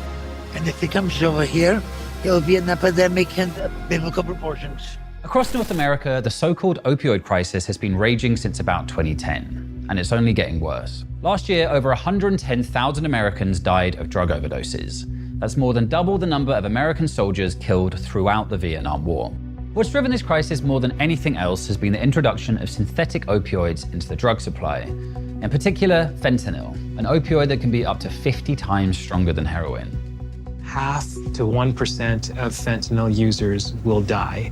A fatal fentanyl dose for you or me is about 1.5 to 2 milligrams. And even in a drug user who's quite opiate tolerant, 4 or 5 milligrams can very likely be a fatal dose. In the US, fentanyl has fundamentally changed the drugs market. Many users are now actively looking for synthetics instead of traditional heroin. So far, aside from small pockets of fentanyl use in Estonia, Europe hasn't seen this sort of shift to deliberate use. In fact, synthetics are only really popping up when cut into the drug supply. But as James White $20, put this 2x speed, watch the whole video. If you're still pro-abortion, then you're blah, blah, blah. Oh my god, Only dude. 2 cells are needed to create tiny human advent. Please. Don't care. Thanks for the donation, dude. The results from drug testing services clearly demonstrate nitazene is rapidly finding its way onto British shores. Back in Bristol, we met with Manny, a heroin user with first-hand experience of synthetic opiates. I only smoked it, and I felt like the first time I'd ever taken drugs. Never felt that good. What makes you do what you do? Because I don't want to feel. Brother, Why do you have to inject in your groin? I've been doing it 25 years, mate. I've bastard the life out of it. I started smoking weed at 11, and I was on heroin at 16. It's getting off is one thing, but it's staying off it. It's filling that void. The gear around here is shit. Heroin around here is really shit. It's being cut with something. I'm scared of it because of the fact that I know that it takes lives, but I'm an addict. Yeah, I can't explain it. There'll be more synthetics coming onto the market. The main reason they're cheaper than the real thing. And the lads down there, all the St. Paul's boys, they don't smoke, they don't give a fuck. They'll sell anything. So they want the cheapest to the maximum money. A few of my mates last month, they died. I just come back to the yard. Someone said, Kev's dead. He overdosed. Why am I punishing myself still? It's a form of self-harm, this is. Synthetic opioids aren't only being found in the street-level heroin supply. In 2022, an 18-year-old from Yorkshire died after using the dark web to buy what he thought were Valium pills. But what he actually received was nitazene in Valium packaging. The real concern we're seeing is around nitazenes, which are being cut into the heroin supply, and also the benzo supply in Bristol. People using benzos they might be using on their own. If they're using to go to sleep, you know, it's a real concern, and they're more likely to be opioid naive, so haven't built up any tolerance at all to opioids, so it'll take much less to cause an overdose. In America, there's 70,000 people who die every year from a fentanyl-related overdose. In the UK, it's much lower. But with nitazenes, that could go up tenfold. It could really, really increase if we aren't prepared for it. We had multiple people coming in to use our needle exchange, and every single one of them talking about knowing multiple people have overdosed. We'd never heard of this happening in Bristol before, and straight away, like, there's alarm bells ringing that there's something wrong here. The question is, how exactly has Europe managed to avoid an American-style opioid crisis? Surprisingly, it turns out we can thank authentic Afghan heroin for the relative lack of deaths across the continent. In 2021, US troops pulled out of Afghanistan and the Taliban immediately took over. In order to win favor from the international community, the Taliban cracked down on opium poppy production. The United Nations and the world, really. Why do you have a virtual child porno tab on your computer, you weird fuck? I knew you were into kids ever since you admitted to having gyno tits. Get help, you freak. It's a article about virtual child pornography and why it's potentially dangerous. So go fuck yourself. Thanks for the donation, Dennis. Americans died of drug overdoses.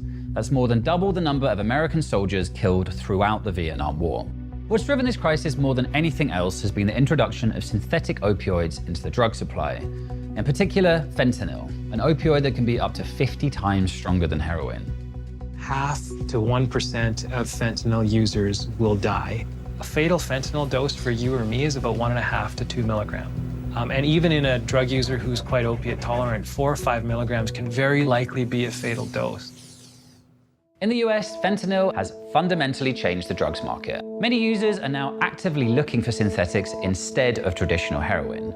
So far, aside from small pockets of fentanyl use in Estonia, Europe hasn't seen this sort of shift to deliberate use. In fact, synthetics are only really popping up when cut into the drug supply. But as results from drug testing services clearly demonstrate, nitazene is rapidly finding its way onto British shores. Back in Bristol, we met with Manny, a heroin user with first-hand experience of synthetic opiates. I only smoked it, and I felt like the first time I'd ever taken drugs. Never felt that good. What makes you do what you do? Because I don't want to feel. Brother. Why do you have to inject in your groin? I've been doing it 25 years, mate. I've bastard the life out of it.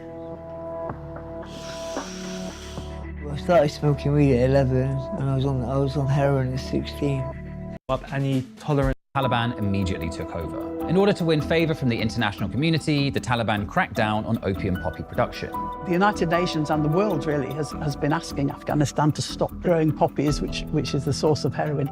But Afghanistan produces 85 or more % of the world's heroin, but particularly Europe's and the UK's illicit supply of heroin. And this last year, the Taliban actually got rid of almost all of their crop. Some Western politicians... Oh, Wally, donate $2. 108. This can be us. Or can this be us?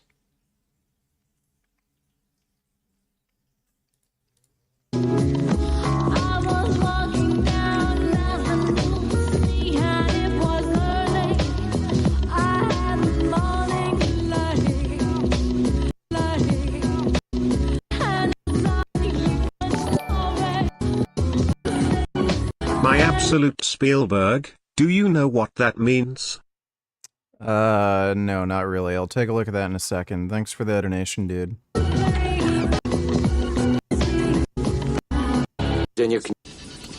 I don't know. I guess that could be us.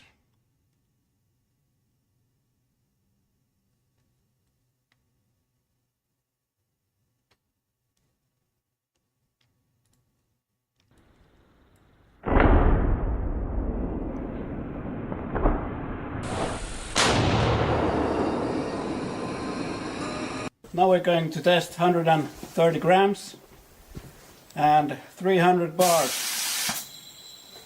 Helium, much.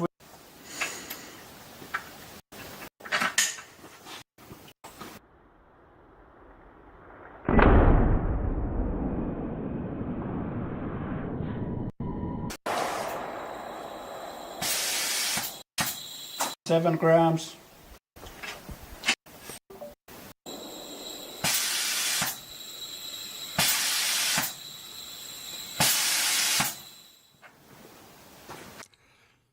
That's a good 50 cal replacement. $180,000 in merchandise was stolen from a camera shop. Shoplifting on a large scale. Okay, I'll take a look at that later. This video has been sponsored by Brilliant. I'm not going to bother watching that.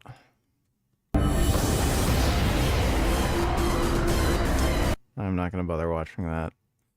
Thanks for the donation, dude. Even publicly praised the Taliban for this crackdown. Of course, all this shows is how little most politicians understand the global drugs trade. Restricting the supply of Afghan heroin was never going to stop people taking drugs. Instead, it's likely it'll just push up the price of heroin, encouraging European drug traffickers to start smuggling synthetic opioids.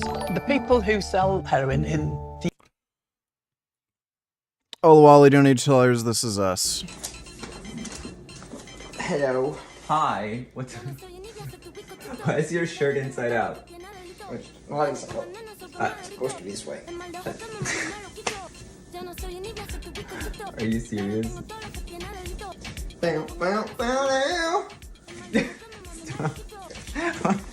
I'm trying to work here though. Oh, stop! I'm gonna pinch something. Nope.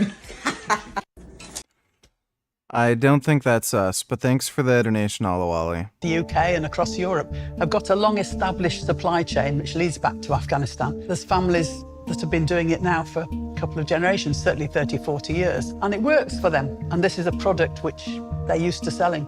They know where to get it from and how to get it into the country, and they've got customers who are waiting to receive it. And then suddenly they're told, well, I'm sorry that the harvest stopped, you know, and next year there may be none at all. And they're thinking, well, what are we going to do? Unfortunately, it's left a hole in the market which is going to be filled, I'm afraid, with synthetic opioids. And in our case, it seems to have been mainly nitazines. Nitazene is thought to be largely produced by labs in China, and in many ways, this is a classic war on drugs story. In 2019, after years of pressure from the US, China officially banned the production of fentanyl and many of its variants. So a load of those fentanyl labs just shifted over to nitazene, an even stronger molecule which they were still able to produce, despite the drug having no approved medical uses anywhere in the world. Because we are at this crossroads, and because the heroin supply could disappear this year or become very much more expensive and therefore be so dilute that people would turn away from it and look more and more to nitazines. There have been reports of nitazene showing up in the drug supply across the UK, from London to Scotland, Wales to the northeast. As of January 2024, at least 65 nitazene-related deaths have been confirmed, with cases in London, Bristol, Yorkshire, and the West Midlands. But that's likely just the tip of the iceberg, as many coroners weren't testing for the drug until recently. In Bristol, we met Richard, a recovering heroin user who in the last year has lost multiple friends to synthetics. It frightens me. You know, we're in a situation at the moment where things are really dark. Okay, heroin's been around for ages. People don't want to do it, but they do it. They need to do it for whatever reason. But it's not as frightening as what is going to happen. And I say is, not maybe. There's people actively seeking out to get any nitazene or fentanyl, and there's people who are scared of it. And this needs to stop. You know, I'm almost in tears now. If someone doesn't do something, it's going to be shit. Most users just don't know what they're getting, and it's possible that even the dealers aren't always aware of what they're selling. I kind of have a friend who I re-met up with who was dealing it, but he had no idea what it was. He just knew that people weren't buying it because it was too strong. When they're mixing the stuff, who knows what's going to be in one bag to the next bag. So it's, you know, it's a dangerous game. It seems as though European authorities are completely unprepared for the wave of synthetic opioids that might be about to hit them. For now, it's only really independent groups or drug workers trying to protect people amid the growing number of nitazene-related deaths, with many encouraging users to carry naloxone or get their supply tested before injecting. It's moving so fast. I've been working in this field for 40 years. I've not seen anything like You could say nihilism is a belief system, but it's the truth. It's just the objective truth that there's no objective meaning to anything. So, it's like saying atheism is a belief system. It's not really. Like this before. We need to increase testing, drug checking. We need to know what's in the supplies that are coming into the country now and then over the next 6 months as this changes. We need places where people can get their own drugs checked that they've bought for themselves. We need the police to be checking more. We need... Richard, the first wanna fuck you so hard I want you to put your cock in my ass like my big black ass right in the tube area. Can you be my Muslim pappy please baby, just fuck me like a bitch and spit on my ass and then eat your cum and swollen my cum nigger. Well, I can't be your Muslim poppy, but can do the rest. Thanks for the donation, Alawali. Much more access to naloxone. Each of the nitazines that have been produced has been slightly different in its level of toxicity and its potency. The problem is that they're very much more potent than heroin. Services are not prepared in the UK.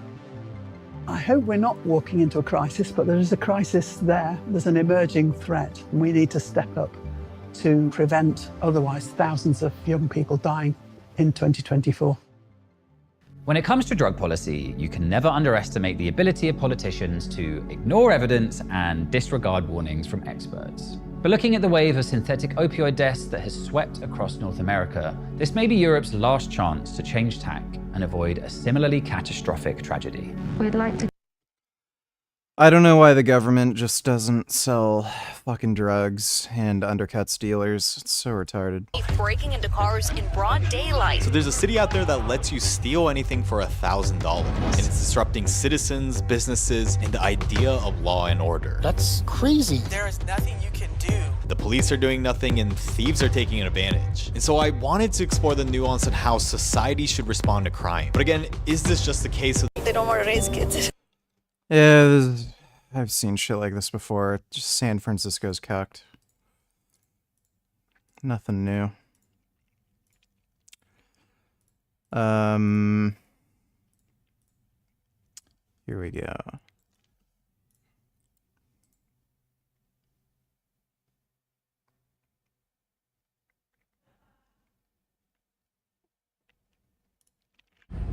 Hey, what's up guys? Jake here, and I wanted to give everyone a quick legal update as far as Luna's court case against her attacker is concerned.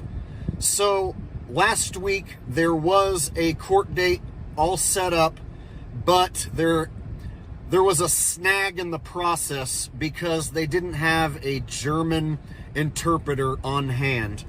The man who attacked Luna with acid and burnt her house down, he speaks German.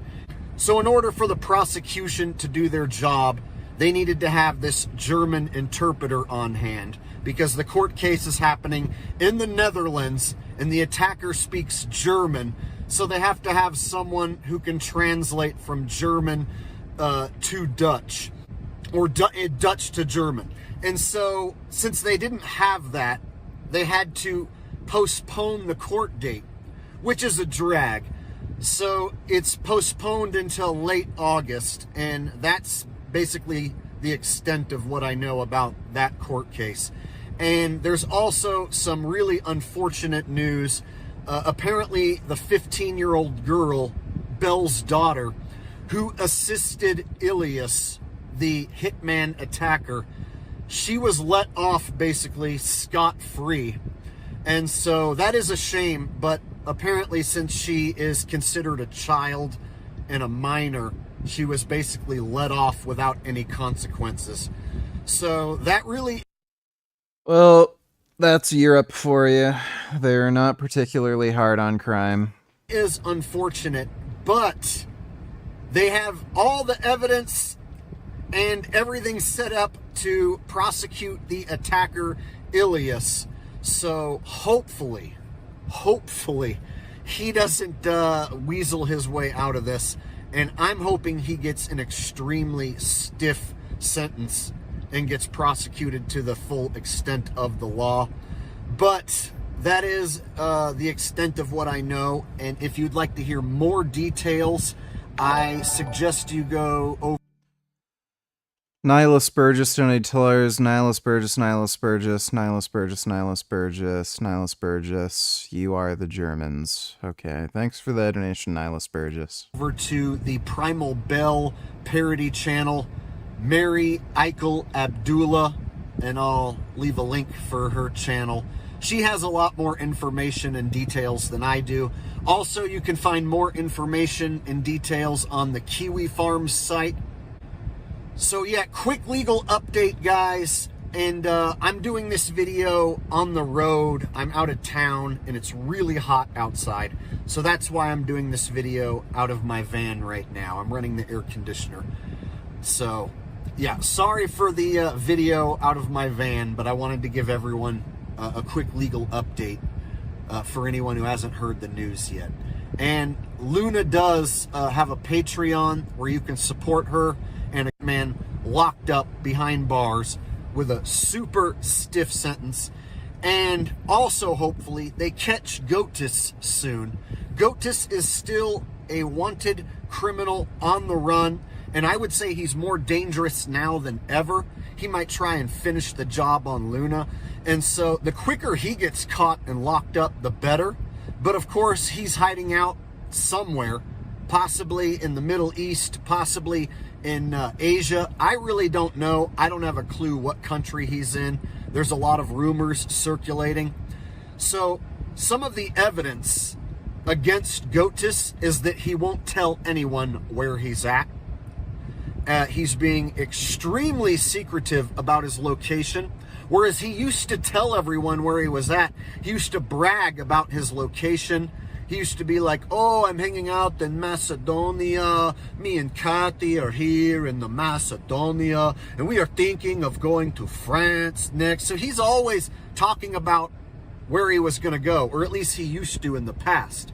And he never talks about where he's at now. I'd say that's an admission of guilt. That's some super hardcore evidence, as far as I'm concerned, that he's extremely secretive about his location these days. If he wasn't hiding anything, if he wasn't guilty, if he's on the up and up, why doesn't he tell us all the wonderful places where him and Primal Bell are hanging out? He won't do a live stream anymore. Yeah, that's some hardcore evidence. He doesn't want to give up his location, so he doesn't live stream. People say, well, yeah, but he still uploads videos. You can upload a video to premiere next week. You can take old footage that you shot, let's say, in Asia 2 months ago, and then upload it next week. And you could be long gone from the location where you were at.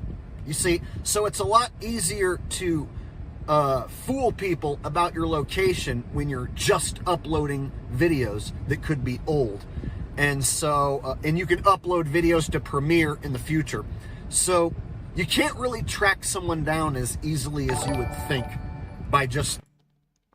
Nihilism Regis Barburgers Boburgers Buckers Fuckers Boborgies Boburgus Burgus Born Goon Borg Tews Barburgers Boburgis Bolamboburg and Urges.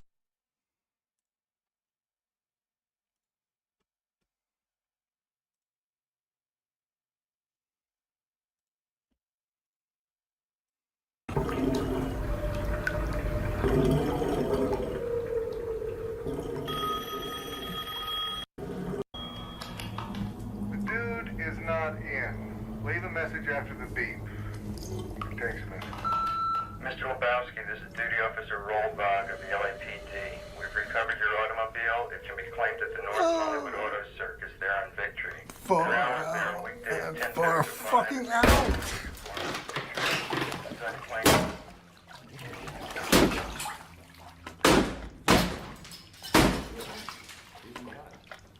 Hey, this is a private residence, man.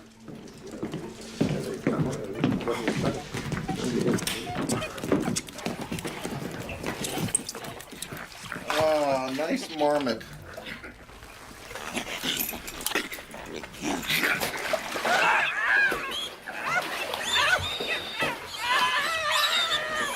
Where is that money, Lapowski? We want the money, Lapowski!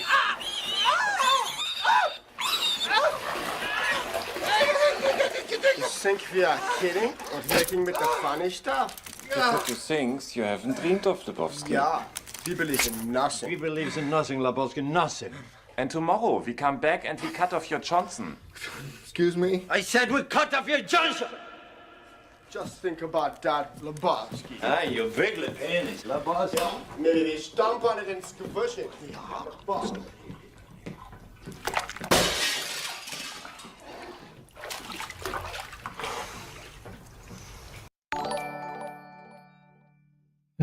Let's watch the explosions video come on my Spielberg. Let me take a look.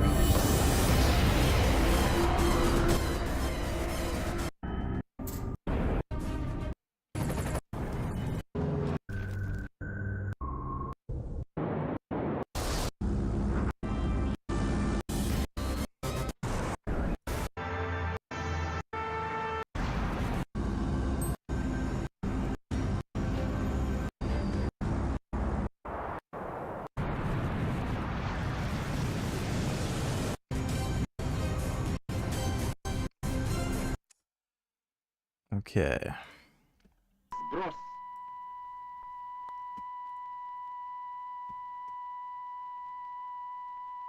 Точки взрыва. Метров. 3 секунды. Взрыв сопровождался световой вспышкой необычной силы. В этот момент самолет-носитель находился в следующее свечение, несмотря на облачность. В радиусе увеличился в объеме. Через взрыв метрополитен медленно поднималась. 2 GK1s sent out to me by Ares, Ericdol. I haven't an idea right, but it would snap off 2 fat sides, etc. And foot-pounds on the 25 caliber. So from 12 to 80 plus foot-pounds, you're not at really and elevation. Amazing act. 5-yard stand.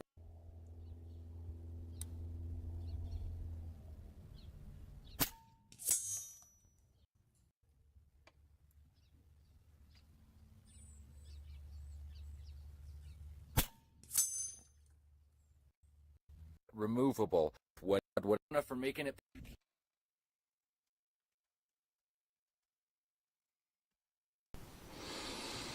Just look at this garbage. After as this thing, look, and is nobody and put it. Okay, that's good. Thanks for the donation, Mark Sisson and Nihilus Burgess. Their video uploads. Whereas if he was to go live from a location, then I think there's a lot higher chance he could be tracked down and even caught. And I think that's exactly why he doesn't live stream anymore. Mental gymnastics. If you want to think that Goatis didn't do these things. Oh, also, he avoids the topic to where if you ask him a question about it, he'll ban you. You can't ask him, hey, I'm hearing rumors that you hired a hitman to attack your ex-girlfriend and kill your own son. He'll just ban you. You can't even ask him if he wears a wig. He'll ban you. You can't ask the man anything that might make him look bad, or he'll ban you. So Luna's testimony, the pictures of her injuries, that right there is evidence enough. The hitman who performed the attack and promoting.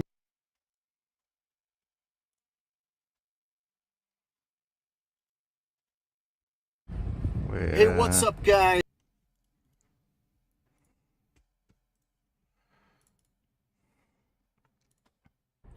Hey, what's up, guys? Quick update. Kathy has returned once again for like the...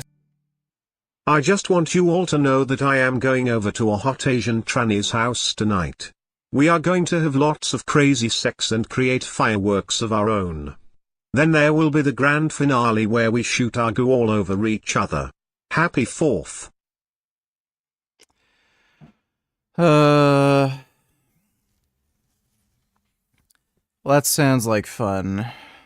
Hope you have some good butt sex. Thanks for the donation, bastard. You know, at the end of the day, people are trying to find a culprit for what happened to Luna, and I understand. I want to say that, you know, I was part of the reason why she got attacked. Yeah. And that's why I felt so guilty, and that's why I made videos blaming him instead. It's because I knew how guilty I was. I knew how much responsibility I had in all of it. Yeah. The 7th, 8th time, I don't know, I lost track of how many times Kathy has showed up and disappeared. She's got a new story. Shocker, right? Yeah, she's got a new story where she slanders Luna and claims that Luna kills kittens. That's Kathy's new story. She waited all these years, never said a word about it ever, until just today she decides to come out and tell everyone Luna kills kittens. So when she first released these minute-long videos, it looked as if they were AI-generated videos. And so people automatically assumed that these were fake videos and that Goatis was behind the Catherine channel using AI to make it look like Catherine was saying these things. I actually thought for a few hours that these were AI generated videos personally, because the audio didn't quite match the lips and the blinking was very strange. So there were several people in the comments believing that these were AI generated Kathy videos and not authentic. So I start telling people that there's AI Kathy videos, and then Kathy fires up a live stream and proves she is the one in control of the channel, and it's not AI. So Kathy just did an 1.5 hour long live stream slandering Luna and lying her ass off, but she does admit she helped plan to kill Luna. So she's admitting that she basically was part of the plan to kill Luna all along, and she's almost gloating about it.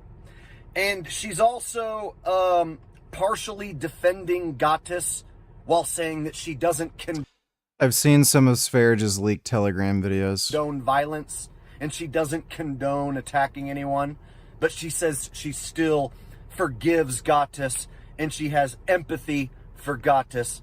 So basically, Kathy seems like she's either being manipulated or being blackmailed once again by Goatis into making content slandering Luna and quasi-defending Goatis at the same time. And so I don't want to promote her channel. I don't want to give her any traffic, but I do want people to be well aware that Kathy is back again. She's saying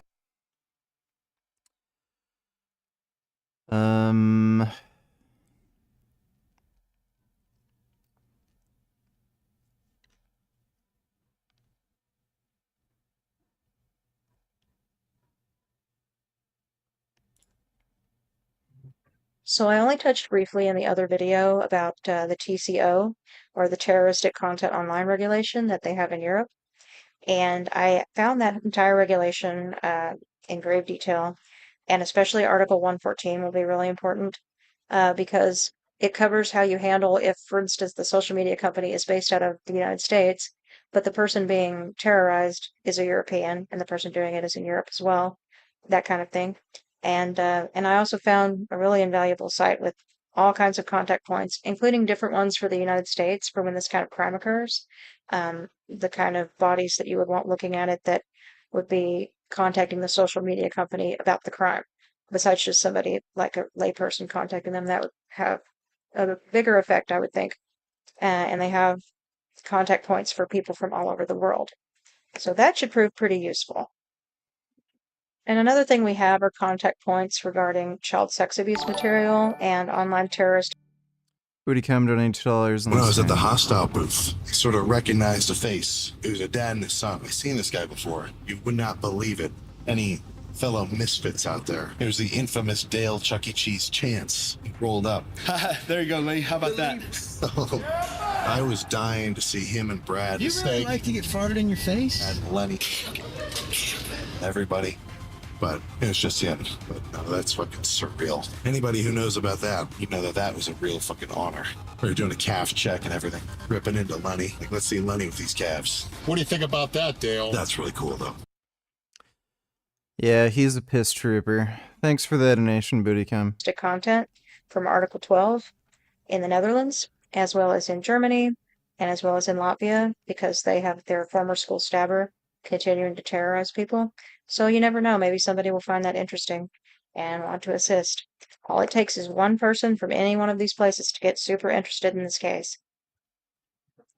Also, it wouldn't hurt to mention to some of these people that, and there's several different cases that set precedent for this, where the court concluded that the authorities didn't investigate things properly when someone was being threatened in this manner, and then something happened to that person, and they were violating Article 3 and 8, for example, in this case of the convention, and all of those provisions. And there are, ways to get restitution from that. That definitely happened with Luna, and it's sort of continuing to happen if these companies allow this person to raise money to commit terrorist acts against people. So it's just worth approaching all of these different entities. All it takes.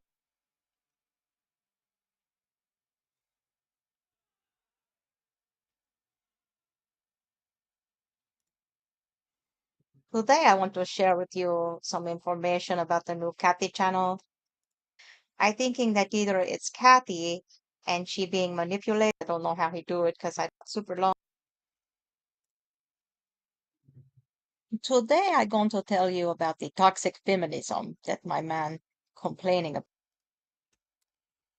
Okay. Police say this gamer flew from Newark, New Jersey to Jacksonville, Florida to attack another player with a hammer after a dispute during an online fantasy game called ArcAge. Police said that 20-year-old Edward King landed in Jacksonville on June 21st, checked into a hotel, and went to an Ace hardware store to purchase a hammer and a flashlight.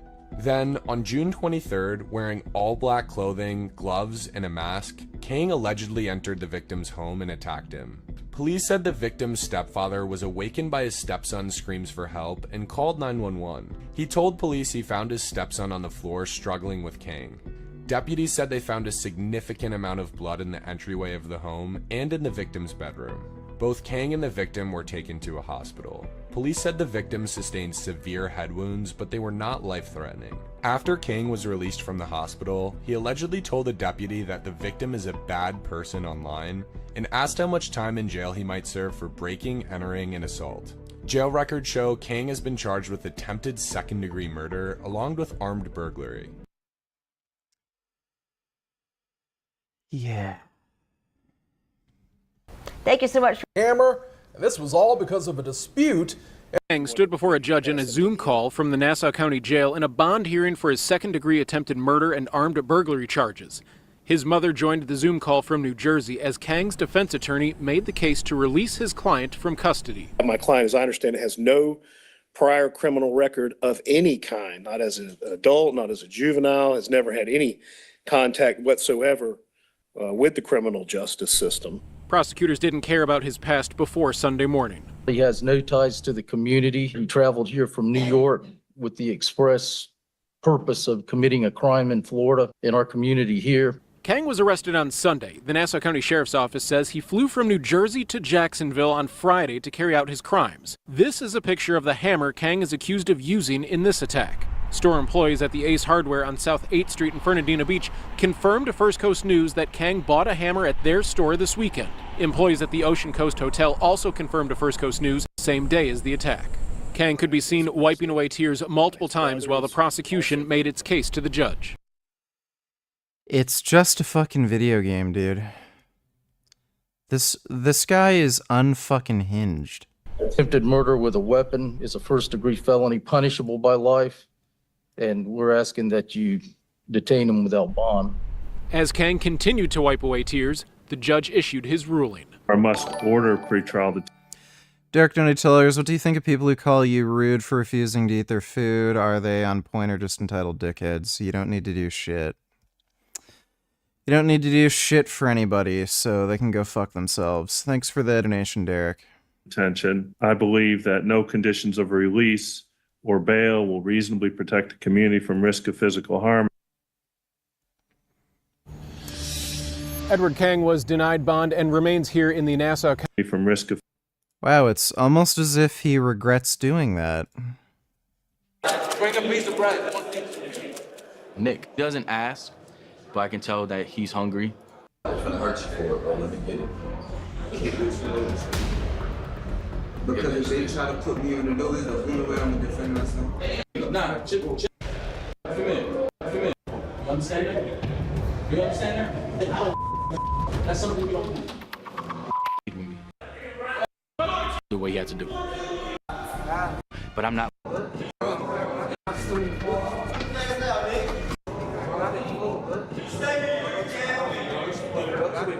Nick took it upon himself to step in on his own free will. Don't do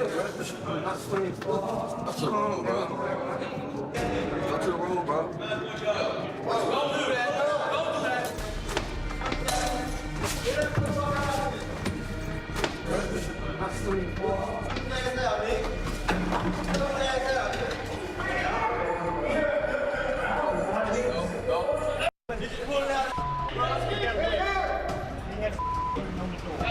Try to tell them, life is like a game of chess. Think before you move.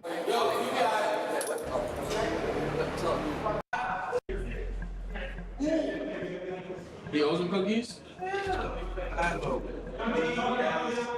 Cookies does you owe me. To sell with me. Jail seems pretty fucked. Like this whole shit up. Back up, please.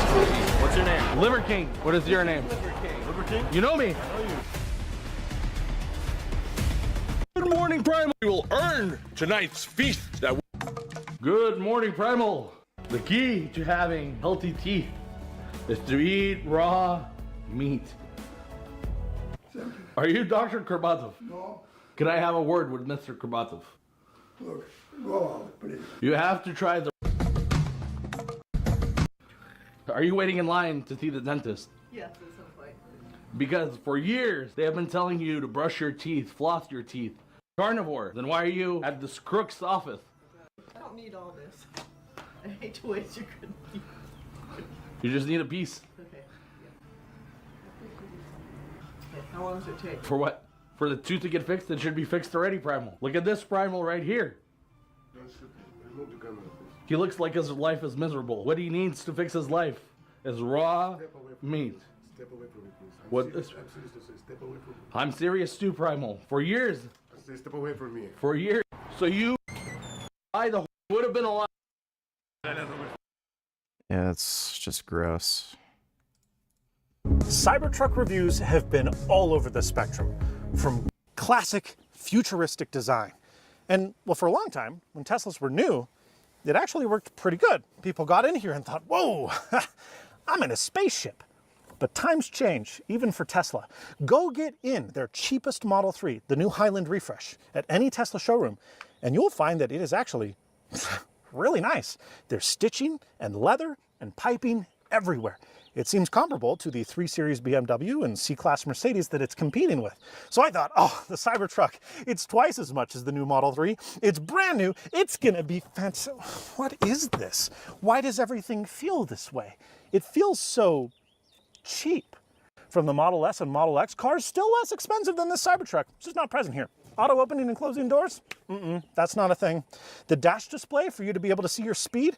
Nope, that's not here either. Funny, given that we have a yoke, but just wide open space. Yeah, sure, you've got a screen in the middle, and it is large. It's bigger than what you find in the Model 3 and Model Y.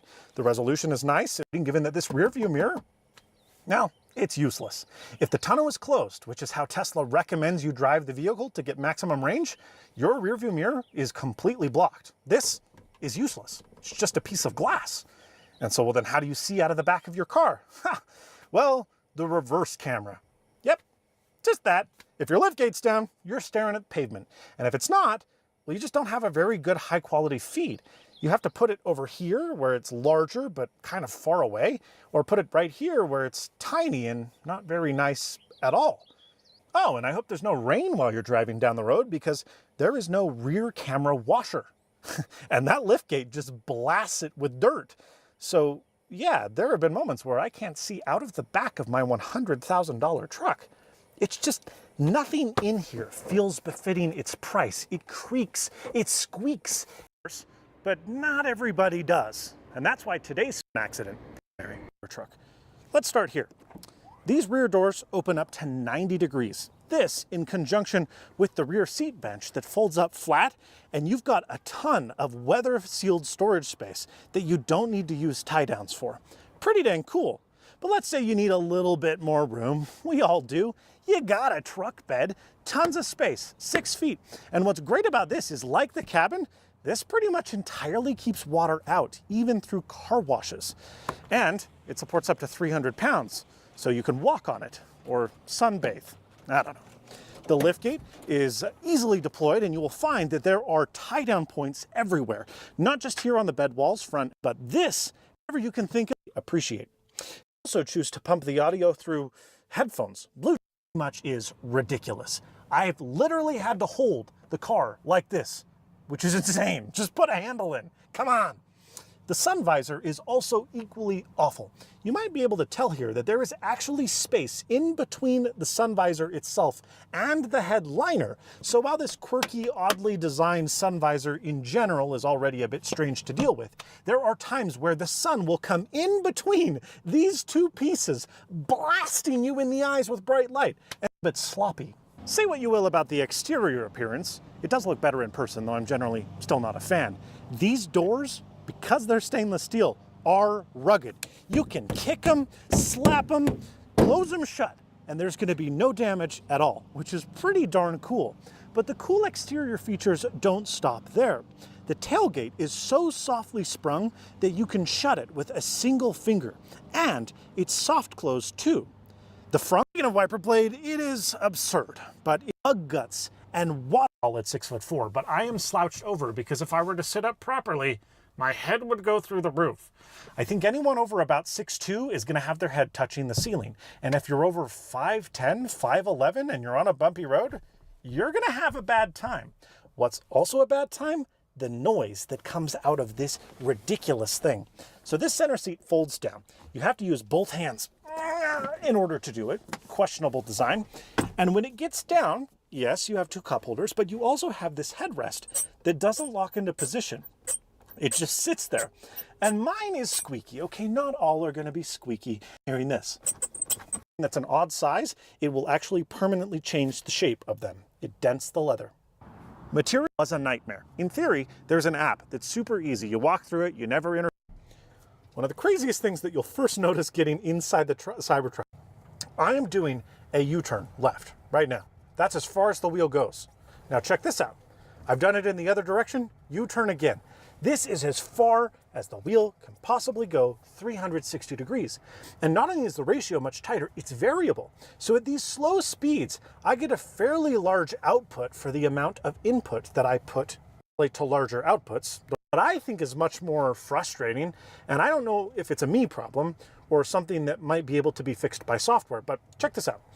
You see when you put the car in a certain position and you press the gas, the steering wheel tends to come back to home. It wants to be center. Well, that's not necessarily true in all positions on the Cybertruck. In certain wheel positions, it just never returns to center. And that's what's really the most weird about this steering system, because it's a video game controller. It's not real. And unlike playing Dirt Rally on a PlayStation controller from Thrustmaster, there's not really any force feedback. The steering wheel is dead. You do not feel the road. And what the wheels do on the car doesn't necessarily translate to the video game controller that is this wheel. So if you go over bumps and cracks and crowns on the road, or you hit a curb and it just completely stays directly straight. It's really, really weird because no other car works like that. Turbo lag to happen, or this thing is incredible in parking lots. Tesla. Benjamin, the man behind the camera, that it is.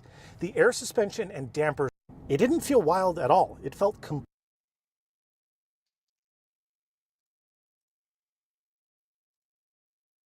Candace Owens, Satanic Origins of NASA. Again, why am I always in trouble? I'm trending on Twitter for saying something unsayable. Look at this #1 trend. It reads, Candace Owens rejects Earth theories, faces backlash. How am I ever going to survive this? But also I have to admit that trend is kind of cool because I'm trending under science, and that is a first. It's got me feeling like CO the science gal. Oh boy. Christ is king.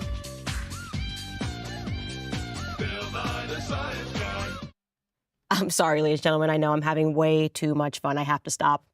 Plus, later on, we have Joe Biden's team. They have rolled out a second excuse for his debate performance. It turns out that it wasn't a cold after all. It was jet lag.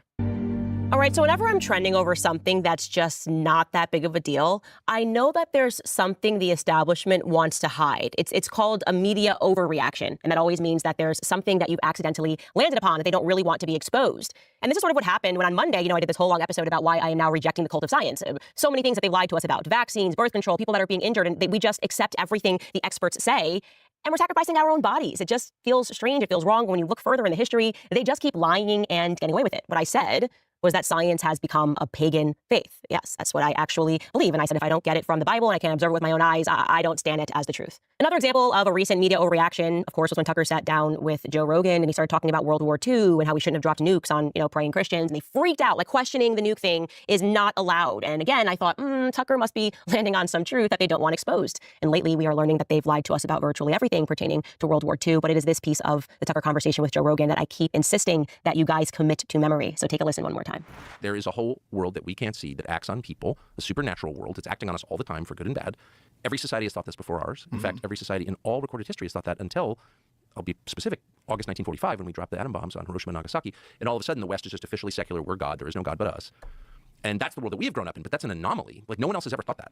There's never been a society that thought that. Every other society has assumed, and they've had all kinds of different explanations, and the details differ, but the core idea does not differ, never has differed from caves until now, that we're being acted on by spiritual forces at all times. To be clear, that is what I believe made the media freak out. They dressed it up in, the morality of World War II and the bomb. But I think it was actually this. I'm starting to see a trend that every time you start talking about the Bible, you start talking about God, you start talking about spiritualism, and recognizing that America and the West is an anomaly, that there are spiritual forces that are working on people at all times, the media panics because the media, in my view, is a bit satanic. I genuinely believe this, and so did one of the people that was watching this trend. I had a random user reach out and say, yeah, the reason they're freaking out is because NASA is satanic. The origins of NASA are satanic. And I went, what are you talking about? And OMG, you guys, buckle up. What I'm about to tell you, you're not even going to believe me, but you can just research this. I don't even have to go down a dark hole on Reddit. You can just literally open Wikipedia. It is so in our faces, and yet we don't learn about this. And now I understand why they are very upset with me. So you may have heard of a man named Aleister Crowley. If you haven't, I'll provide you with some brief spark notes. Aleister Crowley was an Englishman. He was also a drug abuser. He was a bisexual who is credited with heavily influencing the eventual counterculture revolution of the 60s in America. Free love, free love. Yeah, that book, Chaos. Things got weird and satanic in the 60s in America. And America is where this Englishman, Aleister Crowley, eventually moved.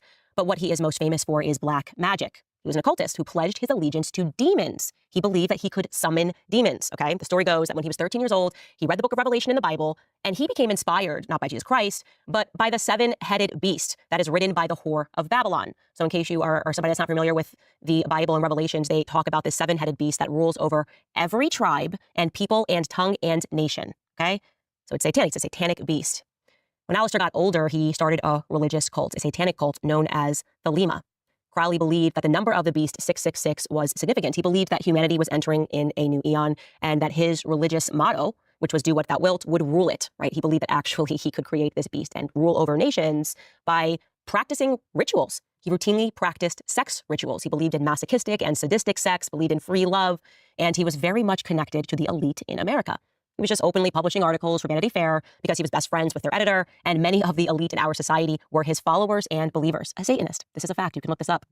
One such follower was a man named Jack Parsons, another wealthy young man. And here's what you should know about this time period. Before Jack Parsons enters the scene in America, the scientific consensus was that we would never enter space, that was an impossibility.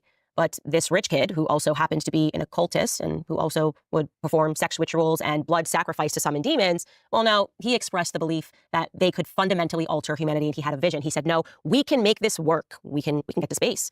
Check out this article. Again, this is published. You can look this up yourself. Here's the headline: Sex, Rocket Science, and Satanism. Meet NASA's real hidden figures. And I'm going to read you directly from this article because it's so unbelievable. My jaw was on the floor. I'm skimming through it because it's way too long. It would make this show forever, but we will link it, and you absolutely must read it. It reads, quote, Jack Parsons is barely acknowledged on NASA's website, and he's the man who made rockets a reality and co-founded the agency's Jet Propulsion Lab, JPL, home to missions which paved the way for the Apollo programs and continue to explore Mars and outer space today. If Parsons' life story was a film script, it would be dubbed preposterous. He invented jet propulsion technology in the face of industry-wide derision that rockets would never exist, but was also a senior figure in the occult and invited L. Ron Hubbard, yes, L. Ron Hubbard of Scientology, into his confidence and riotous sex parties. Parsons tried to sell his government-funded inventions to Israel before winding up dying at the age of 37 in a self-created explosion, leaving a mass of disturbing materials for his friends to discover. Here's the remarkably twisting tale of his life. So he too, like Aleister Crowley, was just interested in the demonic when he was young. He also liked science fiction. His story begins when he's 14 years old. And as a fan of science fiction, he decides to begin experiments that would eventually shape his life with his school friend named Edward Foreman. The pair took to playing with rockets in Parsons' back garden and soon created their own solid-fueled rockets. It was here that Jack would begin to link science with Satanism. Parsons later claimed he first summoned the devil at age 13 in a terrifying experience. Jack and Ed would later attend and then drop out of college. In 1936, they met a 22-year-old Frank Molina, who was a grad student who shared their passion for defying gravity. When Parsons and Molina met, their enthusiasm for rocketry and space travel bonded them like a Masonic handshake, one writer says. I'm sure it did. Molina helped by getting their research funded by Caltech, and their experiments were quite dangerous. There were a lot of explosions. And so he and his friends became known as the Suicide Squad. They decided to move their experiments into the desert, and this part is just amazing. I'm going to read you a direct quotation here. Once again, Jack's fascinations with the occult and rocketry collided. In the desert lands outside of Caltech, there is a former river channel called Arroyo Seco. It is flanked on both sides by rock, one of which is called Devil's Gate, thanks to its shape of a horned head. Some locals believed the mouth of Arroyo Seco was a portal to other dimensions. But for Parsons, the area had two uses. He tested rockets there, but years later, he would return to conduct ceremonies and rituals with other occultists in the same spot. By golly, guys, what then happens is that on Halloween of all nights in 1936, they have a scientific breakthrough after they accidentally set fire to the oxygen line of their small rocket motor. And although it didn't launch, Molina and his team were enthused. They said this test was successful. He wrote to his parents, and NASA would later consider that experiment, which happened again on Halloween, to be the first rocket experiment of what would later become the Jet Propulsion Laboratory. So there was a method to the Suicide Squad's madness. They had created a fuel that would burn cleanly and be stored without exploding. And the scientific community was skeptical, but the U.S. Army saw potential, and they offered to fund the Trios project in 1939. So great. A satanic little cult meets the United States government. Thereafter, Jack's credibility in the scientific community soared, and so did his interest in the supernatural and the demonic. He was taken to a meeting of OTO, which stands for the Order. Natty or not, donate tellers, could he be natty?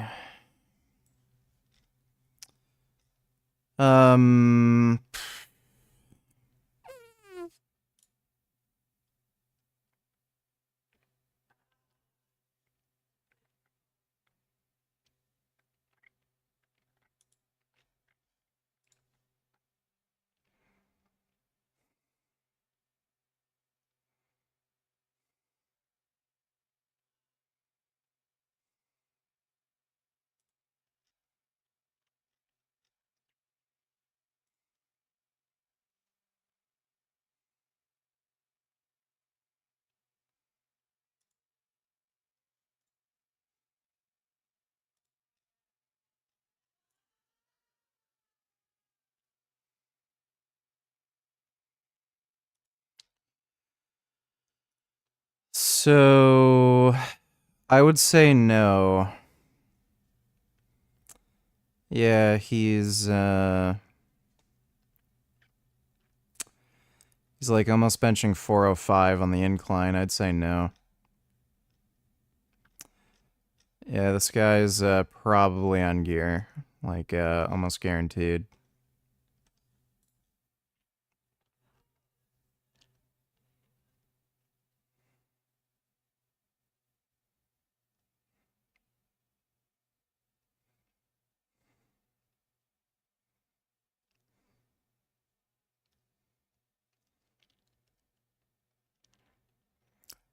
It's weird. He has trouble. That's like, what, a little over 405? It's kind of strange how his incline press is so strong, but it's, maybe he just doesn't train flat bench that much. 192.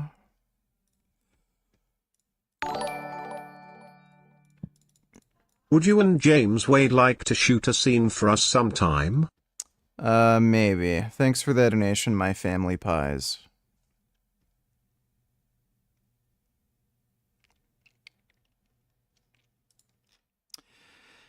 Yeah, I would say probably not natty. Probably.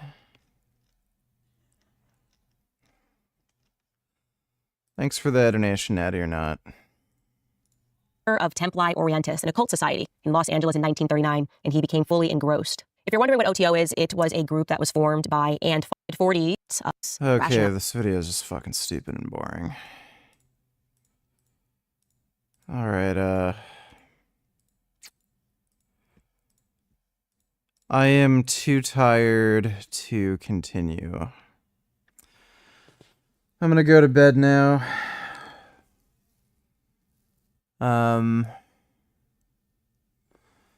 Hope you guys had fun. Big thanks to everybody who donated on Streamlabs. Appreciate it. I will be streaming tomorrow for sure. Don't know if I'll do an early stream again, but I'll be on tomorrow night for sure. So I'll see you all then. Big thanks to everybody who donated in Streamlabs. Sweet dreams.